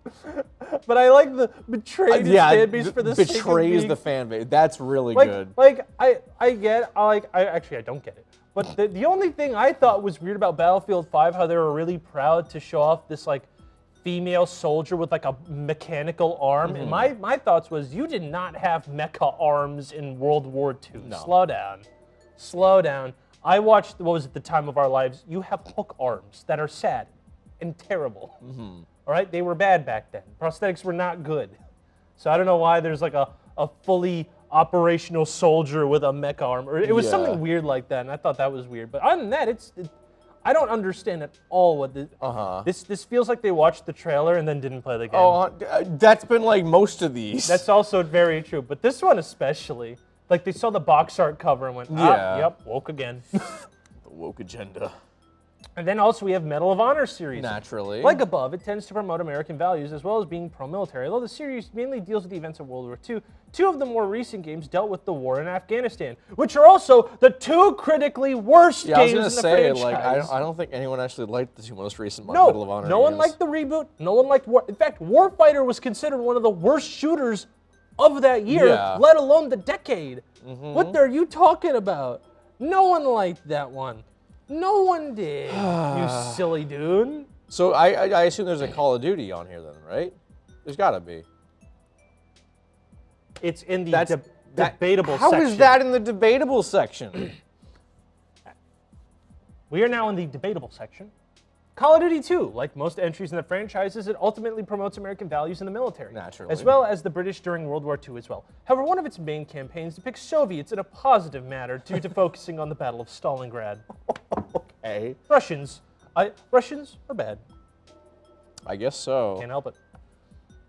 And then Call of Duty World at War. Like Call of Duty 2, it promotes American military, but also has the Soviet campaign. a woke Soviet campaign. Unlike Call of Duty 2, though. I don't see how that's woke, though. I just added the word woke. No, I know. But notice how I added it and you just believed it. I know. But, like, what part of just showing one side of the... How is that woke? Unlike Call of Duty 2, though, it portrays the Russians more realistically as cruel, brutal, and merciless towards the Nazis. It also depicts a Russian commander encouraging this brutality. This game is one of the... Wait. Is it saying it's bad that the Soviets were mean to the Germans in World War II? I'm starting to lose track of what they're trying to say. No, this one, they're explicitly like, okay, hold on.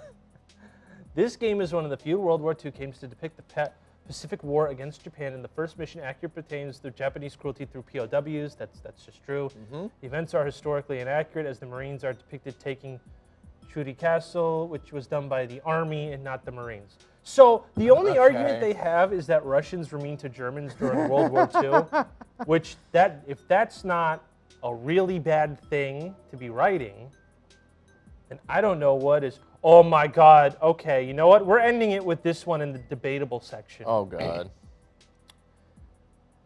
In the debatable if conservatives, this is like a majority. Animal Crossing New Leaf. Though it does replace holidays, Christmas and Easter, with more politically correct Toy Day and Bunny Day, respectively. Largely, Wait, what do you mean more politically correct?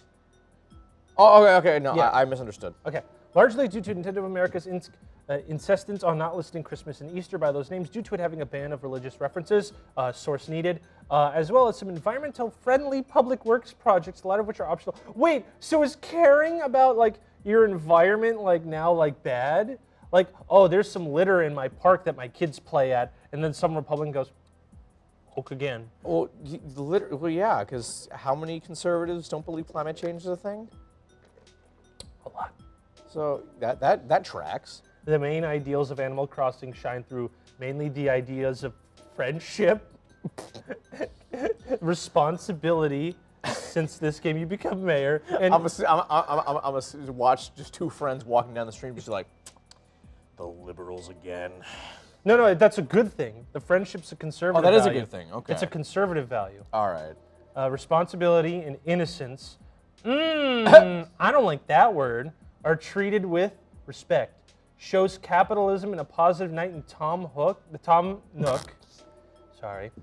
Tom Nook, a kind-hearted, now wealthy raccoon, Tanuki, an original Japanese, who opened up Nook's home, leaving his store to his bidding salesman nephews Timmy and Tommy, though some villagers theorize that they're not Tom Nook's nephews, and who cares?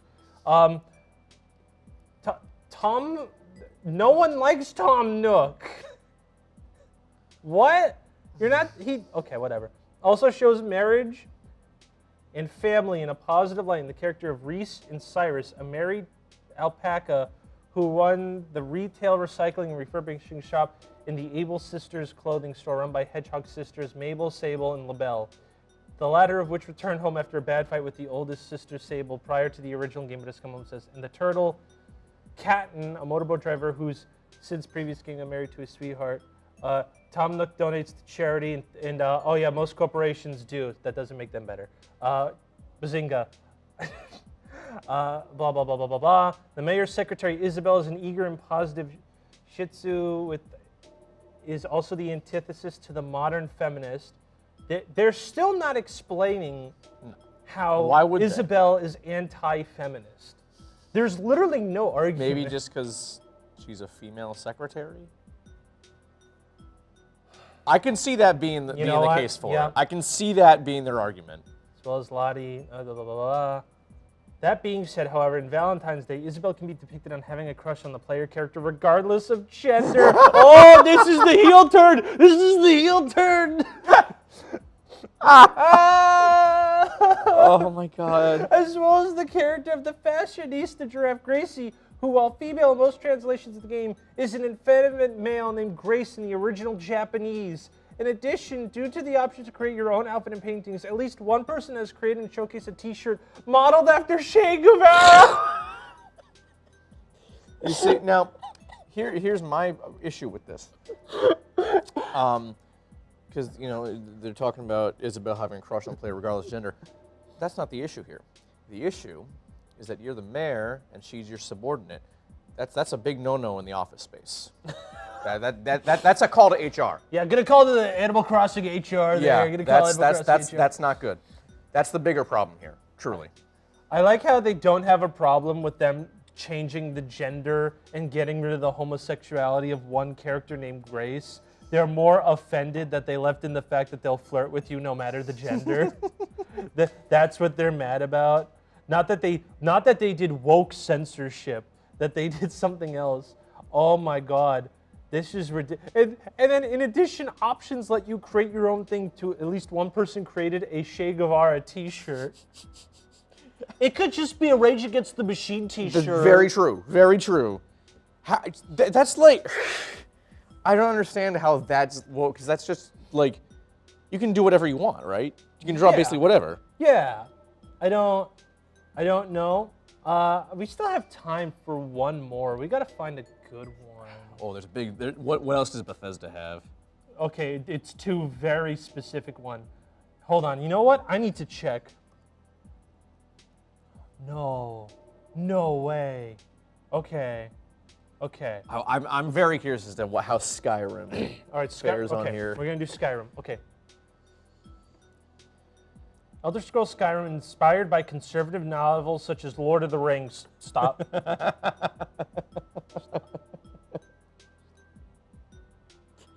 What?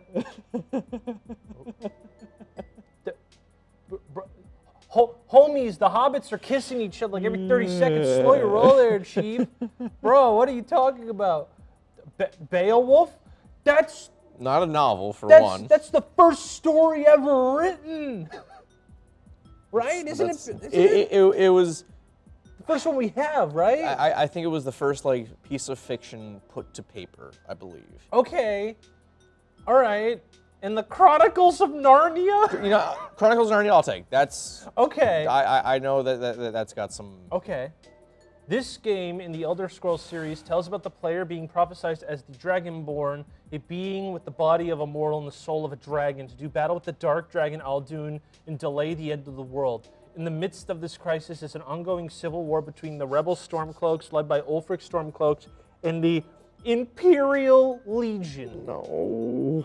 Like the other games in the series, the game has conservative messages just like them, such as messages including redemption and striving to do good when the Great White Dragon Perthurax... Why are they saying the Great White Dragon? You didn't catch that at the White Boy Liberal meeting? He's also not white. He's like gray. Look up Paarthurnax. He's not white. God, you have me looking up Skyrim stuff. I know. I don't even He's know gray. Paarthurnax, okay. It knows... Wait, he's gray! He's gray!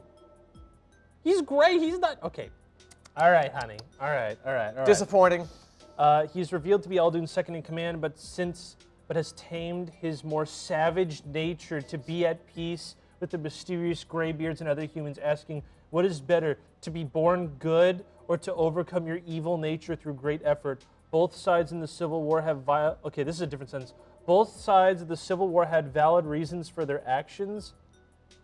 Wasn't there like an obvious evil villain and an obvious good guy in that? I'm pretty sure because honestly, it's been a while since I played Skyrim, but I think there was like pros and cons to both of them. Like, because the Imperials, you know, they wanted to subjugate people, but I think also the Stormcloaks were like advocating for genocide. Oh, okay. Well, maybe not genocide, but they were like very racist towards like the Dark Elves, I think. Okay. Again, it's been a while. It's been a number of years since I played Skyrim, but I believe that was the case. The Legion that is stationed in Skyrim wants a united empire to stand against High Elves. The Stormcloaks wants Skyrim to be more independent from the Empire. Dave, remember when I said there was an obvious good guy and an obvious bad guy? I know it's been a while since you played it, but yeah. The Legion wants genocide.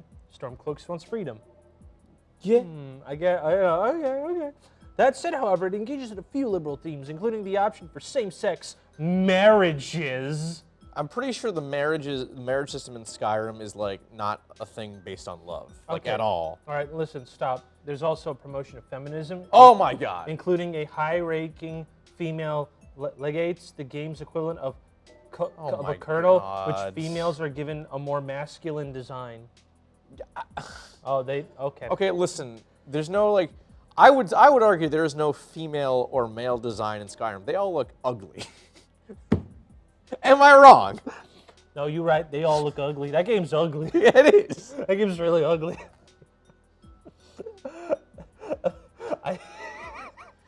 Maybe if you're talking about like modded Skyrim, then yeah.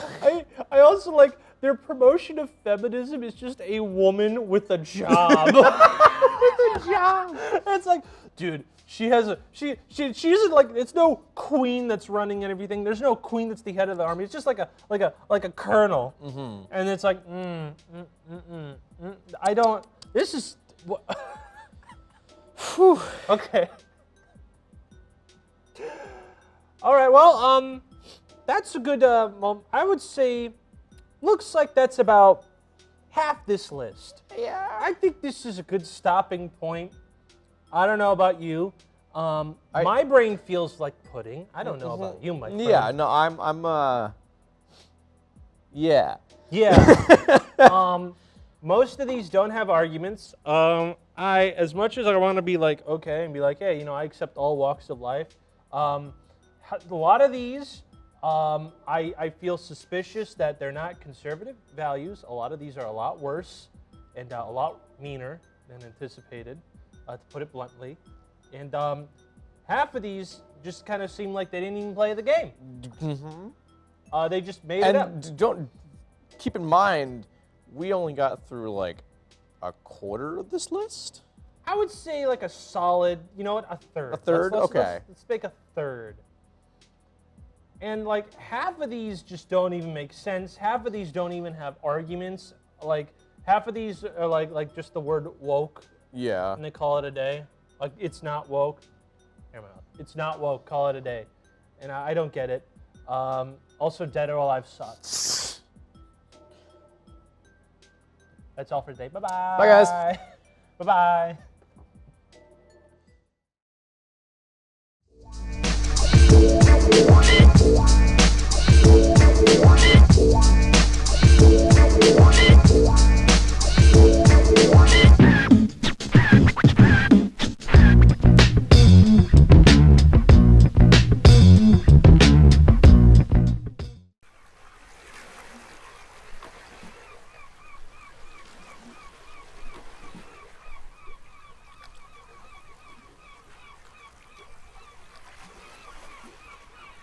Are you ready, kids? I can't hear you. Oh, who lives in a pineapple under the sea? Absorbent and yellow and porous, you see. If nautical nonsense be something you wish, then drop on the deck and flop like a fish. ready? SpongeBob SquarePants, SpongeBob SquarePants, SpongeBob SquarePants, SpongeBob SquarePants!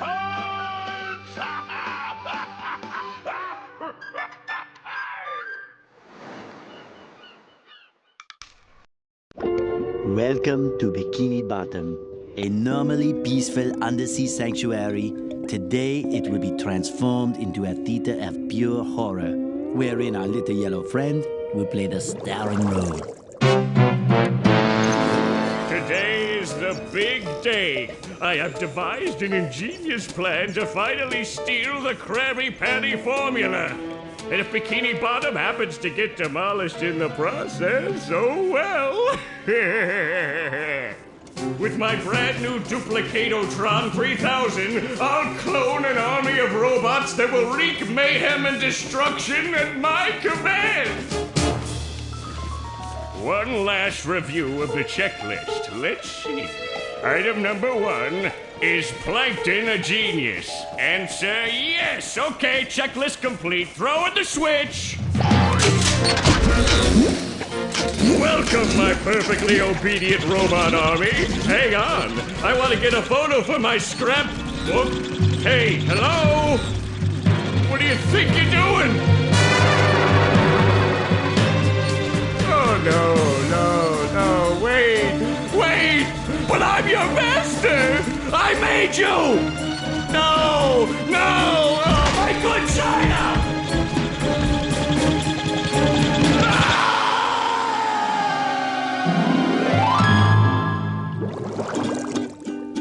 Another perfect day playing robots and racehorses. Yeah, only I keep getting the racehorses and the robots mixed up.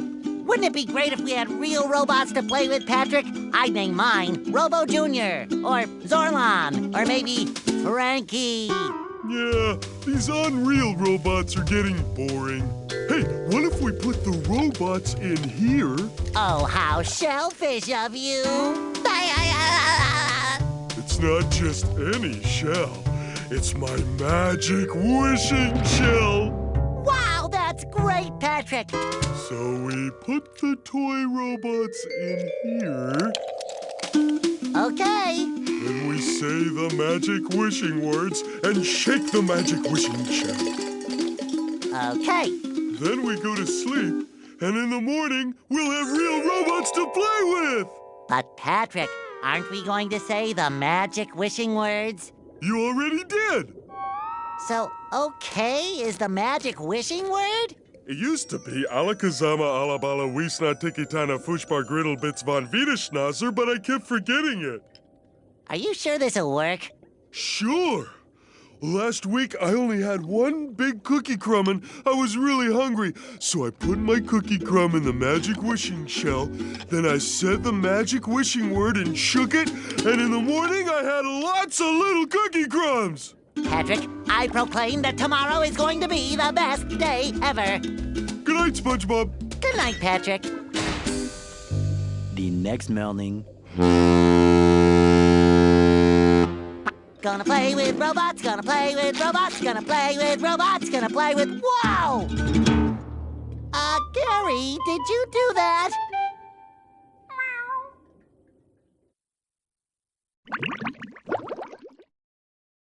Yeah, Gary, it sure looks like we're in a doozy of a pickle. I think I'm gonna have to learn a lot in order to fix this mess. What a fantastic idea! These signs will provide important tips to help me out. How do I read the signs? Oh, okay. Press this button to read the signs. So if I want to come back and talk to you again, just walk up to you and press this button. I'd better get started now, Gary. I think that this is going to be a very long day.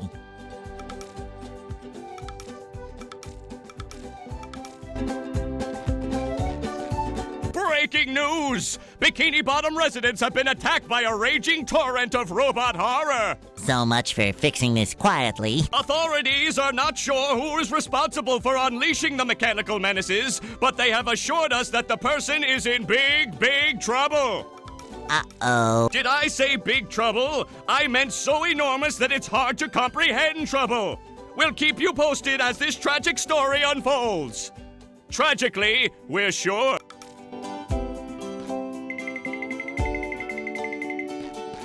I make myself a snack, but there's no time! Cha-ching!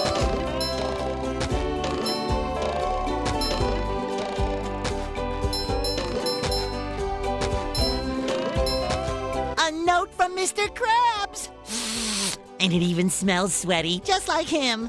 Ahoy there, SpongeBob! As a faithful crew member of the Krusty Krab, you've been, promoted to head shiny object collector. Wow! A promotion! That's right, a promotion! So what this here new job entails is you collecting all these shiny objects that the robots are leaving behind and bringing them to me. Now stop seahorsing around and get busy collecting.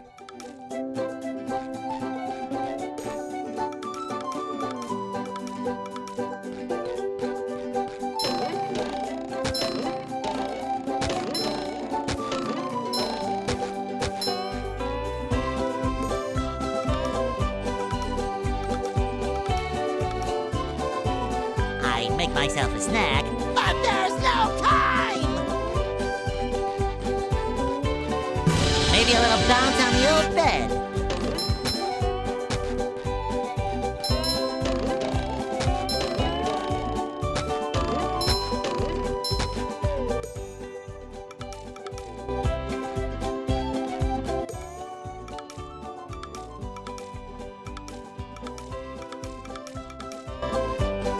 I feel like a new sponge.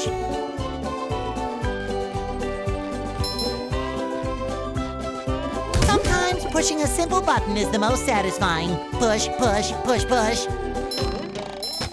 This is where I keep all my old comic books. I love opening presents.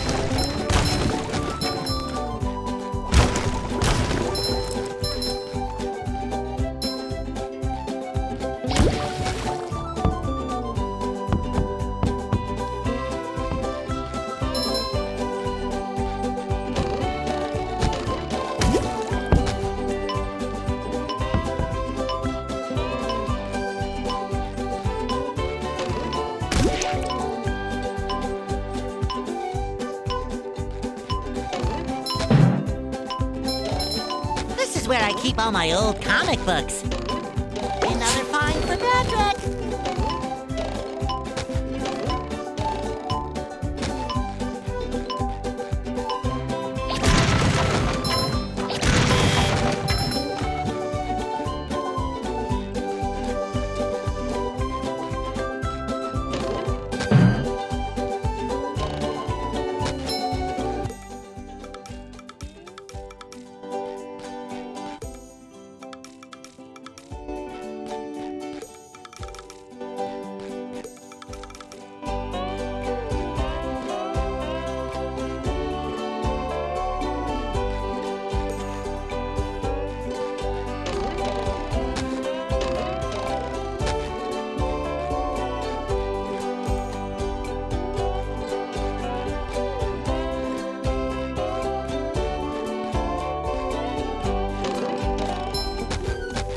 I make myself a snack, but there's no time!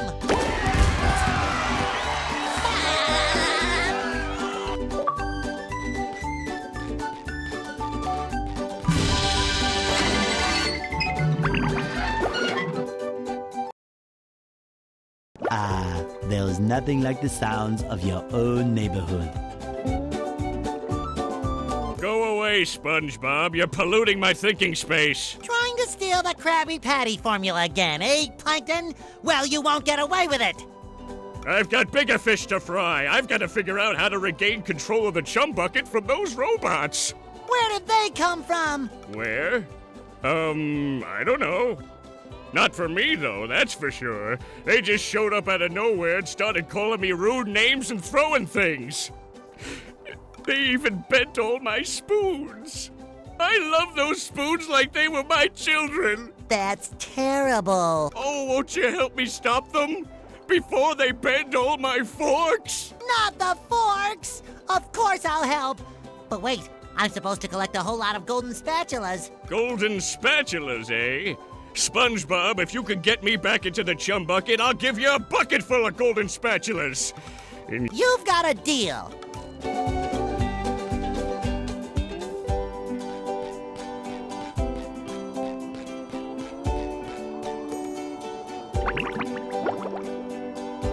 First, those stupid robots ruined a perfectly relaxing mud bath this morning, and now you show up. Can my day get any more dreary? I am so sorry, Squidward. Patrick and I were just playing a game and... Oh, I correct myself. I should have known that whole robot problem involved both of you. Squidward, I don't know what to do. How can I fix everything? Why don't you move to another town? That should help out more than enough. Ha! Ha! Move to another town. I cracked me up. But seriously, just jump around like an idiot. That should at least make me smile. I didn't know Squidward had a lamp. Oh, sparkly! I didn't know Squidward had a lamp.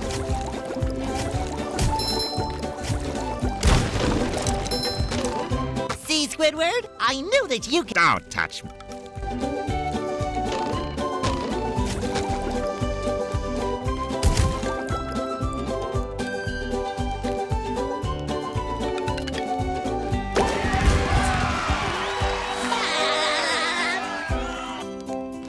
Boy, Patrick will be glad to have this back.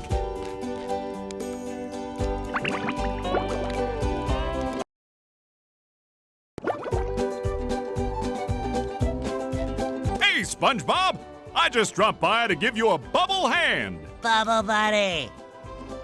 You see, you're going to need to learn some new bubble-blowing moves if you're going to journey to the 9th dimension and defeat the giant monkey man. But all I need to do is figure out how to get rid of these robots. Oh, yeah, sorry. I've been in the soap bottle a little too long. Where were we? Something about new bubble moves? Right! Press this button and you'll launch yourself straight up in the air with bubble power that defeats anything that is directly above you. Try it out! I love opening presents. Hey, Patrick. Nice sock. What sock? The one you're standing on. Oh, that one. It's lost. Well, if that one's lost, where are your other socks? Oh, they're more lost.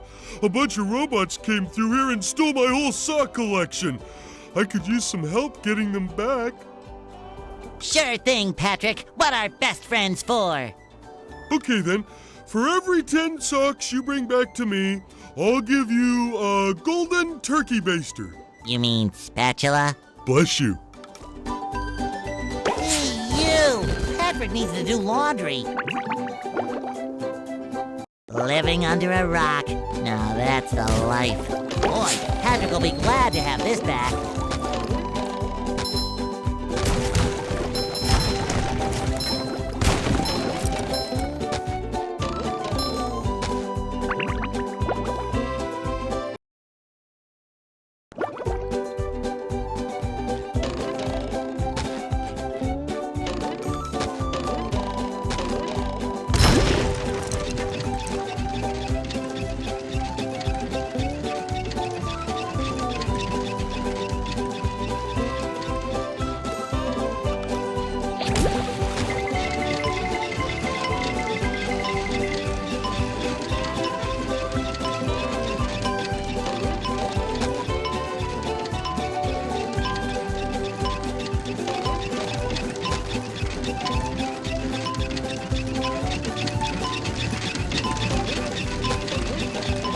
I can wear 4 pairs of underwear. This is great. Fresh like a spring breeze.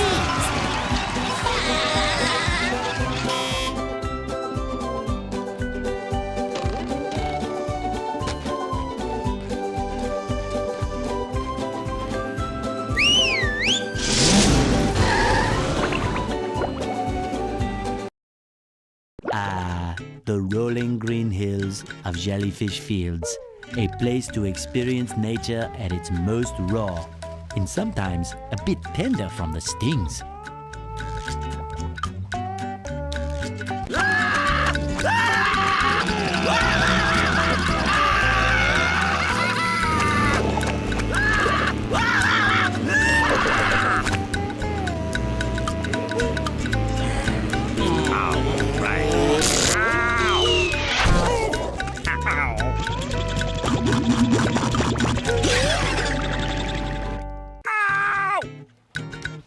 Squidward, are you okay? No, I'm not okay, you barnacle head. Do I look like I'm okay? Well, your nose does look pretty big. I mean, bigger than usual because it's usually pretty big. And you look clammy. And oh my gosh, you're bald! I've always been bald, but now I'm stung all over. Well, according to the Jellyfisher Field Manual, severe jellyfish stings can be treated effectively by applying a thick layer of king jellyfish jelly to the affected areas. King jellyfish? Well, I guess you're off to scale Sport Mountain and die a horrible death under the vicious tentacles of King Jellyfish. I'll stay here, balled up here in excruciating pain. You do that! Don't worry, Squidward. I'll bring back that King Jellyfish jelly for you to rub all over yourself.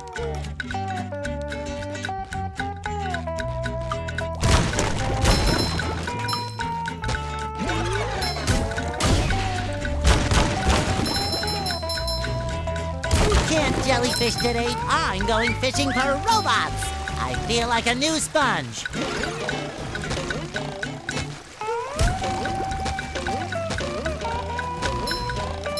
Too pretty. Can't take it.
Just my size.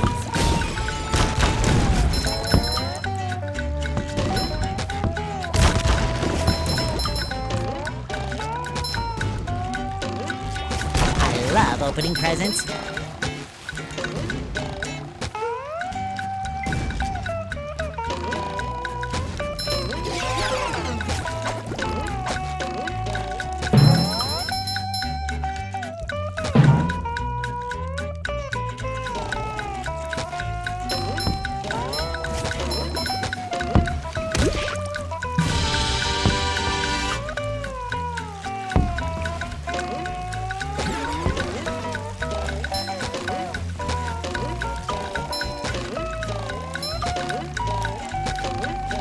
Boy, Patrick will be glad to have this back.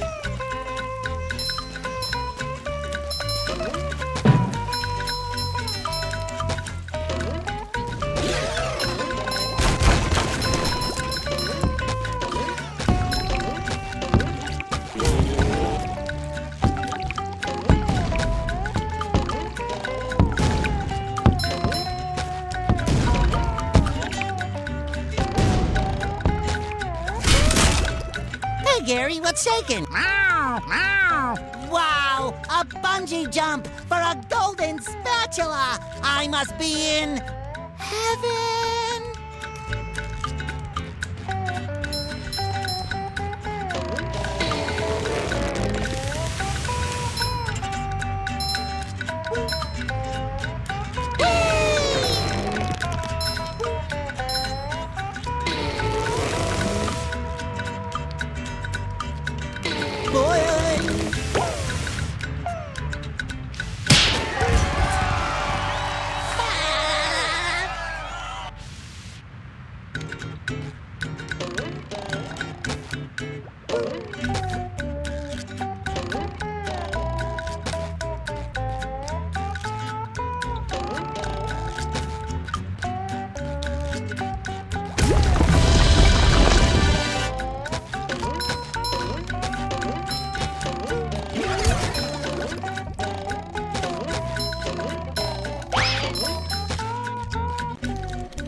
just like a spring breeze.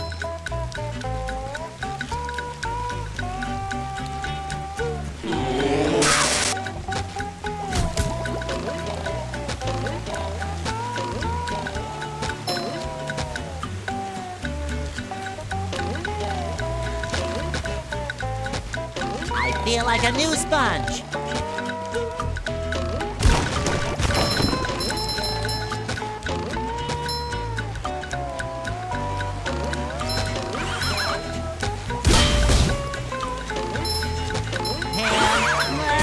I did it! Just my size.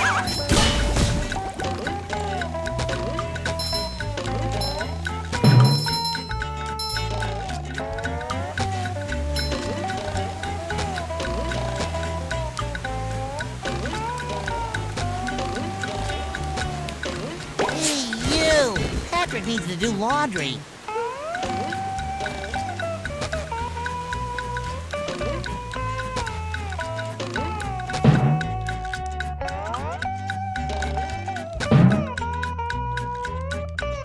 It shines!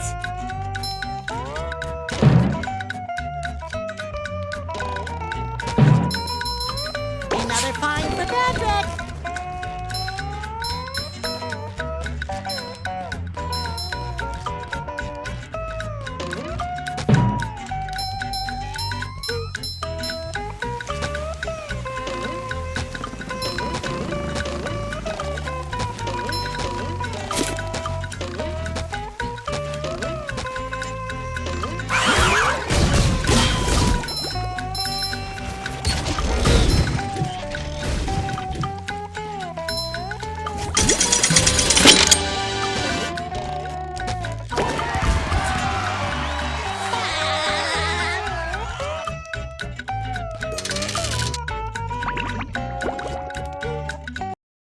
Wow!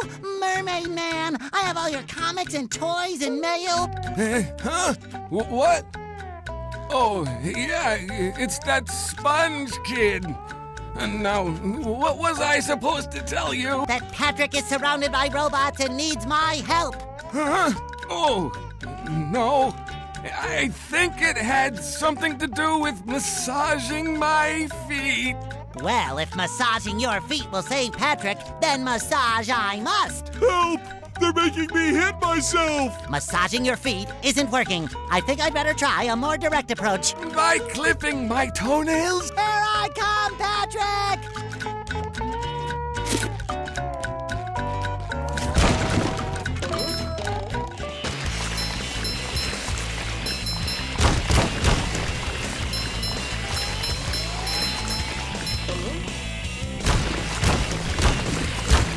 I love opening presents. Hey, you! Patrick needs to do laundry. That was a ton of fun! I should do it again sometime. Boy, Patrick will be glad to have this back.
Hey, SpongeBob! Whew! Thank goodness you're safe, Patrick. Well, of course, SpongeBob. Why wouldn't I be? Well, the robots and the... Oh, yeah, I found this for you. I don't know what it is, but it looks important. Thanks, Patrick. I tell you what, all that running around has left me pooped. Why don't you continue on for a bit? Okay. Oh boy, oh boy, oh boy!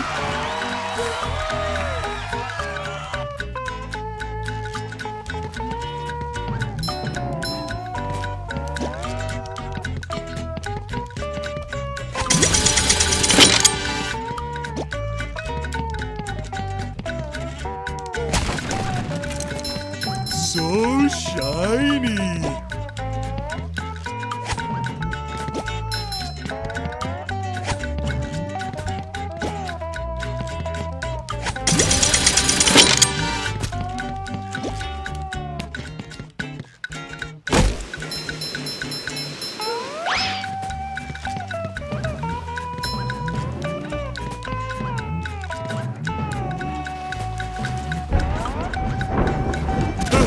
It went boom!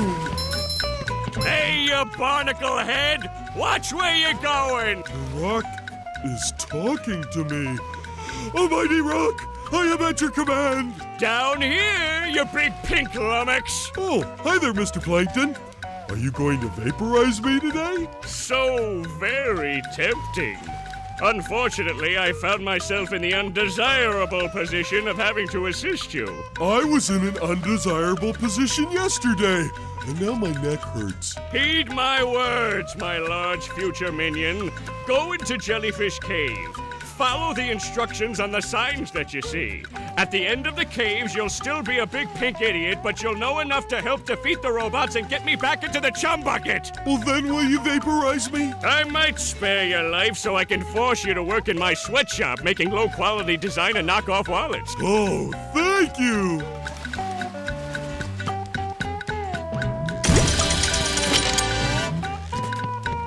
Ooh, scary dark cave.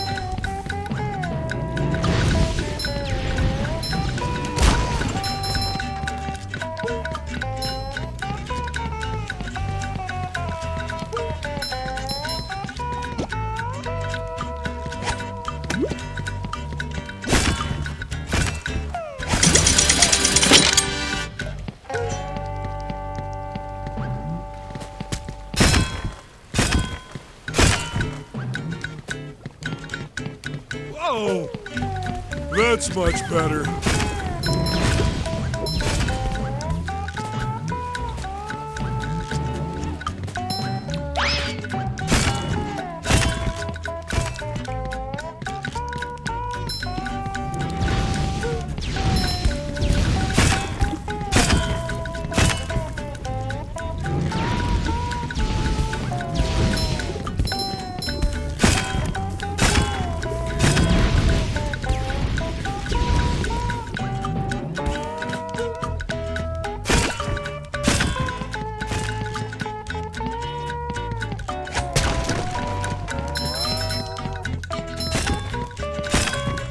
Sure gotta carry a lot of stuff around.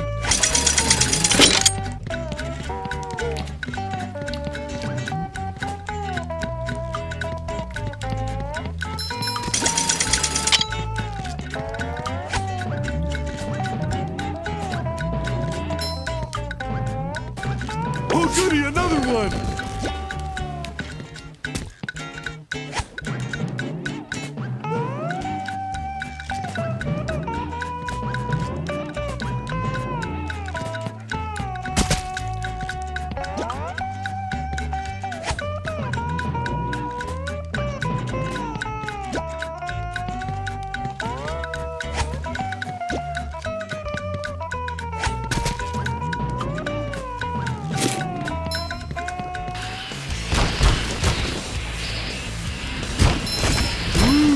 Good presents.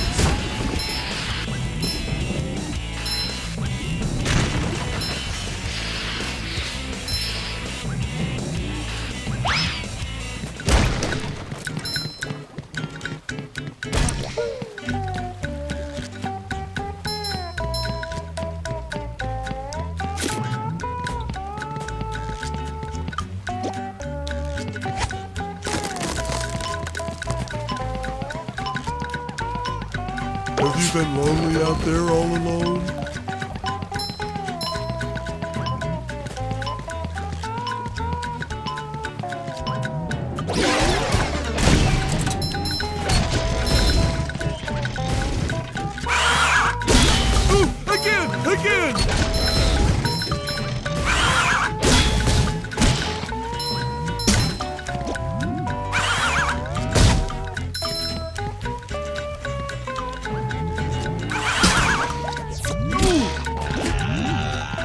as a whistle.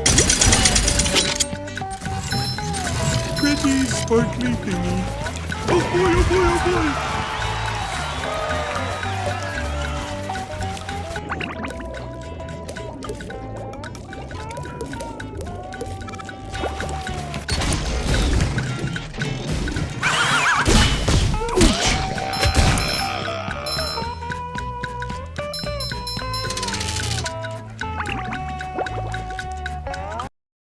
Ahoy there! Squidward tells me you're looking for the king jellyfish. Yes? Good thing, too. That monster has been stinging all my good customers in their poop decks. I hear that you can find him up top of... Oh boy, Mr. Krabs. I'll see what I can do.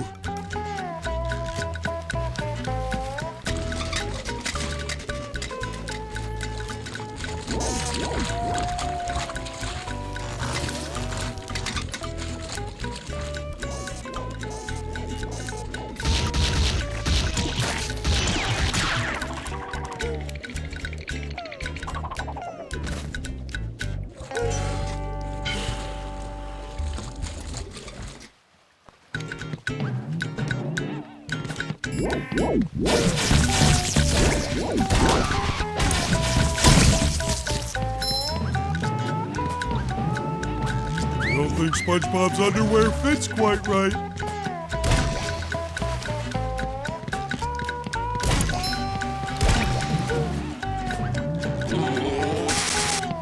Hello, Mrs. Pop. Hello, Patrick. I've got a job for you to do. Oh, boy. I found a golden spatula, but those robots out on the island stole it and threw it into the lake. If you can figure out how to get it back, you're welcome to it. Sure enough, Mrs. Puff.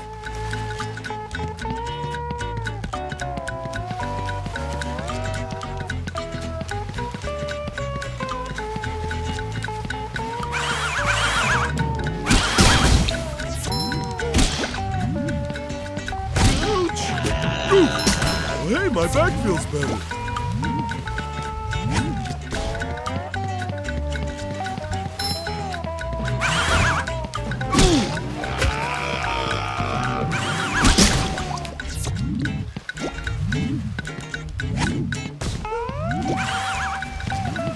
Clean as a whistle.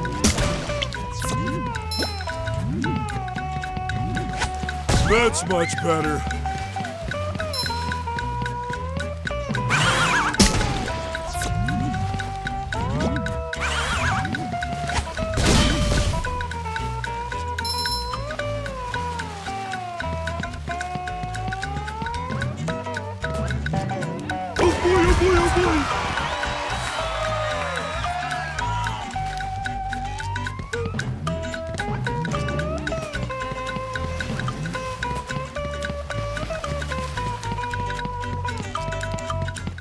Well done, Patrick. You're a real star. Did I get a cookie? No.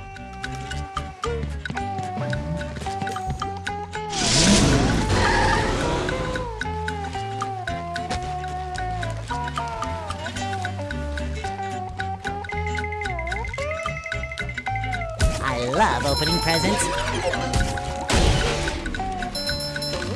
Just my size. Tartar sauce! The horror! Take that! It shines.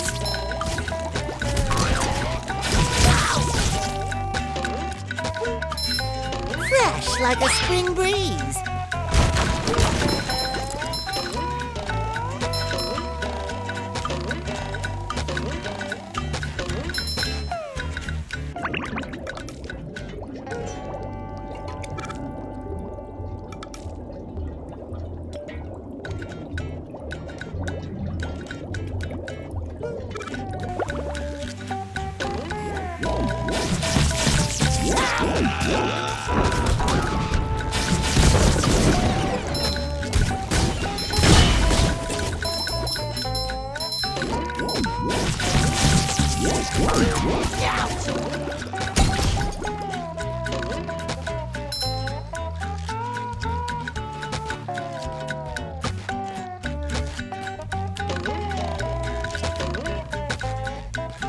I feel like a new sponge.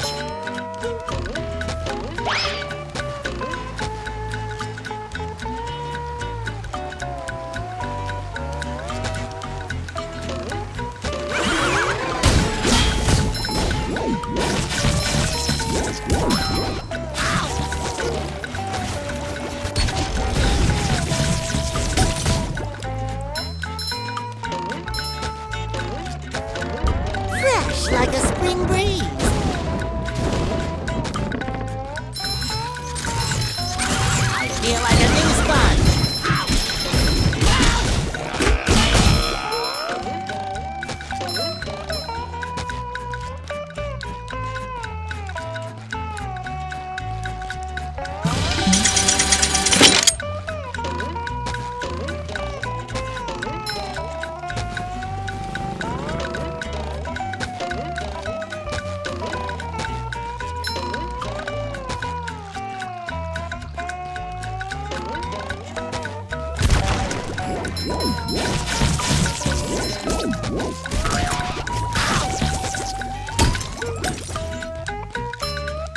Just my size.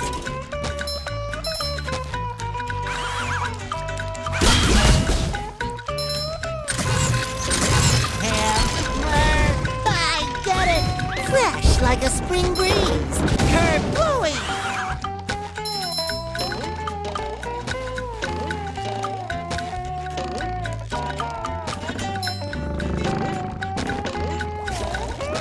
Another find for Patrick.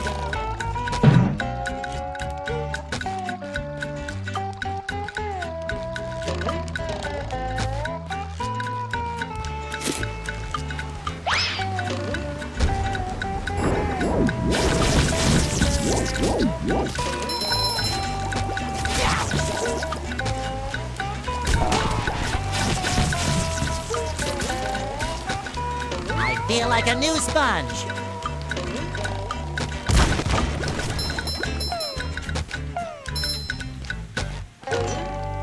Boy, Patrick will be glad to have this back.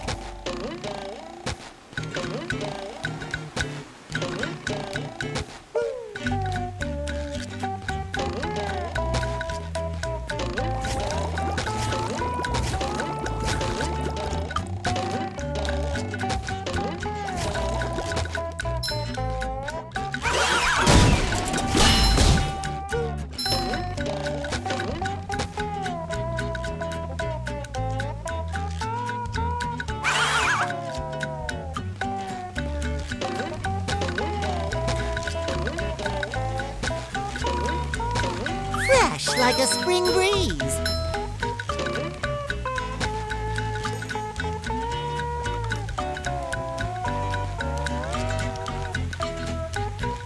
I feel like a new sponge.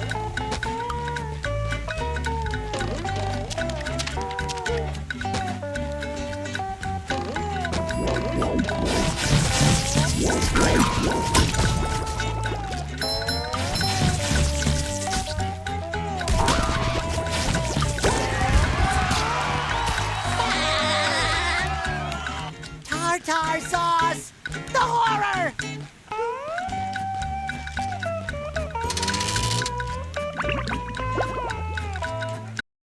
Bubble Buddy! Gosh, everyone is trying to help out today. Step quietly there. That king jellyfish is just up at the top of this path. Thanks, Bubble Buddy.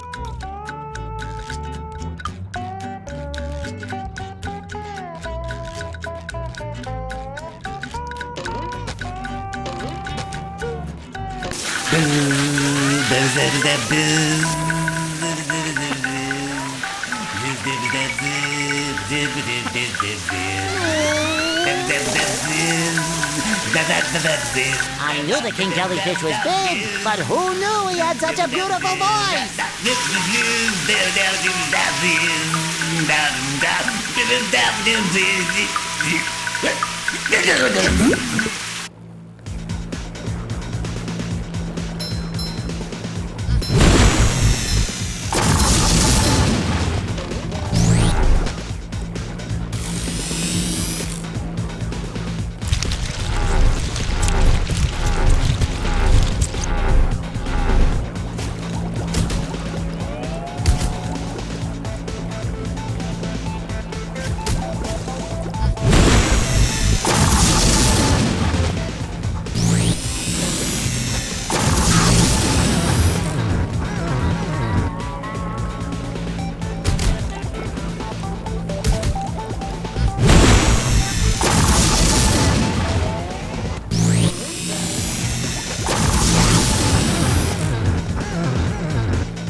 Fresh like a spring breeze.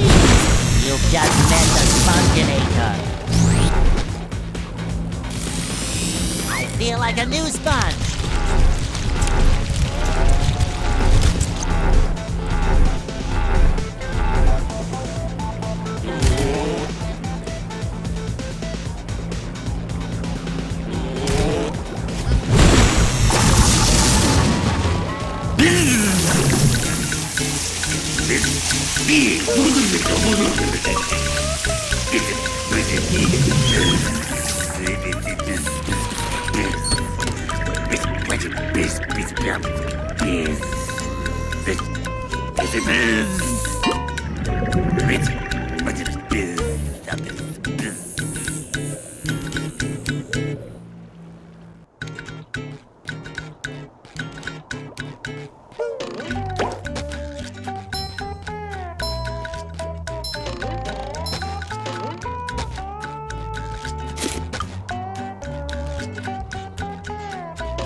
Oh, sparkly!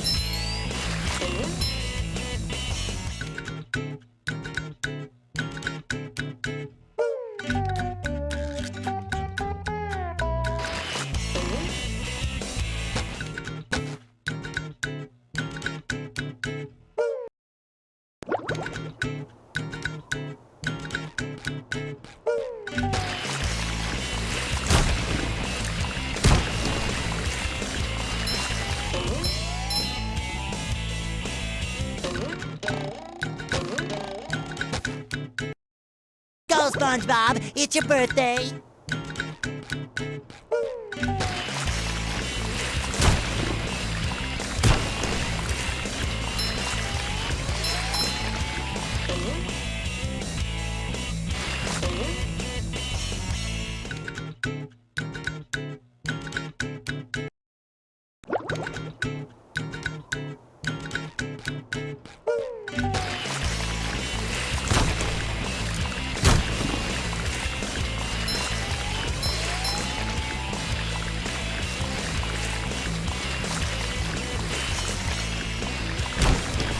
I love opening presents.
Patrick needs to do laundry.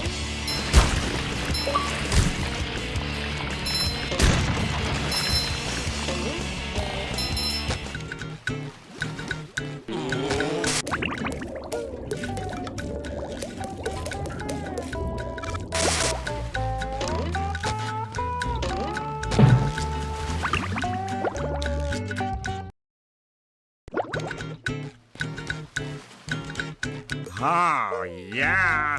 Oh, that feels so much better. Anything for my best friend Squidward. Can I rub some on? What if I just gave you this?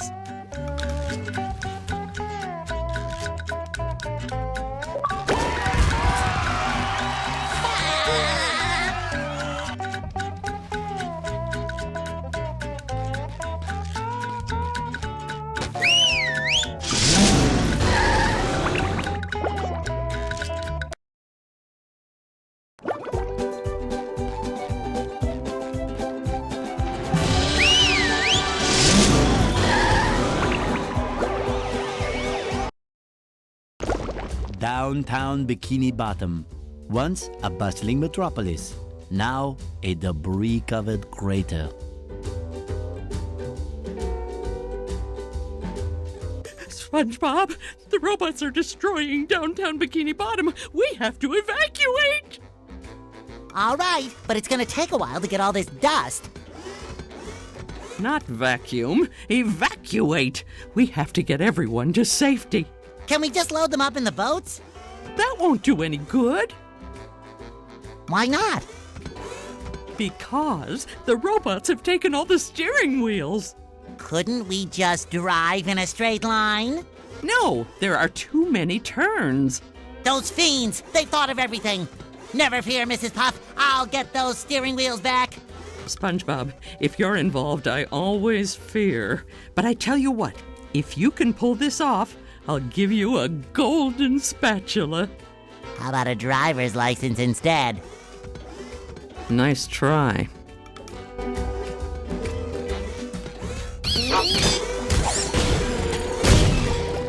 Cha-ching!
Love opening presents.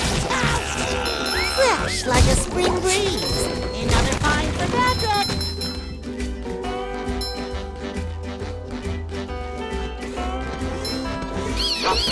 Take that!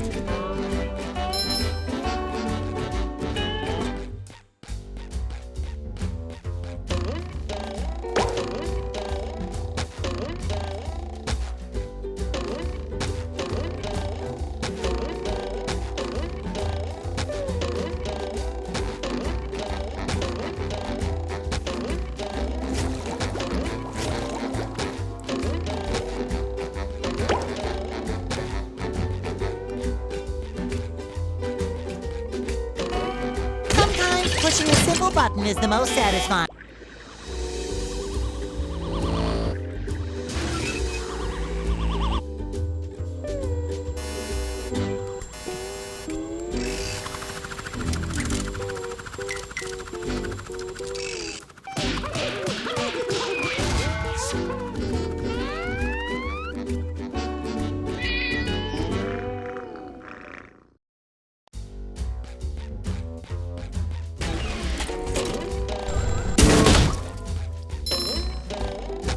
I feel like a new sponge.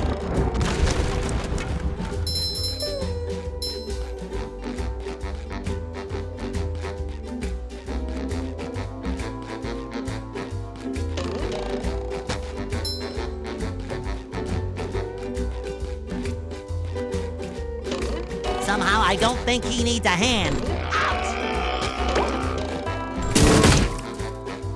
Fresh like a spring breeze.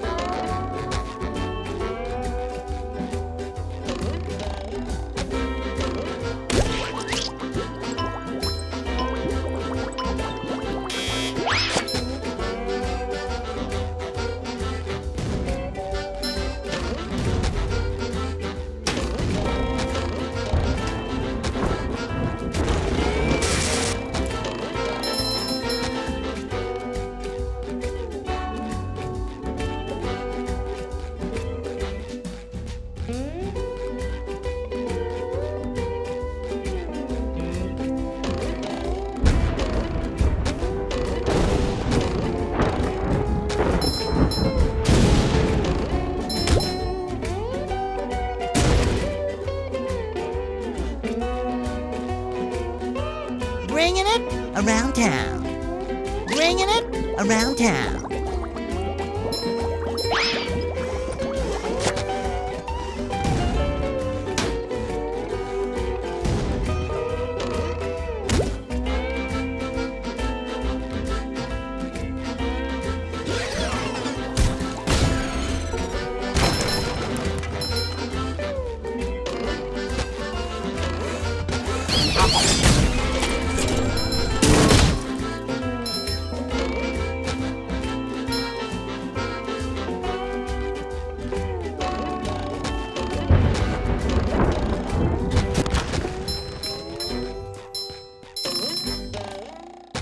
Boy, Patrick will be glad to have this back.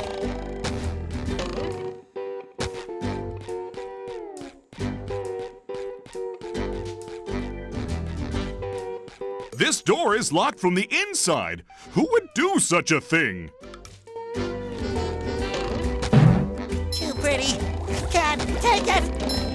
Hey, you. Patrick needs to do laundry. Just my size.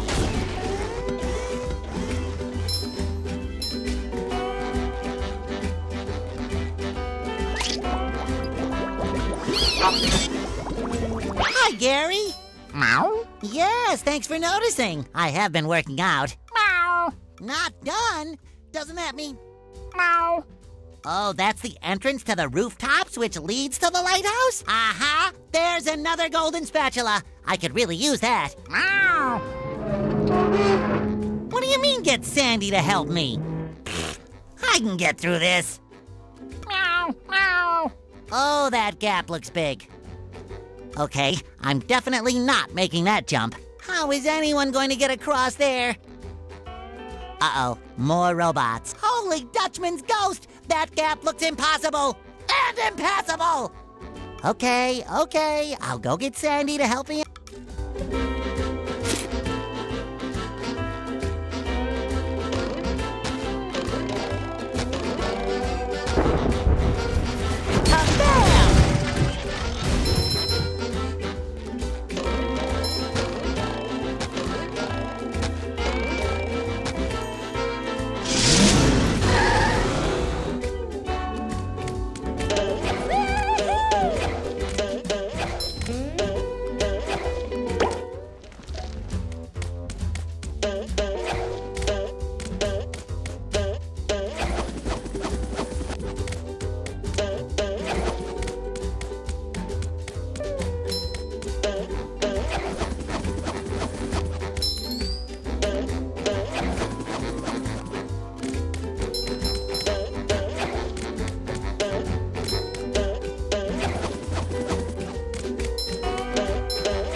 What's shaking? Sandy! Boy, am I glad to see you. I need your help. My TV reception has been terrible lately. I need to have someone replace my old antenna with this shiny new one. Yes, sir. That there antenna is shinier than a $3 bill. Well, why don't you replace it yourself? I'm not really much of a jumper. So, what's jumping got to do with it? Because the old antenna is up there. Woo! That's taller than a glass of Texas iced tea. The robots have blocked off that building, and I can't do all those fancy moves you and SpongeBob do to get across these gaps. All I can do is flex! Wanna see? Yeah, great. So what are you gonna do with the old antenna? Oh, that? It's yours if you replace it with a new one. Well, I have been getting bad TV reception in the tree dome. Okay, Larry, you got a deal.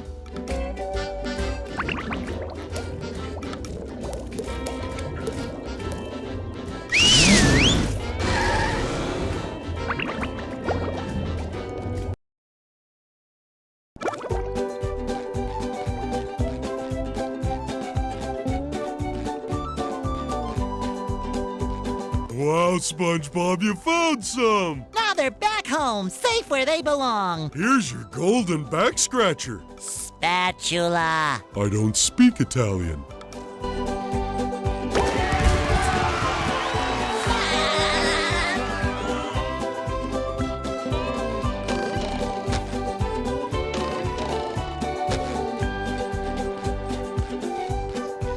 SpongeBob, this flapping robot crisis is making the Krusty Krab lose money like a sinking ship. No money means no more Krusty Krab. No more Krusty Krab means no more fry cooking for you. No more fry cooking? But because you're gullible, I'm gonna help you out. And of course make a small profit in return. I've got a few golden spatulas that I'll be willing to trade to you for some of those shiny objects. Dude, check the news. It doesn't matter what channel. The controller just feels too small for two people to hold at the same time. And if you're not comfortable with sharing control with your friends, you're going to have some problems. Can I just be the third player?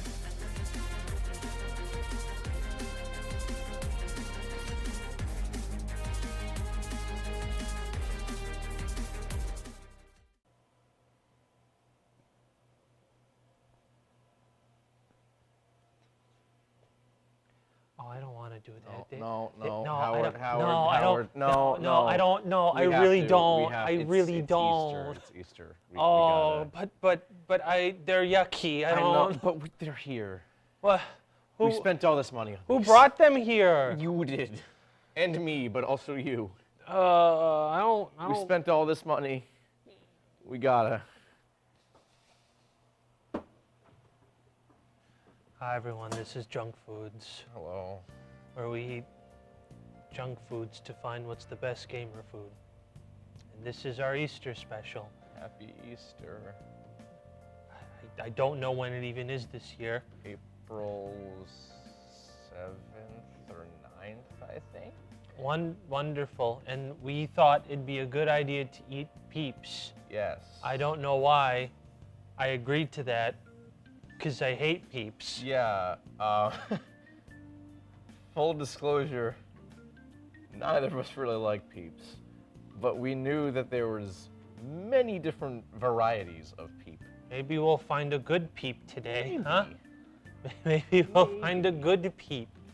So, Howard, what do we have here? All right, we have regular Peeps, chocolate-covered Peeps, cotton candy Peeps, Mike and Ike Peeps, party cake Peeps, sparkly wild berry Peeps, fruit punch Peeps, jelly bean Peeps, hot tamale Peeps. No, those are not jelly bean Peeps. They are Peeps jelly beans. Very, very important distinction. I don't want to be here, and you correcting me is going to make it so I want to leave here faster, okay? So why don't you just stop while you're ahead? I was never ahead in this situation. There was never a single point where I was ahead. We also got Peeps chocolate pudding, Peeps sour watermelon, and Peeps cotton candy with mini marshmallows in it. I don't feel so good. So I mean, to start off, I feel like we should just start with the original. Okay, right? Just yeah. get like a baseline. All right, let's just get the original. Get the Peeps. original over with. Get the original one over with. Okay. There's nothing wrong. So this is the classic yellow chick peep.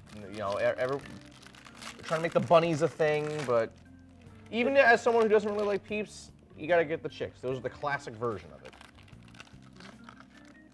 Okay.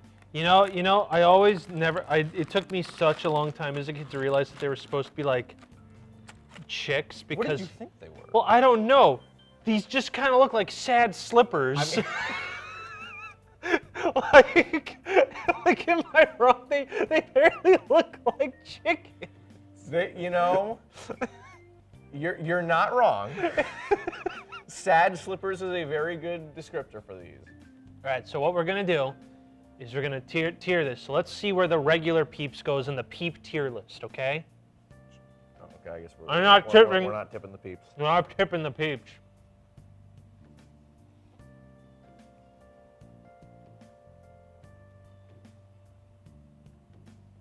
It's so sad.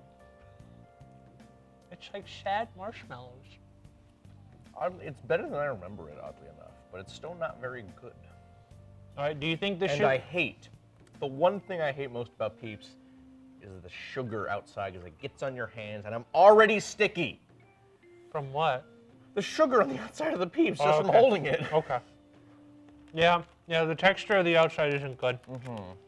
And you could just be eating regular marshmallows instead. Exactly. But on the Peep scale, this is like what, a C? I would say a C. Like it's. All right, regular. I mean, it's not good because again, we've established that we don't like Peeps. But regular Peeps is C tier in Peeps. The pantheon of Peeps, it's like C. I'd even put B. I will say high C for now, depending on what everything else ends up being. If everything else just ends up being terrible, I'll move that up to a B. So what do we want to move on to? Should we like just dip our toes in? Like, should we move on to the chocolate covered ones? Yeah. Let's see if that's an improvement. These are much These are much flatter than the others. But you gotta put the regular Peeps back. Oh yeah. You gotta keep the feng shui going. Why are these so much flatter? Or like wider? Why does these look more like slippers They than do. the other one? What is this? What happened to them? Who hurt you? It doesn't. See what I mean? They don't look like chicks. They don't. They look like a Dragon Quest slime or like a slipper or like I don't know. Yeah. Someone's bad pompadour. All right. So this is the Peeps Delights. Marshmallow. Dipped in milk chocolate. Okay, ready?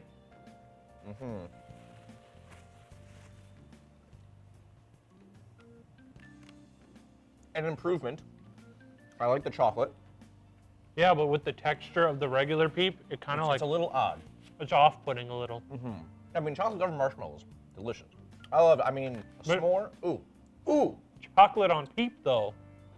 I think it's definitely better than the original. Yeah, but I still think it's C tier. Okay. It's just high C tier compared to low C tier regular Peeps. All right, I'm. Because it's mainly the texture that's the issue here. I think that's just gonna be I feel like because this is all Peep, it's all gonna be the same texture. I think we have to like get texture out of our brains for the moment. Well, that's what I think. What we have to get the Peep Stockholm syndrome going. You know, just. I see.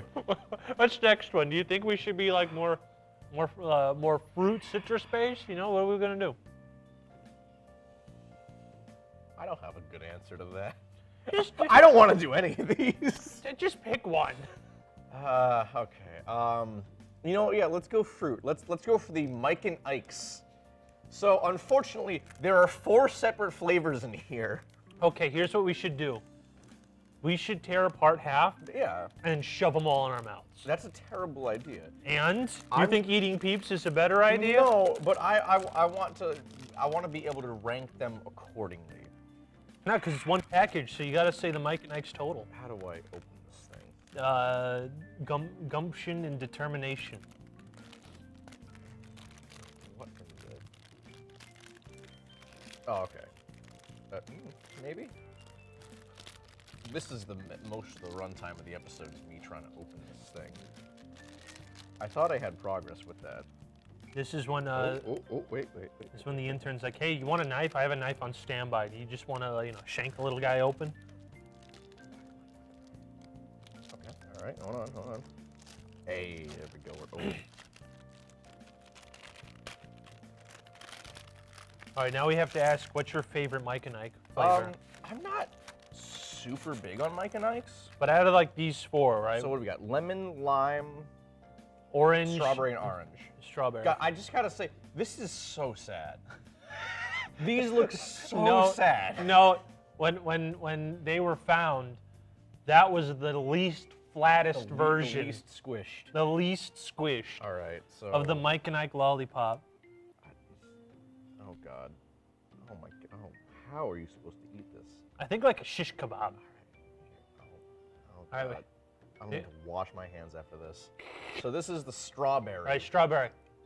Gotta use lightning round.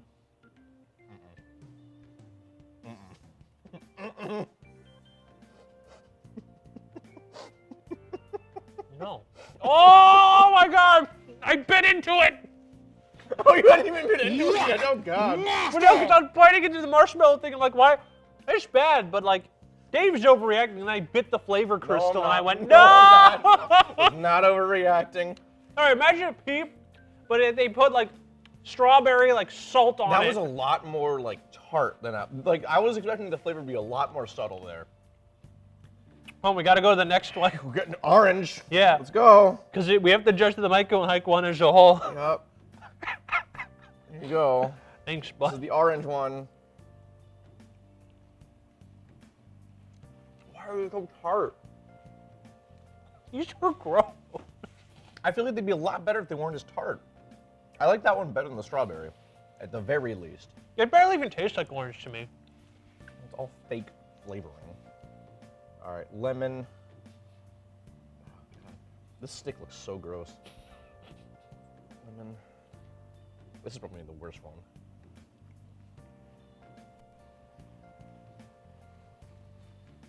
How is the lemon one the least tart out of all of them? Yeah, wait, hold on. How does that work? Yeah, wait, hold on. What is wrong with this? Hold on. That's not how lemon's supposed to be. All right, well, final one, lime. All right, lime. Oh, God. Here you go.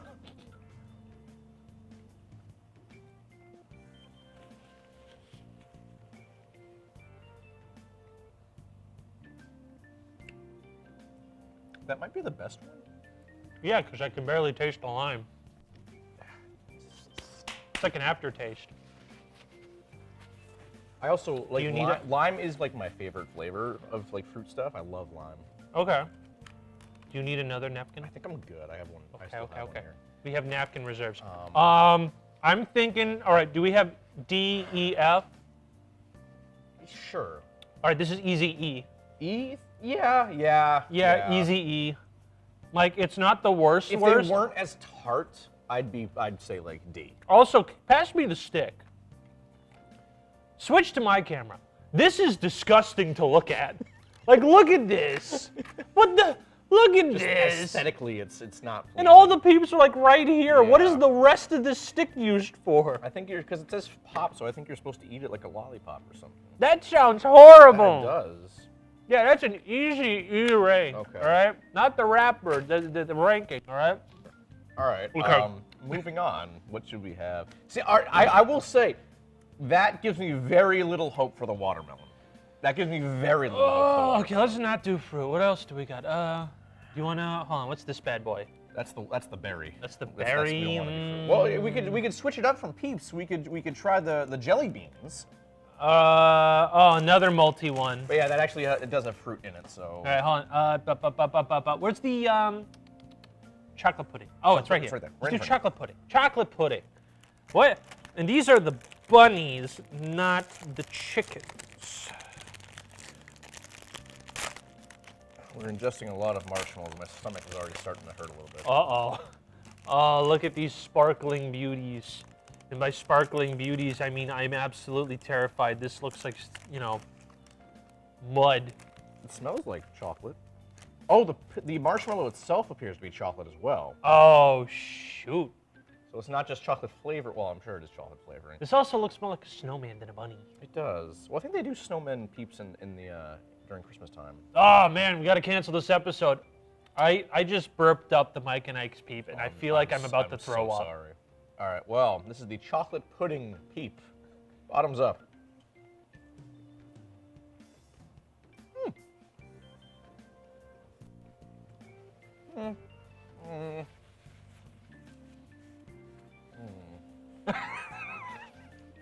A story in 3 grunts. It really was. Like, it tasted okay at first, and then it was like, oh, that's really chemically, and then I got like coffee at the tail end. Did you taste that at all? Like just like a bit of like a mocha taste. You know what this tastes like? This tastes like hot chocolate Instamix. It does. Like the Swiss Miss hot chocolate. Mm-hmm. But I much prefer just regular hot chocolate than whatever this is. Chocolate pudding. I want to say also E. I think it's I'm thinking like low D. Low D. Okay, I'll do a low D. Low D. We'll rearrange this later. Yeah. We'll rearrange that in the editing room. Okay. What else are we gonna do? This sucks. This does suck. Why did we do this? This is my idea too. This bites. This is my idea. I regret this 100%. What else? What else we got? I don't want to touch any of these, so I can't even make a decision. Let's just go. We're not even gonna think about it. Let's just go. Cotton candy. Cotton candy peeps. Oh, we should put the chocolate pudding back. Yeah, chocolate pudding goes there. Wow, that is fragrant. Okay, hold on. What? Okay. That is a fragrant marshmallow. Oh, the marshmallow itself is pink too. God. I will say, visually, I like it. I like the little blue specks to make it look like cotton candy. It's very cute. It looks like it caught a plague. It does, but it's. I kind of go back and forth on cotton candy flavored things. I like it, but sometimes it ain't too good. That's true. My guess, this is gonna be one of those times. Also, mine's has like a sad, droopy eye. They didn't do the Oh eyes, no, right? but half of them do that. Like pretty much every peep has a sad, droopy eye. They all no, but this one's like really messed up. Look at my boy. He's, like, Look at my crying. boy. He's crying because his eye's under his chin. All right, well, cotton candy peeps, let's go.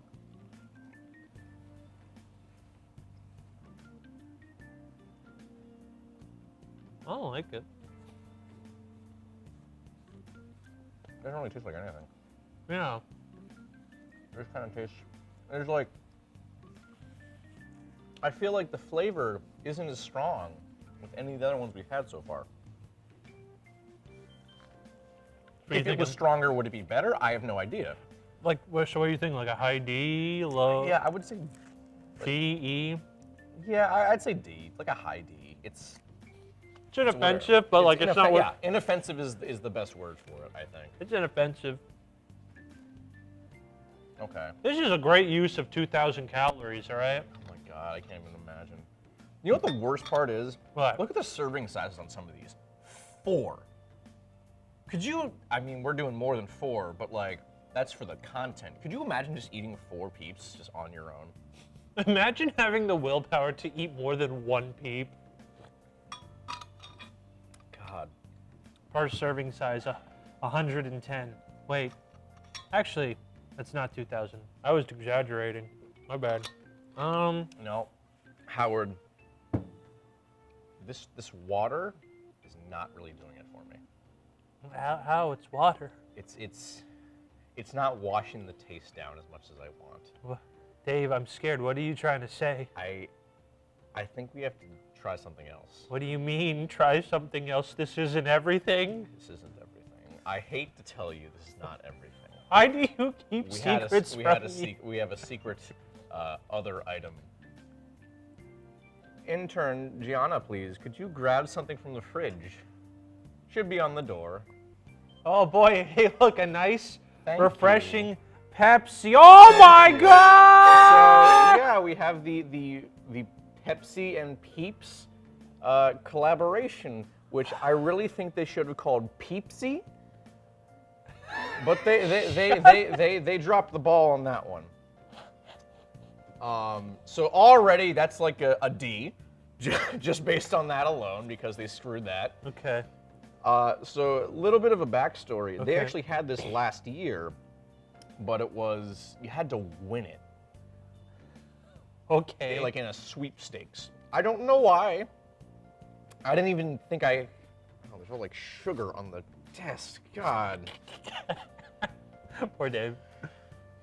I don't know what you had to do to win it. I didn't hear anything about people who won it. I just kind of forgot about it until this year. They're like, oh, we're putting it in retail stores. I'm like, oh, great. Awesome. I like how they're like they have, because you know what I hate? The fact that we have like so many IPs nowadays. So whenever you see like a crossover, it's never the, oh, look, it's the Pokemon Digimon crossover. No, it's Pokemon X Digimon. And this has, I kid you not, Pepsi X Peeps, Pepsi Peeps, Pepsi flavored Peeps. Like, do we need this amount of repetition to know that if you buy this, you're just hurting yourself? So yeah, this is marshmallow flavored Pepsi.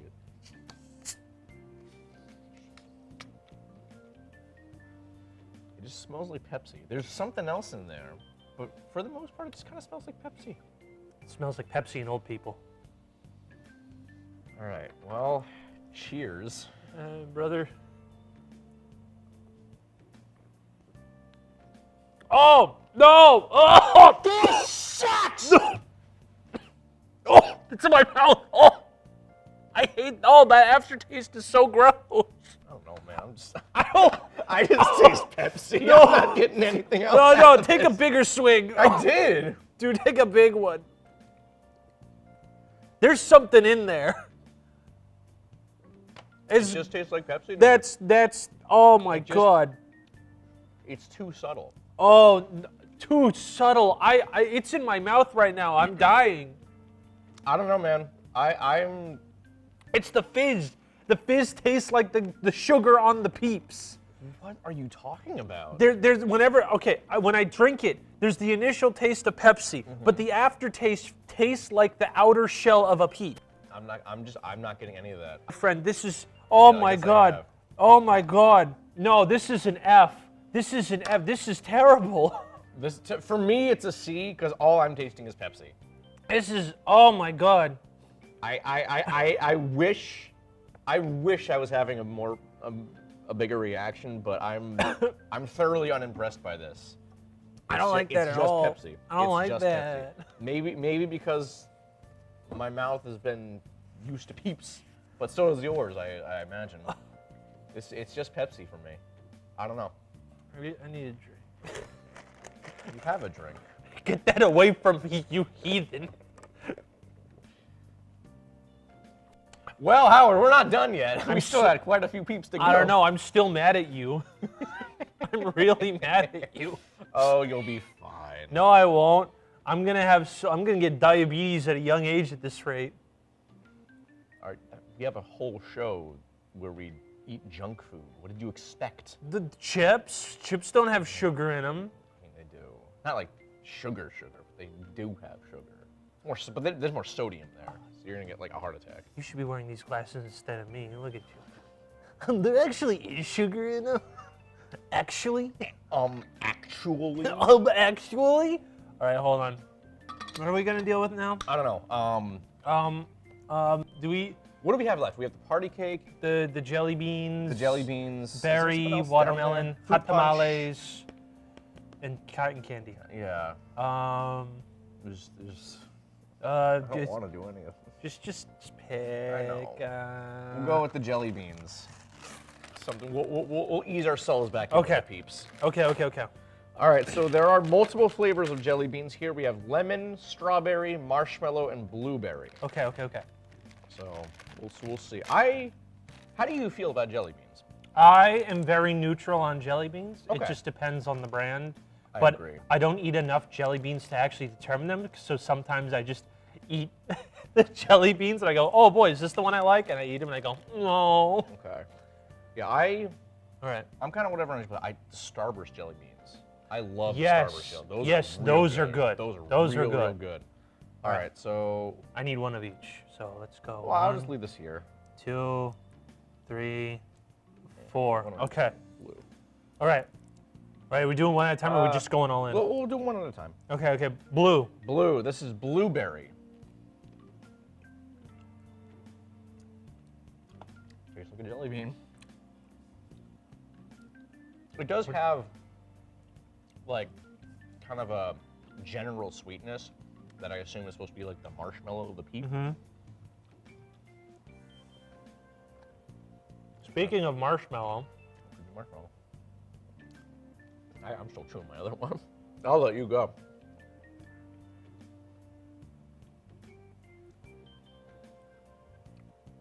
So I actually really like the toasted marshmallow jelly beans from Jelly Belly. So this is not that though. This tastes weird. Yeah, I don't like that. Tastes like fake milk. Fake milk. Yeah, like something trying to be the taste of milk, or like cream or something. Like this doesn't taste right. Okay. Doesn't taste right. Nothing. Oh, you know what? I see what you mean now.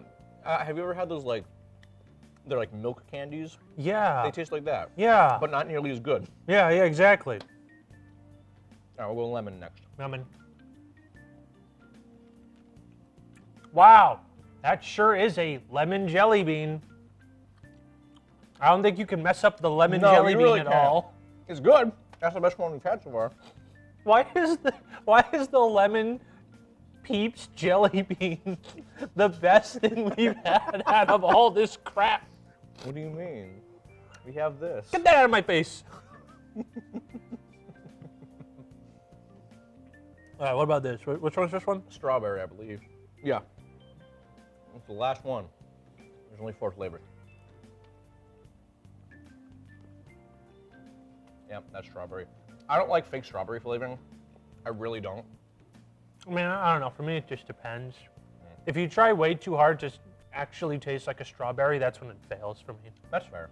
Like, the faker it is, my brain can then separate the fruit from the candy, I guess. Interesting. I'm feeling a C.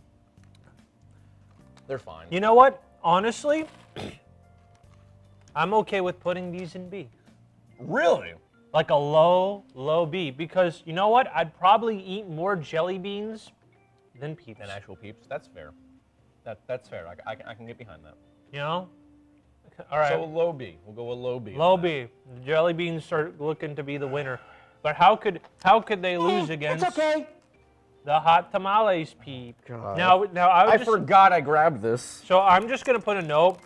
I think hot tamales suck. I don't like most cinnamon candy. Yeah, like in general, I don't like cinnamon candy. Yeah, I don't think cinnamon candy's that good. Like I like cinnamon. Oh no. Oh no. Don't do this to me. Oh, wait, hold on.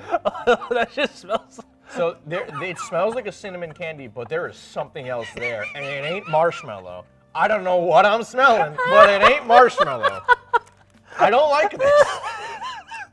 Yeah, I don't, like I said, I don't like cinnamon candy. I like a cinnamon roll. I like churros and stuff. Everything but cinnamon candy. I don't know what it is. I just don't like it. Okay. I don't like the color. I don't know if you can see, but the Peep itself, like the marshmallow, is red. Yeah. I don't like it. I don't like it. All right. All right. Why are we doing this? Oh. This is a very last minute thing. I got. Yeah. I literally grabbed this about half an hour before coming down to the studio. I wanted to try the Dr. Pepper. I want to try the Dr. Pepper one too. Well, we got hot tamales instead. You know what? Ew. Ew. Ew. I don't hate this actually. I actually don't hate that. Like it doesn't. I was expecting it to be spicy, but it's not. It just tastes like they put cinnamon on it. It does. So like I don't dislike it. I'm gonna shock you. I would put this in B. I would actually put this in B. That's probably the best one I've had. If it was spicy, totally different story. I'd put that in like E easily. But without the spice, it's not. I don't mind it. Meet you in the middle and say it's the highest tier in C. Sure. There we go. I can do that. All right. Welcome to Pawn Stars. Actually running out of water. Not a good sign. You're running out of water. Oh no. Okay. Oh, we really made a mistake. We have 3 fruit flavors left. Oh, we didn't pace ourselves We at did all. not pace ourselves. I need the bunny for moral support. All right, here, hold on. Bunny. God, okay. Bunny goes here. And what we do also have the cotton candy. We do don't the forget. cotton candy. All right. Well, we should do a fruit flavor. So we have watermelon, wild berry, or fruit punch. Eeny, meeny, miny, mo. This one. All right. This is sparkly berry. Yeah, this is sparkly wild berry. I'm not exactly sure what makes it sparkly, considering other peeps have sugar on the outsides. They're already kind of sparkly. Oh, I could smell this bad boy from here. Oh, they just have the stuff the cotton candy ones have. It's a little flex. Yeah, little smell that bad boy. Woo! That is a strong odor coming from a marshmallow. How do peeps get so fragrant? I don't understand. I don't know. They go to the perfume department. You think I know this? I think they smell good. I haven't seen the How It's Made episode on Peeps. Is that a show even still a thing? I don't think so. Yeah, they're on like season 28 or something. Are they actually? I remember they had like 25 seasons, yeah. I can do Peeps flavor. Flavor episode. Yeah, I can't wait to steal How It's God, Made. look at this guy. Look at his face. He's so wait. He's so sad. They're so sad. He's so sad. Oh, poor guy. Poor buddy. All right, well, this is sparkly wild berry.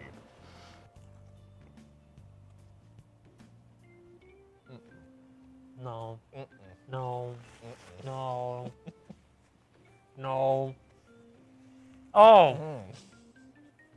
I just bit one of the crystals and I didn't like the texture of that.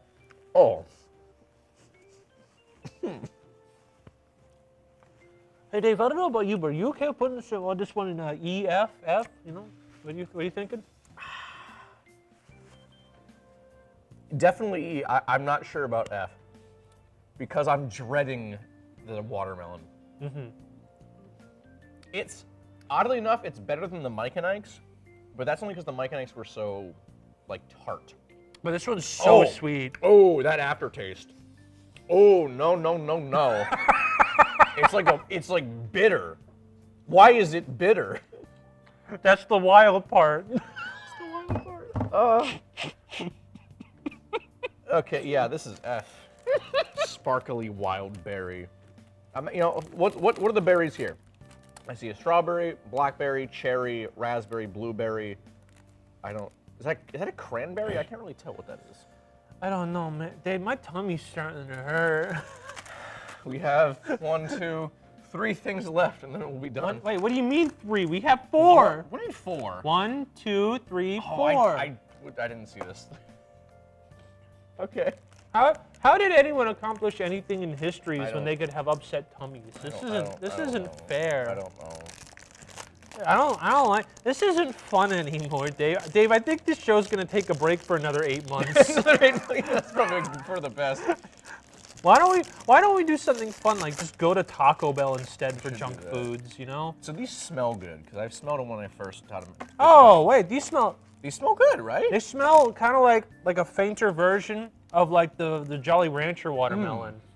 And like I like watermelon You know? flavor. I'm not big on sour watermelon. Oh! All right. It's actually pink on the inside. Was not expecting that. Oh my god! Green on the outside. Oh my god! You know what? Presentation-wise, pretty solid. I'll hand it to him. I wasn't expecting that. You know they smell good. Okay. But this is specifically sour watermelon, and we've already went over how sour peeps go. So I don't have much faith in this one. Okay. This one's for all my brave warriors with upset tummies. Are you getting a plasticky taste? I can't tell. You know what I'm not getting though? What? Sour. That's true. Maybe that's what I'm tasting is the plasticky part. How are the sour watermelon Peeps less sour than the Mike and Ike's? That's what I want to know. I actually don't hate that. Yeah, but you know, taste-wise, it's I'm thinking high or like low C. I'd even put C. Do you think it's above the regular Peeps or lower? I don't know at this point, man. I've lost control. Fine, it's under regular Peeps. All right. Yeah, okay. Didn't hate that. They're gonna like open up our stomachs for like science purposes after this. They really are. Oh, it even says pink marshmallow inside on the package. Wow, I'm blind. All right. Good job, glasses. All right, let's. Okay. So we have 2 more actual Peeps plus the cotton candy. Let's go for the cotton candy. Okay. That's going to be lighter than the Peeps. And it will make me less sad. It will. So how do you feel about cotton candy? I never got it, to be honest. I think it's okay. Wow. All the marshmallows are just on the top. That's disappointing. Are we supposed to do something? Hold on. I don't know. Are there instructions? Why did they lie to us? Why are they all on the top? Yeah, wait, there's some that are buried inside. Are Look. they? Oh, yeah, what like the- right here. Oh, yeah. Oh. Hold on, I want to try one of the marshmallows without it. I like how the marshmallows are Peep shaped. Are these like Lucky Charms? Yeah, they're the dehydrated marshmallows. Okay. Yeah. Okay. I love those. I really do. Okay, hold on. Now I need to get a bit of this bad boy, all right? I grabbed some of the dehydrated marshmallows. Oh yeah, there is some inside. Okay. All right. All right, Peeps, cotton candy. Some ceiling insulation.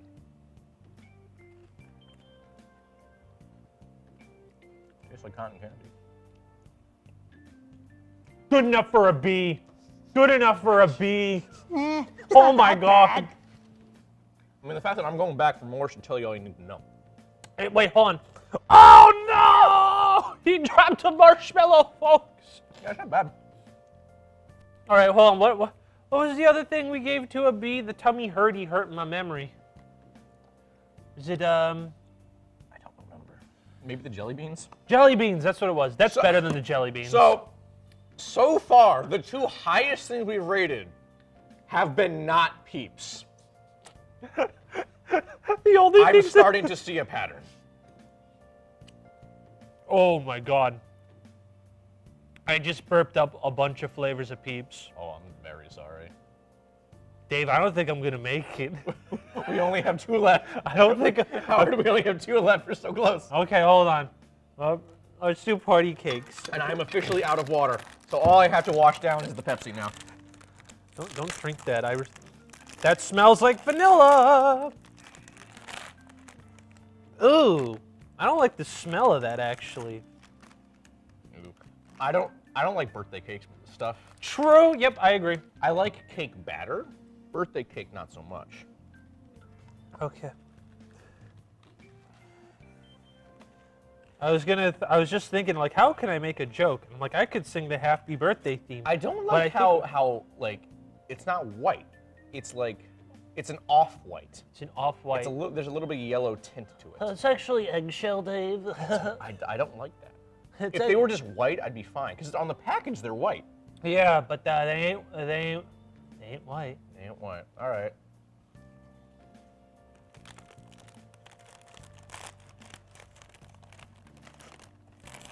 They just taste like normal Peeps. Yeah, just I'm not getting anything else.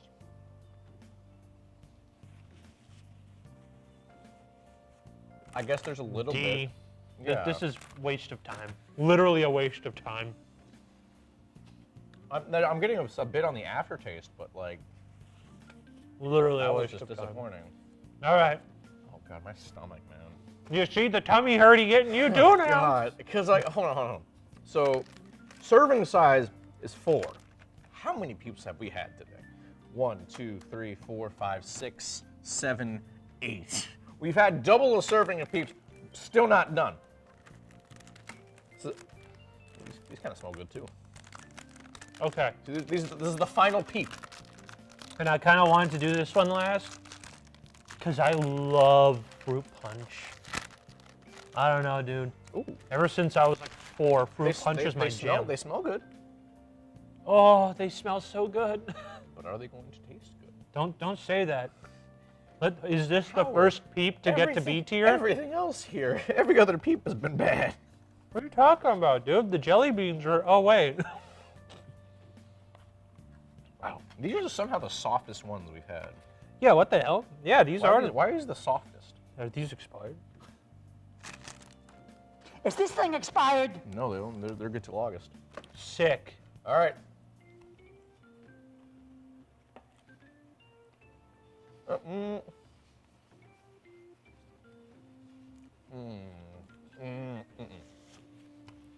Oh, it gets really chemically near the end. Oh yeah, I'm getting it. Oh, it starts off good, but the more you go, it gets more and more chemically. That's a D. That's a D. That's a D tier. Dang. At first it was so good. I know. I had such high hopes. And it tastes exactly like a Hawaiian punch or like a high C. Yeah, like a Kool-Aid. Yeah, like a Kool-Aid. And then the more you chew, it's like, wait, this doesn't taste like anything at all. Okay. So that's our tier list, everyone. My tummy's hurting, so I think this is a good time to end it. You know, it's probably a good thing we didn't find the other flavors. This is too much and my tummy hurts. Because again, there's Dr. Pepper, there's Kettle Corn, Tropical something, Burst. Tropical Freeze, Donkey Kong. That's 3 other flavors we tried to find and failed. It's probably for the best we didn't find those, because I don't think I'd survive. Yeah, I think I need to like go for a lie run. down. Yeah, go lie down. This was a bad idea. I apologize, Howard. It's okay. I'm very sorry. We have an Easter special now. Yay, we do. Don't, you can't say we, never tried to make content. Mm-hmm. Dave, can we do Taco Bell for the next episode of Junk Food? Yeah, we can do that. All right. We can do Taco Bell. something just anything that's not this. Anything that's not sweet, for God's sake. Something savory or salty, for God's sake. Oh, this is a bad. I mean, we can get those Cinnabon delights things. Those are good. I don't care. I'm out. Dave, bye. All Happy right. Easter. Happy Easter. My tummy hurts. This is trash. This is still not that terrible. What is wrong with you?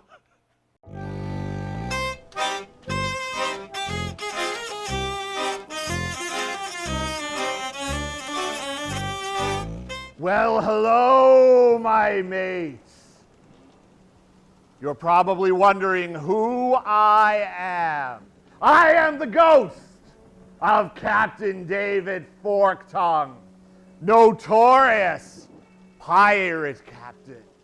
And I have come back from the dead to share with you some wonderful stories and songs that have to do with piracy and the Dark Realm.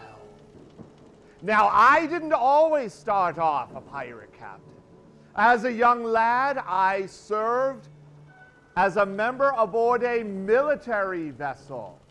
Now, although I served the captain, a man by the name of Captain William Warren, very faithfully, me heart and soul was always that of piracy.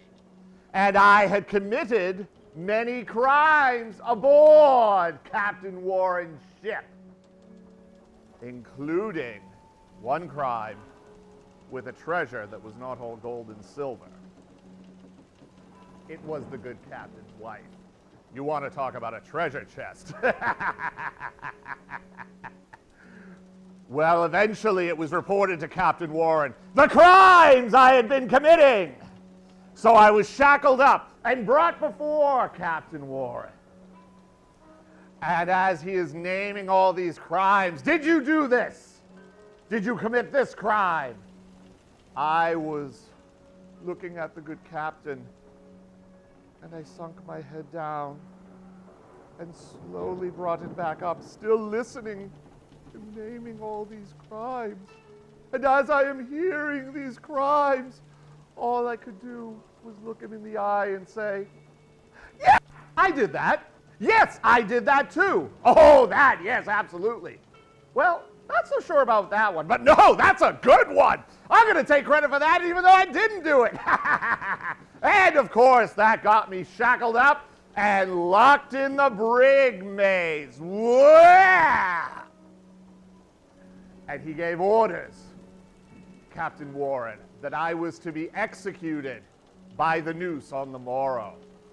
The morrow came, and I was nowhere to be found. They searched for me all over the ship, and they couldn't find me. Now, where was I? Well, though I love sharing my adventures of piracy, this is one story I like to keep close to me heart. But what I will tell you, mates, is that I was seen years later captaining my own ship and sailing that ship under a flag of piracy, mates. Now, although I made quite a career as a successful pirate captain, like most pirates, my career was short-lived. I was eventually arrested by the Navy, stood trial and was found guilty of my crimes. And they took me and hanged me on the gallows. Now, most pirates, after they are hanged, will oftentimes, the bodies will be taken and tarred and feathered and placed up and facing out towards the ocean until the body decays to nothing but bones. This process is known as gibbeting. The idea is it serves as a warning to other seamen of what happens if you even think of turning to piracy. So I was gibbeted as well. And there is my body facing out towards the ocean. Suddenly a gaggle of crows swarmed down and started pecking at me dead flesh. And then they ripped me eyes out. And the crows spoke to me, saying, Captain David Forktongue, it is time for you to learn new stories when we cross over to the land of the dead. So I've come back from the land of the dead to share with you some of these stories. Some will be about myself, and others will be about other pirates who suffered these ghostly acts. Oh, and if you see the ferryman of the River Styx, you didn't bump into me. For you see, any time a body is dead, many people will put 2 coins on the eyes. These are called O-balls. They are used to pay the ferryman as your soul crosses over to the River Styx. So as I boarded the ferryman's boat, he told me, 1 O-ball, please. I handed him one, and there by his feet were a whole tub of O-balls, and I told him that I would give him an O-ball, which I did, and I will admit, when his back was turned, I took about 7 of his. So that's something else I am very famous for. I robbed the ferryman crossing over the River Styx. So now, let me share with you some pirate tales. The first tale I'm going to share with you tells the tale of a pirate captain named One-Eyed Bruce. Now, you all heard about the Flying Dutchman and Davy Jones. Now, it was said that a pirate captain by the name of One-Eyed Bruce, he was so bold, he would stand up to anyone, even in foolish attempts. Captain One-Eyed Bruce decided that he was getting tired of robbing the Navy and doing all these smaller crimes. He wanted something much bigger. So what he decided to do was that he decided We are going to track down the Flying Dutchman, and we are going to steal the gold of Davy Jones. Now, there had been many legends as to what happens if you even touch Davy Jones's gold. Some say it will bring eternal life. Some say it will bring good fortune. But some say that it will give you a servitude for eternity aboard the Flying Dutchman. Now, One-Eyed Bruce tracked down the Flying Dutchman, and that night, he hopped in a rowboat, and he sailed over. And he boarded the Flying Dutchman, and there was Davy Jones's treasure. Now, no one else was around. Suddenly, One-Eyed Bruce touched the treasure chest, and from each corner of the ship, ghostly crimson figures suddenly appeared. Ah, you are condemned, One-Eyed Bruce.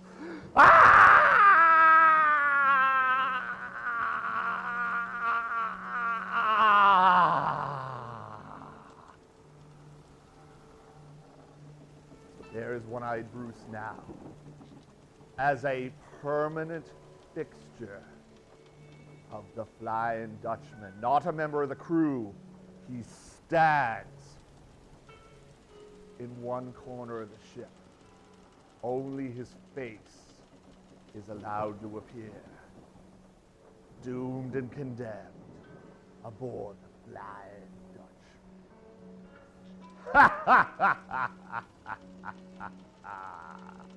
When I was a little boy, so my mother told me, way, haul away, we'll haul away, Joe. Oh! And if I did not kiss the girls, my lips would grow all moldy.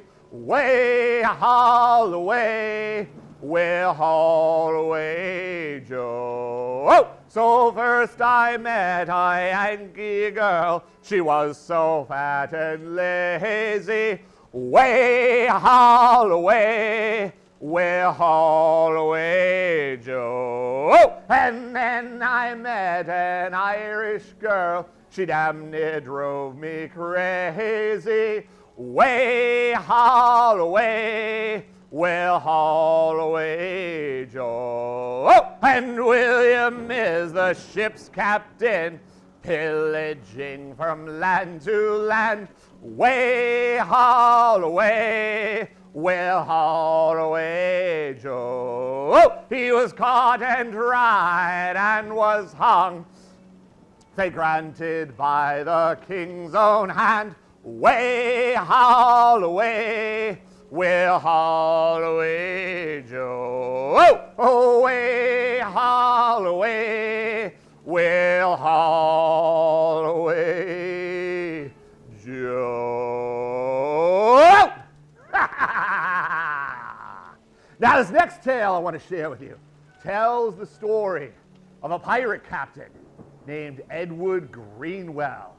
Now, there are very few who know Captain Greenwell by his birth name, but he became known as Captain Goldlim Greenwell. Now, this all started in the year 1786. There was Edward Greenwell and crew boarding a naval vessel. Now, the crew of the naval ship saw them boarding, and the captain of the ship, a man by the name of Samuel Cutler, said, "We must attack the pirates before they steal our treasure." So a fierce battle broke out between Greenwell's crew and the Royal Navy. Now, during the battle, the whole crew managed to secure a nice big treasure aboard their lifeboat and sailed it back to their vessel. Now, there was Edward Greenwell, left to fight Samuel Cutler right there on the deck of the ship. The two men drew their swords and fought back and forth and back and forth and back and forth.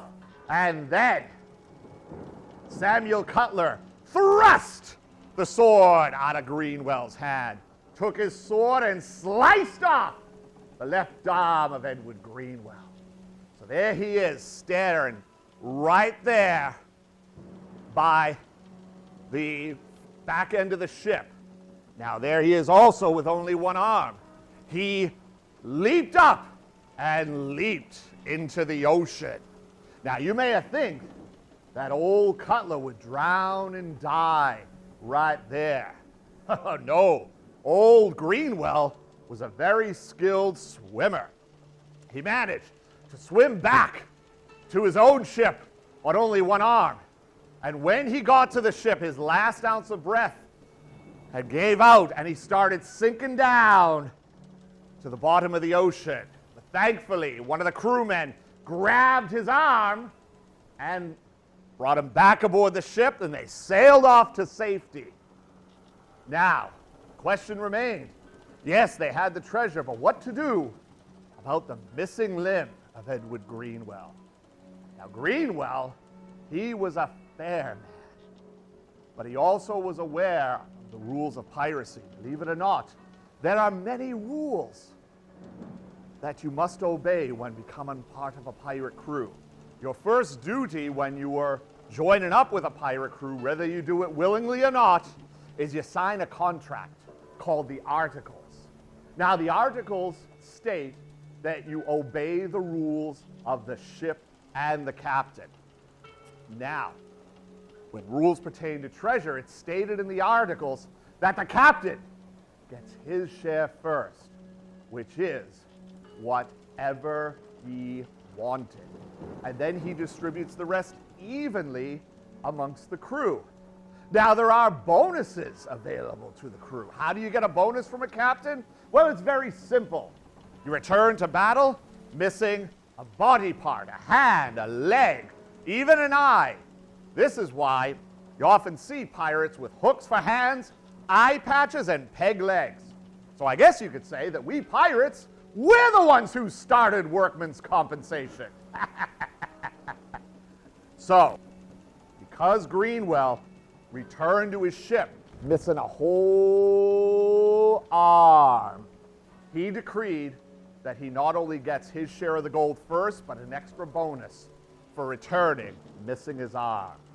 He then takes the gold and turns it over to the ship's carpenter. The ship's carpenter then melts the gold down and shapes it and creates a golden arm for Edward Greenwell. Then, being the skilled man that he is, the carpenter attaches the arm, the golden arm, onto Greenwell's body. And from that moment on, Edward Greenwell was known as Captain Goldlimb Greenwell. Now, eventually, poor Goldlimb was captured and forced to stand trial and found guilty of his crimes of piracy. He was hanged for these crimes. And, just like myself, he was tarred, feathered, and gibbeted. Now, when he was gibbeted, he still had his golden arm. That night, Samuel Cutler snuck over to the body of Goldlimb Greenwell and cut it down. He brought it back to his home and down to his cellar, where he laid the body on a table, took out a hatchet and sliced the golden arm off of Greenwell's body. He then placed Greenwell's body in a sack, put it in a rowboat, rowed out to the middle of the ocean, and dumped it overboard. Now he rowed back to his home, and there he is, holding and caressing the golden arm of Goldlimb Greenwell. "It's mine," he kept repeating. "Mine, mine, I am rich." Soft, contented sleep, looking greedily at peace as he's dreaming of his new life as a wealthy man. But suddenly, old Greenwell was woken up to a series of thumping noises around his house. Thump, thump, thump. Who's there? Who's there? He cries out. Thump, thump, thump. Who's there? Who's there? And then a voice cried out, where's my golden arm? Where's my golden arm? Where's my golden arm? And there, hovered before him, is the ghostly figure of Goldlim Greenwell. The arm, of course, was missing. But old Goldlim raised his hand and turned it in a position as if he is strangling somebody. Suddenly, the golden hand wrapped itself around Cutler's throat and choked every single bit of life out of his body.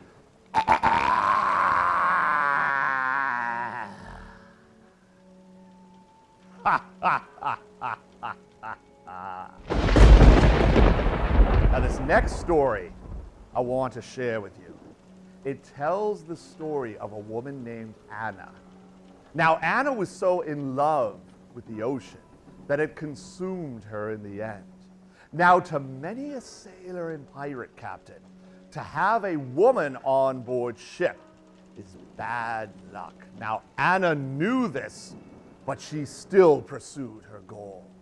She purchased a boy's sailor suit, a pair of knickers, a shirt, and a hat.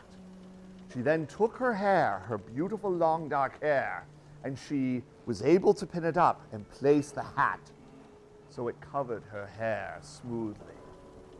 Now, Anna registered to become a member of a crew aboard a well-known pirate captain's ship. Now, Anna, or Andrew, as she went by, managed to keep her secret hidden and even rose up to the ranks of ship's cabin boy.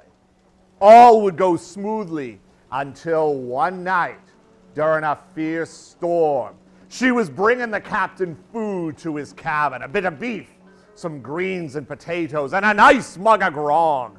There she is, struggling to keep the tray afloat as the rain, hail, and waves are pushing against the ship. She opens the door to the captain's cabin. A fierce wave pushes against the ship, forcing Anna to spill the food all over the captain. The captain then scorned at Anna as she ran out. The captain gave orders, "Seize the cabin boy!" And the crew grabbed hold of Anna as she's struggling to get free. Suddenly, her hat falls off, and it exposes her hair. "Captain," one of the men shouted, "the ship is cursed. This cabin boy is a woman." The captain then looks at Anna, gives orders, "Send her overboard!" So they pick up her body as she's struggling to get free. No, no, no! They send her overboard. And Anna drowns and dies right there. And from this moment on, Anna became known as the handsome cabin boy. It's of a pretty female, as you may understand, her mind being bent for rambling unto a foreign land. She dressed herself in sailor's clothes, or so it would appear, and she hired with a captain to serve him for a year. Her cheeks, they were like roses, her hair done up in curls. The sailors often smiled and said, "He looks just like a girl." But one night during a fierce great storm, her secret was destroyed, and the Dutchman was the fate for her. The handsome cabin boy. After sending Anna overboard, the storm suddenly broke, and the moon and stars were shining down on the ship. And all was peaceful once again. The ship sailed on.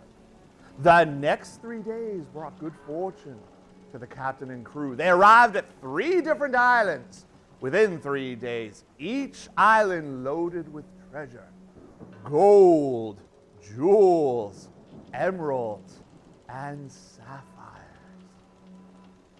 The evening that they were sailing off after the 3rd island, the captain made a speech. "Men, I'm very proud of you.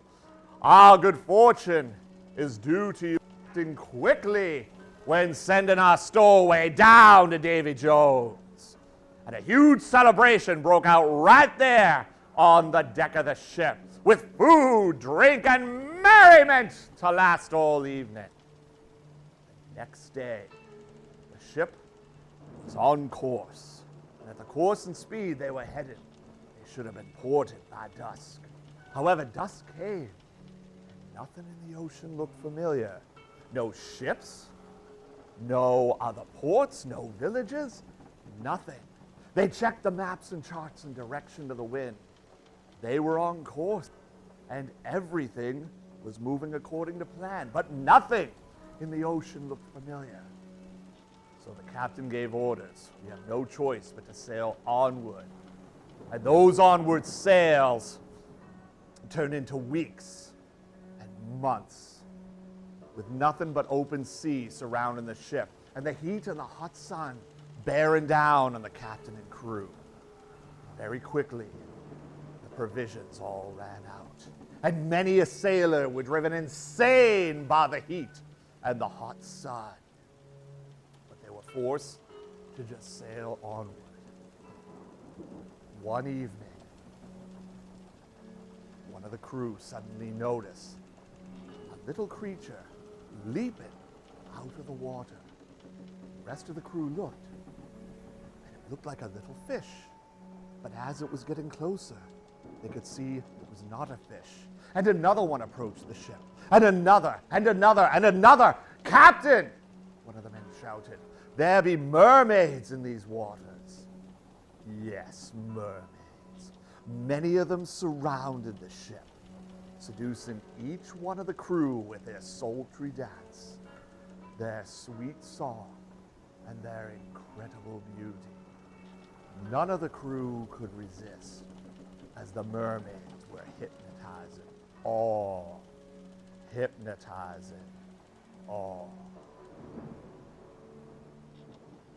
Suddenly, the mermaid swam away, and from the bottom of the ocean rose the ghostly figure of a woman in a boy's sailor suit. "It's her!" one of the men shouted. "It's the ghost of the woman we sent to the Dutchman. It's her! It's her! It's her!" And they looked, and they could see the ghostly figure of Anna, and the ghost laughed. "Doom engulfs you all! Doom! Doom! Doom!" And suddenly, the skies clouded, and a fierce storm broke out. Rain, hail, thunder, and lightning. And the ghostly figure of Anna disappeared as they continued to hear her laughter and cries. "Doom engulfs you all! Doom! Doom! Doom! Abandon ship, the men said, as they tried to make their way to the lifeboats. But the lightning struck the lifeboats, ripping them to shreds, trapping the crew aboard the ship. As they were sinking down to Davy Jones, they continued to hear, "Doom! Doom engulfs you all!" And the crew was sent down!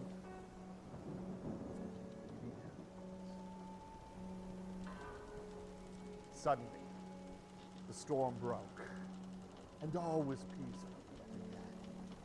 Now many a sailor and pirate captain sail by those waters, even today. Now many of them, of course, will keep a weather eye out for mermaids, as the mermaids, they know, will do the bidding of Anna the handsome cabin boy. One night while all were lost at sea, not one known port in sight, mermaids came and approached the ship from the left and from the right. Using such charm and beauty, all were under their great spell, and all members of the ship and crew were dragged down straight to hell. Now, this final story I want to share with you. Now, this story I know to be true, as it happened to me. Now, there have been legends, even today, about a pirate ship called the Black Galleon. Now, there are many legends told about the Black Galleon, but one that intrigued me was that it accumulated more treasure than any other pirate ship. Now, hearing about this, I decided that I was going to rob the Black Galleon, and then I would be legendary in stating that I actually robbed the Black Galleon of its treasure. Now, I got word that the Black Galleon was going to port at Port Agotor, which is a safe haven for pirates. I left off my crew of the King Serpent pirate ship. That, in fact, is my ship that I sail, or did sail, to do my own piracy work. Now, I arrived at Port Agotor, and the Black Galleon had not arrived. So I waited on the dock for 3 days, drinking a little bit of refreshment. But then on the third day, the sky got foggy. And approaching Port Agotor was a huge, dark pirate ship. It was, in fact, the Black Galleon. The ship had ported, and the captain climbed off the ship. I waited for the rest of the ship to disembark, but nobody else came off the ship. This left me very confused. So I decided to go to a nearby tavern and come back that night. I returned that evening and snuck aboard the ship. But as I looked around, there was no other crew. The only thing I heard was coming from the captain's cabin. I opened the door, and there was the captain sleeping off his day of drinking at the tavern. And there on the floor under the table was a huge treasure chest. I went over, picked the lock, and yes, more treasure than I had ever seen. So I decided I was going to take the chest. Then I was intrigued by something on the table. It was a small box that looked like it had been carved by a madman. Now this piqued my interest. I started to pick the lock of this small box when suddenly the captain woke up. "Don't open that box! You'll doom us all!" And in the confusion, my hand slipped, opened the box, and many little crimson creatures climbed out of the box, and one giant serpent snake made its way up and wrapped itself around the captain's neck, choking the life out of the captain. "You doomed us all." Ugh. Suddenly, the ship shook, and then a voice cried out, "Captain David Forktongue, you now will be part of our crew. In fact, you not only are part of our crew, because you set us free, you are now our new captain. We serve you as we did our previous captain." I thought, and then spoke. "Well, if you served this captain, why did you kill him? He was going to leave us. He had no spine. But you, Captain David Forktongue, you yourself have a large spine, and you are very brave. So between you and us, we will leave a trail of broken bodies behind the Black Galleon. And we will live on, and people will hear of the legend of Captain David Forktongue, captain of the Black Galleon. It was at that moment that I realized I was a prisoner aboard the ship. So I gave my orders reluctantly. Very well. Sail onward. Suddenly the anchor rose, and as I went to try to grab the wheel moved on its own, and the ship sailed. So there I was, a prisoner aboard the Black Galleon. Now we had been sailing for about an hour when I suddenly gave orders. Lower the anchor here. The ship lowered the anchor down, and it was open sea. The ship once again spoke. Captain David, we have obeyed your orders. Where is our prize? Then grabbing one of the lanterns aboard ship, I told them, here's your prize, and threw it on the deck of the ship. I grabbed another one, threw that down, and the ship caught fire. The ship once again shook. Captain David Forktongue, what are you doing? I kept throwing the lanterns down on the ship. As the fire grew and grew and grew, I made it to the captain's captain, got hold of the treasure, ran out, kicked one of the lifeboats in the water, picked up the treasure, threw it down, jumped in the lifeboat, and as I was sailing across, I could hear the ship, Captain David Forktongue, you have betrayed us! And I sailed away as the ship was pulling itself to pieces, and it was sinking down to Davy Jones, and they kept yelling, we are betrayed! We are betrayed! And I rowed as fast as I could to get back to my ship. And thankfully, I rowed back safely. Now, I've always been one to watch over me back. That's the first rule of piracy. You keep one eye looking in front, and whether you have one or two eyes, one of those eyes better be looking over your shoulder.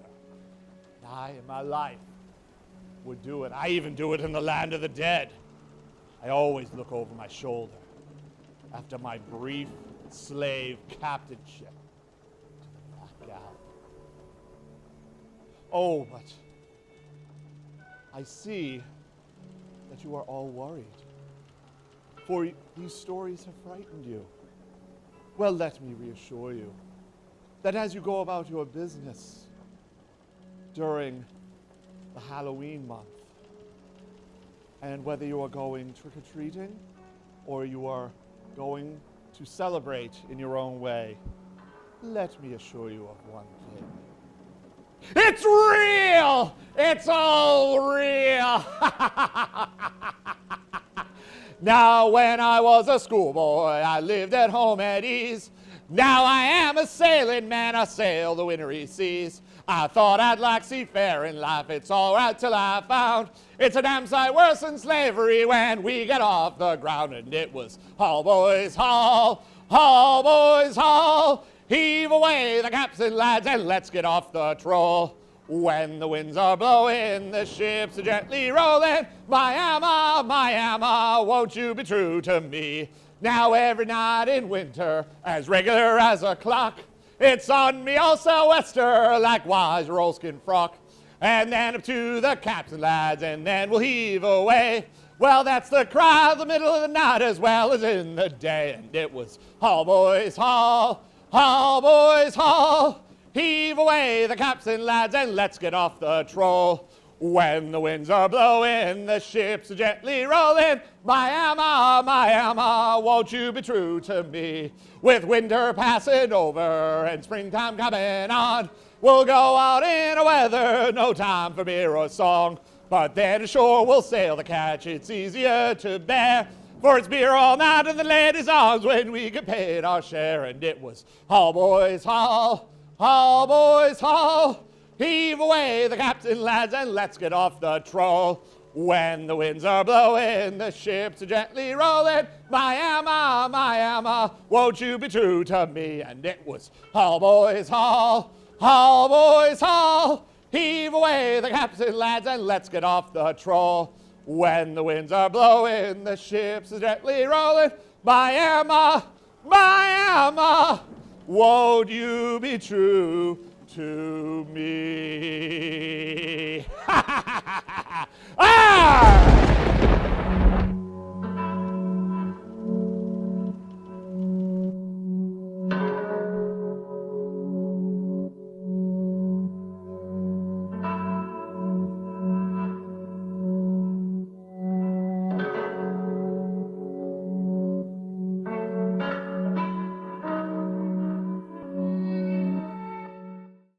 Hello and welcome to an episode of Sweet Treats. Here, I am your host, Gianna, and this is my co-host, Cassie. Hi. And we decided to purchase ourselves as a couple of little assigned females at birth. We were assigned immediately to love and respect Sanrio, Hello Kitty, and all of her little minions. And therefore, here we are today, with a blind box surrounded by her and her minions, the various things we've collected over the years. We're gonna try some out. I'm thinking we should start on the first level here. What are you thinking? Matcha. I knew you were gonna say the matcha sticks. All right. So we got 2 of these. We got the wafer cookies. We were talking about this earlier because we were reading the back of the box, and they have warnings that they can cause cancer and reproductive harm. So, good thing we were probably already going to die of cancer anyways, and I don't think anyone in this world wants us to reproduce anymore. I don't think they need more of us. Fair enough. Oh, she's on the bag! What? That's adorable! It's like a fancy little bag, too. I know, seriously. This is high quality. Yeah. All right, maybe I already like it. Okay. Just by the packaging. Hey, I will buy a book, but I will judge a book by its cover. I'll buy something if it looks cute on the outside. From one thing. They're not as green as I thought they would be. No, they smell like matcha though. Oh, they do. They smell very like just tea, straight tea. And I can use it as a little straw. Right. Cheers. Cheers.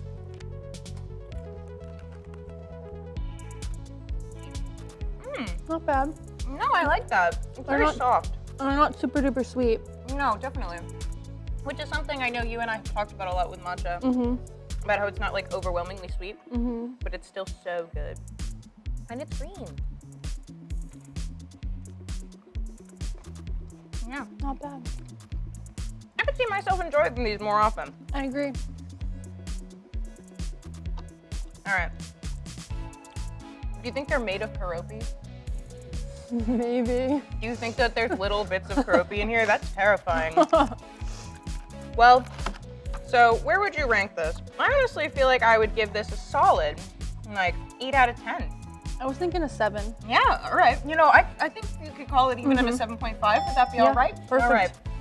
7.5 for our first thing, but that could just be the fact that we're really biased and like matcha. Yes. We are a couple of matcha queens. So now I think we should try the other one. Perfect. Which I was a lot more intrigued by, which is chocolate, because for you, matcha is like one of your go-tos, but for me, I love chocolate. I'm a sucker for anything sweet. So let's just dive right in. I hope the package is just as cute. It is. Aww. I like that it's, the copyright is from 1976 until 2016. So right now, there's nothing on here. There's no, you can have it. Oh, they look so chocolatey. Oh, and I want to be careful not to tear Hello Kitty's face here. I care about her too much. I don't want her to come back and send me to hell. All right. Ooh, very chocolatey. Smells straight up just like a brownie. Right. Cheers. Cheers. Oh. That's just like any of the chocolate wafers I had growing up. Oh man, that's so good. But it's maybe- Hello Kitty. I was gonna say that makes it better. Because it's Hello Kitty, it tastes way better. Usually 10 out of 10. Yeah. Easily. Easy 10 out of 10. Without even thinking, 10 out of 10. All right.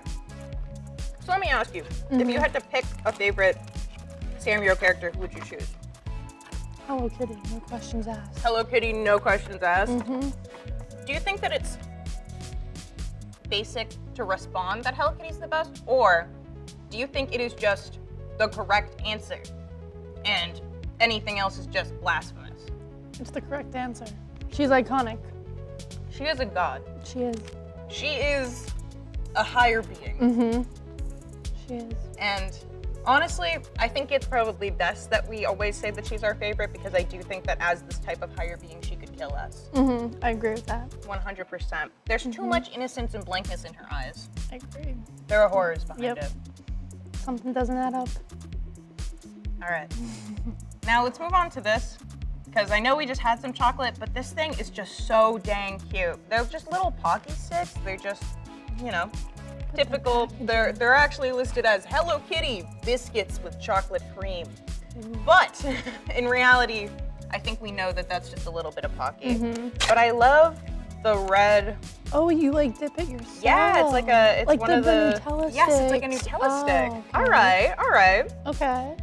All right. Well, your dull dippers. Thank you. All right.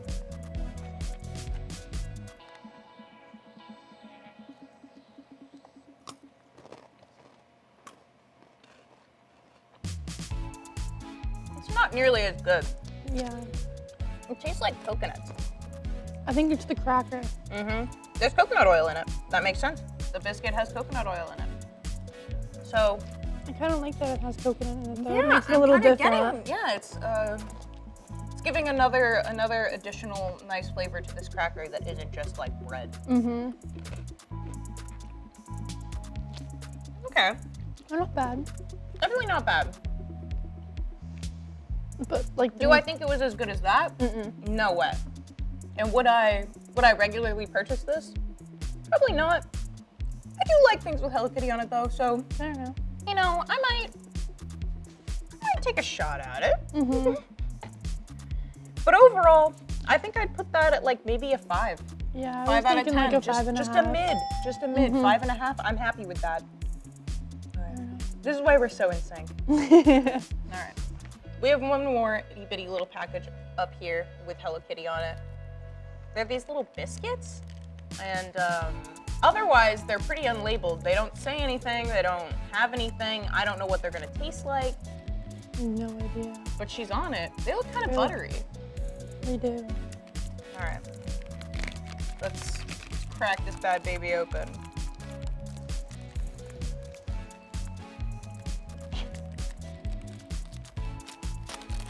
The struggle is part of the episode. All right. Mine is already a little broken, but that's okay. Smells like. It smells like something from my childhood. Yeah.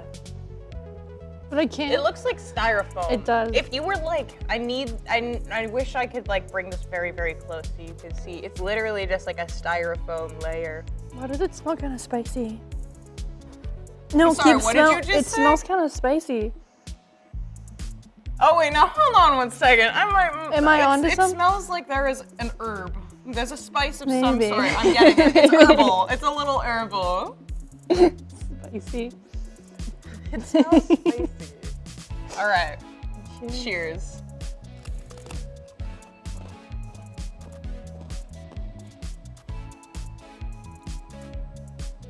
Tastes like a Funyun. Kind of.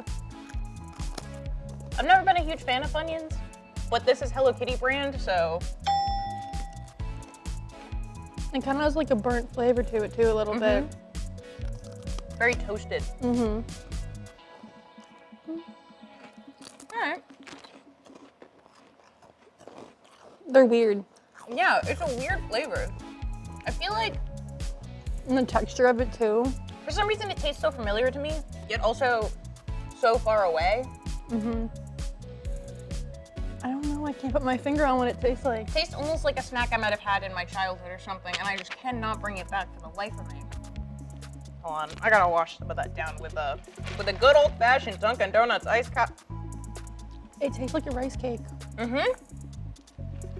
Oh, what's the Quaker Oats? It tastes like Quaker Oats. Mm-hmm, like That's what it is. Yep. The Quaker Oats. Exactly what you're talking the little about. guy and his rice cakes.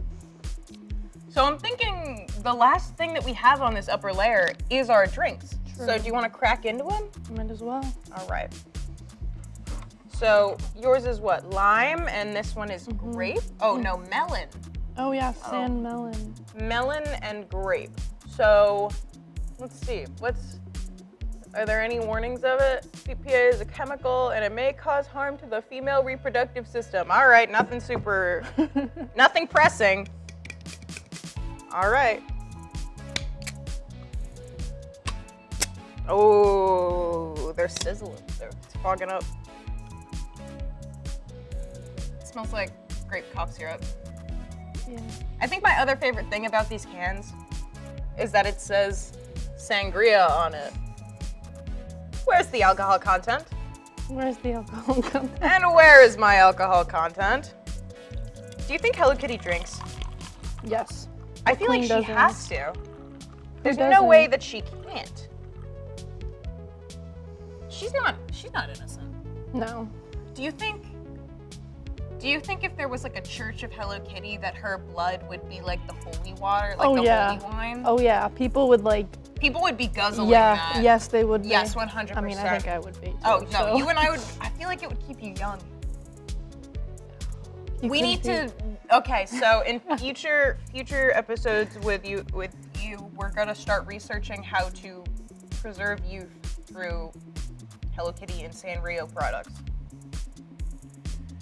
So let's have ourselves a little drink. This is green. It's another green thing. It looks like it's literally Keroppi shade once again. Who are they squeezing into these beverages? How many Sanrio characters were harmed in the making of all of these blind boxes? Who knows? All right, let's give it a shot.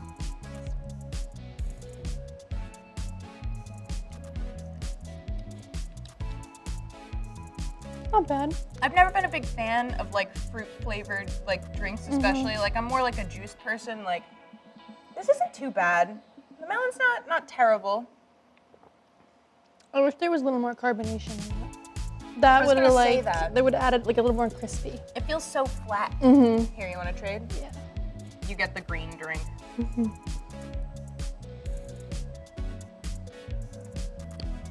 Yeah, that's straight up like cough syrup. Yeah. Yeah. And you're right. This one also feels like it's somehow slightly less fizzy. Like it needs. Well, compared to this. I know. that's- Compared to the fresh taste of Diet Coke. Crisp. That's not crisp. Yeah. This doesn't have shit on that. I think I like that one better than this one. Yeah, I think this one's better. This is too much. Yeah. Definitely not my favorite thing. Mhm. I would say. Spills it. Don't worry, I brought napkins out anyways because I know we're menaces. Mhm. I would say that I would give probably the green drink like a 4, maybe a Yeah. 3 even. I was thinking honestly. 3. Maybe I'd give this a 4 and that a 3. I'd give that one a 5 and that a 3. Okay, all right. Yeah, okay. All right. Let's move right on. I think you need to choose something. I feel like I've been hogging the... Let's try this. You want to try the Gudetama chips? Ooh. Whatever, Phil. Don't worry about it. It's Well, all they're going downhill. Salted egg yolk. Yeah, I've noticed that like egg chips are like a big Yeah, and there's even like salted egg yolk like syrup that you can put in coffee. Oh, my bad. I have to remember. It's 5 o'clock. It's 5 o'clock now. Better get my sangria.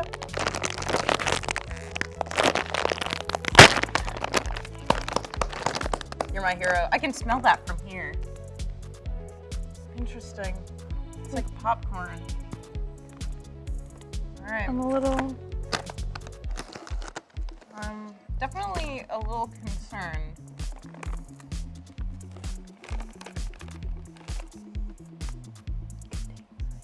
All right.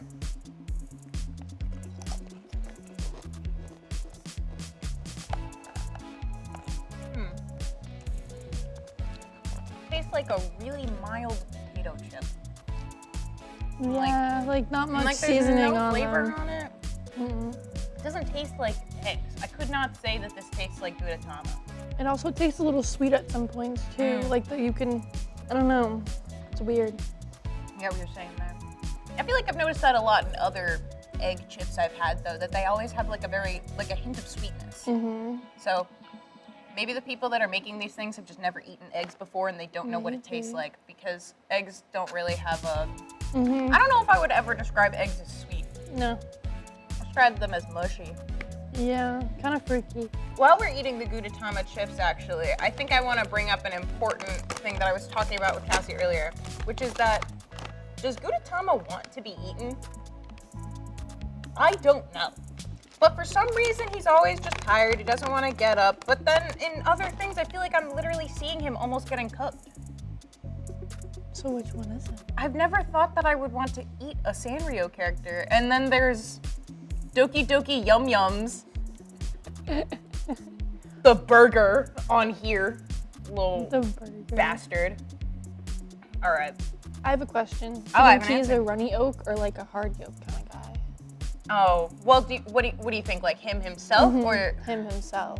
Like, do you think his yolk's runny or not runny? I feel like he's pretty runny. I feel like I could just see him just like dragging on. Yeah, that's what I was kind of thinking. Making his marks. What kind of eggs do you think he likes to eat? Do you think he eats eggs? Do you No. think he's a cannibal? No, I don't think he does. You don't think he He's does? scared too. He hasn't come to that state in his mortality yet. All right. Well, overall, I feel like I'd give this like a 7. They're not bad. Like, it's not something I wouldn't eat, but it's just like a waste of 153 calories. For the whole bag? I'm sorry, what? Oh, a serving size is 1 ounce. What is an ounce of these? And also, there is 1.9 servings per container, not 2. I was gonna say, just put 2. I hate when people, like, Just why do put they do 2 that? servings in. Or it's like 2.5. I'm like, just put the extra half. Like, Just it doesn't put the kill rest ya. of it in. Charge me an extra $1. I don't care. Yeah. Gudetama let me down on that one. It's okay. I think now we gotta try the other ones. Sounds good to me. Which just say cheddar cheese. These aren't Hello Kitty related whatsoever. There is nothing on it other than some non-English words. But Non-English words. regardless, if it's in the box, it's Hello Kitty approved. So I saw them on the box. They're like multi-layered, and they kind of smell like crab rangoons. Smells a little bit like a crab rangoon wafer. They kind of remind me of like bugles. Yes, I was gonna say that. They feel like a bugle, but not a pointy bugle. Like if you rolled it out and kind of just like layered it.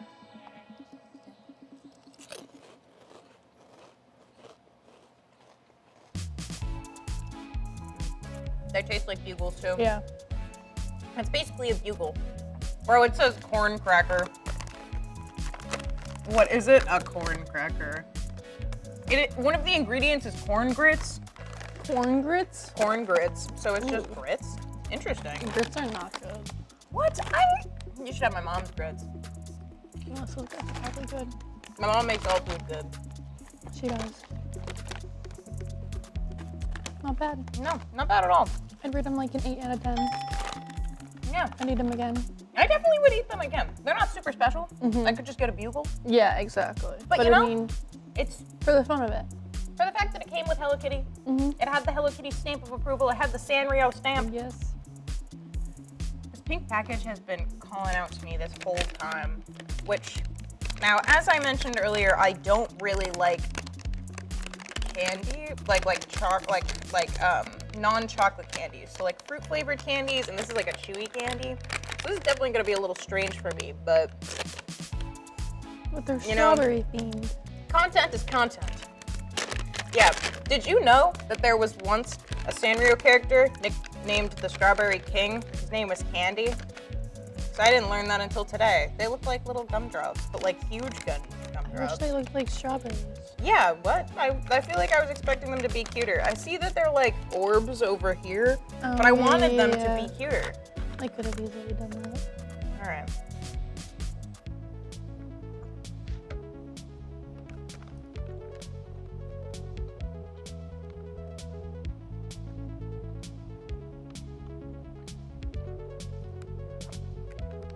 They're not bad. They're hard. Consuming this product can expose you to chemicals, including lead. Awesome. It can cause cancer and birth defects, and also reproductive harm. I would give it a solid 6. Yeah, I was For being a fruity candy, I didn't hate it. I ate the whole thing, and though I didn't really enjoy it that much, it was okay. We'll tuck her in over there. We'll tuck her in with my Hello Kitty DVD, which we're gonna spend 55 minutes watching at some point. If we haven't already watched it together, I honestly don't remember. We probably have. Had it since childhood. All right. We have 2 long things here, both of which I have no idea what they are. Does it say what it is? I don't know what that is. It just says candy, and then it says cider and cider. What if I don't eat it? What if we don't eat it? I'm like curious, but I'm also like, what is it? Well, I feel like it's. Is it one of the soda ones? I think it is. It's one of the ones that David and Josh Fizzle in had. your mouth? See? Oh. It looks literally like E.T. Is it like? It looks like E.T.'s cock. Yeah, I don't want it. What does it smell like? Soda.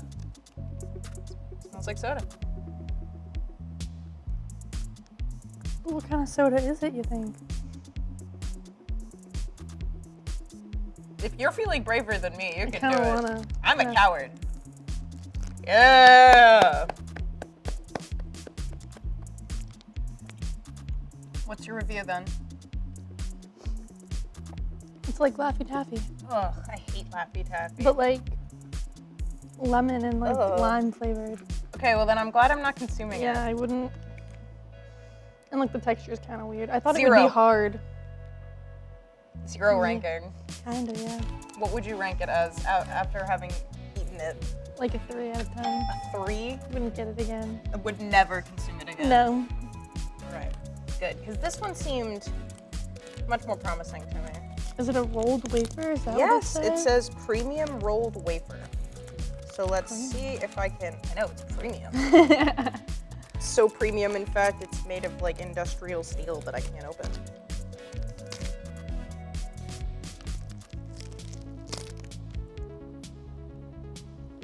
I have dental insurance now. I can do that. I don't have dental insurance. Remember that? Remember the days when I didn't have dental insurance and my mother would literally like scream? I do. Which it was just funny. It was just a good bit to hear her be like, to have my brother try to use his teeth for something and have her be like, we don't have dental insurance. Sorry, I'm really struggling. You are. Struggle is part of the show. Okay. It smells so cakey. Oh, it's broken. It's horrifically mashed. Look how they massacred my boy. Here, do you want to try to grab a little chunk of it? It smells like strawberry Pocky. That's what it smells like. It's a, yeah. Yeah. 100%. Like just a strawberry frosted donut there. Oh, yep. That's pretty good. Not bad. Not bad at all. I would give that a 7 or an 8. Yeah, I'm sure it would be giving better if it was completely fully formed, but you know, It happens. the blind boxes aren't the most protective things. She's still beautiful. She's still beautiful at her core. Yep. All right. I think that's it. Is that? No, I think there's a few more. Oh man, you know what I forgot? The Kit Oh. Kats. There's this and there's this, and I think Oh. that's it. Yeah, that's it. All right, let's try our Kit Kats. It's a weird flavor. Yeah, salt, lemon, which caught both you and I off guard. And the thing is, I love Kit Kats so You much. do. And I don't normally like lemon flavored like candy or sweets, but I love the Lemonade's Girl Scout cookies. Those are so good. So, you know, maybe I won't mind it. Alright.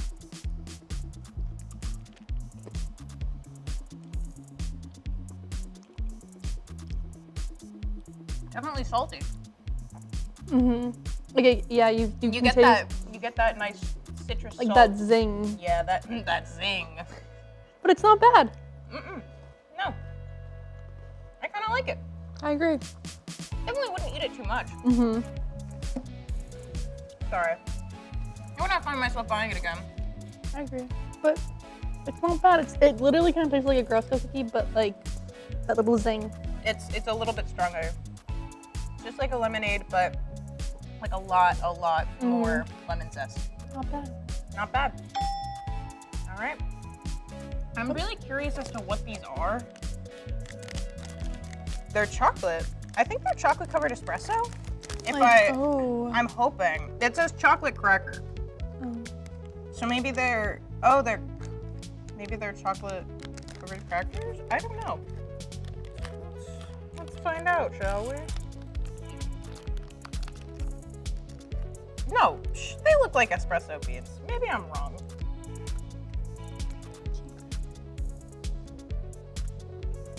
Oh no, they're just crackers. It kind of tastes like burnt popcorn. I was gonna say, yeah, it tastes like a burnt popcorn kernel. Yeah. Kernel. That they just made chocolate. Ooh. Yeah, not a fan. Not a fan. I would give that maybe like a 4. Give it like a 3. Yeah. Last but certainly not least is my favorite of the packages, which is the chocolate covered pie, the Lottie pie. She's even wearing a little dress too. She's wearing her little dress. She's all fancy. Damn. I can't even imagine having this much drip. Right. I wish. She's fucking drowning in it, dude.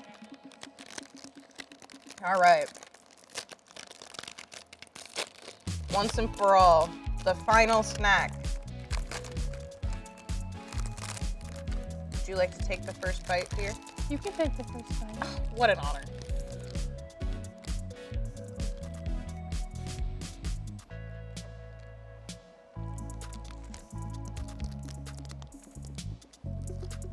Okay, so it tastes kind of like a moon pie, but a lot drier. But not bad though. Definitely not bad. Just a little dry. And it's not as sweet. No, it's definitely not I like. like it. I was gonna say the cream is normally what makes it so sweet and intense, and it's just like it's pretty good.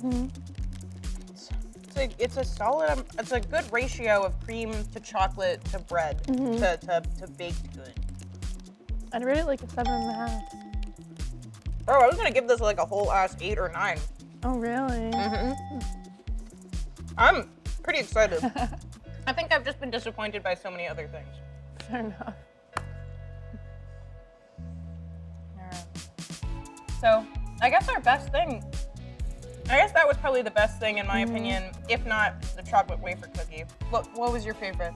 The matcha wafer cookies. Matcha wafer cookies? Alright. So, our top tier Hello Kitty items are matcha flavored and chocolate flavored wafers. Take our professional opinions, because our opinions are so profound in fact that we've been experts of Hello Kitty since childhood. We've been studying. We know everything about it. Don't Knew ask about me everything. all of their names Yeah. or ask me who some of them are, or Or like the later characters. We don't know them as well. don't ask me anything. Okay, bye! Hi, I'm Howard from the 3andMe Cops, and I'm going to show you a clip from our show real quick. One of the big things too is Rey and Kylo's like back and forth. Oh. That thing. Yeah, I remember that now. The weird. Honestly, it kind of gets better in Rise of Skywalker, but even That's not great. It's a little weird. I mean, I don't know why they just couldn't write a plot in which Rey could talk to Kylo face to face. Well, instead of using Force, they kind of are. No, they're using Force Skype, the new Force thing. Exactly. I was about to say Force Skype, dude. Or No, Force Discord. Zoom, dude. Force Discord, let's go. Yeah, Rey just Where's Discord? Rey hops in the memory. He's like, okay, hold on. Looking at the Force Discord, why is there 5 Darth Vader role-playing servers? Shut up. don't look at that. This should be part. Sorry, I'm just saying this out. This should Ray be. just plops on the VC. This should, dude.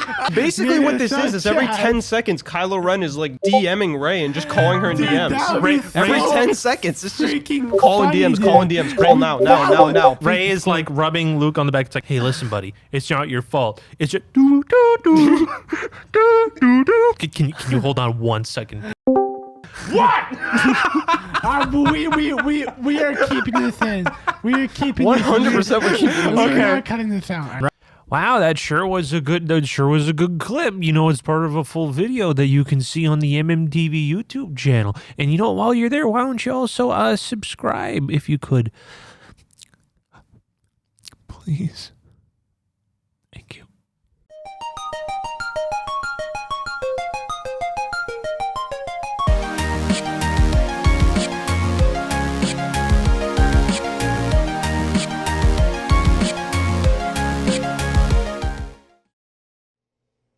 Fellas, I can't believe you all lied to us. Are you kidding me? You kidding me right now? You guys gaslighting us for a year.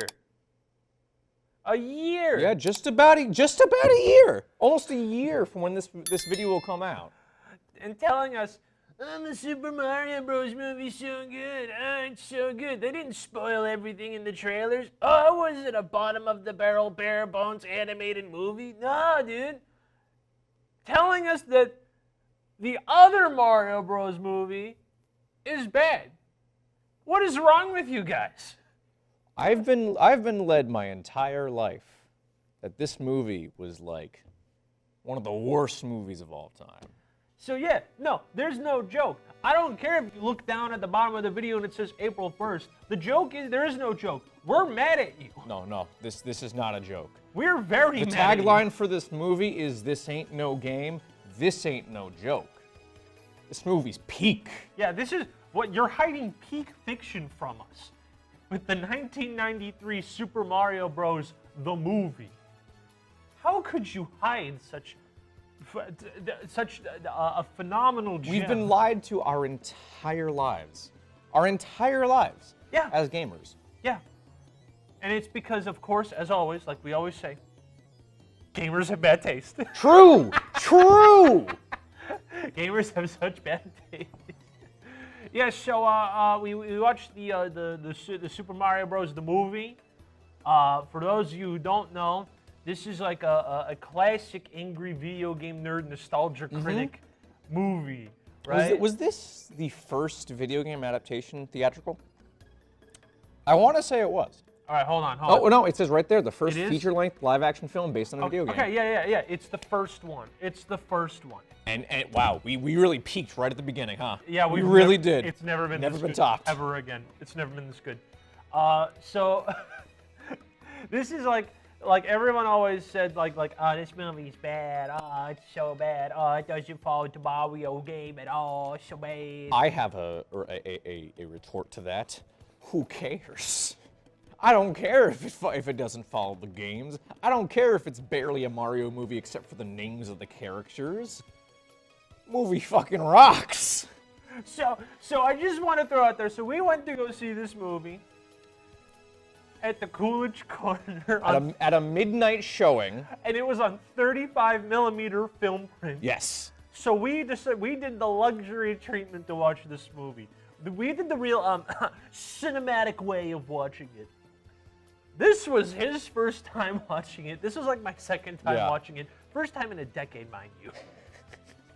Like it's been 10 years. Okay, I was like a preteen, like teenager when I first saw this.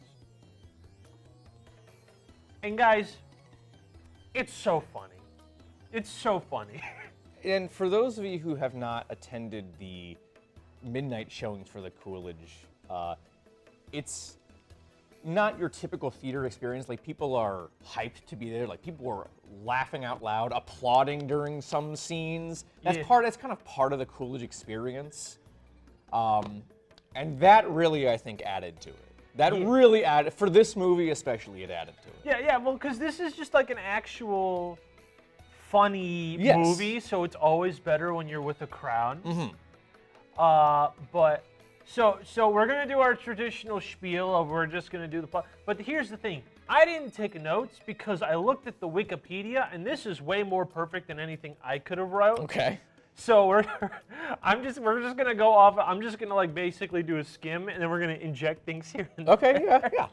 So the movie starts with an animatic of dinosaurs chilling 65 million years I ago. would like to add, I leaned in to whisper to you about this. I've heard that audio before, multiple times. I was never informed that the source of that audio, like long time ago, the Earth was populated by dinosaurs. Never occurred to me that that was from this movie. Oh my God! And then it explains that the meteorite didn't kill the dinosaurs; it sent them to another dimension. Yeah. So the meteor split the Earth into two dimensions. We got Literally did a dimensional divergence. Yes. From the mammals and the reptiles. That should give you an idea of how bonkers this movie is. Oh. Just right off the bat, that concept alone. Yeah, just pure concept alone, followed by a flashback to, what was it, 1973. In Dino Hatton. Yeah, no. This isn't the beginning of the movie. Oh, sorry. Yeah, Right. Yeah, so they drop off. So some person just drops a baby in front of the orphanage, like a Catholic orphanage, and they pull the blanket back, and it's like straight up a dinosaur egg in which a human being hatches. A human baby hatches from this egg. That's Princess Daisy. Yes. Are you with us so far? We're explaining this. This is the real plot, and you guys go, oh, where's the who cares? This is funny. So then we reach to the current point of the movie, where there's Mario and Luigi, and they're plumbers in Brooklyn, and they keep not getting jobs because of Scapelli. Yeah, the Scapelli company keeps getting to them before they can get to it. And at the same time, the Scapelli company is basically like a mafia front and is trying to kick Daisy out from doing archaeology because they found dinosaur bones near Brooklyn Bridge. Sure. Okay. So what goes on is Luigi asks Daisy for a date. See, it is canon. Luigi and Daisy is a thing. We're doing okay. And so they go on. So Luigi and Mario go on a double date with Daisy and a literal prostitute. Like Mario's just like in a relationship with a prostitute. Princess Peach does not exist. Yeah, no. Mario is dating a prostitute. Daniela, that's her name, Daniela. Oh, sorry. I believe the more PC term is escort nowadays. Oh, I thought it was e-girl, but never mind. Now, I mean that too. So they then, so then there's like these two weirdos that keep following them, and they after the double date. Who kind of stole the show for me a lot of the time. Oh yeah, no, they're great. And they're literally they're Iggy and Spike. Yeah, you know the Koopa Koopalings. kids, the Koopalings, yeah. They're just humans with pretty styling haircuts and suits. Honestly, not gonna lie, they head drip, or like drip enough to make them stand out. Every character in this movie had drip. You're right. Every character. You're right.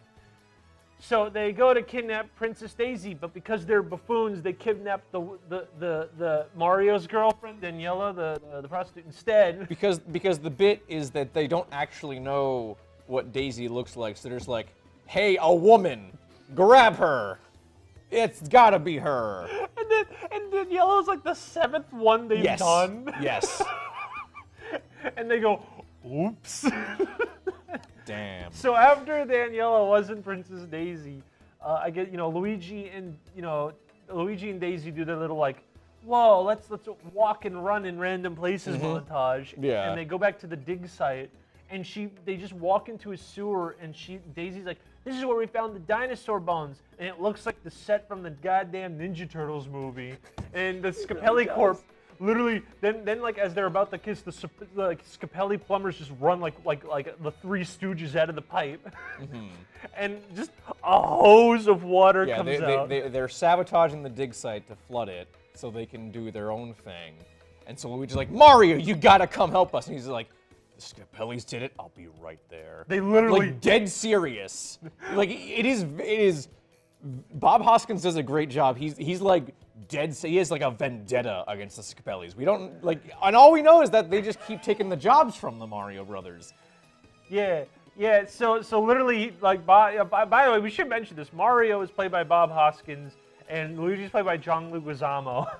What a cast, dude! What a cast! Yeah, no, literally so far, peak, absolutely peak casting. Yes. Who played Daisy again? Was it Samantha Mathis? That's her. Okay. Yes. Isn't that what's her name from Call of Duty Zombies? Isn't that the little girl? Isn't that her name? I don't know. It just says here that she was the vice president of SAG. Oh, good for her. Dude, imagine being Princess Daisy and the vice president of SAG. Bro. And then there's Fisher Stevens as Iggy Koopa and Richard Edson as Spike Koopa. I know Richard Edson from somewhere. I don't know where. Let's find out. I don't know where. Oh my God, this guy's in nothing but bangers. Stranger Than Paradise, Ferris Bueller's Day Off, Howard the Duck, Platoon. It's gonna drive me nuts. Anyways, we should. Sorry. We shouldn't focus too much on Richard Edson. We got so much other else to talk about in this movie. Okay. So they fix the pipes, but Spike and Iggy, like, oh wait, once they fix the pipes, they knock them out, and they kidnap Daisy, and the Mario Brothers follow them down more into the tunnel to find the Super Mario 64 like warp, but it's like a cliff. Yes. Like and did we determine whether or not this film predates Super Mario 64? Mario 64 release date. Yes, it does. Okay, this movie made that idea before Super Mario 64. All right. Good to know. Good to know.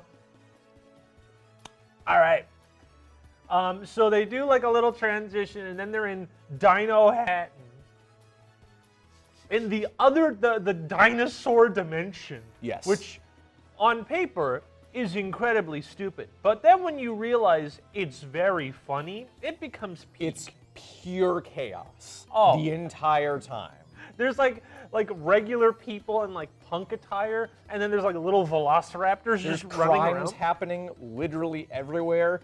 Every vehicle has no brakes. Yeah, and has like the exposed motors with electricity coming up, so people just casually die. Yep. All the time. Now, you may be thinking to yourselves, Super Mario has what? That's what I would be thinking. It's such a weird, and like the music doesn't help because the music's all full of whimsy, as what is essentially a score by Alan Silvestri, like well regarded as one of the most famous film composers of all time. And he's doing this whimsical number when it literally looks like the scene from the SpongeBob SquarePants movie where they try to get the spatula at the biker bar.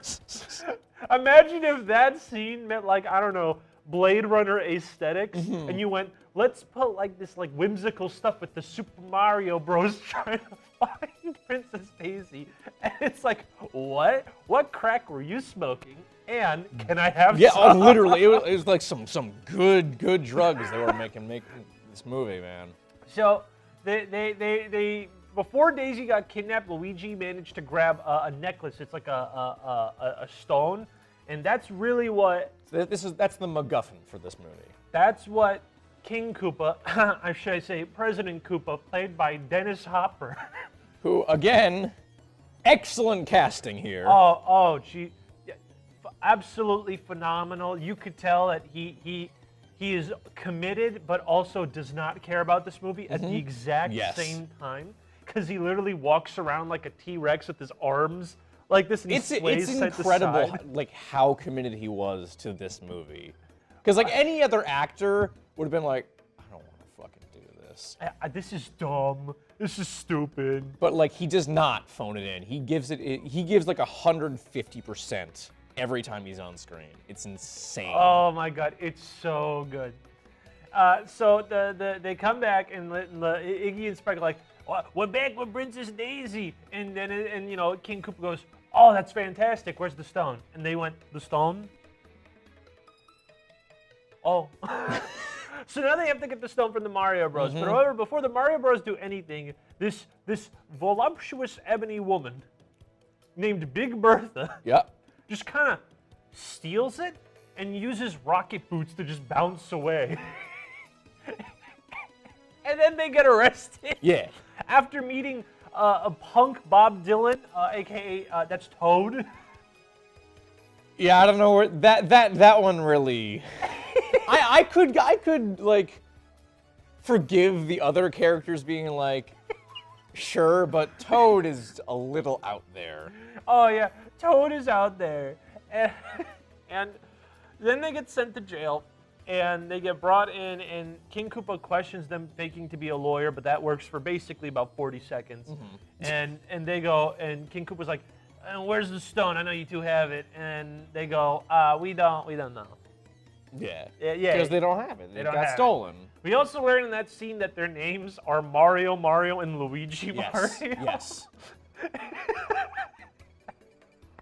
I see no issue personally. That's why they're called the Mario Brothers. Yeah. What, you think it makes sense for them to be? That's like, you know, if I had a brother and we'd be like, oh, we're the David brothers. That sounds stupid. Also, too close to Dave and Buster's, you get That copyright too. strike. Yeah.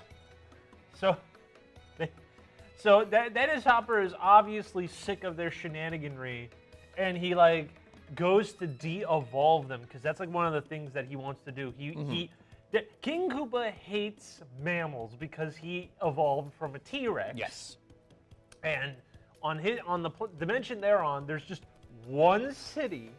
And then everything else is desert. Like that's it. They used up all the resources. They got the crap end of the resources. So he wants to go to Earth because that stone is actually the meteorite that split the dimensions. So if he builds the meteor back together, it's never made clear how that works.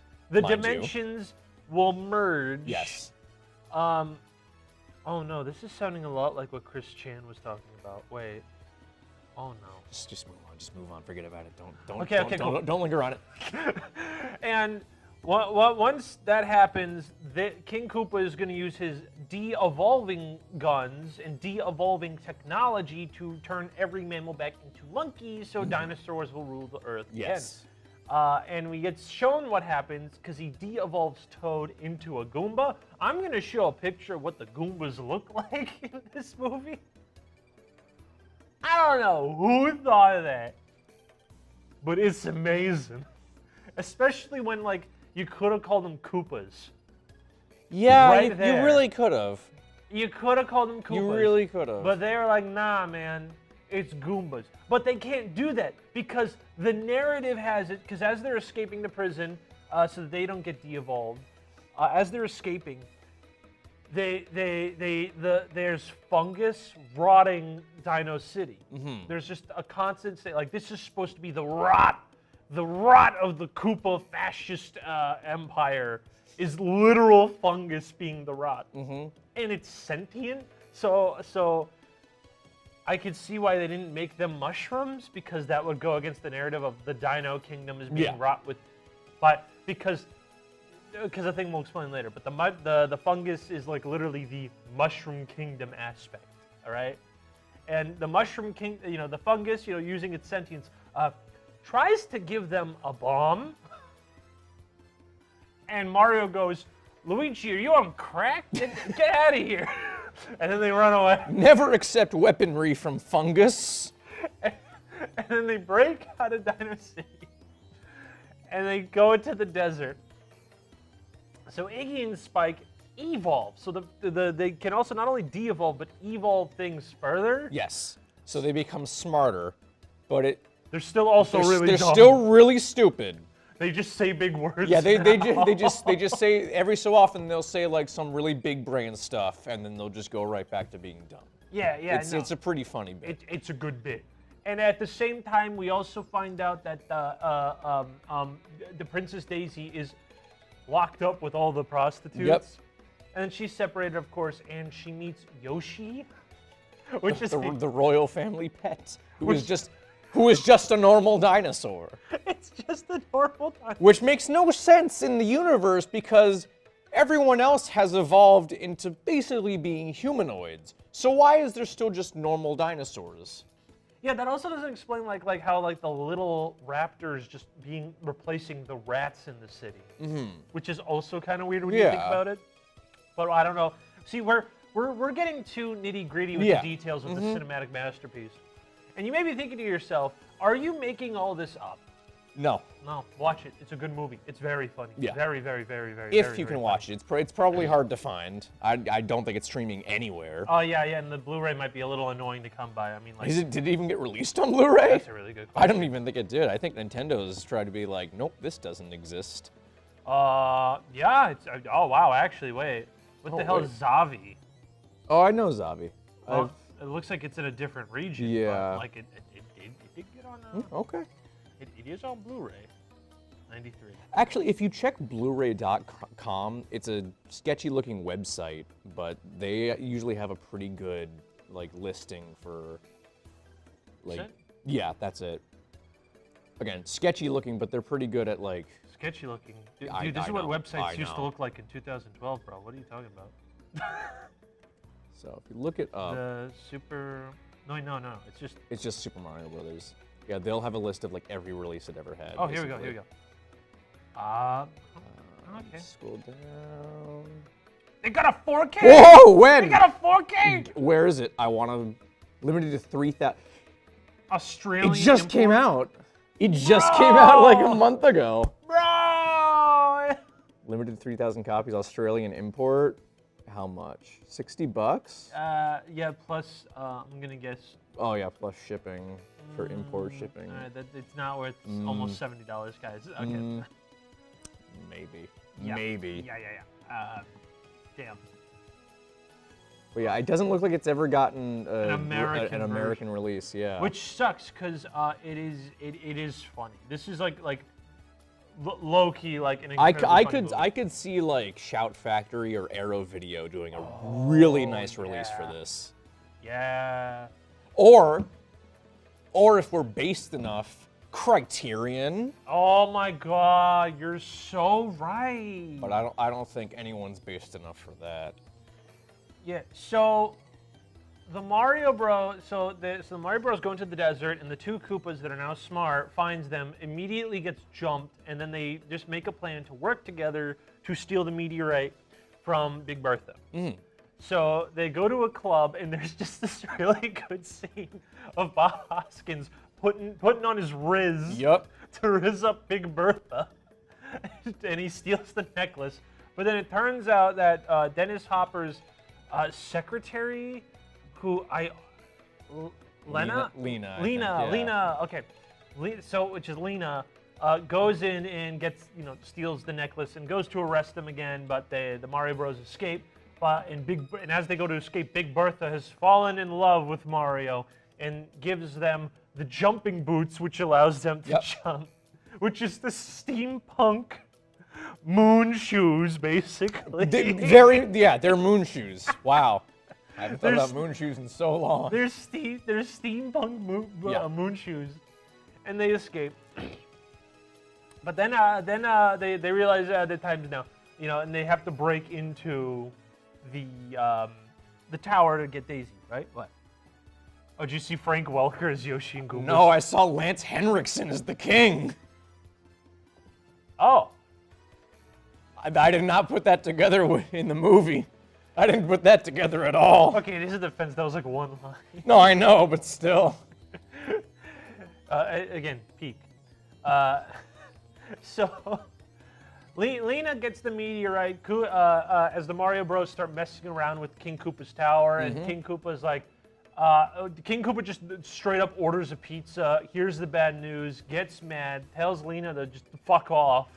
He has to get rid of Mario and Luigi. And she goes, I'll just do all this myself. I wasn't his floozy for nothing. I want power. And then she orders out the army to show up because she's going to do the dimensional merge. So the Mario Bros, you know, they go through the shenanigans ensue, like grabbing the hit, like Mario and Luigi being stuck in an elevator with Goombas and doing the Shakira Wyclef thing, and they all start dancing. But however, before this fantastic action sequence full of thrills and comedy ensues, they gear up in the drip. The iconic Mario and Luigi suits. Which, unironically, I do really like the designs of these suits. They're good. They're good. Again, all the costume design in this movie is really, really good. Oh yeah, no, it's really good. It's like really good. Like Dennis Hopper's cornrows to make him look like dragon scales is like all of his suits completely on point. Everything is just so creative in this movie. It's just the reason people didn't like it is because A, it's stupid, which, you know, yeah, that's why it's awesome, and B, it doesn't follow. Again, it has anything. Very little to do. Like, if you took away all the names, you would not be able to identify this as a Super Mario Brothers movie. Oh yeah, if you told me that this was some like B-tier sci-fi movie that they just slapped the Mario IP from, and everyone was having fun with it, I'd believe you. Yeah. So Daisy escapes with Yoshi because Daisy befriended Yoshi. Luigi and Mario running around the tower. We find out that Daisy was put on Earth to hide from King Koopa, because the mother was captured by and presumably killed by Koopa, and then the dad, who was originally the king of Dino City, was de-evolved into the literal fungus. Reveal. Plot twist. And it looks really nasty. It does. Kind of gross. And they meet each other, and Luigi immediately, because he's been rizzing up Daisy, he's like, "Hello, Mr. Fungus. I'm the one who is totally a pleasure to meet you. I'm trying to fuck your daughter. Please, Mr. Snot." And they then split up again as we prepare for the finale of Lena doing the dimensional merge, Koopa thinking that the Mario Bros still have the meteorite. So Mario leads Koopa away while Luigi and Daisy stop Lena. Which leads to my favorite scene, where the dimensional merge starts happening. And it starts happening, and all of a sudden we see the Twin Towers disappear. Yeah, and the reaction, the audience reaction to that was so perfect. I shouldn't be surprised. The Twin Towers disappeared, and everyone was like, "Oh!" And then the Capellis is at the archaeology, like in the human world, the archaeological dig site, and Scapelli's there, and all of a sudden, like the Mario Bros are there, and Dennis Hopper's there, and Dennis Hopper goes, "Okay," and then he shoots the Scapelli guy, the head CEO guy, turns him into a monkey, and he just goes, "Monkey." Everyone's like that, going, monkey. But yeah. But the Dennis Hopper going, "A monkey," has been rotted in my brain for like a decade. I love it so. Just the immediate transition of the Twin Towers disappearing to Dennis Hopper going, "A monkey." It's so good. Again, why were we gaslit into thinking this movie was bad? I don't get it. So I think Mario and Dennis Hopper get sent back. Luigi and Daisy confront Lena. Lena gets zapped. Because apparently Daisy is the only one who is able to put the shard back into the meteorite. And so she literally just like comedically gets like imprinted onto the wall as a skeleton. Yeah. Which is really funny. And at the same time, Mario and him are fighting, and at one point Mario, because Luigi got a bomb from the fungus, Mario just kind of like activates it, and everyone just goes, "Oh, the bomb! Oh, the bomb! Oh, the bomb!" Everyone is freaking out about the bomb. And then Dennis Hopper goes and like does a close up, goes, "The bomb!" And it's like going, it's like has its whole like arc throughout the city because it like falls into like through a grate and it like just walks the whole very slowly like. Yeah, he's making his way downtown, right? Like he's going. It's very slow. He's just going the whole time. It goes on for a good like 60 seconds, which doesn't sound like a lot, but like movie time, it's a lot. Especially when it's a big action scene between Mario and King Koopa shooting each other with ray guns and stuff. Yeah, I know. Thank you.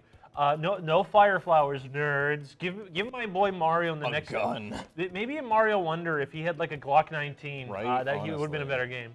Maybe that would have gotten me to finally buy a Switch Nintendo. Yeah, I know. Shame, but it then like the bomb goes off and they hit Koopa with the de-evolution gun, and he just straight up turns back into a T-Rex. Yeah. And then they shoot him again. He just turns into sludge. Yeah. Like primordial sludge. And then they bring the king back, and everything goes back to normal. Mario and Luigi. And no, but you're forgetting the really funny line the king has. He's like, "Love those plumbers." Oh yeah, that's right. I forgot. So Daisy Cat has to rebuild Dino City. Luigi and Mario go back to their time with the saved working girls. Right. And then it hard cuts to 6 months later as everyone knows the Mario Brothers saved everyone. Somehow, and they have jobs in plumbing, and it then hard cuts to Daisy kicking the door down, looking like Ripley. Okay, Ripley too. I was about to say like Ripley and Rambo put together, perfect. basically. There we go. It's like, come on, boys, we got work to do. Good. She's like, "You'll never believe what just happened." They're like, "I believe it," and then it cuts. Yeah. I assume this was supposed to have a sequel. Yeah, but because it got a toy line. Like they were expecting this to be a moneymaker. Which, hey, boo on you, people of the '90s, for not making this movie a thing. Yeah, this Boo. is sad. This is so. We could have had sad. it. We could have had it all. Like this is so funny. Like everything is so out of pocket and like cranked to 10. It is. Like I forgot about the line where what was it? Luigi's like. They didn't know where the working girls were other than they disappeared. And like in the middle of the movie, Luigi goes, "But what about Daniela?" And he goes, "Oh," and then Mario goes, "Oh, shoot." Yeah, he like totally forgot Daniela was. I forgot I promised to take her to WrestleMania. It was out of nowhere. Or this scene where Mario's escaping with the working girls in like that ice tunnel, and two Goombas follow them. Yeah. And they like keep trying to do things, and it gets to the point where one of them is like one of the Goombas are literally surfing. Well, because on Mario like he like shoves something in like into the ice so like they can't. A wrench. He has It was like a wrench or something. So the Goomba sled breaks. So then the Goombas use one of themselves as the sled, and the other Goomba's riding on top of him. Yeah. Or Luigi pranking Mario to jump off a cliff. And it worked. And Luigi goes, "Nah, I was just kidding, dude. No, why you jump?" And like the fungus had to say Mario because Luigi just idiot. This movie is so funny. It's so good. It's honestly way too funny for its own good. Like I understand people don't like this movie, and I understand, but this is like the most like I had fun watching this. I know it's like it's kind of already at that point, but I really feel if this movie was like more accessible, this would 100% like be a certified cult classic. Like it is still already at that point, but like the fact that it's not available as much, people need to be. Like, if people had more access to it, people would like this film a lot more. You know how everyone obnoxiously keeps posting clips of Angry Birds 2 on Twitter saying that it's peak? That would be the Mario Brothers movie. Mm-hmm. Like, all the time. No one will know what's going on, and it'd be really funny. Yeah. Because, like, honestly, like, again, I only watched this, like, the only reason I watched this as a kid is because I saw the Nostalgia Critic talk about it, and I went, this movie looks funny. Because it looked funny. And it was. It was very funny. And, you know, watching it again, I kind of came to the conclusion, it's still funny. It's just so bad. It's just funny. And, like, it's so disappointing.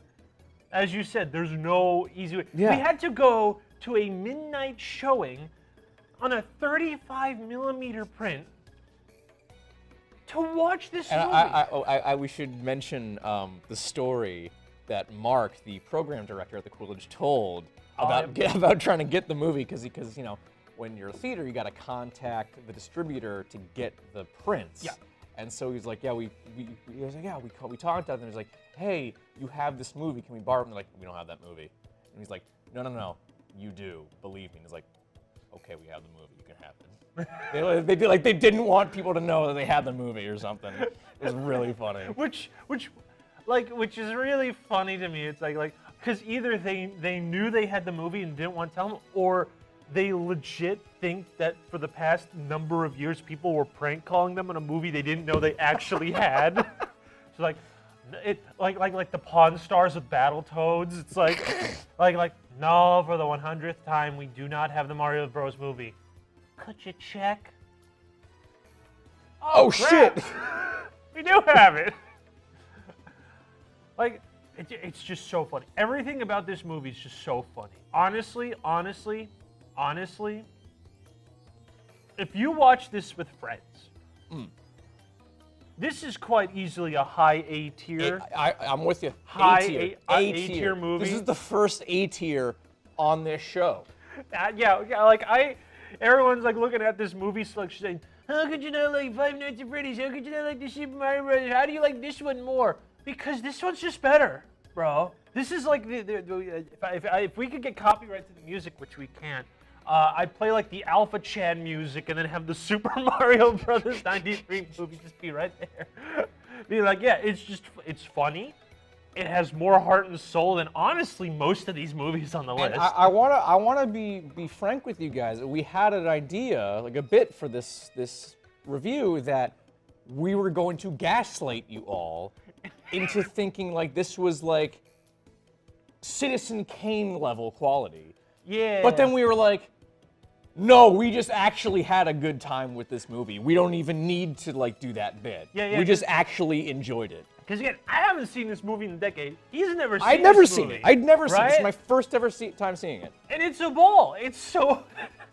I was not expecting to enjoy it that much. And I've seen a lot of the other video game movies at the time, and like, technically, on a technical level, yeah, you could argue that the Mortal Kombat movie's better, but this one's just like, I don't know. I don't know what it is about this. It's just fun. It's just It's fun. just fun. It's just fun. Everyone's having a blast making it. Yeah, even though it's like very stupid. Yeah. It's like they knew it was stupid, but they got all this money and were like, let's just commit to the bit at this point. Yeah, exactly. It's a fever dream. It is 100% of a fever dream of a movie. And it's not like and I wish, because we say fever dream a lot for a lot of these movies, but a lot of these movies is just like either A, corporate mishandling, or B, no one cares about the source material, and no one really wants to make it. This is like, they knew the source material slightly, and were like, I don't think we have any like people looking over us. Let's just have fun. Who cares, you know? So. Who cares? But yeah, no, this is easy A-tier movie. Again, if you look at that date and think this is a joke, no, because next video game movie we're gonna review, it's staying in A-tier. Yeah. You can't change this. If you want to try to debate why you think the crappy Illumination version's better, go ahead. I'll just laugh at you. Because you know what? I'm willing to bet none of y'all who are arguing that point have seen this movie. Or watch a fifth movie in your life. That too.